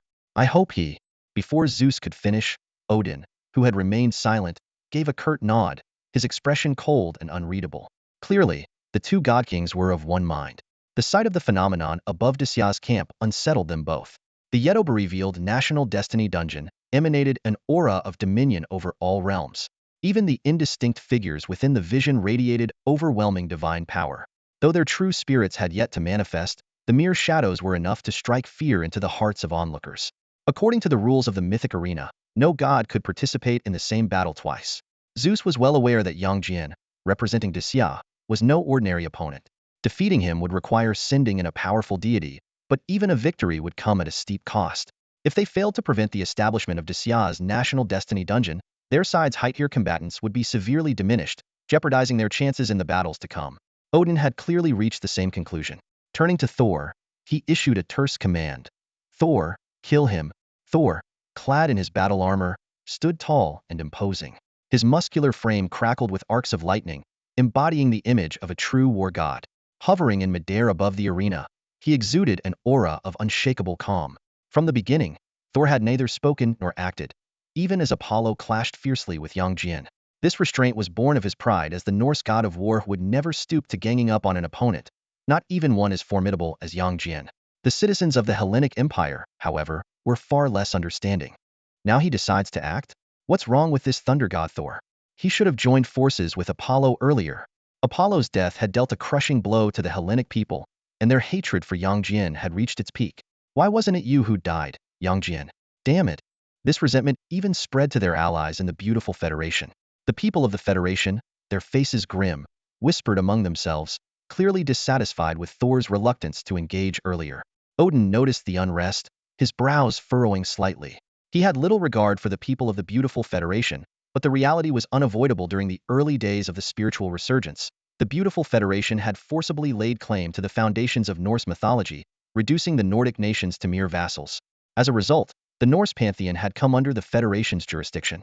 But how could these people, with no understanding of Asgard's divine pride, ever grasp the honor of the Norse gods? Thor paid no heed to the murmurs of discontent. His expression remained stoic as he descended onto the mythic arena. With a single gesture, a colossal, intricately designed hammer materialized in his hand. The pristine, flawless surface of Thor's hammer was laced with blood-red veins, pulsating faintly and exuding a chilling aura, as if it were a divine weapon imbued with life. Yang Jian fixed his gaze on Thor before him. In the depths of this Norse war god's eyes, he saw nothing but pure battle intent, untainted by any distractions. Compared to Apollo, this opponent was one who truly demanded his full strength. Taking a deep breath, Yang Jian flicked his wrist, and the three-pointed, double-edged blade materialized at his side. The audience from Disya held their breath, captivated by the unique and overwhelming presence of Thor, the god of thunder. All eyes were locked on the impending clash of these divine titans. Suddenly, the two figures erupted into action almost simultaneously. The three-pointed, double-edged blade collided with Thor's hammer in midair, sending out a cascade of dazzling sparks. Thor's eyes gleamed with excitement, his overwhelming battle spirit almost palpable as thunder roared endlessly in the skies above. "Oh, a god of Disya, your physique is impressive," Thor remarked with a faint smile tugging at his lips. The two war gods seemed frozen in midair, Thor wielding his hammer with one hand to suppress his foe, while Yang Jian countered with powerful strikes of his three-pointed, double-edged blade. Like two rams locked in a test of strength, neither yielded an inch, their terrifying divine energies rippling through the space around them. "You're not bad yourself," Yang Jian replied. Despite not being at his peak, his mastery of the 8-9 arcane art radiated a force capable of shaking the heavens and earth. In this moment, the two war gods were evenly matched, neither willing to back down. Just then, a voice filled with delight suddenly echoed across the sky. "Oh, a fight, and you didn't invite me?" A striking figure descended from the heavens, landing directly between Yang Jian and Thor. The unexpected arrival was a goddess of formidable presence, her athletic frame adorned with vibrant, multicolored feathers. A wild, untamed allure radiated from her, her perfectly sculpted form a masterpiece of elegance and raw power intertwined. Chu Yun immediately recognized this uninvited guest. It was none other than Quetzalcoatl, the feathered serpent god from Aztec mythology. A being of god-king status, her sudden intervention caused his expression to darken. After all, with the establishment of their nation's dungeon hanging in a delicate balance, the arrival of Quetzalcoatl was an unpredictable and potentially destabilizing twist. The moment the divine miracle unfolded, the entire audience erupted into chaos. A radiant goddess with sun-kissed skin and an athletic figure suddenly materialized in the arena. Her youthful and vibrant aura instantly captivated every gaze. Feathered serpent. It's Kukulkan. The spectators from the beautiful Federation cried out in exhilaration. Known as Quetzalcoatl to the Aztecs and Kukulkan to the Maya, this revered deity had astonishingly appeared before their very eyes. For the beautiful Federation, this was monumental. While they had already absorbed the Norse pantheon by annexing the Nordic nations, the native pantheon of the Americas had always eluded their grasp. Even when they forcibly claimed dominion over it, the gods of that realm never truly acknowledged them. But today, the presence of this supreme deity filled the Federation's audience with uncontainable excitement. With the power of two great civilizations' pantheons on our side, breaking through the Dacia kingdom's defenses will be a piece of cake, they eagerly speculated among themselves. Meanwhile, the mood among the Dacia spectators turned grim. Some turned to their love goddess for answers about this sudden turn of events. Just like Shiva from Aeson Nation before, the love goddess explained, the rules of the mythic arena grant supreme deities special privileges. Their appearance is entirely at their own discretion. This explanation only deepened the unease among the Dacia crowd. They had witnessed Yang Jian effortlessly defeat Apollo of the Shila Empire. But now, faced with a two-known scenario, the situation grew far more uncertain. However, Chu Yun sensed something unusual. Considering the beautiful Federation's history nearly exterminating the Native Americans and leaving a trail of bloodshed across the Americas, it made no sense for the feathered serpent, a symbol of indigenous faith, to align with them. The whole situation seemed far too suspicious. On the arena stage, the feathered serpent fixed her piercing golden eyes on Yang Jian. So, you are the god of Daxia? Yang Jian stepped back from Thor, his brow furrowed but his expression unshaken. This true lord is indeed Daxia's deity. If you wish to fight, then let us fight. Within Daxia's borders, no foreign gods are permitted to trespass. Any invader will face annihilation. The beautiful Federation's audience burst into mocking laughter. This so-called Erlangchen of Daxia really doesn't know his place. That's our supreme god, the sun goddess Ra. But to everyone's surprise, the youthful and lively goddess broke into a mischievous grin. Oh no, no, no, I'm just here because it seems fun, she said, winking playfully at Yang Jian before glancing at Thor. That guy over there looks pretty strong, though. Her casual remark left the beautiful Federation citizens frozen in shock. And when the feathered serpent eagerly asked, Daxia's god, can I go fight him instead? Yang Jian's eyes narrowed slightly, realizing that things might not be as straightforward as they seemed. Yang Jian noticed the meaningful glance cast by Quetzalcoatl. Even with his usual composed and serious demeanor, he couldn't help but curl his lips into a faint smile. He nodded slightly and said softly, of course, thank you. Then I'll go ahead, Quetzalcoatl responded.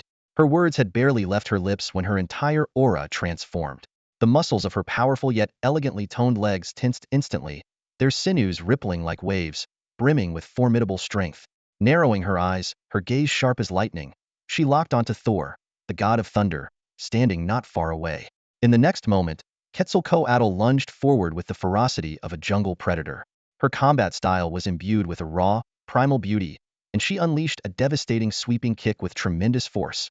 The arc of her leg cut through the air, generating intense friction that sparked a fiery blaze, leaving a trail like the tail of a blazing comet streaking through the sky. You? Thor reacted swiftly, raising Mjolnir to block the strike. However, against a supreme deity on par with Odin, the all-father of Norse mythology, such a defense was clearly inadequate. Quetzalcoatl's powerful kick struck with overwhelming force, sending Thor flying across the arena. Thor was forced to retreat, his feet dragging across the pristine, jade-like surface of the arena floor, leaving 2 deep grooves in his wake. The crowd erupted into chaos. The audience from the Silla Empire stared in stunned silence. The spectators from the Great Xia Kingdom were visibly puzzled, and the citizens of the Vatican, the Eagle Empire, and the entire Five Nations Alliance were left in utter shock. But it was the viewers from the beautiful Federation whose faces displayed the most disbelief.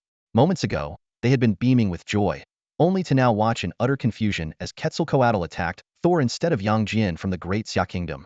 What's going on here? The citizens of the beautiful Federation felt as if they had swallowed a fly, their discomfort evident. Meanwhile, the divine envoys of the other 4 nations turned their questioning gazes toward the beautiful Federation, their expressions seeming to ask, what's happening with your people? Are you losing it? Beautiful Federation's chosen ones, what kind of mess are you stirring up? Have you lost your minds? On the mythological battleground, an unexpected scene was unfolding. The chosen ones of the 4 nations hid within the divine revelation stone, staring in shock at the events before them. Yang Jian, a deity of the Eastern pantheon who was supposed to be overwhelmed by his opponents, now stood calmly before the gates of the Great Xia Kingdom. Holding his signature 3-pointed, double-edged blade, he was accompanied by a white-furred celestial hound resting silently by his side. What was even more astonishing was that Quetzalcoatl, the feathered serpent god, was locked in fierce combat with Thor, the god of thunder, showcasing extraordinary power. As a supreme deity of her pantheon, Quetzalcoatl's strength was terrifying. Even Thor, formidable as he was, found himself forced into retreat under her relentless assault. This unexpected battle threw the carefully laid plans of the nations into complete disarray. Everyone knew that defeating Yang Jian would allow them to invade the Great Xia Kingdom before its national fortune dungeon fully solidified. However, the sudden betrayal by the gods of the beautiful Federation turned the tide dramatically. The leaders of the Five-Nation Alliance were furious, directing their outrage at the beautiful Federation. Meanwhile, the leaders of the Federation wore grim expressions, seemingly understanding the deeper reasons behind this betrayal. At that moment, Chu Yun's voice rang out. Quetzalcoatl originates from the faith of the indigenous peoples of the Americas. After Columbus discovered the continent, the explorer's atrocities against the native populations are surely still fresh in the minds of the beautiful Federation's people. These words enlightened audiences worldwide. The beautiful Federation was a relatively young nation. Even with the addition of a few centuries of spiritual resurgence, it could not compare to the ancient civilizations of the world. Its ancestors were simply exiled criminals who, upon arriving in the Americas, engaged in rampant pillaging, slaughter, and scorched earth policies.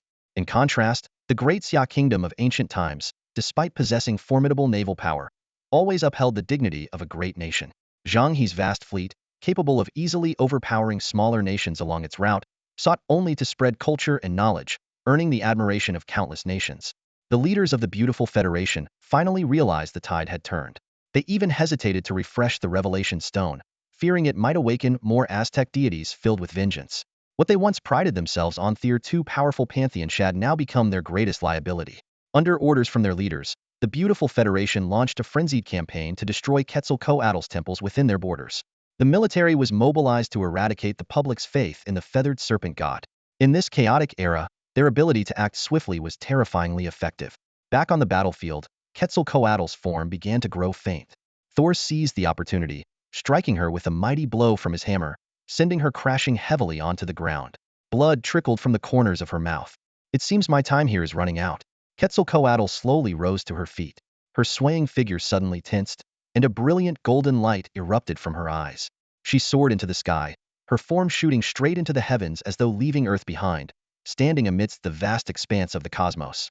Beneath the radiant Milky Way, she revealed a gentle smile, like a loving elder sister. The day of battle has dawned. If evil arises, I shall become a raging inferno. She gazed deeply in the direction of the Americas. Farewell, my followers. Suddenly, an incredible surge of scorching golden flames erupted from within her, the overwhelming power of a blazing sun surrounding her. Fire spewed from her eyes, nose, and mouth. Her hair danced wildly, and she resembled the sovereign of the sun itself. She transformed into a blazing sun and plummeted downward. People witnessed a massive flaming sun descending from the sky. Thor, wielding Mjolnir, rose to meet it, unleashing a storm of endless lightning. The blazing sun collided with the thunderous sea, consuming the brilliant bolts of lightning in a fiery blaze. Quetzalcoatl's form turned into a crimson spear of fire, piercing straight down from the heavens, aimed directly at Thor. Like a sharp blade, she drove forward, her foot landing heavily on Mjolnir. Bam! The uniquely crafted weapon shattered instantly. Quetzalcoatl smiled faintly, her momentum undiminished. No, I will not be defeated, Thor roared. But under Quetzalcoatl's all-out assault, his head was crushed beneath her foot, his divine body shattered into fragments of flesh and blood. The Norse god of thunder, Thor, had fallen. The scene left audiences across the globe in shock. Zeus was furious, Odin clenched his teeth in rage, and viewers from the Five Powers nations were devastated. No one had expected such an outcome. Quetzalcoatl, who had slain Thor, stood bathed in the glow of the blazing sun, smiling as her form began to fade away. It was a Pyrrhic victory with no true winner. Her desperate attack severed the beautiful Federation's source of faith, ensuring her complete annihilation. Quetzalcoatl felt it was worth it. Her most devoted followers, the Native Americans who once worshipped her, were all but gone. Her only regret was not being able to see her beloved little followers one last time before vanishing. Still, she found solace in making these invaders pay a bloody price. Serves you right. Betraying the Five Powers Alliance deserves death. The audiences of the beautiful Federation cursed bitterly. They seemed to have forgotten how the Quetzalcoatl they never worshipped had been betrayed, her homeland seized, and all she cherished destroyed by them. The people of Dacia were deeply moved. Although she was not their deity, she had lent them her strength. Big sister, goddess, we, the people of Dacia, will always remember you. Aztec gods, we will reclaim you from the hands of the beautiful Federation. At that moment, the voice of the mythic arena's rules echoed. Notice, the national destiny instance for Dacia has been constructed. The 5 declaring nations must prepare immediately to participate in the national destiny instance battle. Both sides have one opportunity to decline, but the declining party will bear the consequences of a defeated nation. In the Bio Palace, the Tongtian sect leader, who had been meditating with his eyes closed, suddenly opened them wide. The rules of the mythical arena echoed across the sky, sweeping over the entire blue planet in an instant. No matter what people across nations were doing at that moment, the voice resonated clearly in everyone's ears, heralding the imminent opening of a larger, more far-reaching national destiny challenge.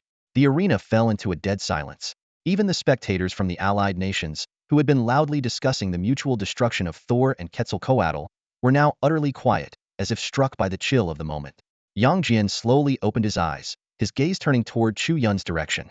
Seeing his martial uncle beginning to recover, he understood that his mission had been fulfilled. Chu Yun, until we meet again, Yang Jian said softly, nodding slightly.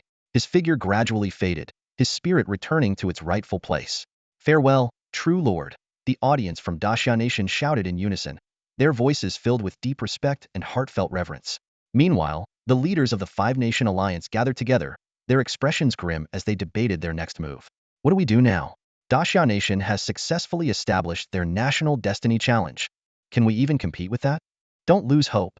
It's just a National Destiny Challenge, the leader of the Beautiful Federation snapped sternly. Huh. And you, from the Beautiful Nation, have the audacity to talk? If it weren't for your Quetzalcoatl betraying us at the last moment, would we be in this mess? The representative from the Great Eagle Nation retorted angrily.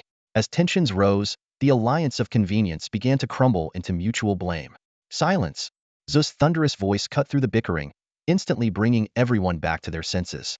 Ignoring the mortal squabble, Zeus locked his gaze on Tongtian Jiaozhu. Even though this Daxia deity had yet to be summoned, Zeus could already sense the unfathomable power emanating from him. Odin, what do you think? Zeus began, but Odin interrupted with a cold expression. Send out the strongest gods. Both divine kings could feel the overwhelming threat posed by Daxia's National Destiny Challenge. Although their understanding of the Daxia pantheon was limited, they instinctively knew this would be a brutal and grueling battle. Jacob, summon your patron deity, Zeus commanded. The god-chosen individuals of the Hella Empire immediately sprang into action, assisting Jacob in summoning his deity. As Ensclas god-chosen with an exceptionally high bloodline affinity to his patron deity, Jacob's summoning process was expected to proceed smoothly. This scene did not go unnoticed by the Daxia audience, who erupted in astonishment. They can summon gods like this? No wonder they sent so many god-chosen individuals. Why didn't the host explain such a critical rule earlier? Chu Yun frowned deeply, his gaze once again shifting toward the love goddess overseeing the event. This figure from the Hella mythos had clearly withheld yet another vital rule. The spectators from the allied nations, witnessing the summoning process, regained their morale and enthusiasm. They eagerly prepared to summon even stronger deities. Meanwhile, in Daxia Nation, despite holding the advantage of their National Destiny Challenge, they found themselves standing alone in the face of the impending storm. On the mythical arena, spectators from various nations focused their gaze on the contestant from Daxia. Their eyes were filled with pity and disbelief. A single nation's mythology daring to compete on the same stage with the five great nations? It was simply unimaginable. At that moment, a voice rang in Chu Yun's earset was Tongtian Jiaozhu. Chu Yun quickly explained the detailed rules of the mythical arena to him. After listening, Tongtian Jiaozhu let out a cold laugh. It seems this host, the god of love, needs to be replaced. This marked the second time the god of love had deliberately overlooked Daxia.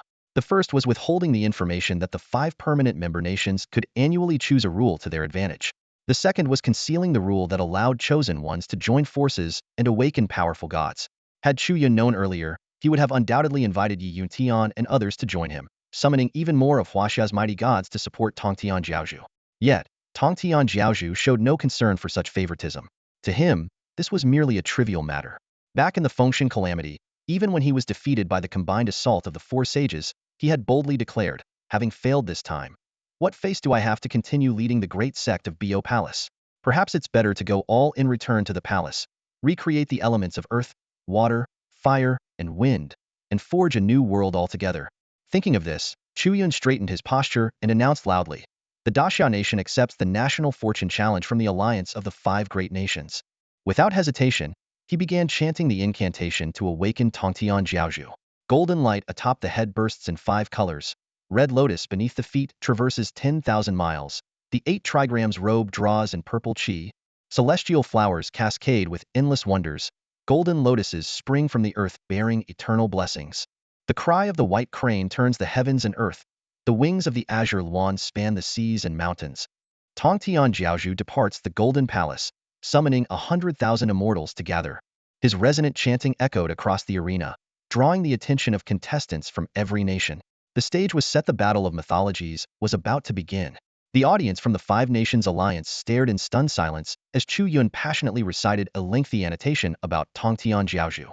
Such an exhaustive introduction was unheard of, yet little did they know that this was merely a glimpse into the vast exploits of the revered figure. If not for the constraints of time, Chu Yun could have delved into the legendary battle between Tongtian Jiaozhu and the Four Saints, spinning the tale for an entire day without repetition. Ridiculous theatrics, someone scoffed. What kind of deity requires such a convoluted explanation? Still, the poetic reverence from Daxia is quite impressive. Silence. How dare you, as a proud citizen of America, praise Daxia? As the audience erupted into heated debate, The mythic arena's 5 nations representatives were suddenly bathed in radiant divine light emanating from the revelation stones. The American representative stepped forward, his voice ringing out. You encircle the world, your body forming a ring. Corruption seeps into Asgard, heralding the twilight of the gods. No sooner had he spoken than a colossal serpent emerged, coiling above the arena and blotting out the sky. It was none other than Jormungandr, the world serpent from Norse mythology. Its immense form stretched across the heavens, and the flick of its forked tongue sent shivers down the spines of all who beheld it. The crowd gasped in unison. A god-king-level terror. From the direction of the Vatican in Vangen, a strikingly handsome man with golden hair appeared silently. Draped in a blood-red cloak, his pale, almost sickly complexion carried an otherworldly allure capable of captivating anyone. Yet beneath his ethereal beauty lay an abyss of malice and brutality. As he smiled, the faint glint of 2 sharp fangs betrayed his identity, the progenitor of vampires, Cain. Not to be outdone, the great Eagle Empire unveiled their trump card, Gilgamesh, a being of dual divine lineage. Reclining lazily on a golden throne, the greatest mortal king of ancient Babylon surveyed the world with a gaze of supreme disdain. As the oldest hero king, with 2/3 divine essence coursing through his veins, he had once waged war against the heavens themselves, embodying the pinnacle of mortal sovereignty. From the shadowed depths of the Shira Empire's underworld court, countless wailing spirits heralded the arrival of Hades. The black-haired, black-bearded god of the dead strode forward, exuding an aura of hellish dread. As one of the 3 great Olympian kings alongside Zeus and Poseidon, his mere presence carried the weight of the abyss. Faced with such a formidable lineup, the Dacia audience couldn't help but feel a twinge of anxiety. These god kings had dominated the mythic arena, their prowess unmatched and their records unblemished. Yet, at that very moment, Tongtian Jiaozhu made his entrance. He appeared as a strikingly handsome youth, standing effortlessly upon the clouds. Behind him, the banners of Dacia's divine destiny waved proudly, while the faint silhouettes of countless deities arranged themselves into a grand formation. For celestial swords stood at each cardinal point, radiating an unassailable power. Do you recognize the immortal execution sword formation? Tongtian Jiaozhu asked with a calm smile, his hands clasped behind his back. Come, I hope you won't disappoint me. Unable to restrain himself any longer, Cain sneered, the blood of an Eastern god? That's something this progenitor has yet to savor. Before his words had fully settled, he dissolved into a swarm of blood-red bats, surging forward like a crimson cloud to engulf Tongtian Jiaozhu. Cain was the first to strike. His figure dissolved into a blood-red mist, transforming instantly into a swarm of countless bats that dove straight toward the national destiny replica of the great Xia kingdom. The sight gripped the hearts of every spectator present. In the stands, audiences from nations around the world rose to their feet in unison, their eyes fixed intently on the breathtaking scene. Since the resurgence of spiritual energy centuries ago, the 5-nation alliance had never so brazenly united to confront a single country. This unprecedented act shattered the delicate facade of diplomacy among the great powers. The 4 deities appearing today were each legendary figures in their own right. Among them, Cain's myth carried global renown, propagated by the Vatican across continents. As a progenitor of the Church's demonic faction, he was not only regarded as the ancestor of all evildoers, but also revered as the father of all vampires. The Church is pulling out all the stops, even summoning the vampire progenitor himself, murmured the spectators from the great Xia kingdom with grave expressions. For years, the Church's missionary efforts in Xia had never ceased, and Cain's fearsome reputation, bolstered by his victories on the mythic arena, made him a figure both familiar and dreaded by the Xia audience. Yet, Chu Yun remained unshaken. In his eyes, even if God himself descended, he would not breach the Zhu Xian sword array. As someone unimpeded by cultural disruptions, Chu Yun fully understood the terrifying power of this ancient formation. At that moment, seated in the great Xia delegation, Chu Yun's expression grew solemn as he recited aloud. Zhu Xian strikes, immortals fall. Blood-red light rises from the trapping immortal, boundless changes from the extinguishing immortal. Even the robes of the great celestials shall be stained. A new incantation had been invoked, directly enhancing the Zhu Xian sword array. As Cain's swarm of bats surged into the array, they were immediately forced to coalesce, reforming into the figure of a strikingly handsome man draped in a blood-red cloak. To his surprise, the towering figure of the Tongtian Jiaozhu, the supreme deity of Great Xia, made no move to stop him from entering the formation. The deity merely stood with his hands behind his back, his expression impassive as he gazed upon Cain and the others with the disdainful air of one observing insignificant ants. This contemptuous attitude ignited Cain's fury. While the national destiny replica of Great Xia indeed contained countless indistinct divine shadows, these dormant gods were far from their full strength. In Cain's judgment, relying on a single Tongtian Jiaozhu to command the array was nothing short of arrogant hubris.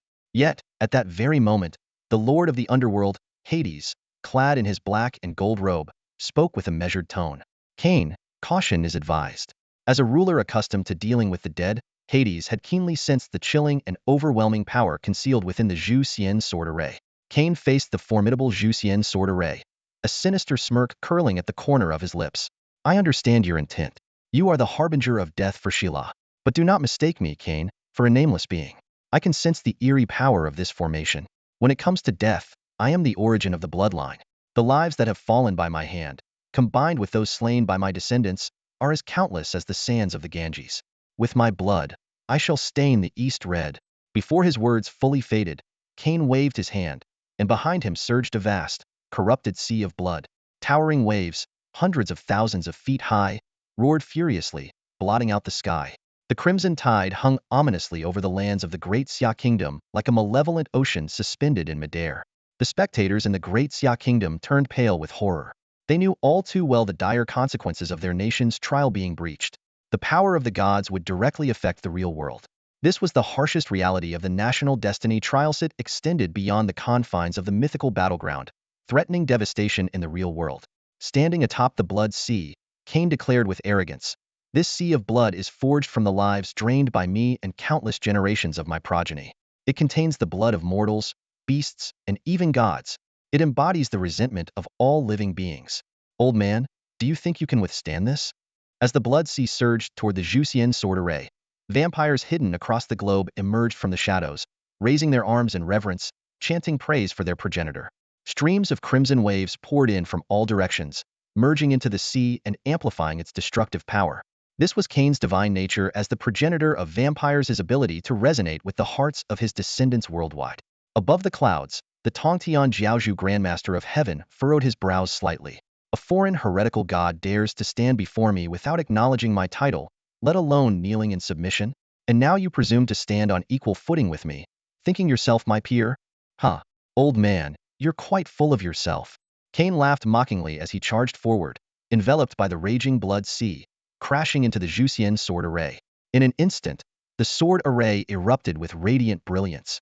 The four colossal swords at its corners, towering like divine pillars, began to hum faintly. The Zhuxian sword, shimmering with an ethereal blue light, shot into the sky and unleashed a monumental slash of sword energy toward the blood sea. The energy moved with the speed of lightning, tearing through space and leaving a thin, dark scar across the heavens. Cain had no time to react. The sword energy cleaved the immense blood sea in two, and his body was severed along with it. In the void, an eternal, black fissure remained, a scar left by the Zhuxian sword's devastating energy. Cain's body froze midair, the sinister grin still etched on his face, as if he were still reveling in the fantasy of annihilating the Great Xia Kingdom. But then, his form began to tremble. Starting from his head, his body slowly dissolved into foul, putrid black blood, dripping onto the mythical battleground below.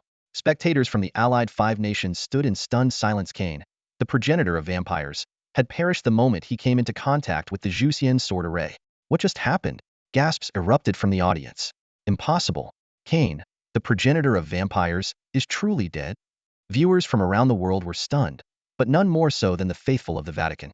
These followers, who worship both angels and demons, found themselves deeply shaken. Their dual devotion to the demonic faction stemmed from the fact that demons were also integral to the Vatican's mythological framework, and their power rivaled that of angels. Cain, in particular, had represented the Vatican in numerous divine battles, earning a fearsome reputation. Yet now, this legendary figure had fallen to an Eastern deity. Due to cultural gaps, even the audience from Daxia knew little about Tongtian Jiaozhu, the master of Bio Palace. But all were left in awe. The supreme master of Bio Palace, Tongtian Jiaozhu. Such power. What a legend. Is this really the Tongtian Jiaozhu from Investiture of the Gods? After a brief silence, the Daxia audience erupted in thunderous applause. To the people of Daxia, anyone who fought for their nation, whether mortal or divine, deserved the highest respect. Only Chu Yun remained composed. In his eyes, victory was inevitable. As one of the 6 saints of the heavens, Tongtian Jiaozhu's triumph was preordained. Even though the power of faith in the East paled in comparison to the West, the might of a saint was unparalleled. A mere fraction of their power could overwhelm all living beings. It was a disparity in realms, Even a Deluo golden immortal or a peak quasi-saint could not withstand a single strike from a saint. And the one who killed Cain? It wasn't even Tongtian Jiaozhu himself, it was the Zhu Xian sword array he had set up. Suddenly, screams broke out across the stands. Dozens of people clutched their heads in agony before collapsing, their bodies decaying like rotted wood. These were the most vocal vampires moments earlier. With Cain reduced to putrid filth, every bloodbound progeny, whether second or third generation, lost their source of power and perished on the spot. What shocked everyone even more was the revelation of hidden vampires among the international audiences. These individuals, who had blended seamlessly into human society, were some of the Vatican's most effective infiltrators. Now, their true forms were exposed for all to see. Damn it, Pope! Why are there vampire spies in my great eagle empire? Egypt has them too. Are you kidding me? Vampires have infiltrated the beautiful Federation? What are they planning? The five-nation alliance descended into chaos. The elderly Pope's face turned ashen, his heart seething with resentment toward Chu Yun and Tongtian Jiaozhu. If not for Chu Yun awakening Tongtian Jiaozhu to slay Cain, none of this would have come to light. The Pope seemed to have conveniently forgotten that it was their own adherence to God's revelation that had compelled them to awaken such a powerful deity in the first place. The revelation of the divine revelation stone's results was unexpected. The appearance of Cain, a mighty deity, caused a mixture of reactions among those present. It was an undeniable fact that powerful deities were scarce within the Vatican's ranks. The Pope, clearly unwilling to dwell on this matter, swiftly changed the subject. Ladies and gentlemen, the most pressing issue now is how to break through the national destiny dungeon of the Great Xia Kingdom. Other matters can be discussed later, the Pope said, his voice tinged with urgency. The leaders of the four nations responded with cold smirks, but refrained from further comments. On the mythical arena, the atmosphere had grown heavy. Whether it was Hades, the lord of the underworld, the prideful king of heroes Gilgamesh, or the other powerful deities from the three great systems, all were awed by the imposing power of the sword formation before them. Where are the Egyptian gods? Hades suddenly noticed something amiss, his brows furrowing. The Egyptian empire's divine revelation stone remained silent, as if they intended to stand by without intervening. Damn the Egyptian empire, are they retreating at such a critical moment? Above the clouds, Tongtian Jiaozhu, the Grandmaster of Heaven, stood with a stern expression, a flicker of impatience in his eyes. Known in legends for his fiery temperament, he clearly had no tolerance for the Western gods' hesitation. What's this? Still dithering? If you don't dare to fight, then leave at once. Stop wasting this Grandmaster's time. His words carried a sharp tone of mockery. This remark darkened Hades' expression even further. Meanwhile, Gilgamesh, who had been lounging lazily on his golden throne, suddenly became intrigued and sat upright. "Ha, I'd like to see just how capable you are," the legendary king of heroes remarked. Renowned for his arrogance and disdain for others, Gilgamesh had left a brilliant legacy in the cultural history of ancient Babylon. As a demigod, he had once intimidated the gods themselves, preventing them from descending to the mortal realm until his eventual death, after which they dared to destroy his kingdom. However, Tongtian Jiaozhu also had his own unyielding principles. As a sage, his deepest regret was his inability to protect the disciples of the Jia sect. During the calamity of the investiture of the gods, this once dominant Taoist sect suffered devastating losses. Its disciples were either slaughtered or reduced to being the mounts of others. While many immortals and gods saw these as powerful mounts, to Tongtian Jiaozhu, they were his cherished disciples and followers. Now, the people of the Great Xia Kingdom stood behind him, the foundation of the cultural lineage he upheld. As their protector, Tongtian Jiaozhu would not allow the tragedies of the past to repeat. The wounds of the investiture of the gods' catastrophe would never be reopened. On the mythic battlefield, Cain's brutal demise had caused the remaining three Western deities to take the Great Xia's national destiny trial far more seriously. Hades, the lord of the underworld, was the first to step forward.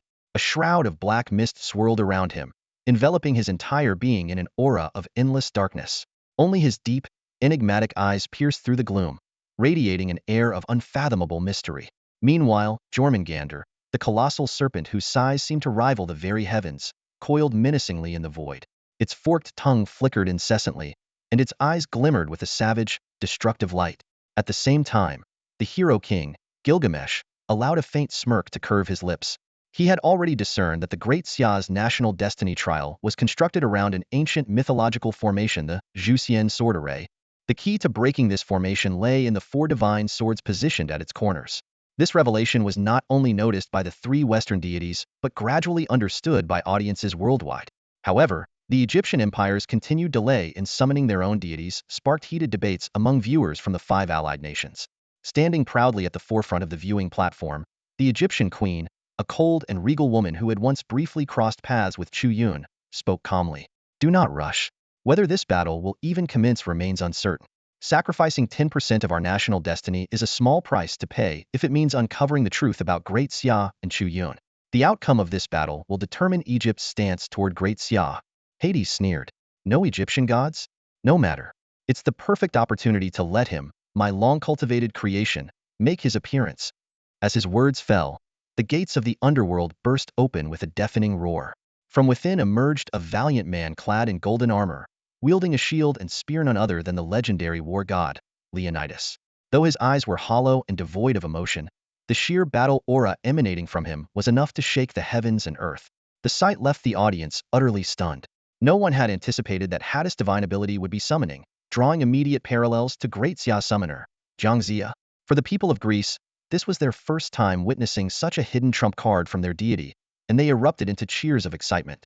Leonidas' arrival evoked memories of the historic Battle of Thermopylae, where he and 300 Spartan warriors had defied the overwhelming Persian forces in a tale of immortal valor. Now, under Hades' command, the four deities launched their simultaneous assault. Hades and Leonidas each soared toward one corner of the Zhuxian sword array. Gilgamesh, encased in a golden radiance, advanced step by step toward the third corner, while Jormungandr, the monstrous serpent that had once slain Thor during Ragnarok, unleashed its massive jaws and charged toward the final sword. Revered as the world's serpent, the audience from the Five Nations Alliance erupted in fervent cheers, their voices rising in unison.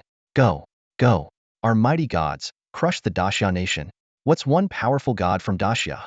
No matter how strong he is, he can't stand against all of you. Overwhelm him. Take him down. Meanwhile, the spectators from Dacia looked livid, their faces dark with anger. Ganging up on someone and acting so justified about it? Typical Western arrogance. Tensions flared between the two sides, with insults flying across the stream of comments, the noise from the crowd almost deafening. Inside the divine stone, Chu Yuan narrowed his eyes slightly. He had no doubt in the strength of Tongtian Jiaozhu, but his heart ached nonetheless. After all, the master was not in his prime, and was now forced to face an onslaught from the Western pantheon alone. A silent resolve grew in Chu Yuan. After this battle, he would ensure temples were built for the gods of huaxia, their divine images cast in gold and worshipped eternally, so their legacy would never fade. On the battlefield, Jormungandr's colossal serpent body coiled tightly around the Zhuxian sword, attempting to snap it through sheer force. Behind Gilgamesh, an endless cascade of golden portals filled the sky, their brilliance making his figure atop the golden divine sword seem even more imposing. With an air of supreme confidence, he cast his gaze toward Tongtian Jiaozhu, raised his hand slowly, and uttered two words, Enkidu's chains.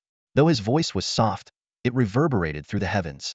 From the golden portals burst countless radiant chains. These were none other than the fabled Enkidu's chains, capable of binding even gods.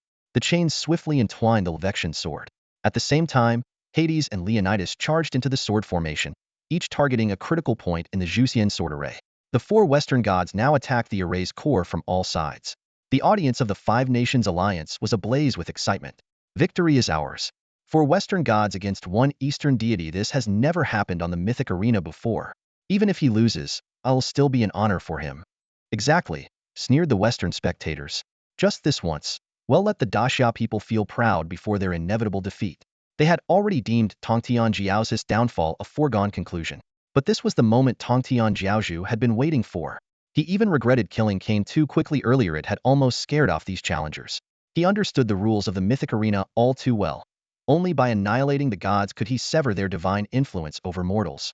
In that instant, Tongtian Jiaozhu's form began to shift. He transformed into a middle-aged man with flowing black hair and a long black beard, the very visage he bore when he once wielded the Zhuxian sword array against the four saints. His killing intent surged to its peak as he recited in a sonorous voice. Neither copper nor iron nor steel, forged not by Yin or Yang's ordeal, once hidden beneath Mount Sumeru, its edge honed by no fire or water's zeal. The Zhuxian strikes, all gods fall. The Levection slays, none survive its call. The Xianxian glows a crimson hue. The Juexian's wonders are ever new. Four swords guard the heavenly gate. When chaos reigns, it seals their fate. It cleaves the heavens, and gods shall perish. As his chant ended, the Zhuxian sword array was fully unleashed. With a single swing of his sword, the gate of heaven was split open. At that moment, Tongtian Jiaozhu unveiled a breathtaking scene for all sentient beings in the mortal realm. Jormungandr, coiled tightly around the Zhuxian sword, suddenly sensed a strange movement from the divine blade beneath it. Before it could react, the Zhu Xian sword abruptly shrank, transforming into a streak of ghostly blue light that shot straight into the heavens. Above the formation, the gate of heaven opened wide, revealing infinite mysteries. Zhu Xian, the force of heaven's judgment and annihilation? A piercing sword cry shattered the skies. In the instant the Zhu Xian sword struck, an endless torrent of divine mysteries poured from the open gate, transforming into a celestial river that engulfed Jormungandr completely. The world serpent? What of it? As vast as the world may be, this blade will sever it, annihilate it. The terrifying power of the Zhu Xian sword lies entirely in that single word. Zhu, to execute and obliterate. Impossible. Is this the power to destroy worlds? God of Disya, who in the heavens are you? Jormungandr's monstrous face twisted with an almost human expression of terror. Its snake-like eyes locked onto Tongtian Jiaozhu, finally comprehending the true dread this master embodied. The annihilating force of heaven swept through with unstoppable momentum, obliterating Jormungandr's massive form in an instant. Under the relentless flood of divine mysteries, the serpent's supposedly indestructible scales began to disintegrate, followed by its flesh and bones, vanishing into nothingness within moments. The Norse god, a being that could rival the world itself, fell. The gods chosen ones of the United Federation stood dumbfounded, while the citizens of the 5 Western Nations Alliance froze, their smiles fading. But the battle was far from over. The hero King Gilgamesh, who once subdued the gods of ancient Babylon with his chains of heaven, frowned deeply. The chains of heaven, wrapped tightly around the Lu Xian sword, began to tremble violently. In less than 3 breaths, the chains emitted a mournful cry and shattered inch by inch. The Lu Xian sword broke free, hurtling straight toward the exalted Gilgamesh. As the king of ancient Babylon, Gilgamesh immediately summoned countless treasures. From golden whirlpools poured a torrent of divine artifacts, like a river of gold. Yet, before the Lu Xian sword, they crumbled into dust. Wherever the sword's edge pointed, the artifacts shattered as if slicing through this golden ocean with ease. Gilgamesh's expression shifted dramatically as the Lu Xian sword pierced his chest, striking directly at his heart. He could feel the divine power within him rapidly draining away. This is the taste of death. The character Lu signifies slaughter, the ultimate act of destruction, the erasure of all. The citizens of the great Eagle Empire, inheritors of Babylonian mythology, were left in utter disbelief. How could the chains of heaven, said to bind even the gods, be broken? Several leaders rose from their seats in shock, staring in horror at the unfolding events. Haha, stunned. Aren't you? Weren't you all planning to gang up on us? All hail the Jiaozhu. Glory to the true God. The people of Disya, though equally astonished, seized the moment to mock the Western nations. The memories of past ridicule were still fresh, but now the tables had turned, and the crowd was ecstatic. Indeed, this was the Disya instance the 5 nations had been so desperate to conquer. This is not an act of provocation from us, the people of Disya. An indignant cry erupted from the crowd. Those arrogant Western gods of power, haven't they all been utterly defeated? Serves them right. Anyone who dares to threaten Disya will find us standing in their way. The members of the 5 Nations Alliance collectively turned their gaze toward the remaining 2 formation cores within the Zhu Xian sword array. Hades stood frozen, shaken by the scene before him. The black mist swirling around him roiled violently as he internally marveled. This Disya dungeon is far more formidable than I anticipated. For a fleeting moment, Hades felt the urge to retreat. While this mission had allowed him to uncover the secrets of the Disya dungeon, losing a fraction of his nation's fortune was still within acceptable limits. However, pressing on any further seemed reckless. His eyes flickered with hesitation as he weighed his options. Admit defeat and endure the humiliation, or risk annihilation here. High above the battlefield, Tongtian Jiaozhu observed everything with a cold, detached gaze. As the master of the Zhu Xian sword array, he could clearly sense the condition of those trapped within. Trying to flee? He sneered inwardly. If I let these Western gods escape, especially this summoner Hades who bears such a striking resemblance to my junior nephew Jiangxia. Just then, Tongtian Jiaozhu suddenly staggered back a few steps, his face pale, as if drained by the effort of unleashing 2 consecutive strikes. This unexpected moment of weakness did not go unnoticed by the global audience. For the spectators from the 5 nations, who had been gripped by despair, hope flickered back to life. There's a chance, they whispered among themselves. Remember, Disya's gods are all obscure figures. Think back to that monkey after one major battle. He was completely spent. That's it, I get it now. These Disya gods lack faith. Look at the great Lord Hadesh must see it too. Tongtian Jiaozhu is already faltering. How could a god lacking faith possibly sustain such a powerful array for long? Amid the rising clamor, Chu Yun, within the divine revelation stone, wore a peculiar expression. He glanced in Tongtian Jiao's direction and thought to himself, a lack of faith? That can't be it. Tongtian Jiaozhu is practically a household name in Xia, with his teachings and annotations widely circulated. They might not be comprehensive, but they're more than enough. So then, this current state of his?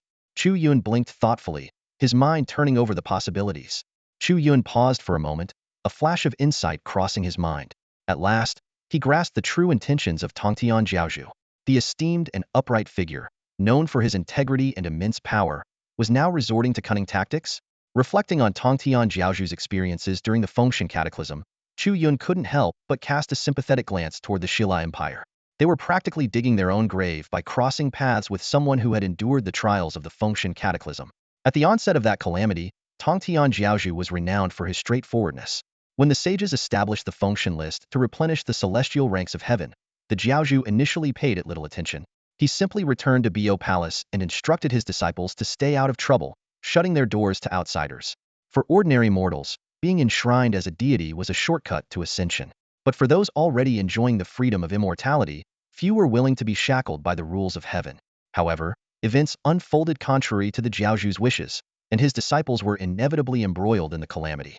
The disciples of Yuanshi Tianzuan, the 12 golden immortals of Chan sect, would always shout, "Do not defy destiny," whenever they crossed paths. Yet, the result was the same. Disciples of the Jie sect Sanxiao, Zhao Gongming, Jinling Shengmu, and Hualing Shengmu, among others, succumbed one after another to this so-called destiny. The most tragic tale was that of Sanxiao. They deployed the Nine-Bend Yellow River Formation, a formidable array capable of annihilating the 12 golden immortals. Yet, out of compassion for their shared lineage, they held back. The Chan sect disciples, on the other hand, showed no such mercy, pursuing the Jie sect to the bitter end. When the cataclysm finally subsided, the once glorious Bo Palace, where countless immortals had once gathered, was left desolate. Some disciples perished, others fled, and many were captured. The splendor of the past was gone, leaving only a shadow of its former self. Piecing it all together, Chu Yun understood the shift in Tongtian Jiaozhu's character. Who would have thought that a sage of his stature could be reduced to the role of a bullied, honest man during the cataclysm? The Eastern pantheon of gods and immortals had never been purely about strength. It was a realm deeply rooted in relationships and politics. At this moment, a glint of sharpness flickered in Chu Yun's eyes. He immediately realized the Jiaozhu's intent behind encouraging Hades to summon more deities from the Xia Empire. Without hesitation, he decided to play along. Disaster strikes. Jiaozhu, you must hold on. Chu Yun's voice, anxious and urgent, suddenly rang out from the divine revelation stone. His uncharacteristic behavior immediately caught the attention of the global audience. Among the viewers from the Five Nations Alliance, debates erupted. Some suspected it was a trap, citing Chu Yun's history of calculated moves. Others dismissed him as nothing more than an overconfident child prone to mistakes. Meanwhile, within the Zhu Xian sword formation, Hades shrouded in dark mist was summoning a horde of vengeful spirits. His undead army clashed fiercely with the eastern deities trapped within the formation. These deities, not yet fully awakened, were no more than paper tigers, crumbling rapidly under the onslaught. The situation seemed overwhelmingly favorable, yet atop the clouds, Tongtian Jiaozhu's face was deathly pale, hesitating to wield the Juetian sword. This scene, witnessed by the audiences of the 5 major nations, only solidified their suspicions. Chu Yun's apparent panic further confirmed their assumptions. The leaders of several nations gathered, exchanging glances that reached an unspoken consensus. It's possible, they thought to themselves. Chu Yun is still young. Losing composure in such a situation is inevitable. More importantly, a defeat would cost the 4 participating major powers 10% of their national fortune. Though it seemed a small price, a victory could yield a 100-fold reward. Driven by human nature, their instinct to seek fortune and avoid disaster led them to unconsciously yearn for triumph. The audience of the Xia Empire chanted fervently, "Respected Lord Hades, summon the gods of Xia at once and obliterate the national fortune replica of the great Xia Kingdom." Within the Juetian sword formation, Hades frowned slightly, a trace of doubt flashing in his eyes. At that moment, Tongtian Jiaozhu spoke coldly, "Xianjian sword." Above Leonidas, a celestial blade plunged downward. Heavens collapse and earth crumbles. Condemn all beings to endless cycles of suffering and reincarnation, severing even the immortals from transcending the 5 elements. The sword's intent shook heaven and earth. Leonidas reacted swiftly, and behind him, the spectral forms of 300 armored warriors emerged, each wielding a spear and shield. "Form the phalanx," he roared. The 300 Spartan warriors raised their shields in unison, forming a massive golden shield formation in midair, resembling a tortoise shell. This was Leonidas' divine power absolute defense, nearly impenetrable to deities. However, Tongtian Jiaozhu sneered. A divine artifact meant to counter gods, what use is it against the immortal Tao of Great Xia? The Xianjian sword cut through the shield formation like a hot knife through butter, obliterating it completely. Its residual force showed no mercy, reducing Leonidas to dust. Hades gasped audibly, while Tongtian Jiaozhu grew even paler, strands of white creeping into his black hair, as though he had aged 10 years in an instant. Jiaozhu, can you wield the sword again? Chu Yun suddenly shouted in apparent alarm. Unfortunately, I can only strike once more, Tongtian Jiaozhu replied with a slight frown, seemingly annoyed by Chu Yun's reckless question. Yet, deep inside, Chu Yun smirked. One more strike. Hades' expression shifted, and without hesitation, he opened the gates to the underworld. One strike it is. I implore you, Father, to block this final blow for me. Father? Could this man be summoning? On the mythical arena, a sudden exclamation shattered the silence. Father? To everyone's astonishment, Hades had summoned none other than his own father. The audience across nations was stunned. Could the old adage of, when the younger one fails, the elder steps in really play out even among gods? Above the grandstands of the Hella Empire, the spectral projection of Zeus' divine essence furrowed its brow in grave concern. Hades, Zeus rumbled, you've released Kronos. The gates of the underworld thundered open, revealing a colossal portal of darkness stretching millions of feet high. From the dense, foreboding mists emerged a towering figure that seemed to blot out the sky itself. Kronos, the youngest of the 12 titans, father to Zeus, Poseidon, and Hades, and the second-generation king of gods during the Titan era in Hella mythology. A booming voice, deep and resonant, echoed across the arena. Ha! Children will always be children. When things go awry, it's up to me to clean up your mess. Kronos' words carried the weight of thunder. The Hella spectators erupted in cheers. A Titan god, truly worthy of Lord Hades, summoning one of the 12 titans. In stark contrast, the audience from the Grand Xia kingdom grew visibly uneasy, their worry directed toward Tongtian Jiaozhu, who was no longer in his peak condition after vanquishing several Western gods in succession. Only Chu Yun and Tongtian Jiaozhu exchanged a knowing glance, their eyes reflecting a shared understanding. Through a discreet telepathic exchange, they discussed. Kronos, the second-generation king of Hella, was overthrown by Zeus and imprisoned in Tartarus along with the other titans. Kronos cast a disdainful yet amused gaze down at Hades. So, you've finally come to your senses and decided to acknowledge your lineage, he sneered. Then his eyes turned cold as they shifted to Zeus, the bitterness and contempt in his glare palpable. After I crush this eastern insect, I'll deal with you, you ungrateful wretch. With a slight turn of his immense body, Kronos swept away the clouds and unleashed a tempest of violent winds. But before the father and son could continue their tense reunion, Tongtian Jiaozhu's calm voice rang out. Ju Xian sword, descend? Kronos barely spared it a glance, his expression etched with scorn. Raising a fist as massive and radiant as a burning sun, he hurled it toward the Grand Xia kingdom. The sheer force of the strike threatened to obliterate not only the nation's instance dungeon but also a third of its actual territory. Citizens of Grand Xia looked to the heavens in despair, watching as an enormous shadow of a fist hurtled toward them with terrifying speed. But in a flash, the Ju Xian sword's light streaked across the sky, effortlessly severing Kronos' head. Impossible! Kronos roared in disbelief. Only then did he recall Hades' earlier words. I'll need you to take the brunt of one strike for me, father. Realization dawned, and fury consumed him. Hades, you released me just to die in your place? Before he could utter another curse, Kronos' colossal titan form shattered into oblivion. The once mighty king of the titans fell, defeated in an instant by the blade of Tongtian Jiaozhu. A colossal titan god collapsed with a thunderous crash, his life force dissipating rapidly. The sudden and shocking scene left the Hellenes utterly speechless, plunging the surroundings into a profound silence. Hades coughed lightly, though a faint, almost imperceptible expression of relief curled at the corner of his lips. Surprisingly, he remained unervingly calm about the act of patricy. After all, he and his brothers had once joined forces to overthrow Kronos' reign. Watching his father's final moments, a peculiar sense of satisfaction stirred within him. God of the East, that last strike of yours has been dealt, Hades remarked with a mocking smirk on his face. Heh, you should have killed me instead. In truth, Hades had summoned Kronos with meticulous calculation. The Titan's strength far surpassed his own. If not for Zeus' cunning schemes back in the day, the three brothers would never have succeeded in toppling their father's rule. Hades was certain that the Tongtian Jiaozhu would sense the immense threat posed by the Titan, making Kronos the inevitable target of any fatal blow. The Lord of the Underworld would never gamble his life on a weaker deity. Everything is within my grasp, Hades sneered coldly. This Hades is truly a master manipulator. The audience in Daxia wore grim expressions, as if they had seen through the Underworld King's scheming mind. At that moment, Chu Yun's expression suddenly shifted to one of alarm. His voice trembled as he asked, Jiaozhu, can you strike again? The Tongtian Jiaozhu's face grew even paler, his brows furrowing deeply. He cast a disdainful glance at Chu Yun once more and replied, unfortunately, I can only strike one more time. This familiar exchange between the elder and the youth left audiences worldwide utterly stunned, staring at the two in disbelief. The triumphant smile on Hades' face froze instantly. Wasn't that supposed to have been the final strike just now? All eyes instinctively turned to Hades, as though awaiting his next move. If the father just showed up, then, does that mean the mother is next?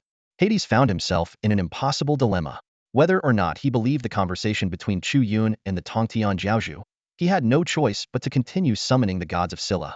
The root of his hesitation lay in his lack of confidence to block the deadly strike before him, unwilling to risk his own life. What terrified him even more was the undeniable fact that even the mighty titan Kronos had already fallen. His eyes burned with anger and unwillingness as he stared intently at Chu Yun and the Tongtian Jiaozhu. As the revered king of the underworld in Greek mythology, the ruler of death and reincarnation, when had he ever been humiliated like this? Being deceived once was bad enough, but there was no way he would fall for the same ploy twice. Taking a deep breath, Hades fled the Zhu Xian sword formation in a panic, retreating back to the mythological arena. Well, he's out of the formation? Chu Yun exchanged a knowing glance with the Tongtian Jiaozhu. Senior, he seems afraid, Chu Yun murmured softly. The Tongtian Jiaozhu remained expressionless, though his thoughts stirred. According to the arena rules, can they surrender voluntarily? The two of them had already decided to eliminate as many Western gods as possible, and Hades wasn't their primary target. After all, the Great Xia's national fate dungeon lay before them, and success depended entirely on their own strength, welcoming all challengers. Chu Yun reflected on the unique nature of this national fate dungeon compared to ordinary divine battles. Before the declaration of war, both sides had one chance to refuse. The losing side would face penalties. Previously, the four major nations had eagerly declared war on Great Xia, each sacrificing 10% of their national fate. If they chose to refuse or surrender, they would similarly lose 10% of their national fate. The Tongtian Jiaozhu frowned slightly. These rules don't favor the victors. The enemy nations can surrender halfway through, paying only 10% of their national fate to escape. That's far too little. His voice carried a chilling undertone, revealing the protective and ruthless nature of the Jiaozhu. Clearly, he had already resolved to kill. It was impossible not to recall the infamous calamity during the investiture of the gods, when the Jiaozhu's wrath nearly led to a catastrophic clash with the saints like Yuanshi Tianzuan. Only the intervention of his master, Hong Jun, had quelled the apocalyptic conflict. As Chu Yun pondered how to trap their opponents, Hades unexpectedly spoke up. Aphrodite, I invoke the power of the arena's rules to request a temporary truce. This request stunned the Great Xia audience. Was mid-battle rest even allowed? With the Tongtian Jiaozhu's overwhelming strength and his impenetrable formation rendering the Western gods helpless, Great Xia held a clear advantage. The Western nations seemed to face only two options: charge into the formation in a desperate fight or surrender to minimize their losses. Yet, it was evident they were reluctant to admit defeat. Aphrodite's expression was conflicted, her initial curiosity about Chu Yun now replaced by deep wariness. In centuries of divine battles, there had never been a precedent for a titan's death. Even the king of the underworld, Hades himself, now feared Great Xia to the point of requesting a truce, a historic moment of submission for the Scylla Empire. The global audience erupted in astonishment. My God, is the king of the underworld scared? Someone exclaimed. Can you blame him? Another analyzed. Chu Yun and that eastern deity aren't sparing Hades out of mercy, they're just using him to summon more of Scylla's gods, so they can kill them too. The alliance of the five great nations looked grim, while spectators from neutral countries were left speechless by the sheer intensity of the national fate dungeon. At last, a response came.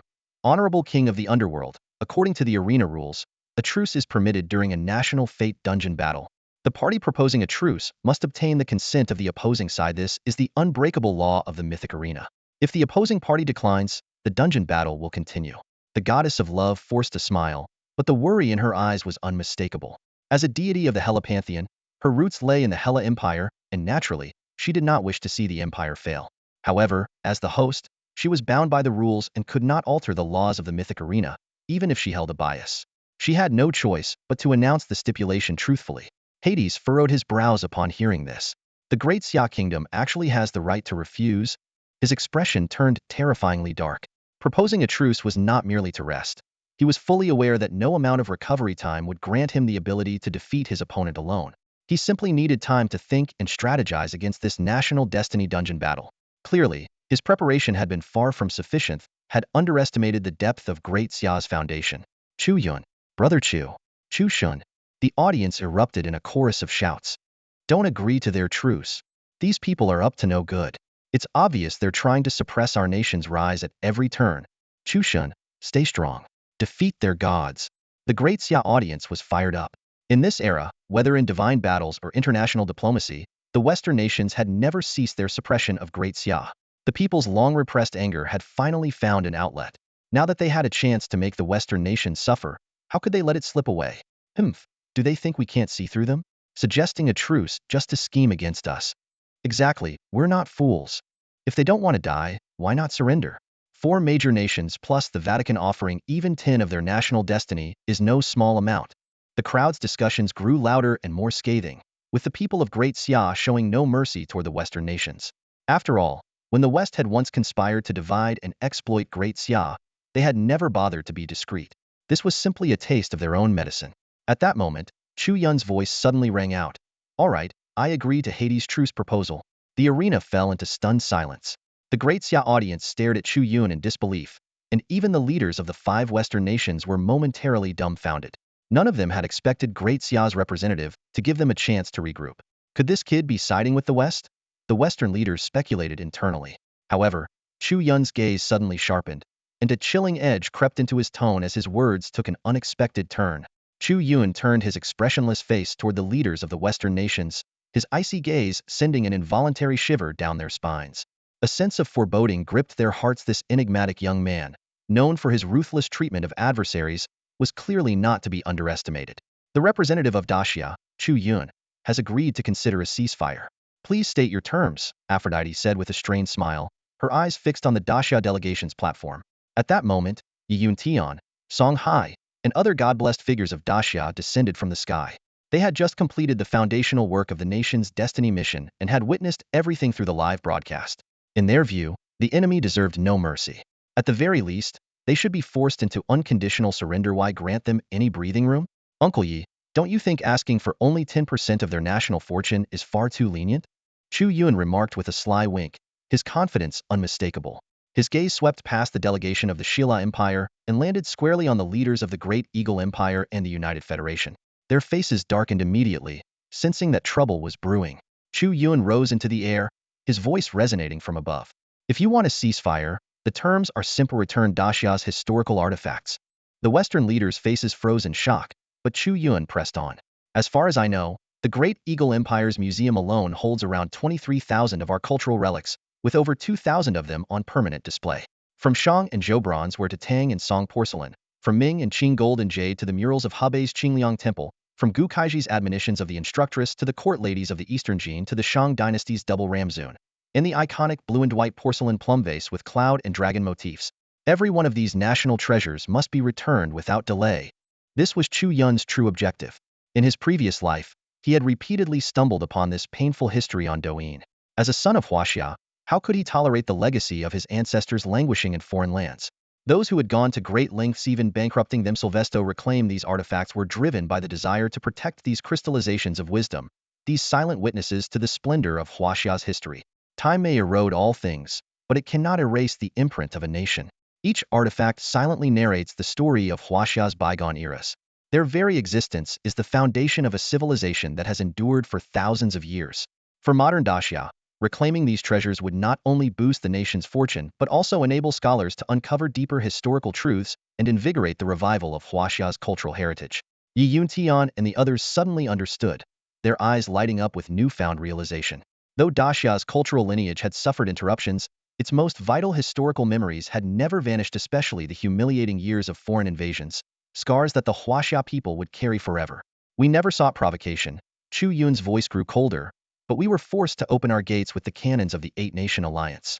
They looted, burned, and slaughtered, nearly emptying the forbidden city of its treasures. While corrupt rulers fled, our brave ancestors stood their ground, facing gunfire with nothing but their flesh and blood. Ordinary citizens, driven to desperation, drank talisman water, shouting, possessed by the gods, invulnerable to weapons, and charged fearlessly into the hail of bullets. His words hung heavily in the air, a reminder of the indomitable spirit of a nation that had endured and risen from the ashes. The Western leaders exchanged uneasy glances, their earlier confidence eroded by the gravity of Chu Yun's demands. On the battlefield, rows of soldiers fell amidst a hail of bullets, their blood soaking the earth red. They knew this was a seemingly unwinnable fight, yet they charged forward without hesitation. It wasn't out of ignorance, but because of a single belief: better to die than live as enslaved captives of a fallen nation. With their sacrifice, they declared to the world the unyielding spirit and enduring presence of the Chinese people. Chu Yun, you are slandering the Great Eagle Empire. The representatives of the Great Eagle Empire, one of the 5 permanent members of the Security Council, rose abruptly, their faces dark with anger as they issued a stern warning. Though their voices were loud, they couldn't conceal their inner panic. As the representative of the Great Xia nation, you'd better think carefully about the consequences of your reckless accusations. The leader of the beautiful Federation chimed in, their tone laced with menace. To them, it wasn't an act of aggression but a liberation, a helping hand, for the people of the East. Such rhetoric had been repeated far too often. Listening to their words, Chu Yun's lips curled into a faint, icy smile. Fine, so I'm just making baseless accusations, he said, nodding slowly, his gaze sharp as a blade. Ace Hin, I've changed my mind. Unless they publicly return the ancient artifacts and cultural treasures of my Great Xia nation, acknowledge the blood debts of history, and apologize to our ancestors, I refuse to agree to the 5 Nations Alliance's proposal for a ceasefire. The moment these words left his mouth, the room erupted. The leaders of Western nations turned pale, their faces drained of color. They had intended to pressure the Great Xia nation, yet now found themselves caught in a dilemma. Returning the artifacts would be tantamount to admitting historical guilt, opening the door for more buried truths to come to light. Refusing to return them would shatter the ceasefire agreement. The audience from the Great Xia nation stood in unison, their gazes piercing as they stared down the representatives of the Western nations. A single voice echoed through the hall. Will you admit your crimes? Will you return the wisdom and heritage of our ancestors to the Great Xia nation?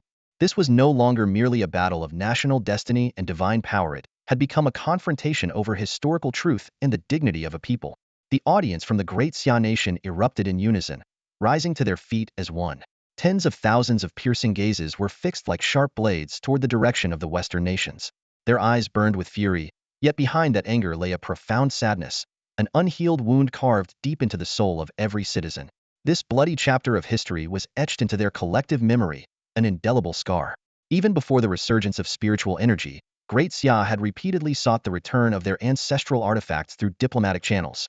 Yet those requests were either met with silence or outright rejection. The Western nations offered a litany of excuses, claims that the artifacts were archaeological discoveries, legitimate purchases, or acquired during expeditions, but they steadfastly refused to acknowledge the truth, that these treasures were plundered. On the international stage, the plight of a weaker nation was laid bare.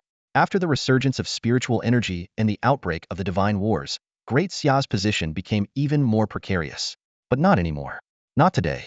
Tens of thousands of citizens stood tall, their voices unified in a thunderous roar.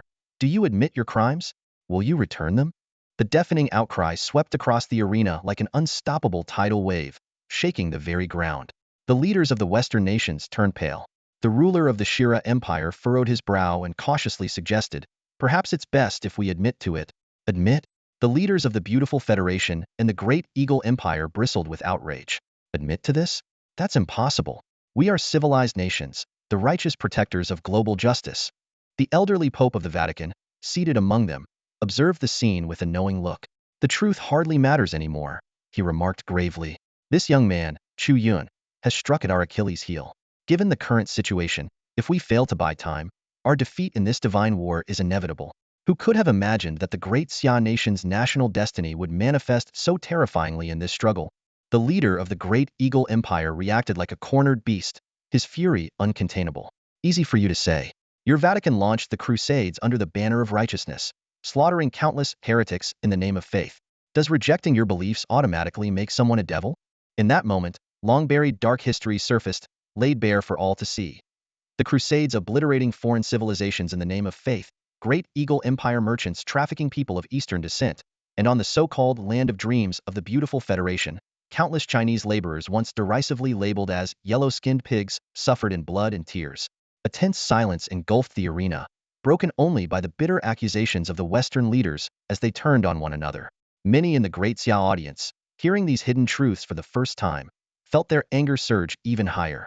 No wonder Chu Xun is determined to reclaim those artifacts through the blood and sweat of our ancestors.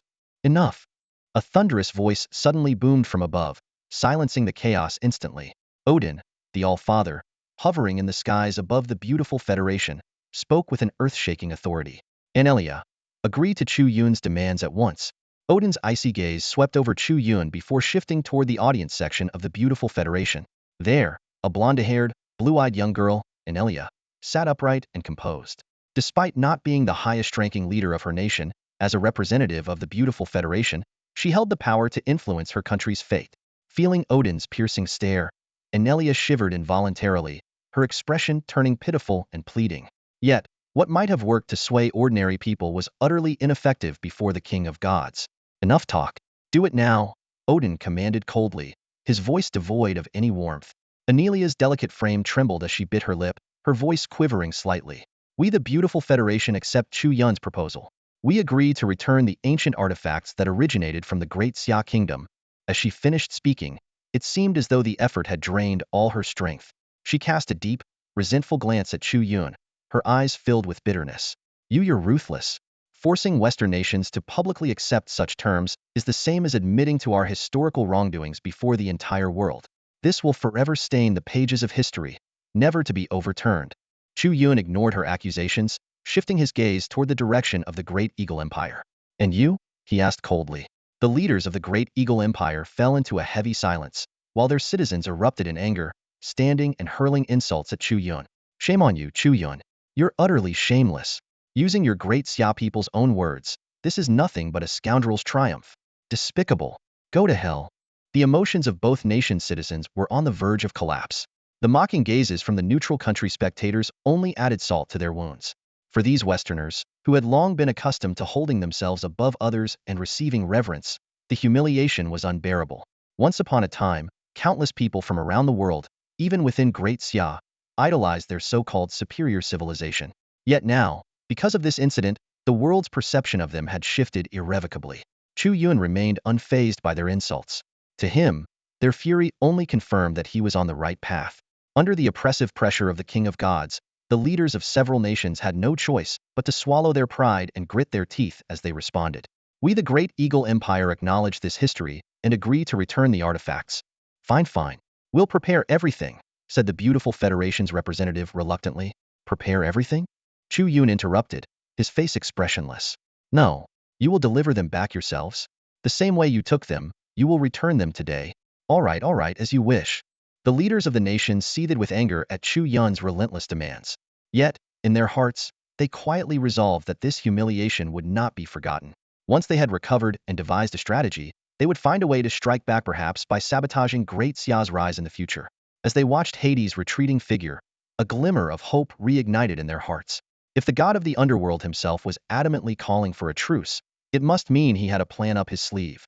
The god of love sighed softly in his heart and, with a grave expression, announced, since the Great Xia Kingdom has agreed to the Five Nations Alliance's truce proposal, both sides will have 24 hours to rest and regroup starting now. The audience from the Great Xia Kingdom clenched their fists, their hearts surging with excitement. This meant that the national treasures, long lost across the ocean for hundreds of years, would finally return to their homeland. If these relics had spirits of their own, they would surely be overjoyed at this moment. On the mythic arena, even Hades, the king of the underworld, cast a wary glance at Chu Yun before taking a deep breath and gradually fading away. The ethereal forms of Zeus and Odin also dissipated one after another. Clearly, the three god kings intended to use the truce period to strategize. As for the leaders of the five nations, they had become almost irrelevant. This battle for national destiny had long surpassed the control of mere mortals. Chu Yun stepped out of the divine revelation stone and regrouped with Yi Yuntian and the others. Yi Yuntian exchanged a glance with Song Hai, and the two veteran generals suddenly saluted Chu Yun. Seeing Chu Yun's slightly embarrassed smile, Song Hai grinned and said, "No need to feel awkward, you've earned it. Bringing back the painstaking creations of our ancestors is an achievement worthy of national honor. Not to mention, your contributions to the Great Xia Kingdom are nothing short of extraordinary. One man, equal to 1,000 troops." The group made their way backstage, where Yun Tian voiced his concerns. While the outcome is promising, giving the five nations a full day to regroup feels risky. If we don't strike while the iron is hot and crush their ambitions, they might come back with even more schemes. Chu Yun nodded in understanding and explained, Uncle Yi, don't worry, I get it. The reason I proposed this condition was to buy time for the Grandmaster to recover. Our cultural heritage has suffered severe interruptions, and the people's knowledge of the Grandmaster is far less than that of figures like Li Bai or the Great Sage. Li Bai's poetry is etched into the hearts of the people, and the Monkey King is a legend passed down through generations. But the Grandmaster has been forgotten for so long, much like the first emperor neither is suited for a prolonged battle. The group quickly grasped his reasoning. While the Grandmaster had gained some faith energy, presiding over the entire Great Xia Kingdom's destiny instance consumed a tremendous amount of power. Fortunately, the Grandmaster was immensely strong, and the Zhu Xian sword formation was enough to instill fear in the Western gods. Chu Yun flashed a sly smile. We should actually thank Hades for summoning the Titans. Their downfall has left the Western gods wary of the Grandmaster's true strength. Honestly, the Great Xia Kingdom has gained a lot from this. Not only did we secure time to adjust, but we're also reclaiming our lost cultural treasures. The representatives from Douyin, Tencent's Pony Ma, and Alibaba's Jack Ma furrowed their brows. If that's the case, it seems unlikely the Grandmaster's strength can be fully restored in such a short time. The Western Pantheon has numerous temples, and Hades can recover quickly, but our people only learned about the Grandmaster today. Chu Yun shook his head. You're misunderstanding. It's impossible to establish temples and statues for the Grandmaster nationwide in just one day. We have an inherent disadvantage and can't compete with them in terms of faith energy. Then what's your plan? Yun Tian asked, puzzled. Chu Yun narrowed his eyes. Uncle Yi, do you remember? The god of love concealed a crucial advantage. Each of the five nations can choose one mythic arena rule to apply to their country annually. I'm planning to take a look at those rules. Yi Yunshin's eyes lit up. That's a brilliant idea. Before long, Chu Yun once again stood before the god of love. I want to converse with the power of the mythic arena rules and select one for our nation. Meanwhile, in the temple atop Mount Olympus, Jehovah, Odin, Poseidon, Hades, and Zeus, the five great Gokingshad, gathered. Through a mystical mirror, they observed the scene unfolding on the mythic arena. When they saw Chu Yun make his request, their hearts skipped a beat.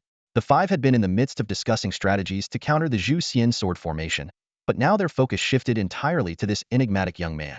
This kid must be crushed in the next battle completely and utterly. Agreed. The Great Xia Kingdom is becoming increasingly difficult to control. Wait, what? He's made his choice? Under the watchful gaze of Zeus and other divine rulers, Chu Yun began to interact with the power of the mythical arena's rules.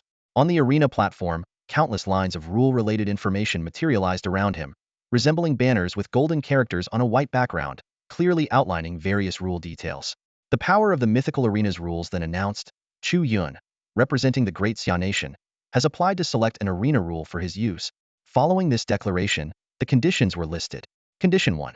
The representing nation must rank within the top 5 globally. Condition 2. The power of the rules cannot stack, and each nation may only select one rule per year, lasting for a year. Condition 3. This scene immediately caused a global uproar. The audience, which had gradually dispersed during the 24-hour ceasefire, quickly gathered again. Viewers who had already returned to their home countries also tuned back in through smartphones, tablets, and other devices to watch the live stream. I get it now, someone exclaimed in realization. Remember how the goddess of love sabotaged the Great Xia Nation before the battles began? The top 5 nations can choose an arena rule to use for their advantage. Exactly. Chu Yun is trying to make up for that loss. However, the goddess of love noticed something unusual. Knowing Chu Yun's typically cautious nature, such a decision should have been made privately. Why would he choose to do this in public? As a deity who had witnessed the rise of the Great Xia Nation, she understood Chu Yun's character all too well. This calculating young man always knew how to conceal his intentions and strike at the perfect moment. Chu Yun, why are you selecting the power of the rules so openly? The goddess of love couldn't help but ask. Chu Yun didn't answer directly. Instead, he replied with a meaningful tone, Goddess of love, the divine rulers of your pantheon must also be secretly observing me, right? I know you can sense something's off, but it doesn't matter. Considering your status in the Hellenic pantheon, Zeus, Odin, and Yahweh wouldn't care about your feelings. His words struck the goddess of love like a heavy blow. She realized that even if she uncovered Chu Yun's intentions, it would be futile. The lofty divine rulers wouldn't heed her warnings and might even suspect her of being influenced by the Great Xia Nation. You even calculated me into your plans. The goddess of love murmured, her eyes filled with unease. It's not about scheming against you. It's just a difference in positions. I have to consider all possible factors, Chu Yun replied impassively, his focus already returning to the rules materializing around him. The global audience also saw these rules, allowing a divine champion to awaken an additional deity, enabling a divine champion to merge with a god's power, and more. Only then did people truly grasp the immense privilege of being among the top 5 nations. These rules were akin to powerful buffs in a game, granting a significant edge, but Chu Yun had ulterior motives. As he engaged with the power of the rules for the first time, a hypothesis in his mind awaited confirmation. On the mythical battlefield, an intense struggle over the power of rules was unfolding, reminiscent of the fierce contest for red and blue buffs in a game's jungle. The people of Disya watched with burning anticipation, eager to see what choice Chu Yun would make. Surprisingly, Chu Yun did not immediately select the already revealed power of rules. Instead, he kept refreshing the options. Unlike the single opportunity to awaken a deity, the power of rules could be refreshed repeatedly. In the Olympus temple, Zeus and the other gods observed this scene with mocking smiles. As gods who, for special reasons, could not descend into the mortal world, they were well versed in the rules of the mythical battlefield. However, they deliberately kept the truth about the battlefield hidden from mortals. To them, Chu Yun's hesitation was laughable because, according to the rules of the battlefield, there was no such option that could instantly defeat an opponent. Amid the watchful eyes of countless onlookers, Chu Yun's vision suddenly brightened. He finally made his choice. The glowing banner displayed the new rule clearly. Both sides would be granted one opportunity each to reawaken their deities. This could be used once per divine battle, with the effect lasting for 1 year. This choice stunned everyone.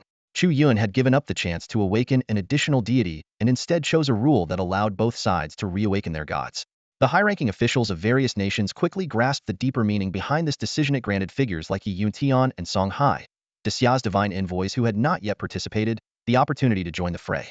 This choice could fundamentally shift the previous dynamic, where Tongtian Jiaozhu had faced the Western pantheon alone. Although Western nations outwardly mocked Chu Yun for his arrogance, claiming that Disya's single pantheon could never stand against their 5 pantheons, deep down, they saw this as a potential turning point. Their own divine envoys now also had a chance to reawaken their gods. Amid the skeptical voices around him, Chu Yun simply cast a calm glance at the 5 Western nations. They thought they had found hope for a comeback, but they had no idea that this was exactly what Chu Yun had planned. A comeback? Chu Yun chuckled inwardly. Oh, absolutely. Keep thinking that way. A comeback is exactly what I want from you. To the 5 Western nations, this was a golden opportunity. However, Chu Yun sneered inwardly. This was exactly what he had hoped for. The old man's thirst for blood was far from sated, and this arrangement would further probe the attitudes of the 5 Western nations. Chu Yun understood clearly that if the 5 nations used the truce to strategize, Hades, with his cautious nature, would likely persuade Zeus to stay out of the conflict. After all, without rekindling the divine summoning, the battlefield would leave only Hades of the Gila Empire to fight alone. As a shrewd god-king, Hades would not fail to see the stakes. What started as aiding the Vatican of the Church had devolved into an isolated battle for the Gila pantheon. Winning the war would yield minimal benefits, but losing would result in devastating casualties, a completely lopsided risk. It was precisely because Chu Yun had seen through the Gila pantheon's mindset that he devised this seemingly unreasonable arena rule. While audiences from all nations, including those of the Great Xia, knew little about the huaxia pantheon, Chu Yun had unwavering confidence in the foundation of his divine lineage. As Chu Yun approached the audience section of the Great Xia delegation, all eyes were on him. The crowd buzzed with excitement. Don't worry, when has Chu Shan ever made a wrong move? Exactly, this isn't some novel. We've all seen Chu Shan's strength with our own eyes. In that moment, every Great Xia citizen in the crowd, young and old, male and female, looked at Chu Yun with unwavering trust shining in their eyes. While most global spectators might view him as arrogant, his compatriots paid no heed to external judgments. Their support for Chu Yun was absolute, a loyalty earned through his countless victories. Just then, a figure suddenly materialized beside Chu Yun. It was Tongtian Jiaozhu. With a gentle demeanor, he asked, "Young one, are you worried about me?" He had discerned that Chu Yun's choice of rules was an effort to share the burden. After all, awakening more deities from the Great Xia pantheon would ease his own load. Tongtian Jiaozhu explained, "Our Eastern immortals are not purely born of human faith but are cultivators of Taoist arts, pursuing eternal life. Most immortals care little for the power of belief. Unfortunately, this is not something that concerns this Jiaozhu." At this, Tongtian Jiaozhu abruptly changed his tone. "Haha, I must be getting old talking far too much," he said, as though brushing off the matter. But Chu Yun, having already grasped the truth, merely smiled silently. "Your intentions are appreciated," Tongtian Jiaozhu said with satisfaction, pointing a finger toward Chu Yun. A stream of light entered Chu Yun's forehead. Though you were not the first to awaken this Jiaozhu, as a sage, I can certainly bend the rules of this arena for you. Take this method. In an instant, Chu Yun's mind trembled. A divine and extraordinary formation map emerged in his consciousness, the Zhu Xian sword formation. Chu Yun's eyes lit up. Even without the legendary four swords, just a few ordinary swords arranged in this formation would be enough to sweep aside ordinary divine envoys with ease. Thank you, Senior. Chu Yun clasped his hands and bowed respectfully. No need for formalities, Tongtian Jiaozhu said with a light chuckle, stroking his beard. Now, while we have a moment, tell me about the major pantheons. This Jiaozhu is quite curious to know which other Western gods await my blade.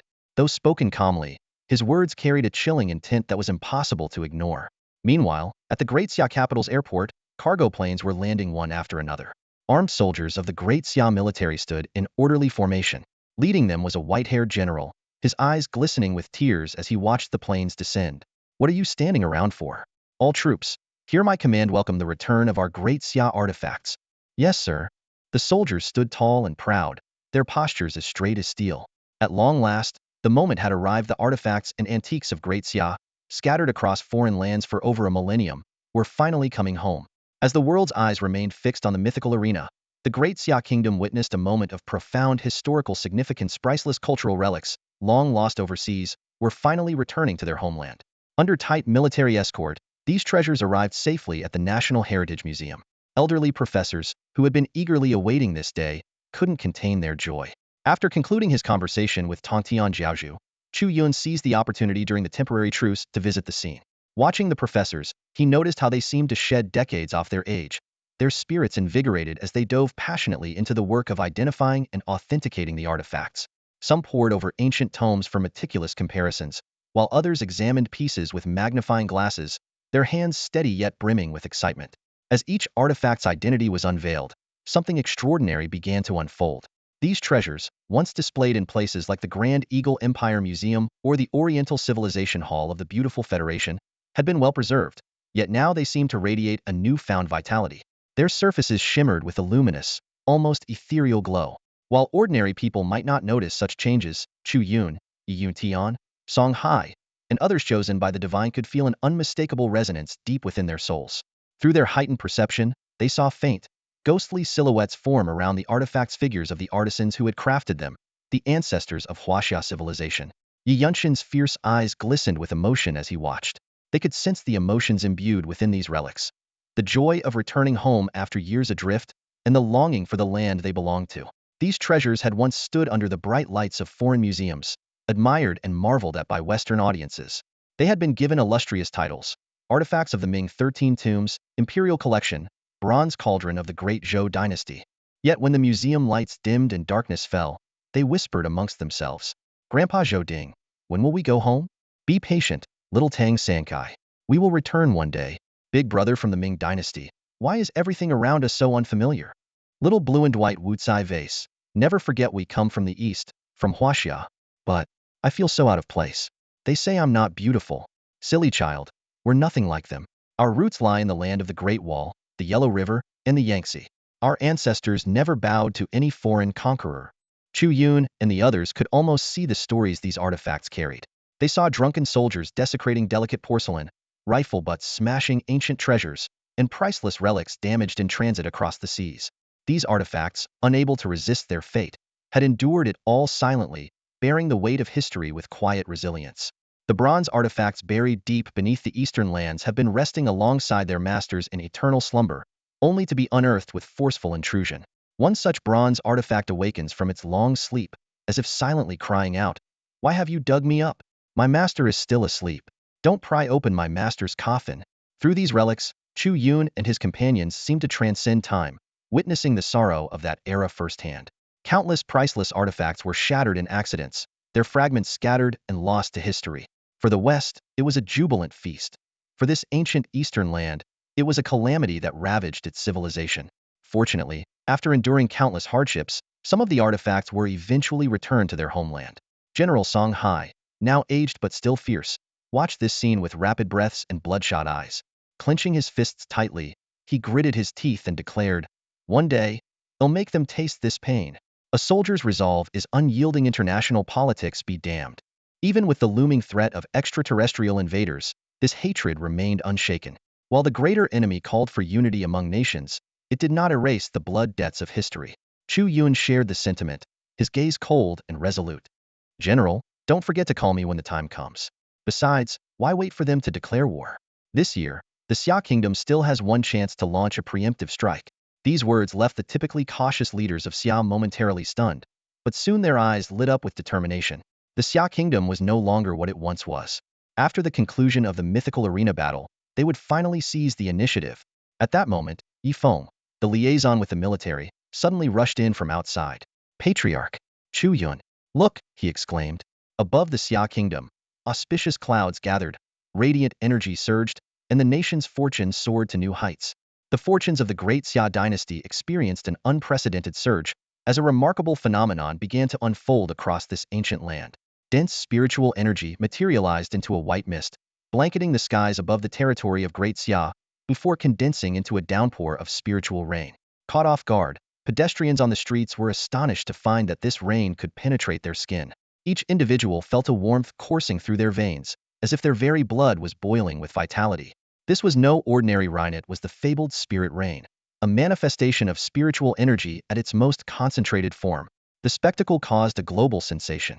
People from all over the world, witnessing the event through online platforms, marveled at the phenomenon. Many compared it to the spiritual energy resurgence centuries ago, but this time, the blessing had descended solely on the lands of Great Xia. It wasn't long before the connection was made to Chu Yun's recent efforts in reclaiming cultural artifacts. These artifacts, imbued with the heritage and essence of Great Xia, had finally returned to their homeland, triggering a monumental rise in the nation's fortunes. The event sparked envy among many foreigners, some of whom even began considering immigrating to Great Xia. For those blessed by the gods, the spirit rain held even greater significance. Figures like Yi Yuntian and others saw their powers improve considerably, but none more so than Chu Yun. As a prodigy who had inherited the blessings of multiple deities, Chu Yun's potential far surpassed that of ordinary god-blessed individuals. His dantian was like the vast Yangtze River, while the magical reserves of others were mere buckets by comparison. Under the downpour of spirit rain, Chu Yun could distinctly feel his body greedily absorbing the energy. The drop of divine blood near his heart, gifted by Fuxi, was absorbing the energy at an astonishing rate 10 times faster than before. Within his dantian, what was once a faint mist of magical energy had condensed into a flowing stream, now filling 1/10 of its capacity. This realization solidified Chu Yun's sense of purpose. As the representative of Great Xia, he understood that while his path to godhood was far more challenging than those of the other four nations' champions, the rewards of overcoming these trials would be unparalleled. Once he broke through, his strength would not only surpass theirs, but might even allow him to face all four of them simultaneously. At that very moment, during an emergency meeting of the Five Nations Alliance, a shocking announcement shattered the tense atmosphere. The Egyptian queen, a woman of icy elegance and regal poise, rose to her feet and declared, "Ladies and gentlemen, the Egyptian Empire hereby withdraws from the Five Nations Alliance." The Egyptian queen's words struck like a thunderclap, reverberating through the meeting room. Withdraw? The leader of the Vatican Council turned pale, staring in disbelief at the regal Egyptian queen. How is that possible? Your Egyptian empire has already sacrificed 10 of its national fortune. The queen's expression remained composed, her red lips parting slightly. A loss of 10 of our national fortune is something the Egyptian empire can endure. Before the echo of her words had faded, she had already turned to leave. The sound of her high heels against the floor resonated sharply in the otherwise silent room. A deathly stillness fell over the meeting room. No one had anticipated that the return of cultural relics to the Great Xia kingdom would trigger such a dramatic shift, not only causing a surge in Great Xia's national fortune, but also sparking a phenomenon of spiritual energy eruption that left others envious. Cold sweat beaded on the forehead of the Vatican Council leader as he anxiously glanced at the remaining three representatives. You're not planning to withdraw too, are you? You can't. Don't forget, it was you who incited us to declare war on the Great Xia kingdom in the first place. The leaders of the Hella Empire, the Beautiful Nation, and the Eagle Nation wore dark expressions, lost in deep thought. While they were indeed contemplating withdrawal, the decision was no longer in their hands now that the ruling deities of various mythologies had appeared. The situation was firmly under their control. In the temple atop Mount Olympus, the deities, including Zeus, bore somber expressions. "We cannot allow a tiger to grow unchecked," Zeus declared gravely. "If the Great Xia kingdom is allowed to rise, the Western dominance we've maintained for years will collapse. Everyone, in the upcoming divine war, I urge you to hold nothing back. we must fully commit to breaking through the Great Xia Kingdom's national fortune dungeon. The 24-hour truce passed in the blink of an eye. When the two sides reconvened on the mythical battlefield, the Great Xia Kingdom had already activated the rule-based powers chosen by Chu Yun. Yi Yun Tian, Song Hai, Chief Wang, and a dozen other powerful divine envoys stepped onto the stage, ready to enter the divine revelation stone alongside Chu Yun. Each would have the opportunity to refresh the images of 10 deities. On the opposing battlefield, an unexpected scene was unfolding. Hades was invoking a special divine summoning to call forth his two brothers, Zeus and Poseidon. The audience from the Hella Empire erupted into deafening cheers. The three great gods were about to appear together. What an earth-shattering showdown this promised to be. The three supreme deities of the Sheila Empire have finally revealed themselves. With the awakening of Hades, a being uniquely capable of summoning divine powers, his presence alone embodies the full might of the Sheila pantheon. When he reappeared on the mythological arena, Yi Yuntian's expression immediately turned grim. As Hades unleashed his divine aura, a figure emerged from the distortion of Spasea, white-clad elder with skeletal features and frail appearance. This figure, with his flowing white hair, was none other than Zeus, the renowned third-generation god-king of the Sheila Empire. Following closely behind was a man with striking blue hair and golden eyes, his resolute demeanor unmistakable. He was Poseidon, the ruler of the seas. The simultaneous arrival of Zeus, Poseidon, and Hades was akin to a massive bomb detonating among the spectators. Audiences from various nations were thrilled beyond words, their exclamations echoing in waves. It was the presence of these three god-kings that had secured the Sheila Empire's dominance in the arena rankings for years. The crowd buzzed with discussion. Some questioned whether Chu Yun's choice of arena rules was favoring the five great nations, while others, more perceptive, recognized it as a strategy to allow other divine envoys from the Great Xia Empire to participate. Meanwhile, supporters of the Sheila Empire were brimming with arrogance, claiming that the Great Xia civilization, with its historical interruptions, stood no chance even if they managed to awaken more deities. Thunderous cheers erupted from the audience, but the faces of the Great Xia spectators grew somber. Though they firmly believed in the power of the Tongtian Jiaozhu, they couldn't ignore the disadvantage of insufficient faith energy. As mocking gazes from Western spectators turned toward them, the Great Xia audience displayed a surprising unity. "Don't lose heart, we haven't lost yet." A loud voice broke the silence. One after another, spectators from across the nation declared their resolve to build temples and erect golden statues for the Tongtian Jiaozhu, ensuring he would be worshipped for generations. From Shaanxi to Jiangsu, from Shaanxi to every corner of the country, the people of Great Xia raised their voices in unison, demonstrating an unprecedented sense of solidarity. This unexpected display of unity left the Western spectators stunned. The Great Xia people before them defied all expectations. There were no accusations, no despair, only unwavering faith and a resolute determination to act. Inside the divine revelation stone, Chu Yun watched as the figures of the three god-kings of Zeus manifested. These legendary rulers of the Sheila Empire, renowned across the world, finally couldn't resist stepping into the fray themselves. Chu Yun furrowed his brows slightly, casting a subtle glance toward Tongtian Jiaozhu. Although the Jiaozhu's strength was beyond question, his current state was far from ideal. The greatest concern lay in the disparity of faith power. The three god-kings of the Sheila Empire boasted followers spanning the globe, with an endless stream of faith energy propelling them to the pinnacle of godhood, enabling them to wield their terrifying power to perfection. This was their greatest advantage in the mythical arena. In contrast, Tongtian Jiaozhu had been forgotten by the world for years, leaving his faith power severely diminished. To make matters worse, the Jiaozhu had to divide his focus to control the Zhu Xian sword formation, while also maintaining the operation of the Great Xia's national destiny instance. If forced into a prolonged battle, his position would become increasingly precarious. Taking a deep breath, Chu Yun calculated his options. If the Jiaozhu were at his peak, dealing with these three god-kings would be a trivial matter. But under the current circumstances, it was crucial not to let the Jiaozhu shoulder the entire burden alone.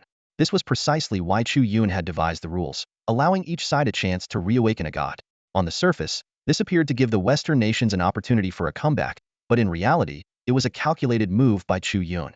Yi Yuntian and the others immediately understood his intentions and wasted no time refreshing deities within the divine revelation stone. Each person was allowed to awaken 10 deities, and with the combined efforts of the many Great Xia divine followers, the numbers became quite impressive. Chu Yun had initially considered awakening Tongtian Jiaozhu, but given the Jiaozhu's integral connection to the Great Xia's national destiny instance, his return would mean the disappearance of the Zhu Xian sword formation. Thus, Chu Yun turned his attention to the images of the gods summoned by Yi Yuntian and the others. Chu Yun was momentarily startled. The scene before him was not what he had anticipated. Could this be related to the return of cultural treasures to their homeland? Chu Yun stood frozen in place, a flicker of astonishment flashing through his eyes. The scene before him was unlike anything he had ever witnessed, stirring a tempest of emotions within him. Around him, figures like Yi Yun Tian and Song Hai were confronted by unique divine images, each corresponding to their personal guardian deities. Since this iteration of Dexia's national destiny trial was orchestrated by the Tongtian Jiaozhu, all the deities manifested bore intricate connections to his infamous Zhuxian sword formation. This was an anticipated development, so no one dared act rashly. Huh, my natal deity, the third prince, has appeared. Chu Yun, should I summon Neza? Song Hai's gaze fell on an image depicting his guardian deity Neza, the great warrior of the three altars. As a disciple of Yuanshi Tianzuan under the Chan sect, Neza's appearance in this trial tied to Tongtian Jiaozhu was hardly surprising. At the same time, Yi Yuntian's guardian deity, Lei Junzi, also materialized. Both men exchanged delighted glances and prepared to act. Wait a moment. Chu Yun suddenly snapped out of his daze, hastily stopping them. Under the puzzled gazes of his companions, he took a deep breath, calming his excitement. Was he joking? Summoning Neza or Lei Junzi without a second thought. While their strength was respectable, compared to what lay before him, Chu Yun turned, his eyes scanning the dozens of divine images. A sharp glint gleamed in his gaze, and an involuntary smile tugged at his lips. Among the deities depicted, several figures radiated unparalleled majesty.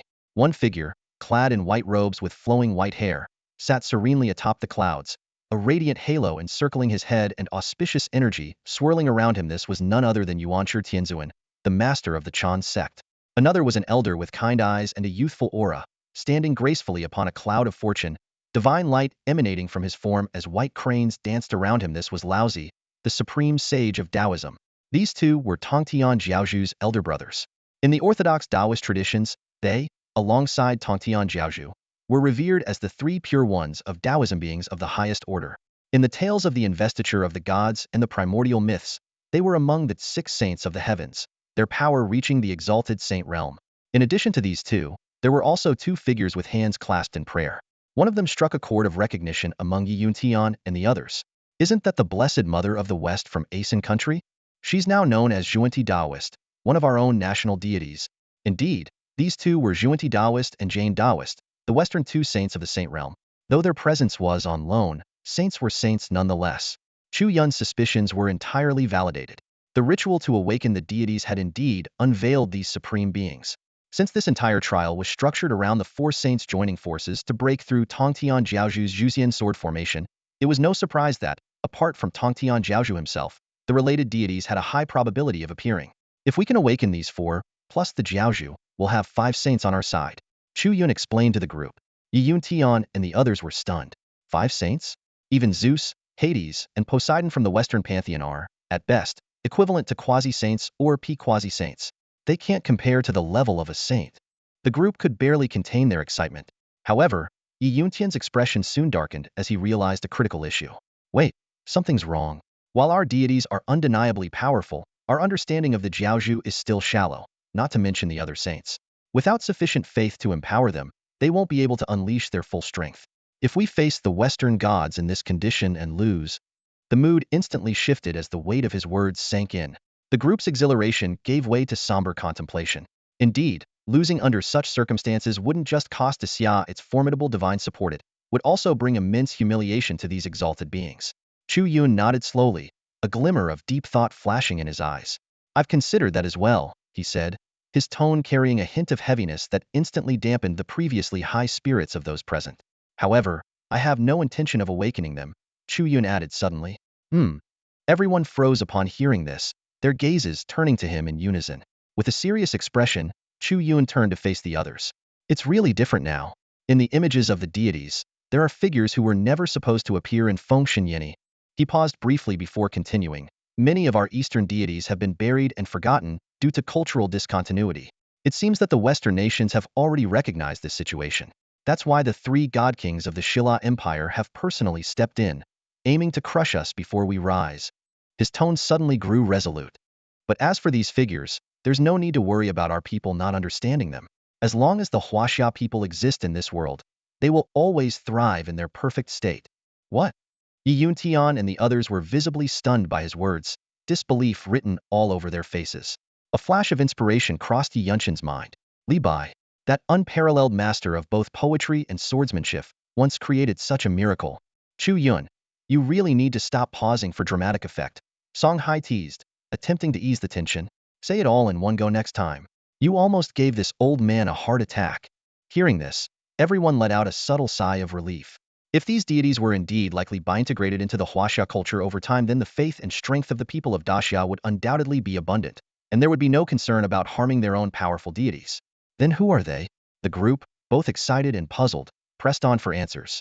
Chu Yun took a deep breath, his gaze firm and full of determination. Even I didn't expect them to appear. Perhaps it's connected to the return of our cultural relics. After all, those artifacts represent the blood, sweat, and pride of the huaxia people. These ancestors of ours, each one of them was unparalleled in their time, each one representing an era. They've returned, perhaps just to see how their descendants are doing. Hearing Chu Yun's words, Yi Yun Tian and the others were momentarily stunned. The phrase, every first of the huaxia nation, left everyone puzzled and deeply shaken. Chu Yun offered no further explanation and immediately began the divine summoning ritual.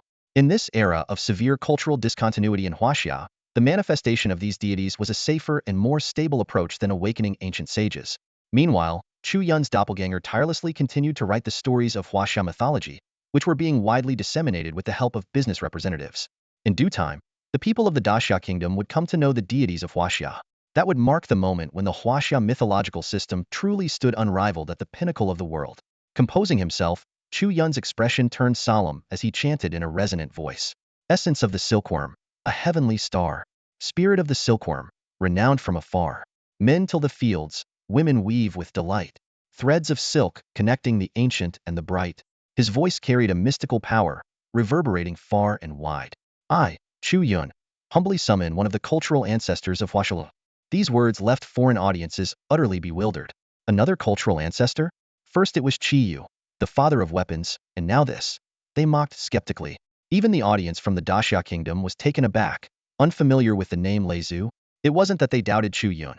They were simply concerned that their lack of knowledge about this deity might hinder their ability to provide sufficient faith energy.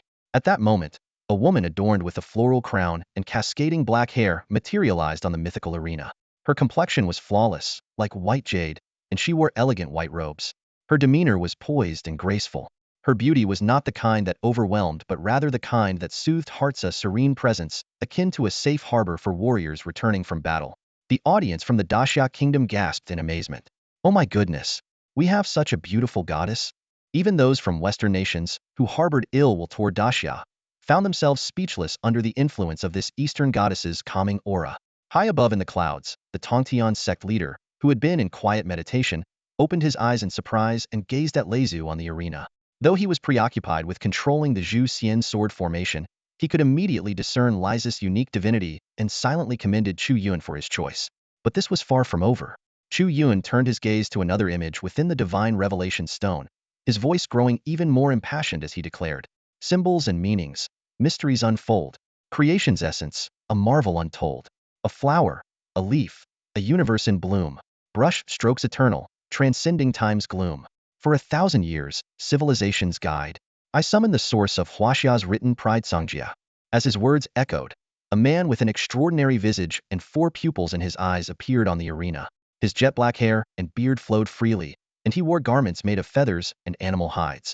Almost simultaneously, 2 radiant crimson beams shot up from the direction of Daxia, and 2 more divine portraits emerged within the pantheon. The instant the divine fire ignited, it illuminated a scene that shook the world. On the arena, the sudden appearance of 2 figures clad in red left the audience wide-eyed, staring in disbelief. The simultaneous arrival of 2 red supreme gods, a phenomenon never witnessed before, plunged spectators from every nation into utter confusion. The Egyptian Empire, although having withdrawn from the campaign against Daxia, did so not out of fear.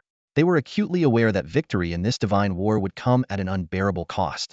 The Egyptian queen adopted a more cautious strategy, choosing to watch and wait as events unfolded. When she saw Daxia once again reveal the power of 2 red supreme gods, she merely narrowed her eyes slightly, gazing thoughtfully in the direction of Chu Yun. Meanwhile, the situation on the mythical arena grew even more compelling. The church had awakened Jehovah, who now stood alongside Zeus, Hades, and Poseidon. These formidable gods all turned their attention to the newly awakened man and woman. Judging by their auras, they were mere demigods, yet the mythical arena had recognized them as red supreme gods. This anomaly unsettled the gathered deities. The three god kings and Jehovah found themselves puzzled by Chu Yun's methods. Unlike the arrogant and reckless minor deity from Sakura, they had already paid a bloody price and now regarded the Daxia deities with solemnity. At that moment, a sinister figure emerged slowly from the shadows of a dim passage beneath the stands. A gaunt man in a tailcoat and top hat stepped forward, his gaze fixed intently on Lei Zhu. His glassy eyes brimmed with a profane fascination, as though admiring a rare treasure, yet glinting with an unmistakable greed. Hehehe, what a beautiful woman. I can barely contain myself. The gaze of Zeus and the other divine kings was drawn to a middle-aged man clad in a tailcoat, holding a gentleman's cane. Though he appeared polite and refined, his crimson eyes glimmered with a chilling malice and murderous intent that sent shivers down the spine. Who does he think he is? How dare he insult our ancestor? The audience from the great Xia kingdom erupted in fury. Though their knowledge of Lei Zhu was limited, Chu Yun's words had made it clear that she was a key ancestral figure of the huaxia people. As descendants of the great Xia, they could not tolerate such blasphemy against their forebear. Strangely, the audience from the great Eagle Empire looked visibly uncomfortable, yet not a single one spoke up in defense of their nation's deity. This peculiar silence left spectators from neutral nations utterly astonished. With a graceful bow toward the great Xia audience, the man introduced himself with an air of elegance, seemingly unfazed by the hostile atmosphere. Allow me to introduce myself. My name is Jack, though you may know me better as Jack the Ripper. He smiled faintly, a veneer of civility masking his twisted intentions. I must say, am utterly captivated by your country's goddess. She's so beautiful that I can't help but want to carve out her heart to see what color it is. Surely it must be warm and tender. Jack's face contorted into an expression of deranged obsession. So, when I open her up later, I kindly ask the audience from Great Xia not to interfere. His words caused an uproar. The Great Xia audience was outraged, their eyes wide with disbelief. Inside the divine revelation stone, Yi Yuntian and the others wore expressions of grim fury. Chu Yun fixed Jack with a cold stare, then explained to her companions, he's not an ancient god but a modern deity. Ancient gods, like Tongtian Jiaozhu, Lei Zhu, and Cangjia, represent figures from myth and legend. Modern deities, on the other hand, are individuals from the past millennium who gain divine status through their significant influence. For instance, our nation's father of hybrid rice, Grandpa Yuan Longping, is a shining example of a benevolent modern deity. But Jack the Ripper? He's the embodiment of evil, a notorious figure in the great Eagle Empire's history, infamous for his horrific crimes against women. The divine arena doesn't distinguish between good and evil, Chu Yun continued, her tone steady yet firm. Both virtues and vices can give rise to divinity. She then recounted Jack's heinous deeds, painting a vivid picture of his abhorrent legacy. Someone like him can become a god? The great Eagle Empire must be truly lacking in heritage, Yi Yuntian sneered, though his concern for Lei Zhu was evident. Jack's divine nature seemed disturbingly attuned to targeting women. Chu Yun, you mentioned these two have powerful faith-based divinity, but we know so little about them, Song Hai said, his voice lined with worry. Chu Yun took a deep breath. Uncle Song, don't worry. Lei Zhu is the goddess of silk and sericulture. She taught the huaxia people how to make clothing and instilled the values of propriety and virtue. As for Cangjia, he is extraordinary, a man born with 4 eyes, who observed celestial phenomena and the footprints of birds and beasts to create written language. He laid the foundation of civilization itself. Cangjia is the origin of huaxia's literary lineage. Thanks to the characters he invented, future generations were able to document the development of huaxia's culture and history. The group suddenly understood one was the progenitor of clothing, and the other the founder of writing. Both were pioneers of huaxia civilization. It was no wonder they were revered as supreme red deities. Their contributions to the huaxia people were on par with those of the first emperor. At this moment, Jack turned to Zeus. Honorable king of the gods, I ask that you refrain from intervening. Allow me the pleasure of meeting this exquisite lady from the east. I dislike being interrupted when I'm at work. His obsessive gaze fixated on Lei Zhu, penetrating her garments with shameless intent. Liza's brows furrowed as an aura of pure malice enveloped her. I have no interest in this so-called divine war of nations, Jack declared, his crimson eyes gleaming with a sinister light. I only want to embrace her. His voice dripped with deranged fervor as he offered Lei Zhu a gentlemanly bow, his lips curling into a chilling smile. Goddess, please, offer me your heart literally. His words sent a bone-deep chill through everyone present. Hearing Jack's words, Zeus and the other god kings stood there expressionless, clearly unwilling to engage with this human from the great Eagle Empire. In their eyes, humans and demigods were hardly worth their attention. At this moment, Zeus's focus was entirely fixed on the still figure hovering above the great formation Tongtian Jiaozhu. As time passed, Zeus keenly sensed an unsettling change. Tongtian Jiaozhu's aura was steadily intensifying, and the Zhuxian sword formation he presided over was undergoing a mysterious transformation, evolving into something even more terrifying. You all sense it too, don't you? Hades said, his face dark and somber. I thought the Zhuxian sword formation represented the pinnacle of this national fate instance, but now it seems it's far from its limit. We cannot allow this instance to continue its evolution. The expressions of the other god kings grew grave. Hades, having personally experienced the power of the Zhuxian sword formation, was not someone whose warnings could be ignored. If they understood Chinese mythology, they would realize this was only the beginning. Once Tongtian Jiaozhu fully regained his strength, the Zhuxian sword formation would ultimately evolve into the even more fearsome Wanchen formation, a massive array supported by tens of thousands of his Jiesek disciples. Attack together. Break the formation as quickly as possible, Zeus commanded tersely. In an instant, 3 of the god kings vanished, launching an assault on Tongtian Jiaozhu. Hades, however, began a bizarre dance, summoning the deities of the underworld. A strange melody echoed across the heavens and earth, as countless vengeful spirits and restless souls appeared, kneeling devoutly while chanting incantations. Hold on. Your opponent is me. A calm voice interrupted them.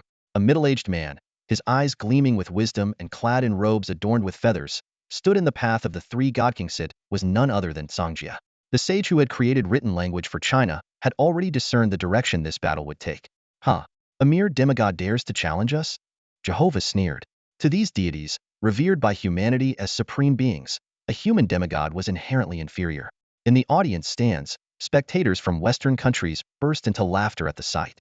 Although the demigods of Dacia had proven their strength before, when faced with top-tier god kings like Zeus, Poseidon, and Jehovah, they believed Songjia stood no chance. I don't like fighting, and I'm not good at it, Songjia said softly. Command. With the utterance of this single word, it seemed as though the profound truths of the universe reverberated through the air, shaking everything in its path. The mocking laughter of the Western audience abruptly ceased, replaced by stunned silence. Their eardrums rang, and for a moment, the entire arena felt utterly quiet as everyone stared in disbelief at what was unfolding. Songjia softly uttered the word "you," and in an instant, a dazzling barrier of light erupted from the ground, stretching across the heavens and earth. This luminous wall stood like an unbreachable chasm behind him, completely nullifying the attacks of the 3 divine kings. The barrier formed by the character "you" was the ultimate manifestation of defense. Standing before the radiant shield, Songjia maintained his gentle smile, though a hint of awkwardness crept onto his face. He said calmly, I may not be good at fighting, but it seems there's no avoiding it this time. The entire audience fell into a deathly silence. The people from the Western nations, who had been the loudest in their taunts earlier, now stood frozen, not daring to utter a single word. Zeus furrowed his brows slightly and muttered under his breath, this human god from Dacia. It seems we cannot proceed without eliminating him. Kill Poseidon, with his blue hair and emerald eyes, declared emotionlessly. Without hesitation, he charged toward Songjia. Meanwhile, on the mythological arena, Jack the Ripper was advancing toward Lei Zhu. As he drew closer, the scenery on the stage began to shift dramatically. The pristine white floor vanished, replaced by towering buildings rising into the sky. Thick fog engulfed the streets, and dim streetlights flickered faintly through the haze, sketching the outline of a city steeped in the aesthetic of the Steam Age. Jack's birthplace, the foggy city of London, in the Great Eagle Empire. Hiss. Jack's divine nature is truly perplexing, someone murmured in astonishment as Jack's figure disappeared into the dense fog. On the DCI delegation's platform, Yuntian and the others wore grave expressions, deeply worried for Lei Zhu. Chu Yun's eyes glimmered faintly with a golden light. His fiery eyes of truth were in full effect. He could clearly track Jack's movements through the mist. Ancestor, he's on your right. Chu Yun called out immediately, his focus unwavering as he observed the battlefield.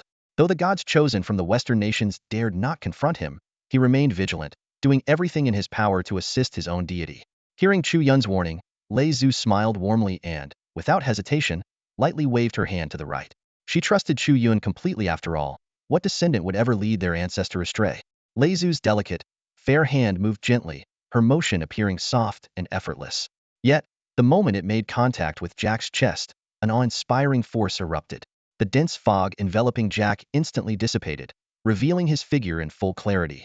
Before he could react, an unstoppable power surged from his chest with explosive intensity. Boom! The deafening sound reverberated as Jack was sent hurtling backward like a cannonball, crashing through over 10 steel-reinforced concrete buildings in his path. He finally slammed into a massive wall, the impact causing the surrounding structures to collapse in a chaotic cascade, debris scattering in every direction. The spectacle left the audience gasping in shock. This wasn't just any ordinary city, it was the mystical Fog City, where every brick and beam was imbued with divine energy. Yet, Lezu, with seemingly little effort, had shattered it all. The strength of this serene and graceful goddess of the Xia civilization left everyone in stunned silence, especially the viewers from the Great Eagle Empire, who were collectively rendered speechless. Embedded in the ruined wall, Jack coughed up a mouthful of blood. His once dignified, gentlemanly demeanor was utterly shattered. His top hat was nowhere to be seen, and his golden hair hung in disarray, obscuring his unervingly crimson eyes. If not for the divine energy radiating from his tailcoat, which had absorbed part of the impact, he might have been reduced to a mere bloodstain on the spot. Marvelous! Long live our ancestral goddess! The Xia audience erupted in ecstatic cheers. On their phones and computers, screens lit up with detailed accounts of Lezu and Kangji stories meticulously written and distributed by Chu Yun's avatars, spreading the legends of Xia mythology far and wide. Lezu, the inventor of silk, and Songjia, the creator of the written script, were revered as cultural pioneers whose contributions to Xia civilization rivaled even the unification efforts of the first emperor. Their legacies ran deep in the veins of every descendant of Xia, and in modern times, their stories had inspired a resurgence of faith and pride among Xia's global diaspora. Such a remarkable woman, just exactly my type, Jack murmured to himself as he clawed his way out of the wall, his voice tinged with admiration. What? This freak isn't dead yet? And he dares to defile our ancestor with his words. The Xia audience was outraged, their collective anger boiling over. Get the keyboards ready. If heaven didn't give birth to keyboard warriors, the internet would be shrouded in eternal darkness. We'll roast him alive online. Ah, such irritating little flies, Jack muttered with disdain, brushing back the golden strands from his forehead. His crimson eyes, glowing with a malevolent light, scanned the audience. An overwhelming wave of malice radiated from him, not a killing intent, but something far more insidious. Within moments, those caught in his gaze began to lose their sense of self, their minds slipping into a void, teetering on the brink of becoming soulless husks. You dare. A voice as clear and melodious as a songbird rang out. It was Lezu's voice, carrying an otherworldly power that instantly snapped the Xia audience out of their trance. The ancestral goddess of Xia civilization stood unwavering in the arena, her presence commanding reverence and awe. How could she possibly allow a foreign deity to harm her descendants? This thought flashed through Lezu's mind, and a sharp glint appeared in her eyes. Not only would she not allow any harm, but she also would not tolerate even the slightest malice. In the next instant, Lezu, who had been at a considerable distance, transformed into a streak of lightning, surging straight toward Jack. Her speed was so extraordinary that it was nearly impossible to track, and the mist in her path dispersed entirely. In the blink of an eye, her palm was already inches from Jack's face, radiating an overwhelming force. Jack reacted with astounding agility. He raised his arm to block, his movements sharp and precise, clearly a master of Western grappling techniques. A confident smirk played on his lips. Gotcha. I've got you now, goddess. As a serial killer who had never revealed his true identity, Jack was indeed a man of remarkable skill. Not only was he proficient in various Western combat styles, but he was also a mastermind in the criminal underworld. Those who had come close to uncovering his secrets had all met their demise by his hand. The crimes he had committed were far more numerous than the newspapers ever reported. As Jack prepared to subdue Lezu, a vivid image played out in his mind. Pinning her to the ground, savoring the terror and despair in her eyes, and then slowly slicing into her flawless skin with his scalpel to extract the fiery heart that brimmed with love for the people of Daxia. The very thought filled him with exhilaration. But reality dealt him a brutal blow. Liza's palm moved with an elegant curve, effortlessly evading his attempted grapple. In a split second, her hand struck with devastating precision, landing a heavy blow square on his face. With a sickening crack, Jack's once handsome, brooding features were utterly obliterated. His face was a ruin, his features destroyed, and blood sprayed in every direction. What? How is this possible? Jack gasped in utter disbelief. Jack was hurled through the air once again, crashing violently into the side of a building. Western spectators stared in stunned silence, their disbelief tangible. This was the infamous killer, a man whose name inspired terror, yet here he was, utterly outclassed by an elegant Eastern goddess who seemed as delicate as a lotus flower. But this was where the West had completely misunderstood Lezu. As the legendary consort of Emperor Xinyuan, her strength was forged in an age of primal chaos. Back then, humanity teetered on the edge of survival, constantly battling against the onslaught of wild beasts, tribal warfare, disease, and the wrath of nature itself. It was a world far harsher than anything modern civilization could fathom, even in this new era of spiritual resurgence. The ancestors of huaxia were warriors who waged war against the elements themselves, preserving the fragile thread of their civilization with both intellect and sheer willpower. The battle had reached a fever pitch. Jack, still reeling from the impact, steadied himself by gripping a street lamp. In an instant, his divine power surged to life. The lamp erupted with dazzling brilliance, transforming into a radiant spear of pure energy. With a roar, he hurled it toward Lezu, the weapon trailing a searing wave of heat and destruction. Yet, with a graceful sidestep, she evaded the attack effortlessly, as though it were a mere inconvenience. "My dear goddess," Jack sneered, his face a grotesque mask of blood and mangled flesh, the only discernible features being his unervingly crimson eyes. "Why can't you just behave like a docile little lamb and lie down quietly?" The veneer of civility he had worn so carefully was gone, replaced by the raw savagery and madness that defined him. Fury consumed him as memories of his past victims flooded his mind, women who had fought, screamed, and resisted until their last breath. Snarling, he dropped to his knees, slamming his palms against the ground. In an instant, a blinding silver light erupted from his body, radiating outward in a pulsating wave. Within moments, the entire city was engulfed by its glow, twisting and contorting under his overwhelming power. The once familiar streets of the foggy metropolis now writhed like the limbs of a waking leviathan. In the halls of the British Empire's leadership, smug grins spread across the faces of its officials. This was the apex of Jack's divine power, his ability to transform an entire city into a living extension of himself. Even their own citizens had never witnessed such a display of might. Western audiences erupted in frenzied cheers, exalting the terrifying strength of their champion. "Die!" Jack bellowed, his voice a guttural snarl. "If you want obey, then let this cursed city become your tomb." His laughter rang out, unhinged and manic, as the city itself rose against Lezu. Skyscrapers twisted into colossal tidal waves of steel and concrete, streets writhed like serpents, and every element of the urban sprawl became a weapon aimed at crushing her. Viewers around the world gasped in unison, awestruck and horrified by the sheer magnitude of Jack's destructive power. Historians speculated that his deep-seated hatred for women stemmed from the betrayals he suffered during his youth. This theory, they suggested, explained his grotesque ritual of cutting out the hearts of his victims, a deranged attempt to uncover the elusive truth of a woman's sincerity. But as the chaos unfolded, one thing was clear. This was no ordinary battle. It was a clash of gods, a collision of ancient legacies and modern monstrosity, and the world watched with bated breath to see who would prevail. The towering skyscrapers rushing towards Lezu crumbled in an instant, disintegrating into dust. This sudden turn of events froze the smug smiles that had just appeared on the faces of the Western leaders. Lezu walked calmly toward Jack. Wherever she passed, any building crashing down in her direction shattered into chunks 10 meters away, as if made of tofu, then ground into powder by an unseen force, before even the dust vanished into nothingness. This astonishing scene drew gasps from audiences around the globe. The goddess of Disya had revealed her inviolable divine power, and Jack's attacks could not even come close to touching her.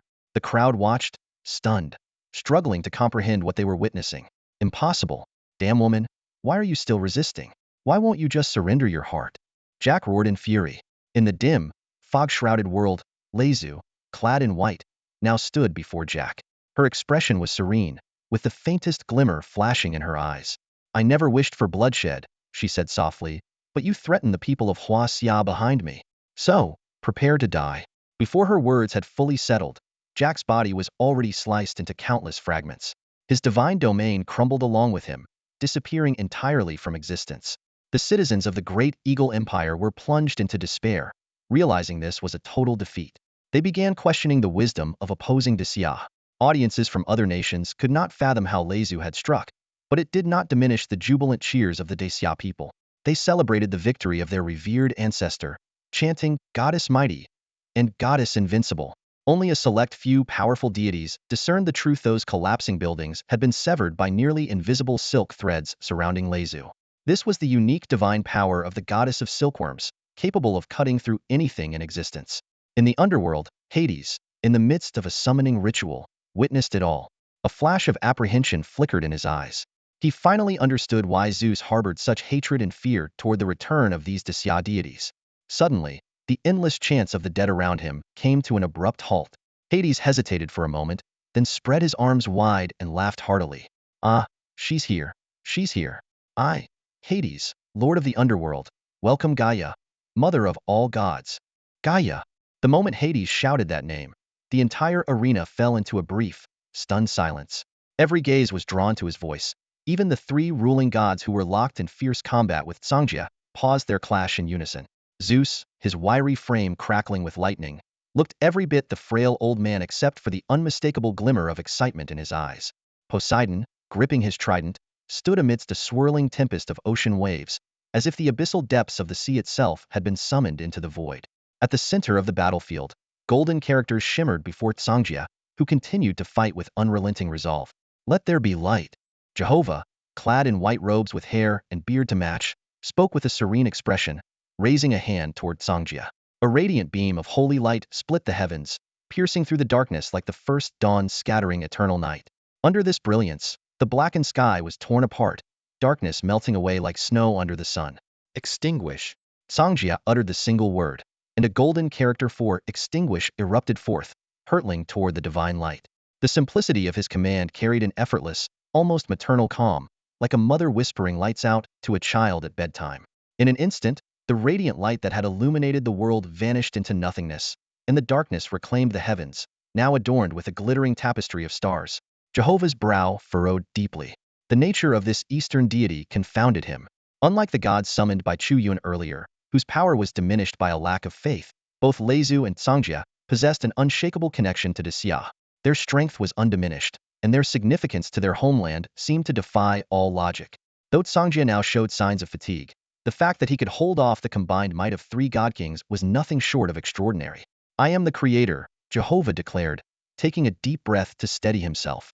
No mere gods born of the mortal world can stand in my way. The sins of the East shall be purged by my holy radiance. The gates of heaven remain open to you. Return to my embrace and believe in the light that is mine. Unexpectedly, it was Zeus who countered him with a mocking laugh. Creator? You, the god of the church? Your foundations are far too shallow. Even if you call yourself a creator, your divine system is barely 1,000 years old, hardly worth mentioning. Jehovah's expression froze, his composure cracking as he silently cursed his so-called ally. How could Zeus expose his shortcomings so brazenly in front of everyone? Today, you'll witness what it means to be a true creatora god on the level of a primordial force, Zeus continued, a sly smile playing on his lips, his eyes alight with anticipation. The crowd erupted into thunderous cheers. Citizens of Hela rose to their feet, their voices united in exultation. Gaia!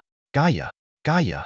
The fervent reaction left the audience from the Grand Eagle Empire confused. Those well-versed in Hela mythology began to explain.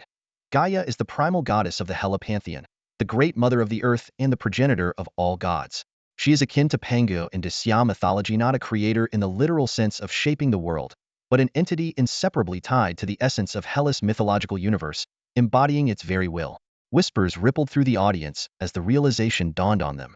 Ah, that makes sense. No wonder Hades is so moved. This is his grandmother. Indeed, Hades, along with Zeus and Poseidon, was born of Rhea, the second-generation Earth goddess and one of the 12 Titans.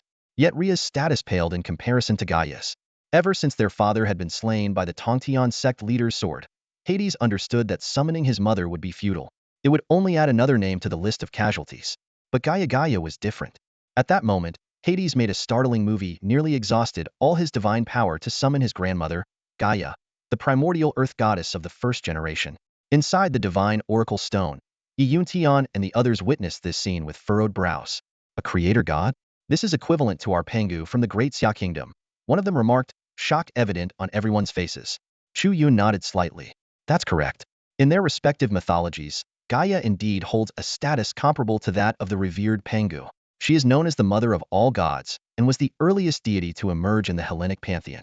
She single-handedly gave birth to the first-generation god king Uranus and other primordial deities, later producing the second generation of Titan giants with them. This Songhai stammered. It sounds a bit convoluted.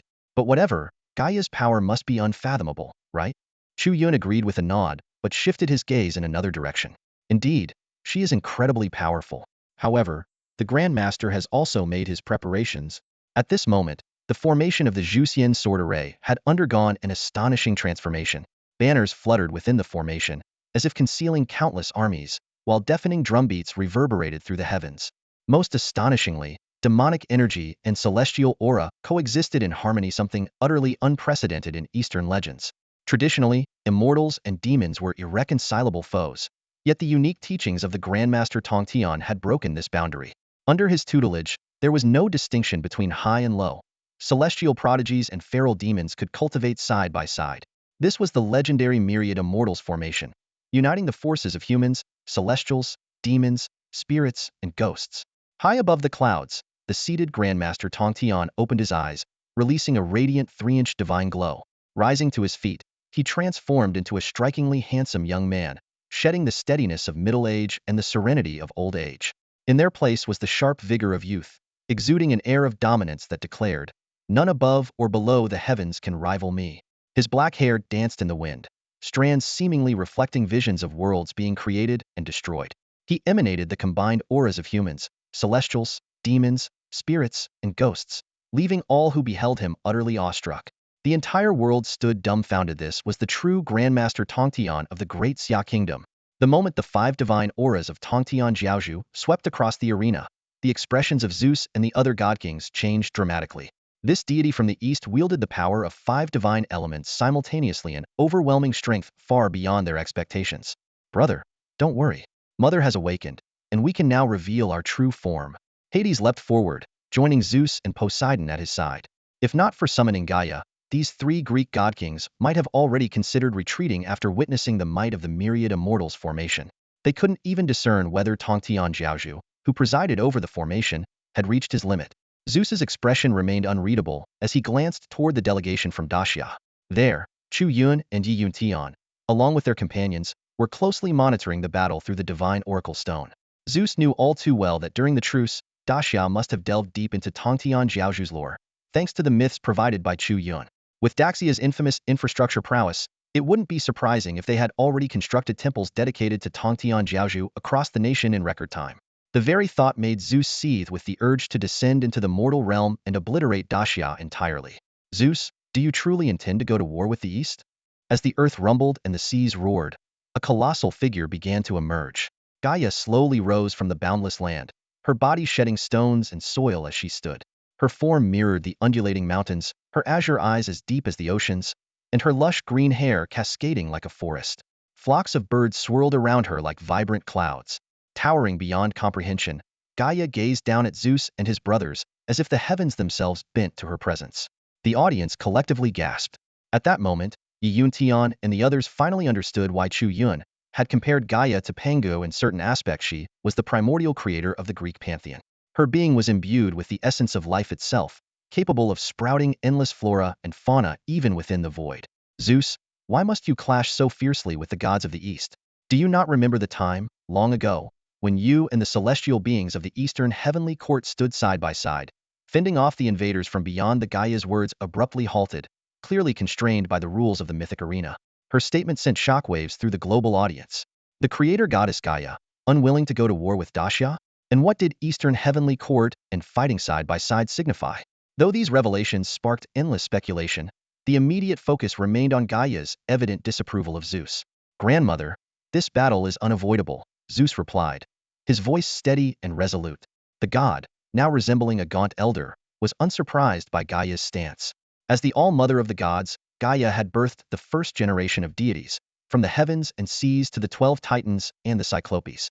She represented the transition from chaos to order, embodying inclusivity and nurturing all life. Conflict was never in her nature. Yet to Zeus, this divine war was of paramount importance. It wasn't just about the survival of mortal nations, it was a battle that determined whether the gods could fully manifest themselves in the mortal world and reclaim their path to true existence. "Grandmother, no, I should address you as Gaia." Zeus's eyes were clouded and vacant, as deep and unfathomable as an endless abyss, with no trace of pupils within. He fixed his gaze on Gaia, his voice laced with an undeniable authority. "This battle is of utmost importance. It determines whether we gods can return to the mortal realm in our true forms. Your will is irrelevant. You must fight for the Hera pantheon and suppress the Eastern pantheon. I, Zeus, as the 3rd-generation king of the gods, command you to obey the divine decree and carry out my will." As soon as his words fell, the skies erupted with rolling thunder. This was the manifestation of the sky god's power, a testament to his dominion over all beings and his unparalleled authority as the God King, bursting forth with overwhelming force. The spectators, witnessing this scene, could not hide their shock, their mouths agape in disbelief. However, those familiar with the legends of Zeus remained unsurprised. This was the same god who had overthrown his own father to ascend as the third-generation king of the gods. He had never been bound by mortal ethics or morality. Within the Hera pantheon, his will was absolute. Gaia remained silent for a moment before letting out a soft sigh. Suddenly, vibrant life energy surged from all directions, converging upon the three god-kings, including Zeus. The sheer vitality radiating from Gaia's blessing was so profound that even Yahweh could not conceal his envy. This was Gaia's unique power of bestowal. Inside the divine oracle stone, Euntion and his companions had a moment of realization. This creator deity's divine nature is quite different from our Pangu, one of them remarked. She seems to lean more toward support abilities. Chuyun nodded in agreement and explained, Gaia does indeed bear some resemblance to our Pangu in a sense, but she did not split the heavens and earth. Among all the supreme deities, her support capabilities are the strongest. With her presence, these three god-kings will undoubtedly be able to unleash their full potential. As if to confirm his words, Zeus's frail frame suddenly transformed. His muscles surged and coiled like mighty dragons, exuding an oppressive, earth-shaking presence befitting a god-king. In my name, I summon heaven's wrath. Let the boundless might of the heavens bring judgment. Thunder shall annihilate the world. In an instant, catastrophic lightning tore through the infinite darkness of the cosmos, rending the void itself. Hades threw his head back in laughter, spreading his arms wide. The gates of the underworld shall open. Spirits of the damned, vile specters, heed my call. Serve your lord of the underworld with unwavering loyalty. The gates to the netherworld burst open, and an endless swarm of wailing souls and malevolent ghosts poured forth. Poseidon, wielding his trident, unleashed his ancestral technique with unparalleled precision, transforming into a streak of light as he charged into the 10,000 Immortals formation. At this moment, the three brothers of the Olympian pantheon unleashed their full might. The battle erupted with a thunderous roar.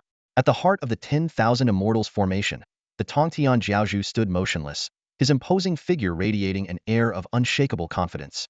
His cold, piercing gaze was fixed in the direction of Gaia, utterly indifferent to the arrival of Zeus and the other divine kings. This unyielding arrogance elicited a derisive chuckle from Hades, who immediately commanded his vast army of underworld specters to charge straight into the formation like an unstoppable tide. Banners flapped violently in the wind, and massive battle standards stretched high into the sky within the formation. Though the figures of countless celestial beings, gods, demons, and spirits were indistinct, they stood in impeccably organized ranks, their thunderous roars shaking the heavens and the earth. These were not actual gods or spirits summoned to the battlefield, but rather ethereal manifestations that perfectly embodied the unique combat style of Eastern deities. For the first time, the world witnessed the grandeur of the divine battle formations of Dacia, leaving audiences across the globe in awe. As the horde of specters drew closer, the celestial army within the formation suddenly parted, creating a clear path. From the midst of the formation emerged a luminous figure of a woman, her entire form radiating a golden brilliance and shrouded in ethereal mist. Hovering at her side was a jade artifact, an intricately carved Rui scepter adorned with dragon and tiger motifs. With a soft but commanding exclamation, the Rui split into two. On the left, it transformed into a colossal golden dragon, coiling through the skies with clouds of gold swirling in its wake. On the right, it morphed into a ferocious, striped tiger with blazing eyes, its thunderous roar rippling through the air. The dragon brought the clouds, and the tiger summoned the winds. Together, the golden dragon descended from the heavens, while the tiger lunged forward in a stormy assault, charging directly into the oncoming tide of specters. This breathtaking scene left audiences from all nations utterly astonished. It was their first glimpse of the distinctive combat techniques of Eastern immortals, who wielded magical artifacts with unparalleled mastery. In the Dacia delegation's viewing area, Yuntian and the others were equally struck by the display. Chu Yun immediately recognized the woman as Jinling Shangmu, a disciple of Tongtian Jiaozhu. Her mastery of the dragon tiger Rui reflected the profound mysteries of the 10,000 Immortals formation. Though the deities within the formation were not truly awakened, the unique nature of the national destiny instance had linked them to Tongtian Jiaozhu's own fate. This connection amplified their collective strength to a level far beyond that of individually summoned entities. Jinling Shengmu's attack seemed to signal the start of an all-out assault. The entire celestial army unleashed their magical artifacts in unison. While these artifacts might not rival the innate or acquired treasures of the heavens, their sheer quantity was staggering. A boundless cascade of radiant artifacts surged forth, coalescing into a dazzling tidal wave of divine light that swept across the battlefield, crashing down upon Hades' spectral army with overwhelming force. The spectacle left audiences across the globe utterly speechless, their jaws dropping in unison. To use a modern phrase to sum it up, this was next-level epic. On the battlefield, the Eastern immortals and deities launched the first wave of ranged attacks, employing tactics strikingly similar to those used in mortal warfare. Countless magical treasures streaked across the sky, their dazzling brilliance lighting up the night. This sudden onslaught caught Hades off guard, forcing him to summon the surrounding dark mist to form a desperate defense. However, the demons under Hades' command were not as fortunate. Under the relentless bombardment of the magical artifacts, they faltered and retreated, one after another disintegrating into black smoke that dissipated into the air. As he watched the devastating power of these artifacts, Hades' expression grew increasingly grim. In Greek mythology, divine weapons certainly exist, but they are rare and forged by Cyclopes under specific conditions.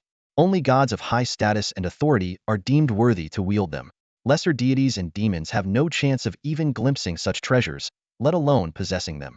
In stark contrast, Eastern immortals seem to each possess at least one magical artifact, with some owning several. These treasures were crafted and refined by the immortals themselves during their mortal lives before ascending to godhood. Zeus, having had early encounters with Eastern immortals, was well aware of these facts. Seeing Hades in distress, he immediately stepped in to assist. With a wave of his hand, the heavens roared with thunder and lightning. Countless bolts of electricity converged in his palm, forming a radiant and awe-inspiring thunder spear in an instant. Zeus, his deep, abyss-like eyes locking onto Tongtian Jiaozhu, hurled the thunder spear with a powerful swing.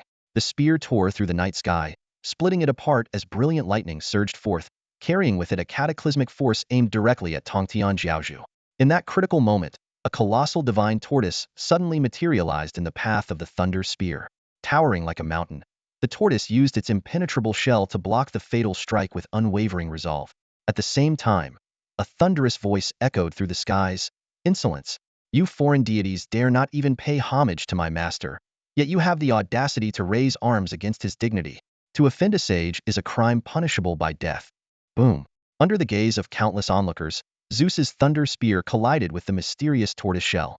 In an instant, lightning exploded, and blazing white light swept across the starry sky, banishing the boundless darkness completely, as if turning night into day in a single moment. Zeus frowned deeply, a flicker of disbelief flashing in his eyes. As the third-generation king of the Greek gods, he had not even come close to touching the hem of Tongtian Jiaozhu's garment, and yet his attack had been blocked by an unknown minor deity. The humiliation ignited a fiery rage within him. Arrogant and ignorant little god. Do you know the price of angering a deity? Zeus said coldly, his tone icy and unforgiving. The tortoise that had blocked the thunder spear transformed into a humanoid figure, revealing the form of an ethereal Eastern woman. Though her face remained indistinct, the immovable aura she exuded, as unshakable as Mount Tai, left everyone present in awe. Gui Ling Shengmu, Chuyun explained to Yi Yuntian and the others. She, along with Jin Ling Shengmu, is one of Tongtian Jiaozhu's 4 direct disciples. In the Fengshen Yini investiture of the gods, her power was unfathomable. She once defeated Zhu Lusun, one of the 12 golden immortals, and it took Jiein Daorun, one of the 2 saints of the West, to subdue her. So our nation, Xia, has such powerful deities. Song Hai exclaimed in amazement. The elderly professors present exchanged gratified smiles. Chu Yun smiled mysteriously. Professors, the next figure to appear will be even more extraordinary.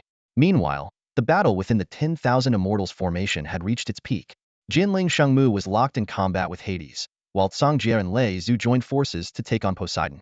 Gui Ling Shengmu unleashed her magical treasure, the Sun and Moon Pearls, which transformed into a blazing sun and a radiant moon, striking directly at Zeus's Sea of Lightning. Caught off guard, Zeus hastily summoned his exclusive artifact, a simple yet ancient shield to deflect the attack. Though he managed to block the Sun and Moon Pearls, the sheer force of the impact forced him to retreat several steps. He maintained his proud demeanor outwardly, but a storm of turmoil raged within him. This intense clash between Eastern and Western deities sent shockwaves across global audiences. Some marveled at the profound heritage of Xia, others argued in defiance, while smaller nations breathed quiet sighs of relief. Just then, Zeus turned his gaze toward the beautiful Federation. Odin, are you just going to stand there? This question jolted everyone into realizing that the Norse pantheon had yet to make a move. The leaders of the beautiful Federation looked anxiously at Odin, who had manifested. They had assumed that with the combined forces of their coalition, breaking through Xia's national destiny dungeon would be effortless. Yet reality had dealt them a crushing blow. As the Great Xia Kingdom demonstrated its astonishing strength in the national destiny scenario, the leaders of Western nations finally succumbed to genuine panic. This scenario seemed like an endless abyss, continuously unleashing powerful deities of varying levels, and yet they had not even come close to touching the hem of Tongtian Jiaozhu's robe. In this critical moment, Odin's single eye suddenly turned toward the beautiful Federation, his gaze cold and indifferent. Beautiful Federation, it seems you have misunderstood the Norse pantheon. We have never been your vassals. Thor has already sacrificed his life for you, which is more than enough to repay the faith offerings you have made to the Aesir over the years. It is time for my people to reclaim their rightful identity. Reclaim? A sense of foreboding arose in the hearts of the leaders of the beautiful Federation. Odin's voice echoed across the heavens and earth. I, Odin, King of the gods, call upon the nations of the Norse to restore their sovereignty. Raise your banners high. I will forever stand behind you. My people, the time has come to awaken. These words struck like a bolt from the blue, and the leaders of the beautiful Federation instantly turned ashen. At such a critical juncture, Odin had chosen to betray them. This was a complete betrayal of their earlier agreement to unite against the Great Xia Kingdom. From the audience seats, the people of the Great Xia Kingdom watched the scene unfold, their eyes gleaming with excitement. This was undoubtedly fantastic news for them. Someone couldn't help but comment, serves them right. The beautiful Federation, during the early stages of spiritual energy revival, used its military advantage to forcibly annex the Norse nations. Now they're finally paying the price for their actions. The leaders of the beautiful Federation were filled with regret. If they hadn't rashly declared war on the Great Xia Kingdom, the situation wouldn't have escalated to this point, and the Norse nations wouldn't have found such an opportunity to rise again. But there was no medicine for regret. Within the territory of the beautiful Federation, one continent after another had already begun shouting for independence, raising their banners of restoration. Even Chu Yuan hadn't anticipated such an unexpected turn of events. The trajectory of this war seemed to have just become far more intriguing. The sudden upheaval caught the four-nation alliance completely off guard. What was once the five-nation alliance had already lost the Egyptian Empire, which had keenly sensed the brewing trouble and quietly withdrawn to observe from the sidelines. Now, the alliance consisted only of the Great Eagle Empire, the Hira Empire, the Vatican of Fangang, and the beautiful Federation. Meanwhile, a cataclysmic event erupted within the beautiful Federation, threatening to shake its very foundation. The voice of Odin echoed through the real world, awakening a deep sense of identity in every Nordic descendant. Across the streets and alleys of northern European nations on the Eurocontinent, masses of demonstrators emerged, raising the banners of national restoration. Suppress them. Crush them immediately. The leadership of the beautiful Federation, jolted awake, roared furiously into their communication devices. While dealing with ordinary protesters might have been manageable, the situation spiraled out of control as rebel forces and puppet regimes across the region began to switch allegiances. The anguished cries coming through the phone lines left the leaders ashen-faced. In their frustration, they turned their ire toward Dacia. Damn it, this is all your fault. If you'd surrendered earlier, none of this would have happened. Under the weight of this devastating blow, not only the leadership but even ordinary citizens began to direct their venomous blame at Dacia. Yet, from the audience stands, the people of Dacia responded only with mocking glances, silently ridiculing those self-proclaimed champions of justice who once stood so high above. At this moment, the booming voice of the mythic arena's rules resounded, sweeping across the entire blue planet. Restoration of my dawn. Restoration of Sweden. Restoration of Norway. The beautiful Federation, having suffered a decline in national fortune, is no longer one of the 5 permanent member states. The current 5 great nations are as follows: the Hira Empire, the Egyptian Empire, Dacia, the Great Eagle Empire. The 5th seat remains vacant for now. Due to the change in the beautiful Federation's national structure, it loses the right to declare war on Dacia, announcing, the beautiful Federation is defeated and Dacia is victorious. The beautiful Federation must compensate Dacia with 1/10 of its national fortune. As the rule's voice faded, a massive bald eagle symbolizing the beautiful Federation's national fortune manifested above the American continent. Yet in the next moment, a majestic 5-clawed golden dragon appeared, its claws seizing the eagle's throat. With a motion akin to a dragon drawing water, it began to devour the eagle's fortune. Feathers scattered as the scene unfolded in a devastating display. The leaders of the beautiful Federation collapsed to the ground, unable to accept the enormity of their loss. This spectacle left nations around the world trembling with fear. Their attitudes toward Dacia shifted dramatically, from disregard to deep wariness. Overseas, Dacian expatriates began to notice a palpable change in the way others looked at them, eyes filled with a complex mix of envy, apprehension, and respect. Such gazes had previously been reserved only for people from the beautiful Federation or the Hira Empire. In a small shop within a war-torn country, a Chinese expatriate couple huddled behind the counter with their child, facing a group of menacing rebels. Then, The voice of the mythic arena's rules rang out. The rebels froze in place, startled. Moments later, the voice of their general blared through a loudspeaker. Retreat. Are you deaf? Dacia has defeated the beautiful Federation. If anyone dares to step foot on Daxian territory, don't blame me if my bullets find their mark. The rebels immediately fell silent, as if the small shop harbored some terrifying monster. With their heads low, they scrambled to flee in panic. The sudden shift left the Chinese couple utterly stunned. Behind the counter in a foreign land, they unexpectedly understood the local people's conversation. This surprising, special treatment left them in disbelief. A man with a soot-streaked face and a large belly stood up from behind the counter, his trembling hands wiping the grime from his face. He glanced at his wife, who was struggling to hold back laughter at his disheveled, panda-like appearance. Darling, remember what I said before? I told you our country would never abandon us, the man said, his voice choking with emotion. And look at you. Just now you were so scared you couldn't stop crying. The man, in his 40s, suddenly collapsed to the floor like a child, sobbing uncontrollably. Look, everyone, look. I wasn't wrong, was I? Our homeland will never forsake us. As a citizen of Dacia, I am immensely proud, because I know my country always has my back. The people around him were deeply moved by his outpouring of emotion. Even in a foreign land, the power and presence of Dacia could still protect its people. Behind every Dacia citizen stood an awe-inspiring giant, their nation, a force that no other country would dare to provoke lightly. Meanwhile, high above the mythical arena, Zeus keenly sensed the shifting tides of the world. Watching as Dacia rose to third place in the rankings, his expression darkened. If this contest were lost, and they were forced to cede their national fortune to Dacia, the consequences would be unimaginable. Grandmother, are you really going to stand by and do nothing? Someone pleaded. Are you willing to see the Hera Empire follow in the footsteps of the fallen beautiful Federation? Gayath, primordial deity, the origin of all gods, revealed a flicker of struggle and sorrow in her eyes, which gradually gave way to determination. Enough. I will help you this one time. When Gaia declared her intention to personally intervene, representatives from all nations were stunned. At the Dacia delegation's table, Chu Yun instinctively clenched his fists, his sharp gaze fixed on a specific point within the grand array of immortals. There, one of the four indistinct figures began to grow clearer. Young friend, this humble monk told you long ago, you have a connection with the Western teachings. Now it seems, our fates are indeed intertwined. Above the clouds, one of the four indistinct figures began to emerge with increasing clarity. It was a slender, middle-aged man dressed in a white robe, his expression radiating compassion and tranquility. A faint, enigmatic smile played on his lips as he pressed his palms together at his chest. Behind his head, a golden halo shimmered, while a gentle, golden aura pulsed around him. Ah, it's Xuanti Buddha Mother. A gasp of astonishment erupted from the crowd of people from Asen in the audience, quickly followed by wails of despair.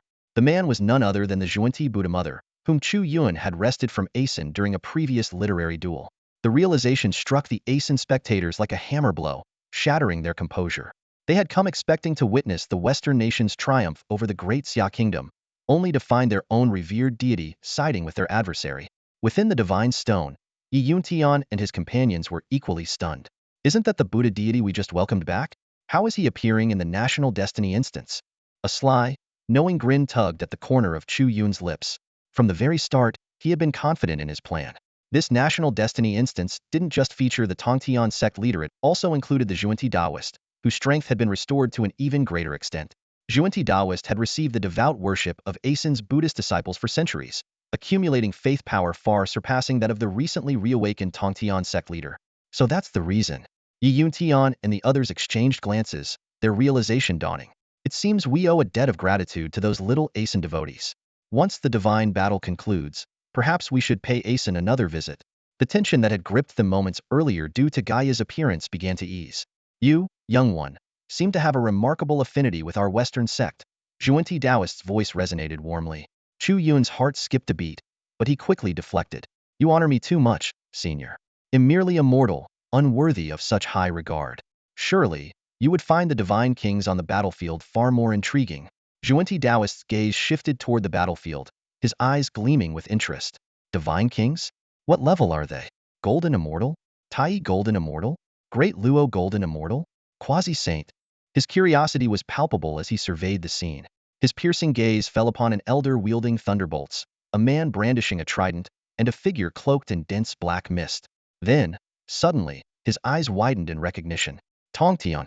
In the center of the grand myriad immortals formation, suspended high above, stood the Tongtian sect leader. With sheer willpower, he commanded the formation, single-handedly sustaining the great Xia kingdom's national destiny. He had taken on the form of a young man, his black hair billowing wildly, his black and gold robes rippling with power. His entire presence exuded an overwhelming aura of dominance and ferocity. Well, Xuanti. Tongshan's voice carried a sharp edge as he too recognized his old acquaintance. In his youthful guise, Tongshan's fiery demeanor and uncompromising nature were only magnified, a testament to his unyielding sense of justice and unwavering resolve to settle old scores.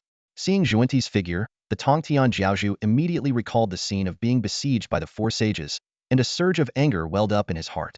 Xuanti, wearing an awkward smile, spoke softly, "My friend, it has been a while. I trust you are well." The Jiaozhu rolled his eyes coldly and replied in a harsh tone, "Let's skip the pleasantries. Since we are both here to fight for Xia, and now find ourselves on the same side, we must work together. If you can help my disciples and followers eliminate these Western riffraff gods today, I will consider our grievances settled." Xuanti put his hands together in a gesture of respect and bowed deeply. "How magnanimous of you, Taoist friend. As the foremost leader of the Xianmen orthodoxy and the head of Bio Palace, your generosity is truly commendable." All right, you two saints are all just smooth talkers." Tongtian Jiaozhu waved dismissively, though his expression softened considerably. At that moment, a voice dripping with arrogance suddenly rang out, "Ha! How utterly conceited. To stand before us, the kings of gods, and still dare to chat so brazenly, treating us as if we are nothing? Such insolence deserves death." A strikingly handsome man with blue hair Poseidon rose into the air atop a massive torrent of surging waves. Wielding an extraordinary trident, he unleashed a move called Sardine Strike.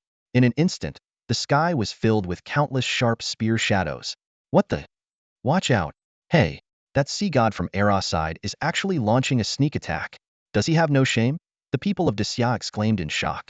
However, Xuanti simply turned a glance at Poseidon with calm indifference and said softly, "My friend, the object in your hand seems to share a connection with my Western teachings." "Huh, what nonsense is this?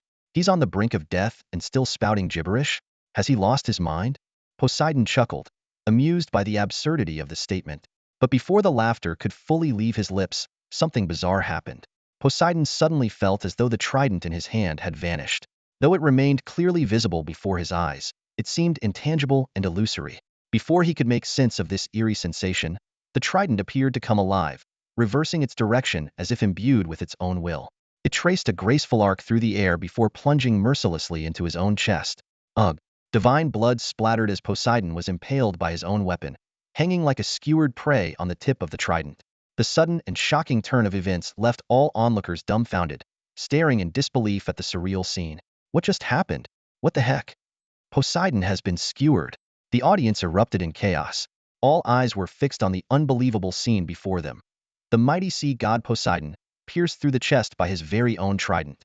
Even the likes of Zeus, Hades, and Yahweh kings among gods were momentarily stunned. Hades' face turned ashen, a flicker of fear crossing his eyes. It was as if even he couldn't fathom what had just unfolded.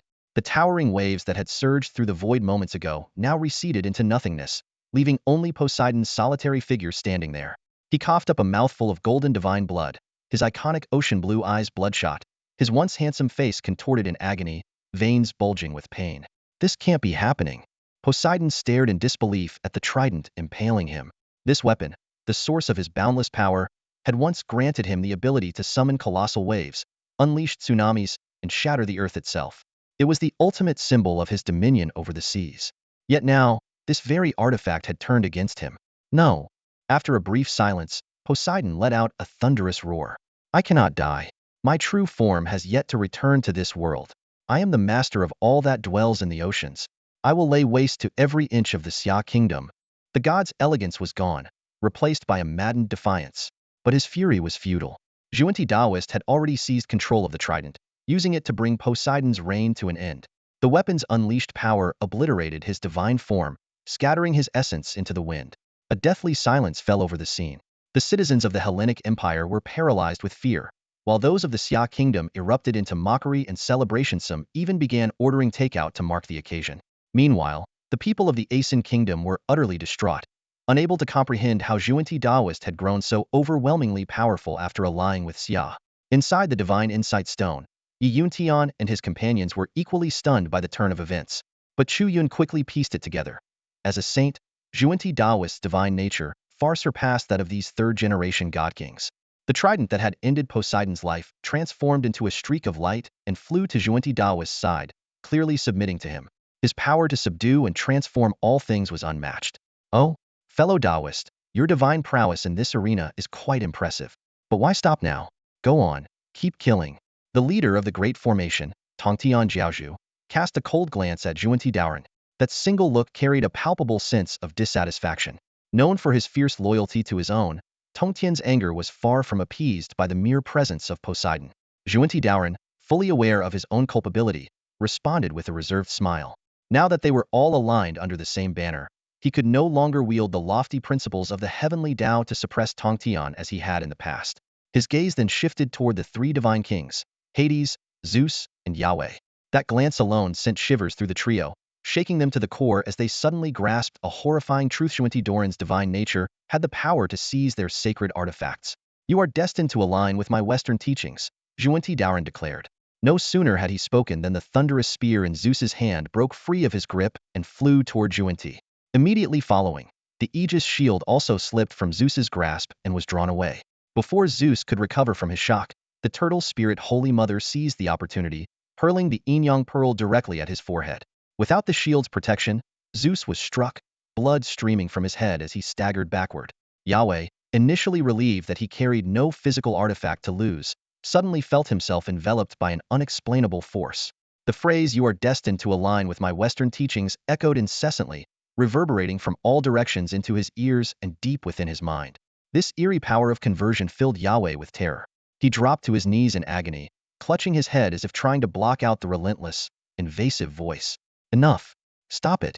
Grandmother, are you just going to stand by? Zeus, his head throbbing with pain, forced himself to remain composed and called out to Gaia for aid. But before Gaia could make a move, Tongtian Jiaozhu's piercing gaze had already locked onto the primordial deity. To him, the likes of the three Olympian kings mere quasi-saints were beneath notice. Only a being of Gaia's primordial stature was worthy of his attention. Go.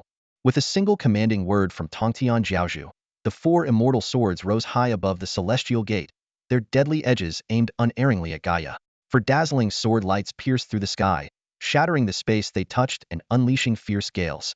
These were the four swords of immortality, wielded by Tongtian Jiaozhu, their overwhelming power enough to strike fear into any heart. Gaia, intending to intervene and save Zeus and the others, found herself forced to prioritize her own safety in the face of this terrifying sword formation. Earth's embrace. Gaia's expression was solemn as she raised her hand, summoning a brilliant green light that illuminated the area.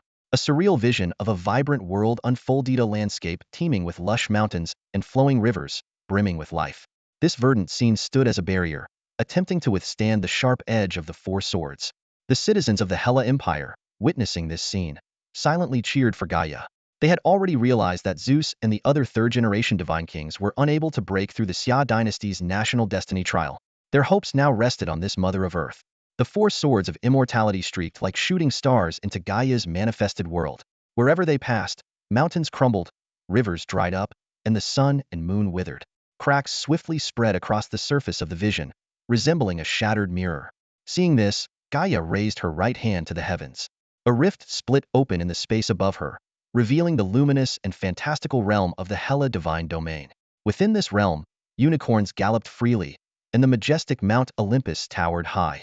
By connecting to the Hella divine domain, Gaia drew upon its power, transforming a corner of the mythical battlefield into an extension of the divine realm. Gaia's appearance changed as well. The gentle, maternal aura she once exuded vanished, replaced by a radiant suit of multicolored armor that emanated an imposing divine presence.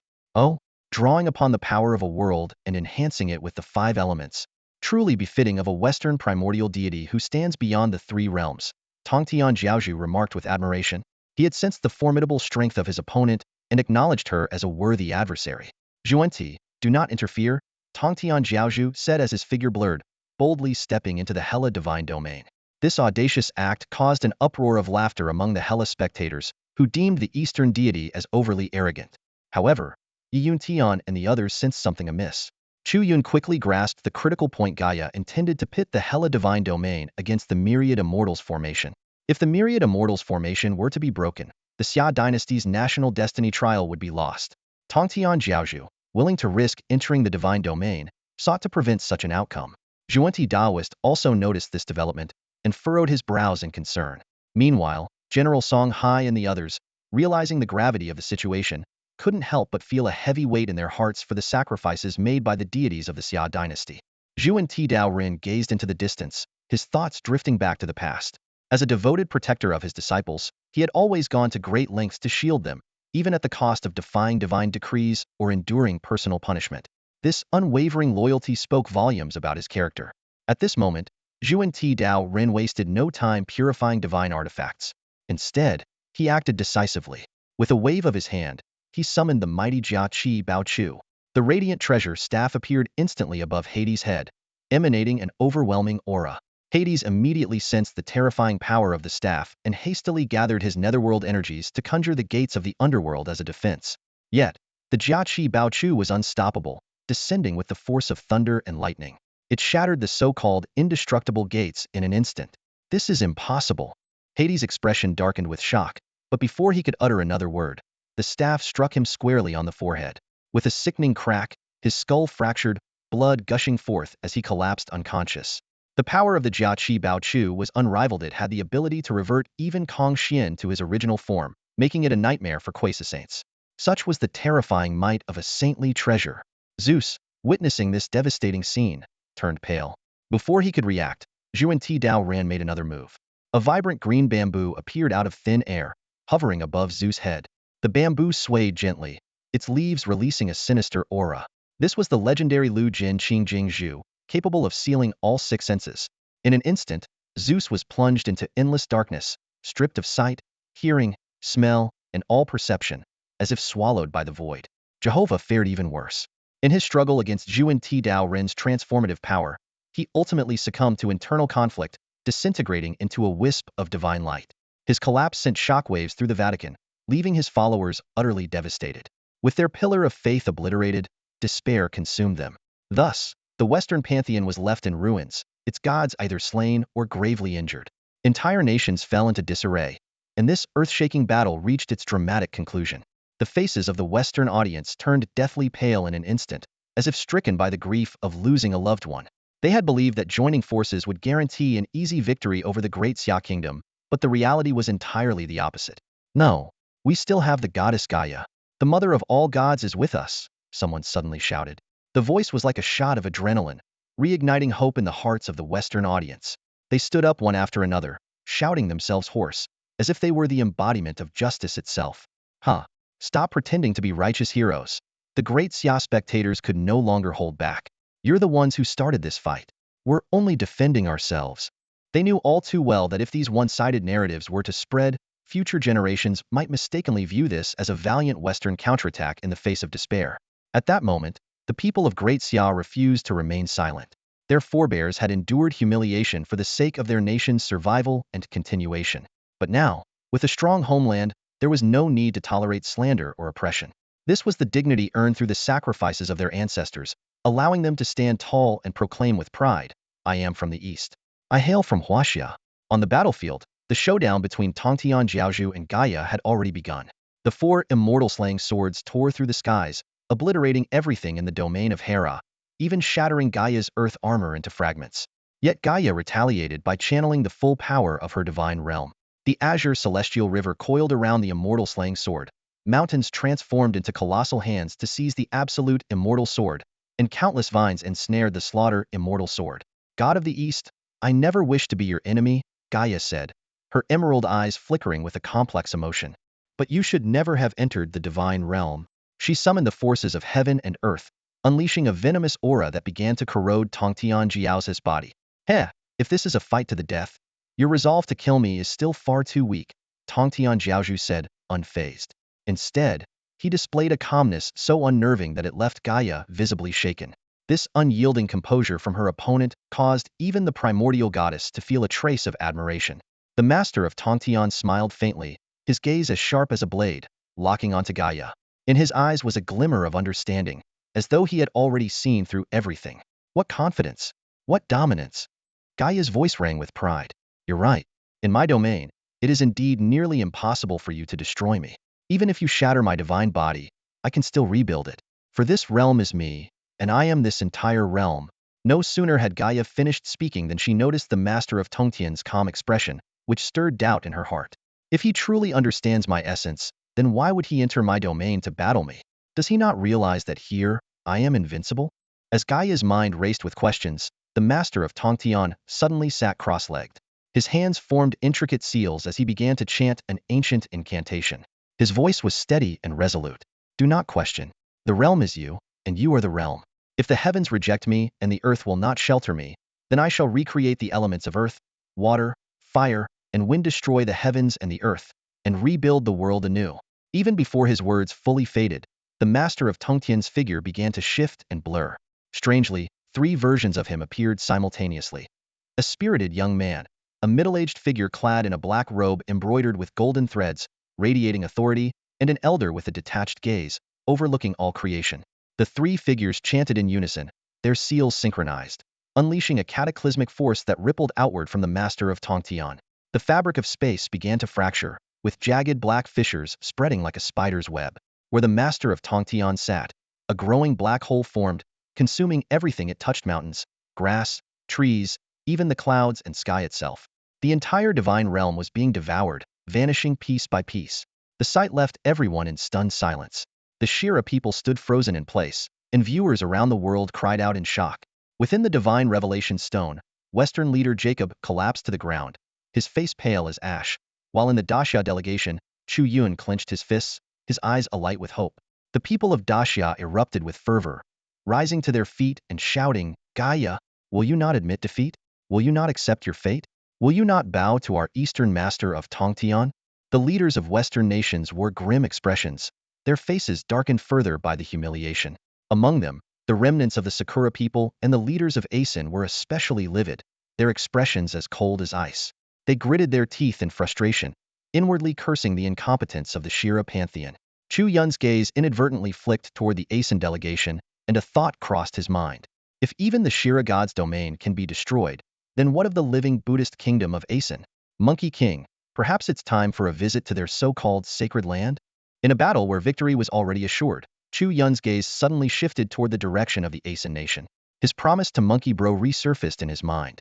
According to the mythical arena's rules, each nation was granted one opportunity a year to declare war on another. For years, the Daxia nation, weakened by the severance of its cultural lineage, had endured a passive, defensive role. But now, with newfound strength, it was time to take the initiative.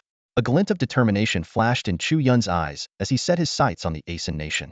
"What do you say? Should we crush them?"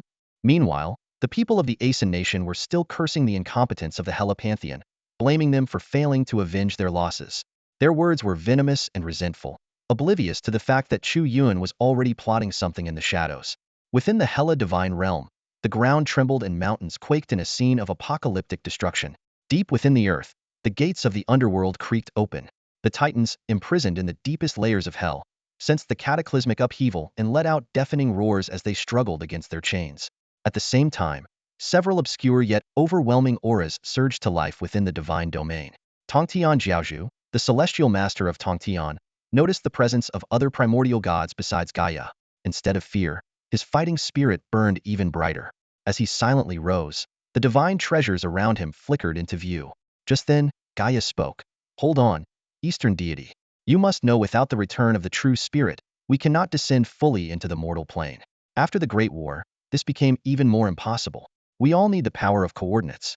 Zeus's declaration of war against the huaxia pantheon was nothing more than a greedy attempt to secure his return first. "I ask for your forgiveness for his disrespect." The mortals outside could not hear the dialogue within the divine realm, but they witnessed a jaw-dropping scene. Gaia dissipated her world-empowered aura and knelt on one knee before Tongtian Jiaozhu. In Western tradition, this was the highest form of reverence, reserved only for monarchs in the mortal world. As a mortal chosen by the gods, Chu Yun overheard Gaia's words and understood their deeper implications. She was referencing the great battle waged by the gods of Blue Planet against unknown cosmic foes before the resurgence of spiritual energy. Gaia clearly had no desire to sever ties with the huaxia pantheon completely. Doing so would not only go against the mythical arena's principles, but also jeopardize their chances in future conflicts. Tongtian Jiaozhu let out a cold laugh.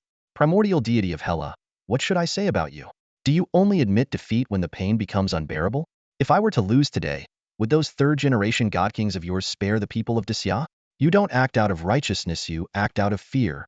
At that moment, furious roars echoed from within the Hela divine realm, clearly from those who felt their dignity had been gravely insulted. Suddenly, Zhuan Ti Dao Ren appeared, bringing with him the unconscious Hades and a terrified Zeus, whose six senses had been sealed. Zhuan Ti, you're here? Didn't I tell you I didn't need your help? Tongtian Jiaozhu cast a sidelong glance at Zhuan Ti Dao Ren. Although his tone was curt, a faint warmth stirred in his heart.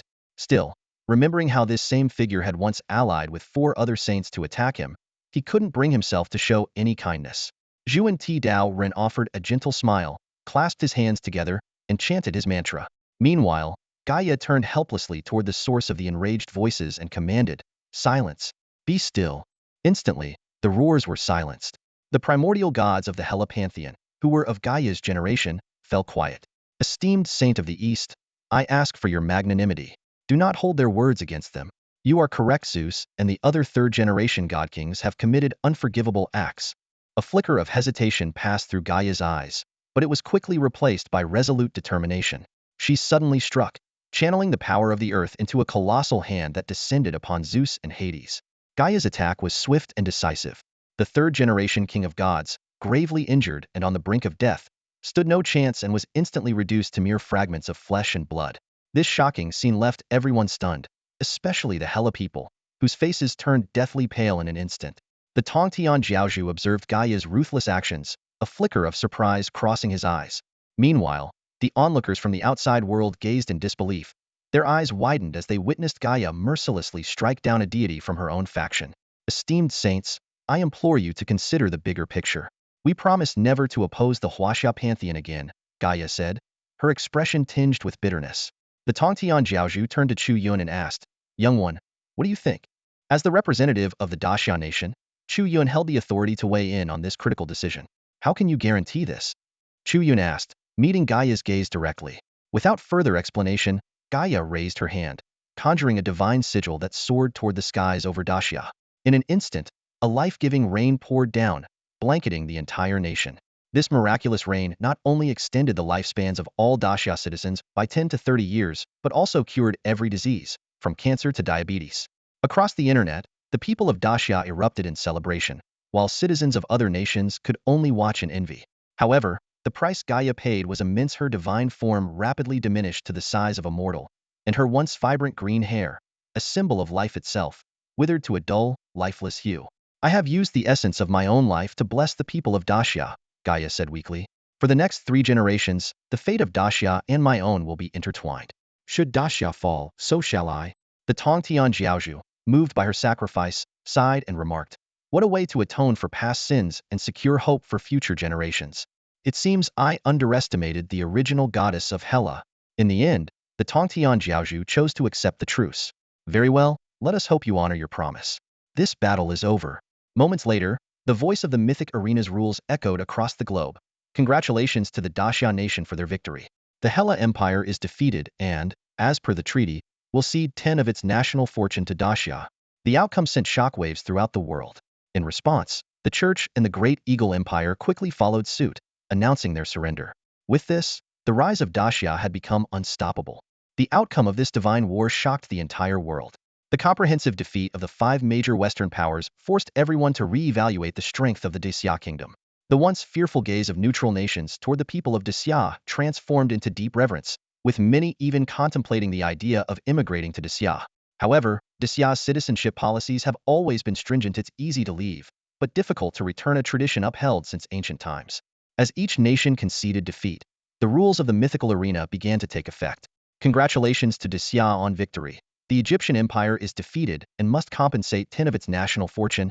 Congratulations to Daxia on victory. The Great Eagle Empire is defeated and must compensate 10 of its national fortune. Congratulations to Daxia on victory. The Holy See of Vatican is defeated and must compensate 50 of its national fortune. Above the azure skies, countless streams of dense fortune surged across the heavens, drifting like clouds and mist toward Daxia. The golden dragon of fortune reappeared, roaring as it devoured the fortunes of the defeated nations. Instantly, Daxia was enveloped in auspicious energy, and its citizens erupted in jubilation. This hard-won victory filled the entire nation, from students to office workers, with boundless excitement. On the arena platform, Chu Yun reunited with Tongtian Jiaozhu and Zhuanti Daoren. Jiaozhu, are we just going to accept the surrender of the Hela Pantheon like this? Chu Yun asked, puzzled. Tongtian Jiaozhu gestured for silence and replied in a low voice. The power to reshape the world or destroy the heavens, I had that in my prime. But with my current state of recovery, even attempting such a feat would nearly deplete my essence. However, it's still enough to intimidate them. Chu Yun suddenly understood. It seemed that the Jiaozhu, who had suffered setbacks during the Fengshan calamity, had grown far more tactful. Ahem, looks like the Oscars should give you a little golden statue for your performance, Chu Yun joked. The Oscars? What's that? It's a grand event held in the Beautiful Federation, Chu Yun explained. The Beautiful Federation? They're on the list of nations declaring war as well. By the way, there was an Aztec goddess from there who helped Xiao Yangjian. I've made a note of that favor and will visit her personally in the future, Tongtian Jiaozhu said with narrowed eyes. Chu Yun couldn't help but marvel internally. The perilous nature of this battle far exceeded what was visible on the surface. If the Jiaozhu had shown even the slightest flaw, the consequences would have been unimaginable. As the ancestors wisely said, diplomacy must always be backed by strength. Moments later, the true spirits of the two saints transformed into streams of light and merged into the divine revelation stone of Defy. The audience rose in unison and bowed, declaring, farewell, Tongtian Jiaozhu. Farewell, Zhuanti Daoren. Farewell to the divine protectors of Defy. Meanwhile, the leaders of the Asan Nation and Sakura Island were locked in fierce arguments over the disintegration of the Beautiful Federation. The restoration of the Nordic nations had stripped the Beautiful Federation of its status as one of the 5 permanent members of the Security Council, as well as the support of the Nordic pantheon. This one superpower now faced an unprecedented crisis. The once glorious United Federation has now fallen into chaos, like a lamb being led to slaughter. Even their native Aztec gods have abandoned them. The self-sacrifice of Quetzalcoatl to aid Yangjian of the Great Xia is the clearest proof of this betrayal. The United Federation is now mired in unprecedented turmoil, and they are bitterly regretting their foolish decision to join actions against the Great Xia. But in this world, there is no medicine for regret. This turbulent situation has caught the attention of the Ashoka Republic and the Sakura Nation, who see a golden opportunity. Their leaders exchanged heated words from afar. Bakayaro, have you forgotten that we are allies? Though we both lost to the Great Xia, our alliance still stands. The United Federation should naturally fall under the control of the Sakura Nation. The leader of the Sakura Nation exclaimed passionately. Heh. The leader of the Ashoka Republic sneered. Aren't you Yamato people always boasting about your adaptability? Didn't your nation grovel before the Great Xia for ages in history? Why not keep bowing and see if they still care for your women? What? Women? What about men? Let them drink nuclear wastewater. Bakayaro, ill report your gender discrimination to the International Alliance. Ha ha ha, our country has a rich mythological heritage and deep cultural roots, making us the most qualified to join the ranks of the Big Five. You might as well give up now. The two leaders went back and forth, arguing incessantly, both eager to carve out a piece of the pie. However, having already declared war on the Great Xia earlier this year, they could only wait until next year to take further action. As for the smaller nations, they were not even considered despite the United Federation being severely weakened by the Great Xia. These minor nations, lacking a robust mythological system, stood no chance against the Great Xia. Yet, they all seem to have forgotten one crucial factor: the Great Xia itself. Chu Yun watched the quarrel between the two leaders with cold indifference. Thanks to his extraordinary hearing as an S-rank god blessed, he caught every word of their heated exchange with perfect clarity. Heh, trying to snatch the fruits of the Great Xia's victory? Dream on. Chu Yun sneered disdainfully. He would never forget the blood-soaked battle of Ancestor Chiyu on the mythological arena, a scene etched deeply into his memory. Nor would he break the promise he made to Brother Monkey. In an instant, Chu Yun's eyes sharpened as he spotted Yi Yuntian and the others. Uncle Yi, we still have one active declaration of war left this year, don't we? How about we take a little trip to the Ashoka Republic? Yi Yuntian's eyes turned sharp the moment he heard Chu Yun's words. He scanned the surroundings cautiously and lowered his voice.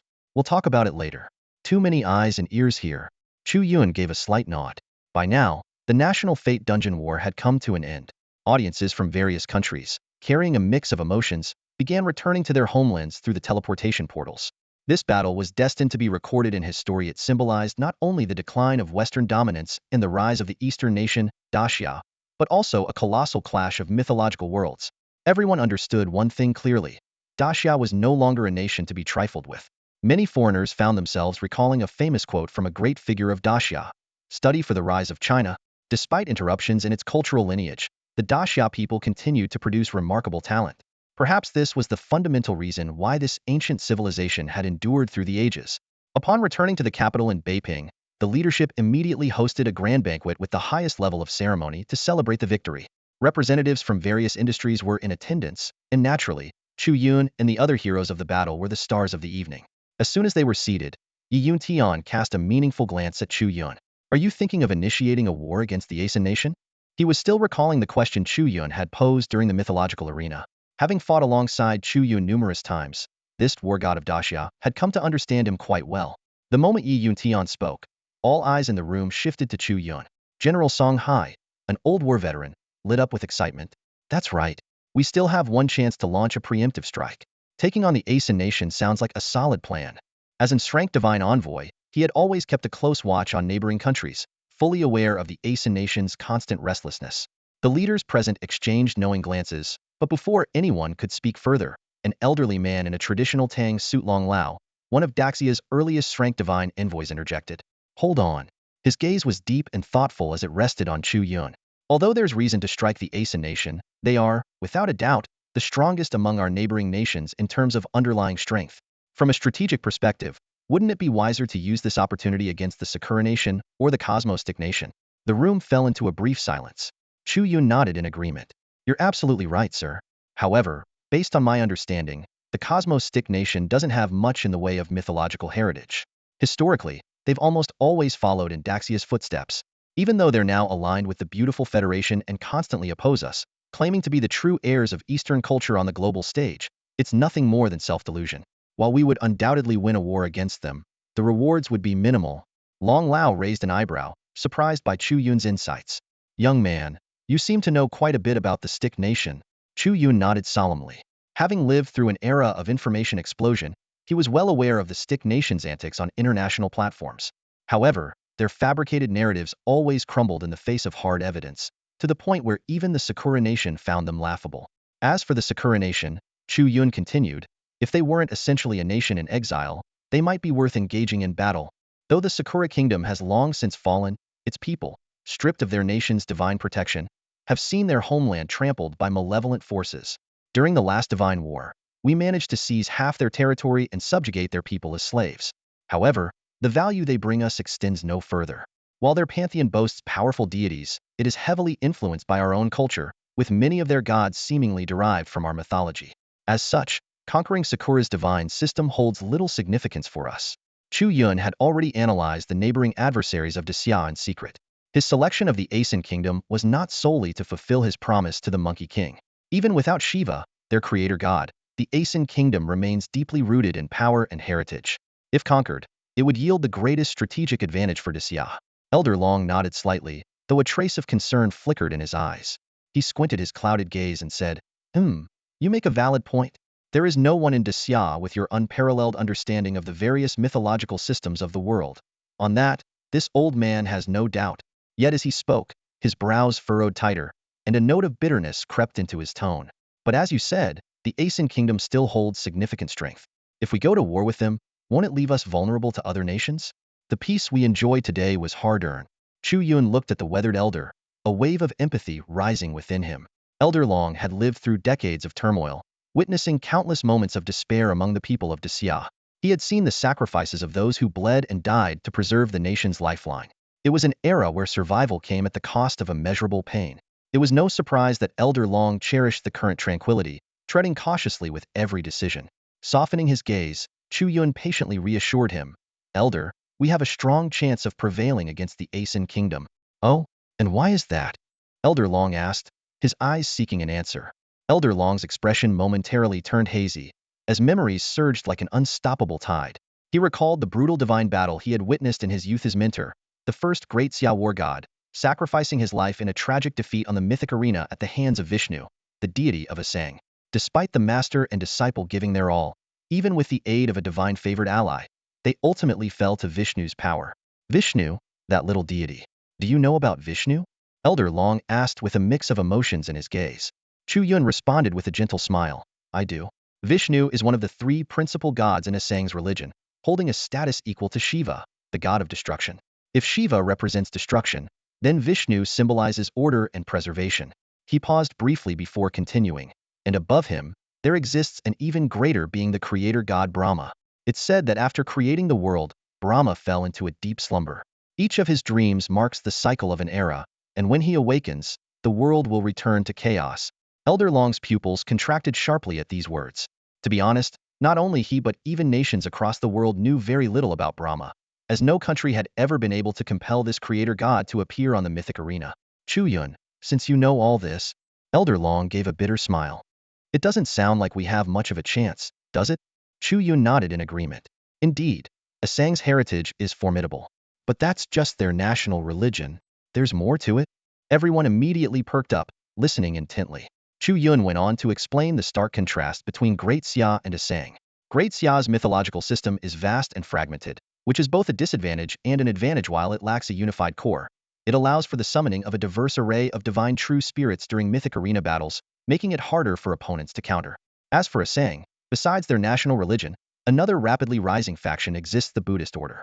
The Buddhist order. General Song, Hai slapped the table in sudden realization. Chu Yun then elaborated on the current state of Asang.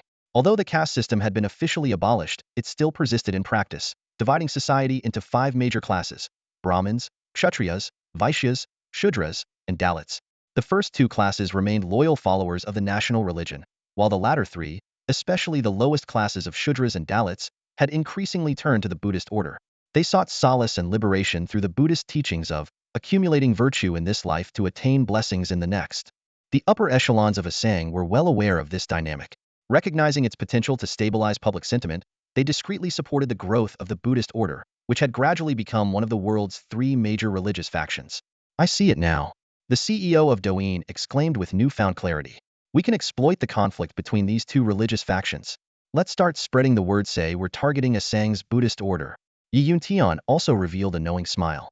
If the factions have internal conflicts, their gods likely don't get along either. After all, they're competing for followers.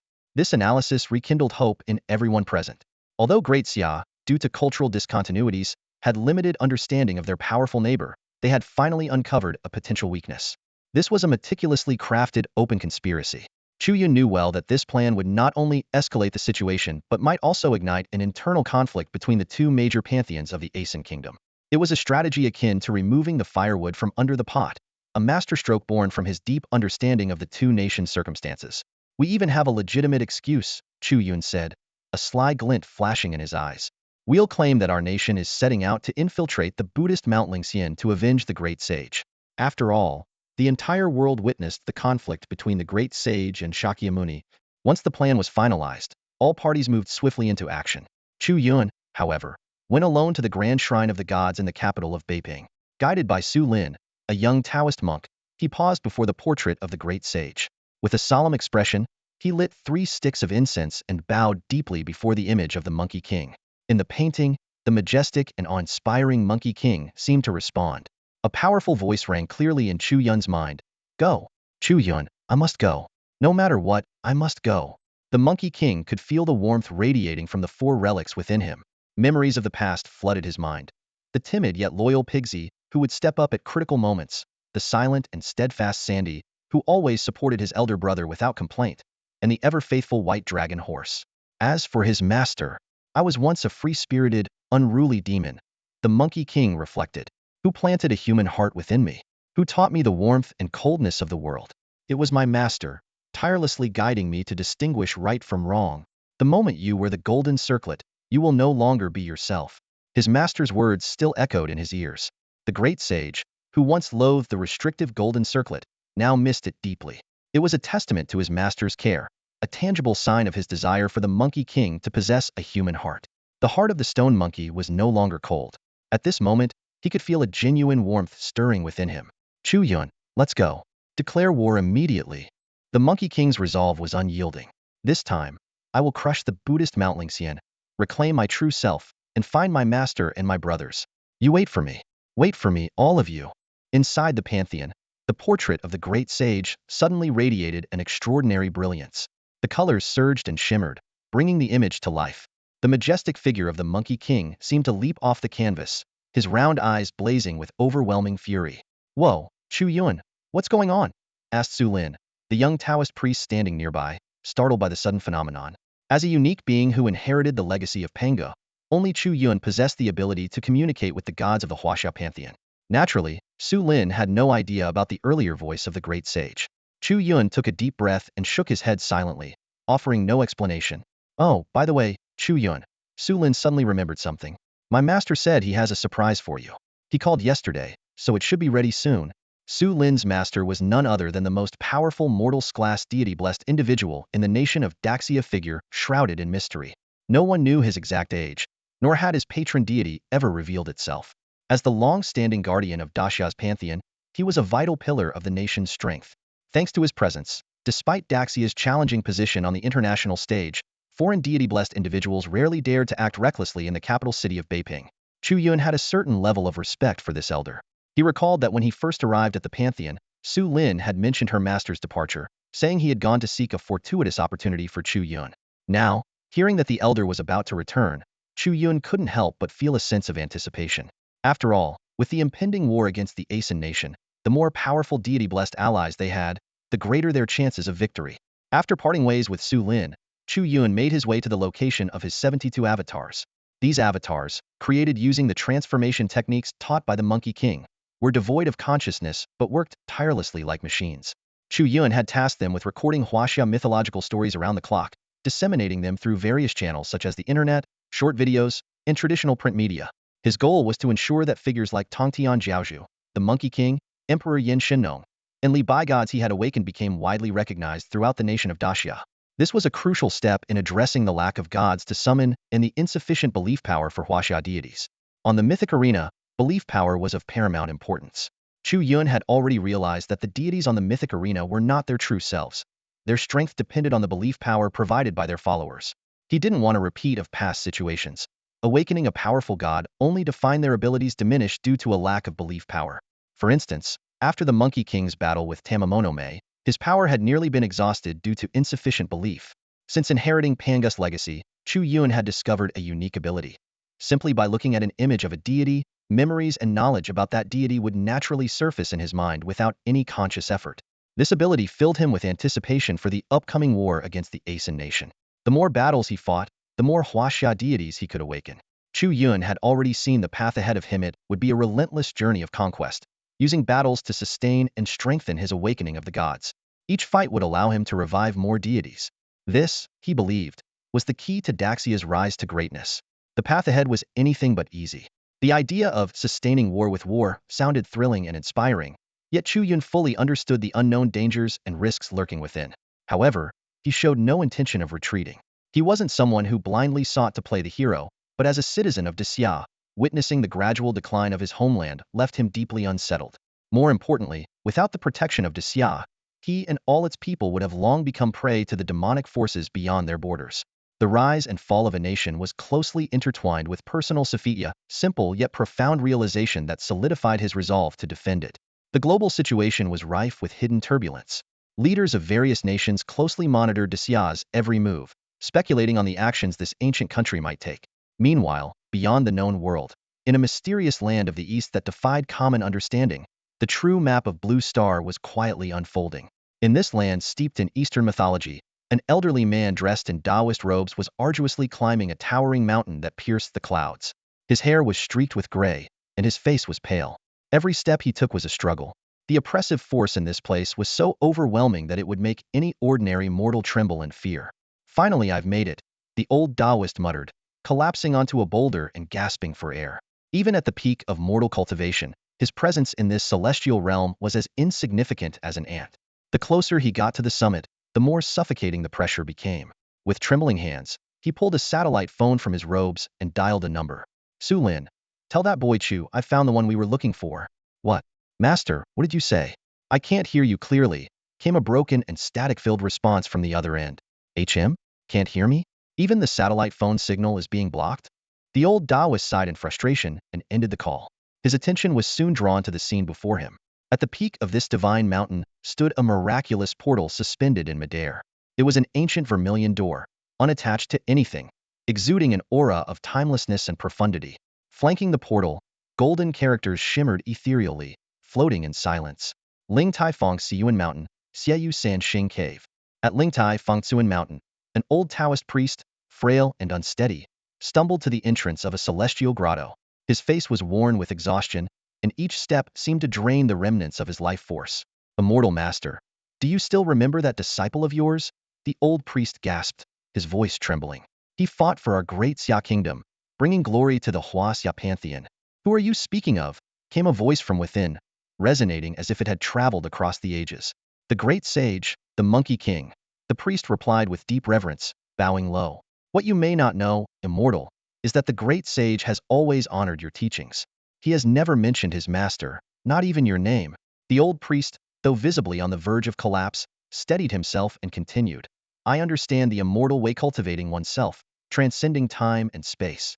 Yet throughout Great Xia's history, whenever chaos descends, disciples of the Taoist path have descended from their mountains, swords in hand, ready to face death without hesitation. Just as the great sage's master once did, sacrificing himself to aid in the battle against Shakyamuni. A long silence followed from behind the door, until the ageless voice replied, the little monkey found himself a master? You practice the Taoist arts, yet you risk death to come here. That is unusual. The priest gave a wry smile. I fear death, yes. But if my death could bring you, immortal master, into the mortal realm once more, it would be worth it.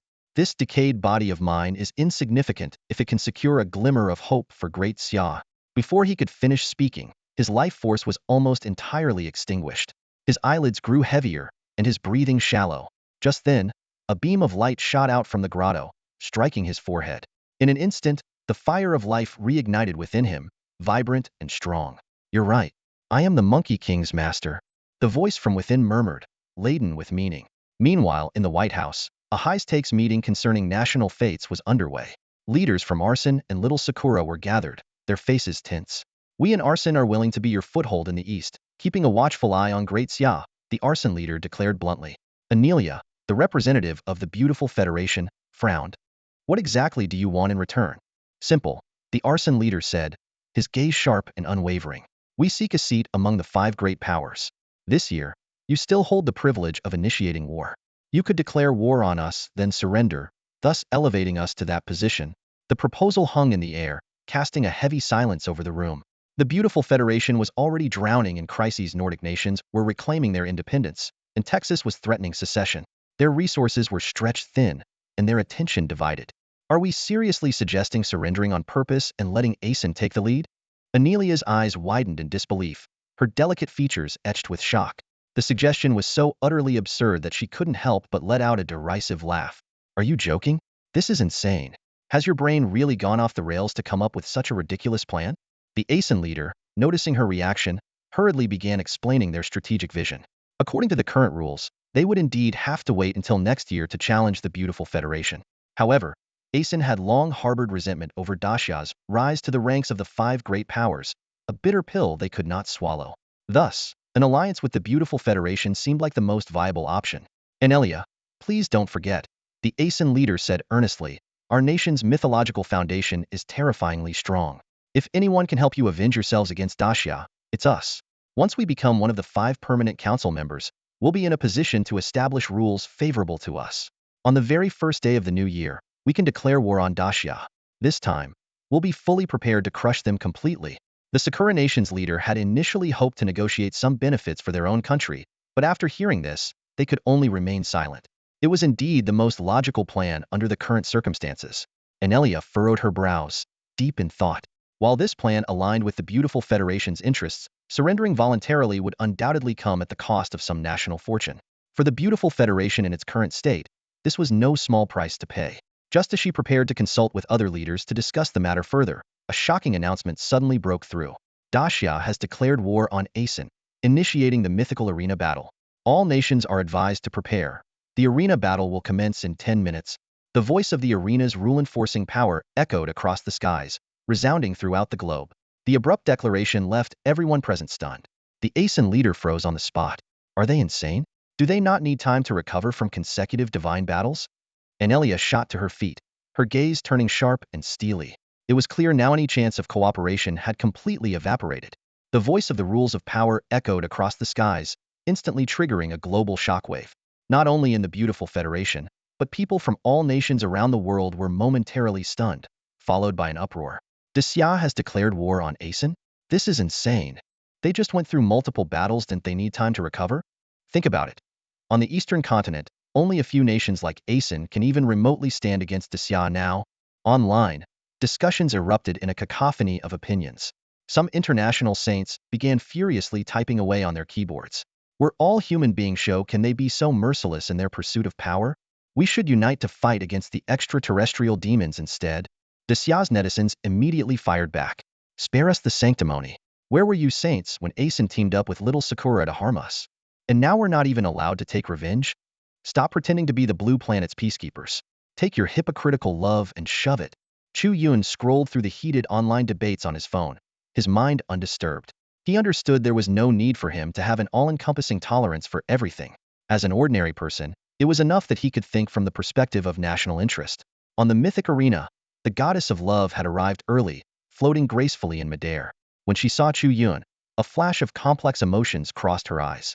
She had once dismissed him as merely a handsome young man, but as the divine battles unfolded, particularly with the defeat of the gods of the Sheila Empire, her perception had quietly shifted to one of deep apprehension.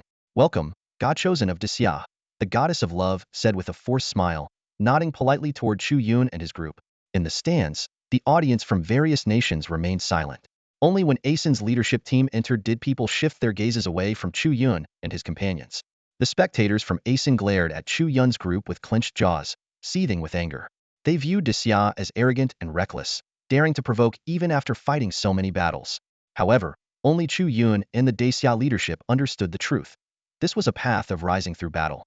Each fight allowed Chu Yun to unlock more memories of Pangus' legacy, awaken additional Chinese deities, and bolster the nation's fortune.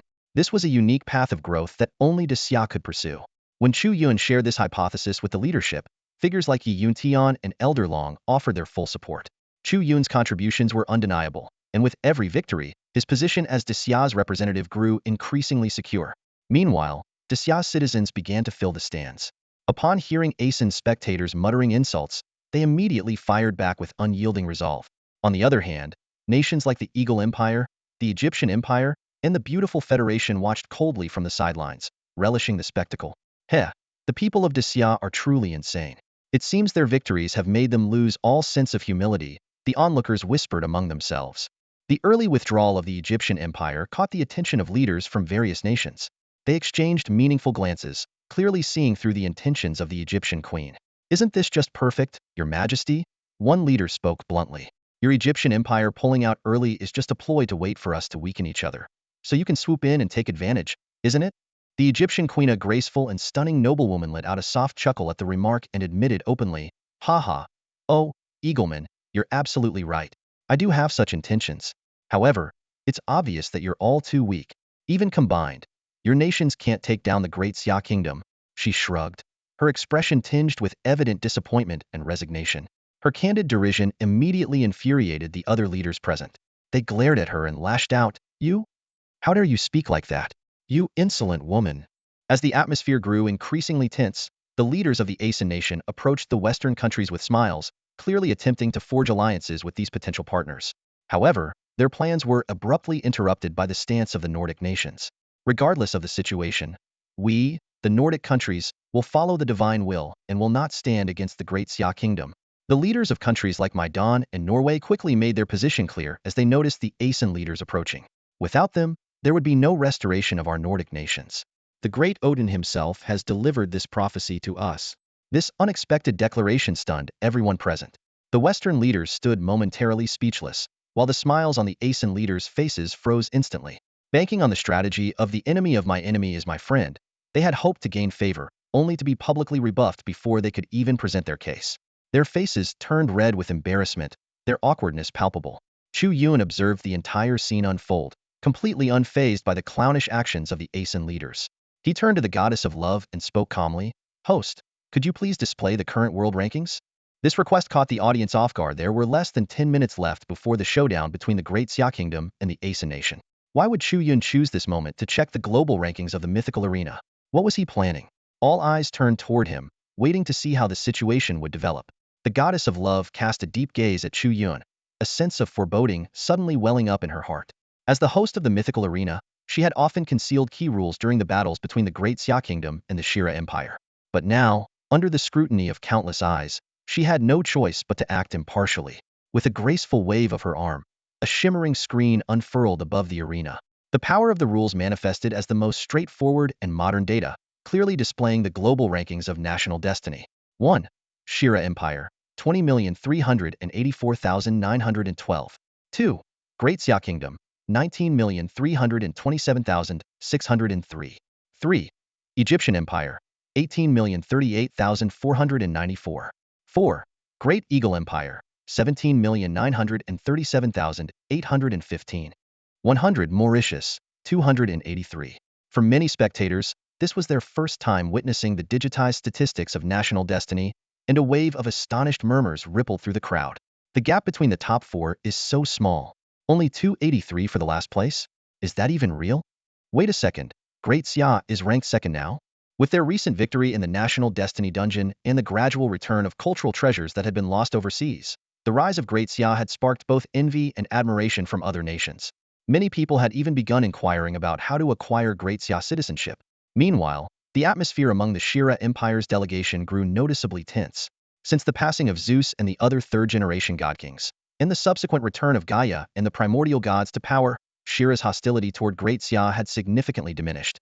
After all, Gaia had once sacrificed her life essence to bless Great Xia. Even if some leaders in Shira harbored resentment, they dared not openly express it. Chu Yun narrowed his eyes, his thoughts sharp. Just a little more, and I can replace the host. His intent in checking the national destiny rankings was clear, aimed to remove the goddess of love from her position. Though her status in Shira's mythology was relatively minor, as the host of the arena, her role was pivotal. Chu Yun hadn't forgotten the disadvantages Great Xia had suffered in previous battles because of her. That Chu Yun guy. He's planning to swap out the host to target us. The audience from the Asan nation finally caught on, their indignation erupting into furious curses. Chu Yun's cold gaze swept over them. Blind, are you? Just a bit more national destiny, and I'll deal with a few of your gods to make up the difference. His words only fueled their outrage, but none of them dared to challenge this steer god-blessed warrior directly. Their anger remained confined to shouting from the sidelines. Turning his attention to the goddess of love, Chu Yun asked bluntly, "Can I awaken the goddess now and prepare to replace you? After all, this divine battle will end in victory for Great Xia." The goddess of love's expression froze, the source of her earlier sense of dread now crystal clear. Though unwilling, she was bound by the rules and had to respond. Of course you can. This is a privilege reserved for the world's second-ranked nation. Perfect. Chu Yun wasted no time as he strode toward the divine awakening stone situated in Great Xia's section of the arena. Since the goddess of love had wronged Great Xia in the past, Chu Yun had no intention of showing her the slightest mercy. Yi Yuntian and the others watched in awe as Chu Yun stepped into the divine revelation stone, their hearts surging with emotion. These seasoned god-blessed individuals, who had dedicated their entire lives to the Daxia kingdom, felt as though they were in a dream. Their nation had finally reached this momentous milestone, and their divine figure was about to make an appearance. In the audience, an elderly man's eyes welled up with tears. His young grandson, sitting beside him, innocently asked, "Grandpa, why are you crying?" The old man gently patted the boy's head, his voice trembling, "Silly child. Your grandpa once had a grandpa too." The boy tilted his head in confusion, but those who had lived through the hardships of the past understood. They remembered their ancestors, who had fallen amidst the snow and wind during the long march, and the brave souls who had shed their blood on foreign soil with only rudimentary weapons. Their beliefs were unwavering and pure to ensure that future generations could live happy lives and smile without worry. Today, the Daxia kingdom enjoys peace and prosperity, with its people living in harmony. The gods of huaxia are about to stand before the nations of the world, taking their place on the divine stage. This is not merely the position of a host, but a profound symbol, a testament to the huaxia people's enduring hope for a brighter future, and the ideals that countless ancestors upheld in the darkest of times. At that moment, people from the Asan kingdom began mocking with sneers. Huh, the Daxia people really think they've already won? Do they think we're so easily defeated? Suddenly, a voice echoed from within the divine revelation stone. Chu Yun had refreshed the divine portraits. Among them, aside from the goddess, one lifelike image began to shimmer with vibrant colors, the unmistakable figure of the great sage, Sun Wukong. Though the Asan people held some fear toward the great sage, they clung to the tournament's rules. A god awakened earlier in the year could not take the stage again. Emboldened by this restriction, they jeered recklessly. "Hey, little monkey, are you mad? Come on, fight me if you dare." Chu Yun, did I hear that right? The Monkey King's voice carried a hint of surprise. Just as Chu Yun frowned at the rule's limitation, a crack suddenly appeared in the sky above the arena. An aura of Eastern immortality poured forth, clouds of auspicious energy gathered, and a vibrant glow filled the air. A voice resonated, firm and resolute. Young friend, there's no need to worry. If the rules impose restrictions, then let this old man be the one to break them.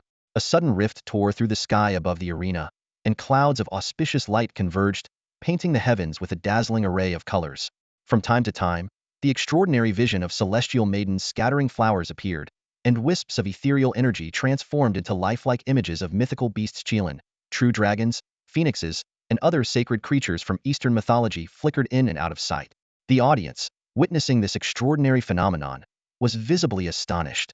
In this era, people were well aware of the existence of hidden realms, mysterious places that marked the boundary between the mortal world and the divine. The vastness of Blue Star far exceeded the territories humanity had explored. At that moment, Chu Yun heard a mysterious voice through the divine revelation stone. He looked up at the rift in the sky, and realization dawned upon him this was undoubtedly the manifestation of the huaxia pantheon. He recalled his travels with Tongtian Jiaozhu through the divine realms of the Silla mythology and had long suspected the existence of other hidden domains in the world. If the West had divine realms, the East surely would not be absent. Perhaps the mythical landscapes described in the legends of Buzhou Mountain and the Shan Haijing were indeed part of the Eastern mythological world. Chu Yun's heart stirred, and he trusted the guidance of the mysterious voice. If the Silla divine realms still housed the primordial gods in their original forms, then the huaxia pantheon must also have powerful deities remaining. While figures like Nuwa, Fuxi, and Qiyu might have ventured beyond the cosmos, the Eastern divine world surely teemed with countless celestial beings, as numerous as stars in the sky. He turned his gaze to a portrait of a goddess, and his eyes lit up was in luck. The ideal figure had appeared. Without hesitation, he selected this goddess to preside over the mythical arena. Next, his eyes landed on the portrait of the great sage. Born from the essence of sun and moon, enlightened under the Bodhi tree, bold and unyielding, a fierce adversary of injustice. I, Chu Yun, humbly welcome the great sage equal to heaven, Sun Wukong, to the mythical arena. His words rang out like a thunderclap, sending shockwaves through the audience. Spectators from around the world were stunned. Wasn't the Daxia kingdom restricted by the Silla Empire's rule of law, which prohibited them from summoning any deity that had already appeared within the year? This was precisely why the Asan faction had been so confident in their advantage. Meanwhile, the Asan side's divine champion had already stepped onto the stage, a gaunt, long-limbed elder draped in a saffron robe. He was none other than Baladevich Demansur, the patriarch of the Baladevich family, one of the 18 ancient Brahmin lineages of Asan. This lineage held an unwavering devotion to religion and occupied a significant position within Asan's Buddhist tradition. Damansar is not only a revered Buddhist monk, but also an awe-inspiring class God's chosen. His reputation precedes him, earning him the titles Human Buddha and the Light walking among mortals from countless disciples of Buddhism. At this moment, with Damansar's arrival, the deity awakened within the divine revelation stone began to manifest. Under the watchful eyes of the crowd, Damansar knelt devoutly, bowing deeply to the void. In an instant, a golden light shot into the sky, and a majestic male Buddha appeared in midair, radiating boundless divine power in golden brilliance, none other than Vairocana Buddha, the supreme being of Buddhism. But this was only the beginning. Following this, a sacred white elephant materialized out of thin air, with a handsome bodhisattva seated gracefully upon it. Then, a thunderous lion's roar shook the heavens as a mighty blue lion revealed its true form, swaying its head majestically. On the lion's back sat a serene and elegant female bodhisattva, her lips curled into a compassionate smile. The simultaneous appearance of one Buddha and two bodhisattvas instantly captured the attention of nations around the world. Discussions erupted. Isn't this cheating? How can they summon 3 deities at once? Don't speak nonsense if you don't understand. This is the Huayan Trinity. Those 2 bodhisattvas are the protectors of Vairocana Buddha. Of course, they would appear together. Haha, this seals the deal. Over there in Daxia, even that monkey hasn't shown up yet. Honestly, that monkey is lucky he hasn't appeared. Otherwise, he'd get obliterated on the spot. The people of Asan were ecstatic, cheering and celebrating wildly. Chu Yun watched the manifestation of the Huayan Trinity. On the surface, the situation indeed seemed dire. Who could have anticipated that Asan's Buddhist sect was hiding such a trump card? Coupled with the Monkey King's prolonged absence, it appeared to outsiders that Daxia was already on the verge of certain defeat. Yet, a faint, enigmatic smile appeared on Chu Yun's face. He murmured softly to himself, "Isn't this Manjushri and Samantabhadra, delivered right to my doorstep?" Chu Yun's eyes lit up as he instantly recognized the statue of Vairocana Buddha, one of the manifestations of Shakyamuni Buddha, known as the embodiment of the Dharma body and the incarnation of the great sun Tathagata. While the Monkey King had previously defeated only a worldly manifestation of this deity, what truly caught Chu Yun's attention now were the two figures standing nearby, a man and a woman, Manjushri and Samantabhadra Bodhisattvas. These two were no ordinary figures in Eastern mythology. Their origins were deeply rooted in the divine hierarchy. According to ancient records, they were once two of the 12 golden immortals under Yuanshi Tianzuan, known as Puxian Zhenren and Weinshu Guangfa Tianzuan, respectively stalwarts of the Taoist pantheon. However, they later abandoned Taoism for Buddhism, thus becoming the Manjushri and Samantabhadra revered today. Their dual heritage in both Chinese mythology and Buddhism brought a faint smile to Chu Yun's lips. This duality might just give him the leverage to claim them for his own cause. Just then, the elder immortal, standing in the distance, seemed to be channeling his powers, creating an opportunity for the Monkey King to re-enter the mythological arena. This brief interlude provided Chu Yun with the perfect opening, while the reckless Asen challengers eagerly delivered themselves into his hands. Meanwhile, the crowd from Asen country was in a frenzy, jeering loudly at the Daxia audience, demanding their surrender. Yet, the spectators from Daxia remained steadfast, their faces grim but their faith in Chu Yun unshaken. That unwavering confidence had been built on Chu Yun's unbroken string of victories. Among the Daxia representatives, Yi Yuntian and Song Hai exchanged a grave look. It was in this tense moment that a streak of light descended from the heavens, landing precisely at the Daxia delegation's platform. It was none other than Zhang Ningzi, the guardian of the pantheon in the northern capital and a true descendant of Taoist orthodoxy. Rest assured, Zhang Ningzi said with a calm smile, stroking his beard. This humble Taoist has already invited him. With the true form of that ancient immortal stepping in, mere rules and restrictions are meant to be broken. At the same time, Chu Yun stepped out from the divine revelation stone and approached the goddess of love, requesting a prayer text. Though the goddess was puzzled by what this young man was scheming, she was bound by the rules of the arena and had no choice but to comply. As Chu Yun began to write his prayer, murmurs rippled through the audience. The leaders of Asen country were openly jubilant, convinced that this was a sign of Chu Yun's desperation. Yet, on the arena stage, Demansur, seated cross-legged, gazed at Chu Yun with a heavy expression. As someone who had studied all of Chu Yun's previous matches, he knew one thing for certain: this young man never acted without a purpose. On the battlefield of gods, Chu Yun's performance was like a dazzling beacon, impossible for anyone to ignore. Faced with dire circumstances, this young man from the Great Xia Kingdom not only refused to succumb to despair, but also demonstrated an astonishing resilience. Demansur narrowed his cloudy eyes, a sharp glint flashing within them. As an experienced and perceptive monk, he keenly sensed that something was amiss. Unlike Chu Yun's previous opponents, Demansur had never underestimated this young man. At this moment, he was fully focused, observing Chu Yun's every move with unwavering attention. What is this little fellow scheming? Demansur pondered silently. Chu Yun raised the scripture in his hand, which instantly soared into the air and was engulfed by golden flames. His voice echoed across the battlefield. You two bodhisattvas, isn't it time to wake up? See yourselves clearly. Recognize who you truly are. Each word seemed to carry profound and unfathomable meaning. In midair, among the three powerful deities of the Buddhist pantheon, two men and one woman, Manjushri Bodhisattva and Samantabhadra Bodhisattva, standing on either side, suddenly shuddered. Their eyes flickered with countless images, flashing by like a montage, as if they were revisiting long-buried memories. I am Samantabhadra, the true one, Samantabhadra Bodhisattva murmured, a light of realization illuminating his gaze. I am Manjushri, the great Dharma Lord. Today, I finally see myself for who I am. The once boisterous crowd of spectators from India fell silent in an instant, their mouths agape in shock. Across the globe, audiences stared wide-eyed at the unfolding scene, utterly dumbfounded. Demansur shot to his feet, his brows furrowed deeply. What? The scripture invocation actually worked? Impossible. He fixed his intense gaze on Chu Yun, who now stood on the mythical arena. You, what exactly did you do, boy? Chu Yun stretched lazily, his demeanor calm and composed. Oh, nothing much. Just helped the two bodhisattvas trace their roots and return to their origins. As his words settled, the Indian spectators collectively cried out in disbelief. What the hell? The audience erupted into chaos. A wave of angry questions surged from the Asan crowd. What does returning to one's origins even mean? What is this about? The smiles on the faces of several Asan leaders froze instantly. At that very moment, something astonishing began to unfold on the stage. The true forms of Wanshu Bodhisattva and Puxian Bodhisattva gradually revealed themselves. The sacred glow on the greenman lion beneath one shoe faded, replaced by an overwhelming aura of demonic energy. The serene Buddhist aura surrounding one shoe dissipated, giving way to 7 golden lotus flowers orbiting his form and a demon-binding rope tied around his waist. Meanwhile, Puxian transformed into a man exuding a celestial and immortal presence, holding a shining wugo sword, with the taiji symbol floating gracefully by his side. The white elephant beneath him stood tall, emanating an awe-inspiring majesty. The Asan audience was dumbfounded. What shocked them most was Puxian Bodhisattva, who had always appeared in a feminine form, now revealing a masculine visage.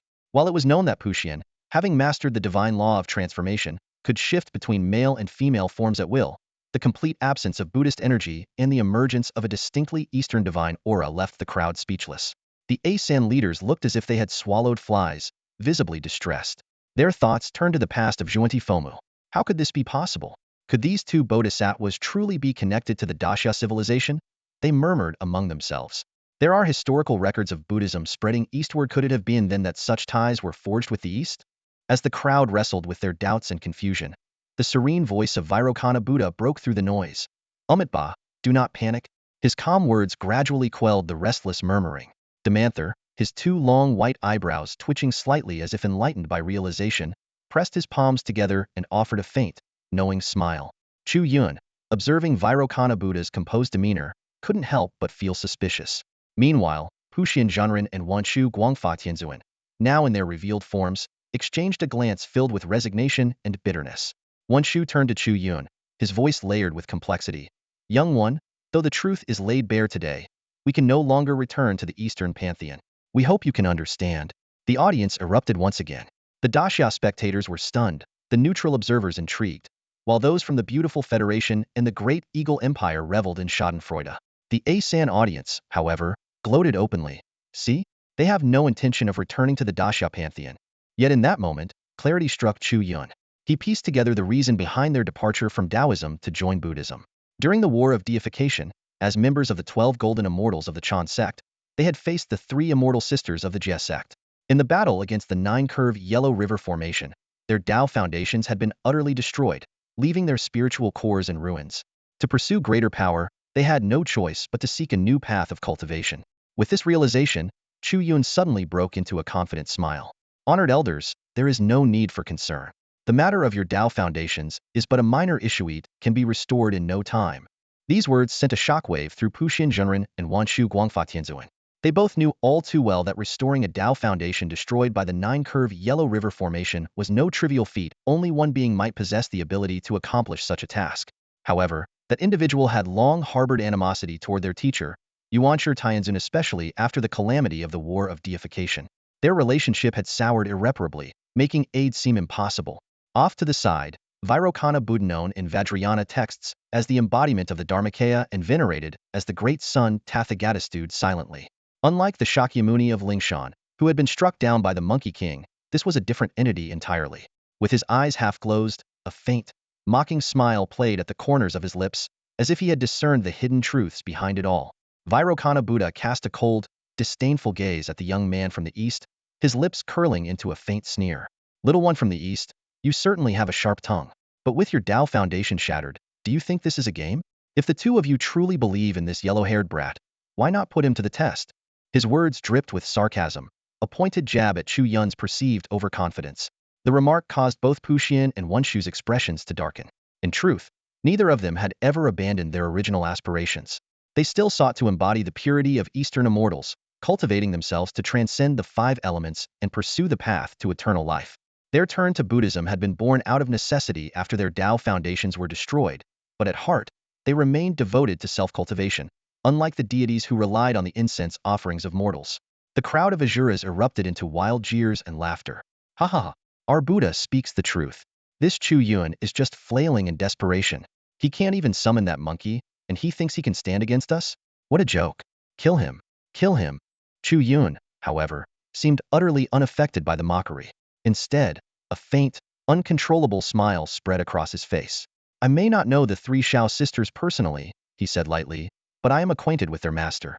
To be candid with you both, I have a connection with the Tongtian Jiaozhu of Bio Palace. At that, he abruptly stopped speaking. His words struck Puxian and Wanshu like a thunderclap. Their expressions shifted dramatically. This young man, had ties to the master of Bo Palace? The revelation sent shockwaves through their minds, and their bodies trembled slightly. Vairocana Buddha, standing between them, keenly sensed the sudden change in atmosphere, and a foreboding unease crept into his heart. Before he could react, Puxian Junren had already drawn his Wu hook sword and slashed at him, the blade cutting deep into his neck, embedding itself 2/3 of the way into his flesh. Simultaneously, Wanshu Guangfa Tianzuan pulled the demon-binding rope from his waist, summoning 2 yellow turban warriors who swiftly bound Vairocana Buddha tightly, wrapping him up like a dumpling. The smug smile on Vairocana Buddha's face froze instantly. Once the revered leader of the Avadam Saka Trinity, flanked in honor by 2 stalwart guardians, he now found himself in this humiliating predicament. Worse still, the demon-binding rope was a treasured artifact of the Eastern Immortals, making escape nearly impossible in the short term. Wait, Wanshu, Puxian, have you two lost your minds? Vairocana Buddha roared in fury and disbelief, but his cries fell on deaf ears. The two turned to Chu Yun instead, offering awkward smiles. Ahem, young friend, Puxian said, with the Dragon Boat Festival around the corner, does this dumpling meet your satisfaction? The Azuras in the audience were dumbstruck, nearly choking on their own laughter. The abrupt turn of events was simply too much to process. Let me go. Release me. How dare you? Insolence. Vairocana roared furiously in the void, his voice echoing with authority, yet his form was tightly bound by the demon-binding ropes. Once the Supreme Buddha standing at the center of all, he now found himself ensnared in a deadly trap set by Manjushri and Samantabhadra, his former disciples. With a resounding crash, the exalted Buddha was slammed headfirst into the mythical arena, the impact reverberating through the air.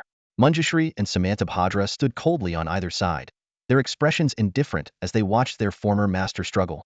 Suppressing the panic rising within, Vairocana quickly steadied himself, realizing the grim reality was to be offered as a tribute to the great Xia kingdom. My compassion is boundless, and redemption is always within reach. If you repent now, I will still welcome you back into the fold, he said, forcing a smile in an attempt to sway the two who had once revered him. Samantabhadra glanced down at the tightly bound Vairocana, his voice calm yet resolute. The two of us no longer walk the path of the Buddha's teachings. We once practiced your methods only as a means to seek the ultimate truth. Be it the mysteries of Buddhism or the profound wisdom of Taoism, they are but tools on the journey. Now that we can return to the Taoist path, why stray further from our goal? These words struck like lightning, leaving Vairocana speechless. He turned his gaze sharply toward Chu Yun, confusion and disbelief clouding his mind. How could a mere mortal have convinced these two so effortlessly? Little did he know, the moment Chu Yun invoked the name of Tongtian Jiaozhu, the outcome was set. To Manjushri and Samantabhadra, Tongtian Jiaozhu commanded reverence equal to their former master, Yuanshi Tianzuan. Take him away. Hell, make a fine offering for our senior uncle. The two instructed the yellow turban warriors, who hoisted the once mighty Vairocana like a helpless chick and began their march toward the great Xia kingdom. The once lofty image of the Supreme Buddha was now utterly shattered. The scene left the global audience in stunned silence. It was a revelation. Even a Buddha could be defeated, even gods were not invincible. Desperation overtaking him, Vairocana turned his gaze to Dharmancer on the arena stage and bellowed, "What are you standing there for? Kill him. Kill him now."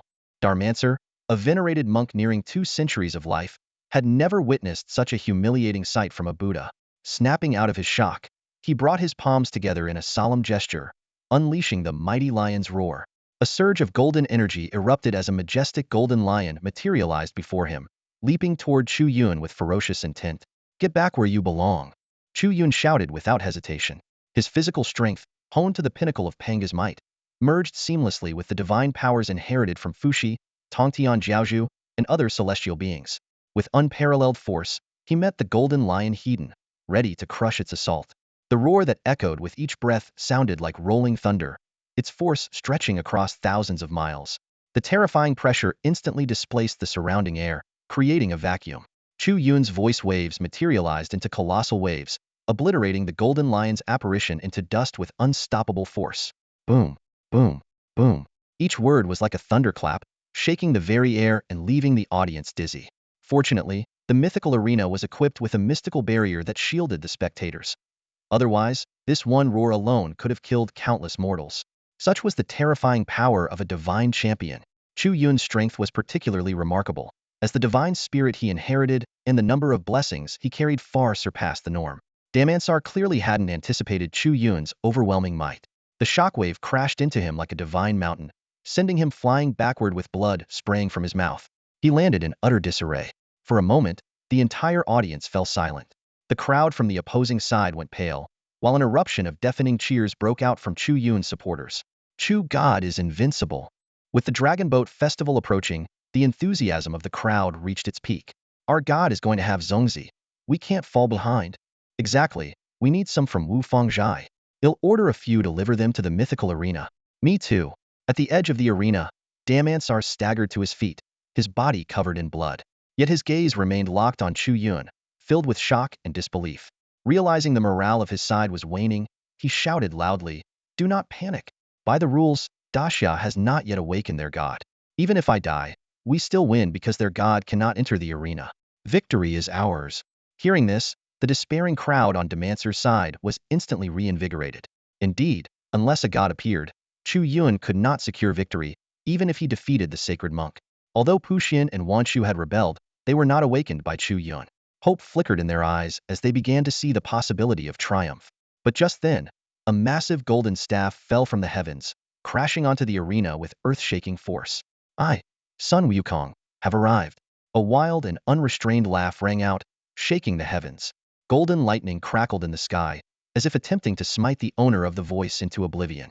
Suddenly, ethereal energy rippled through the air, and divine radiance illuminated the cosmos. An elder with white hair and beard, exuding an aura of celestial grace, appeared. Holding a dust whisk, his presence was as steady and profound as a mountain. With a calm gesture, he pointed toward the golden lightning. "Immortal's guidance." The lightning shattered instantly. "Little monkey, go ahead. Your master will handle the divine punishment." That's all for today. Thank you so much for watching. I hope you guys enjoyed. If you wish to have another part of this recap, please give us at least 1,000 likes. Please don't forget to comment and subscribe to our channel for more content like this. Until next time.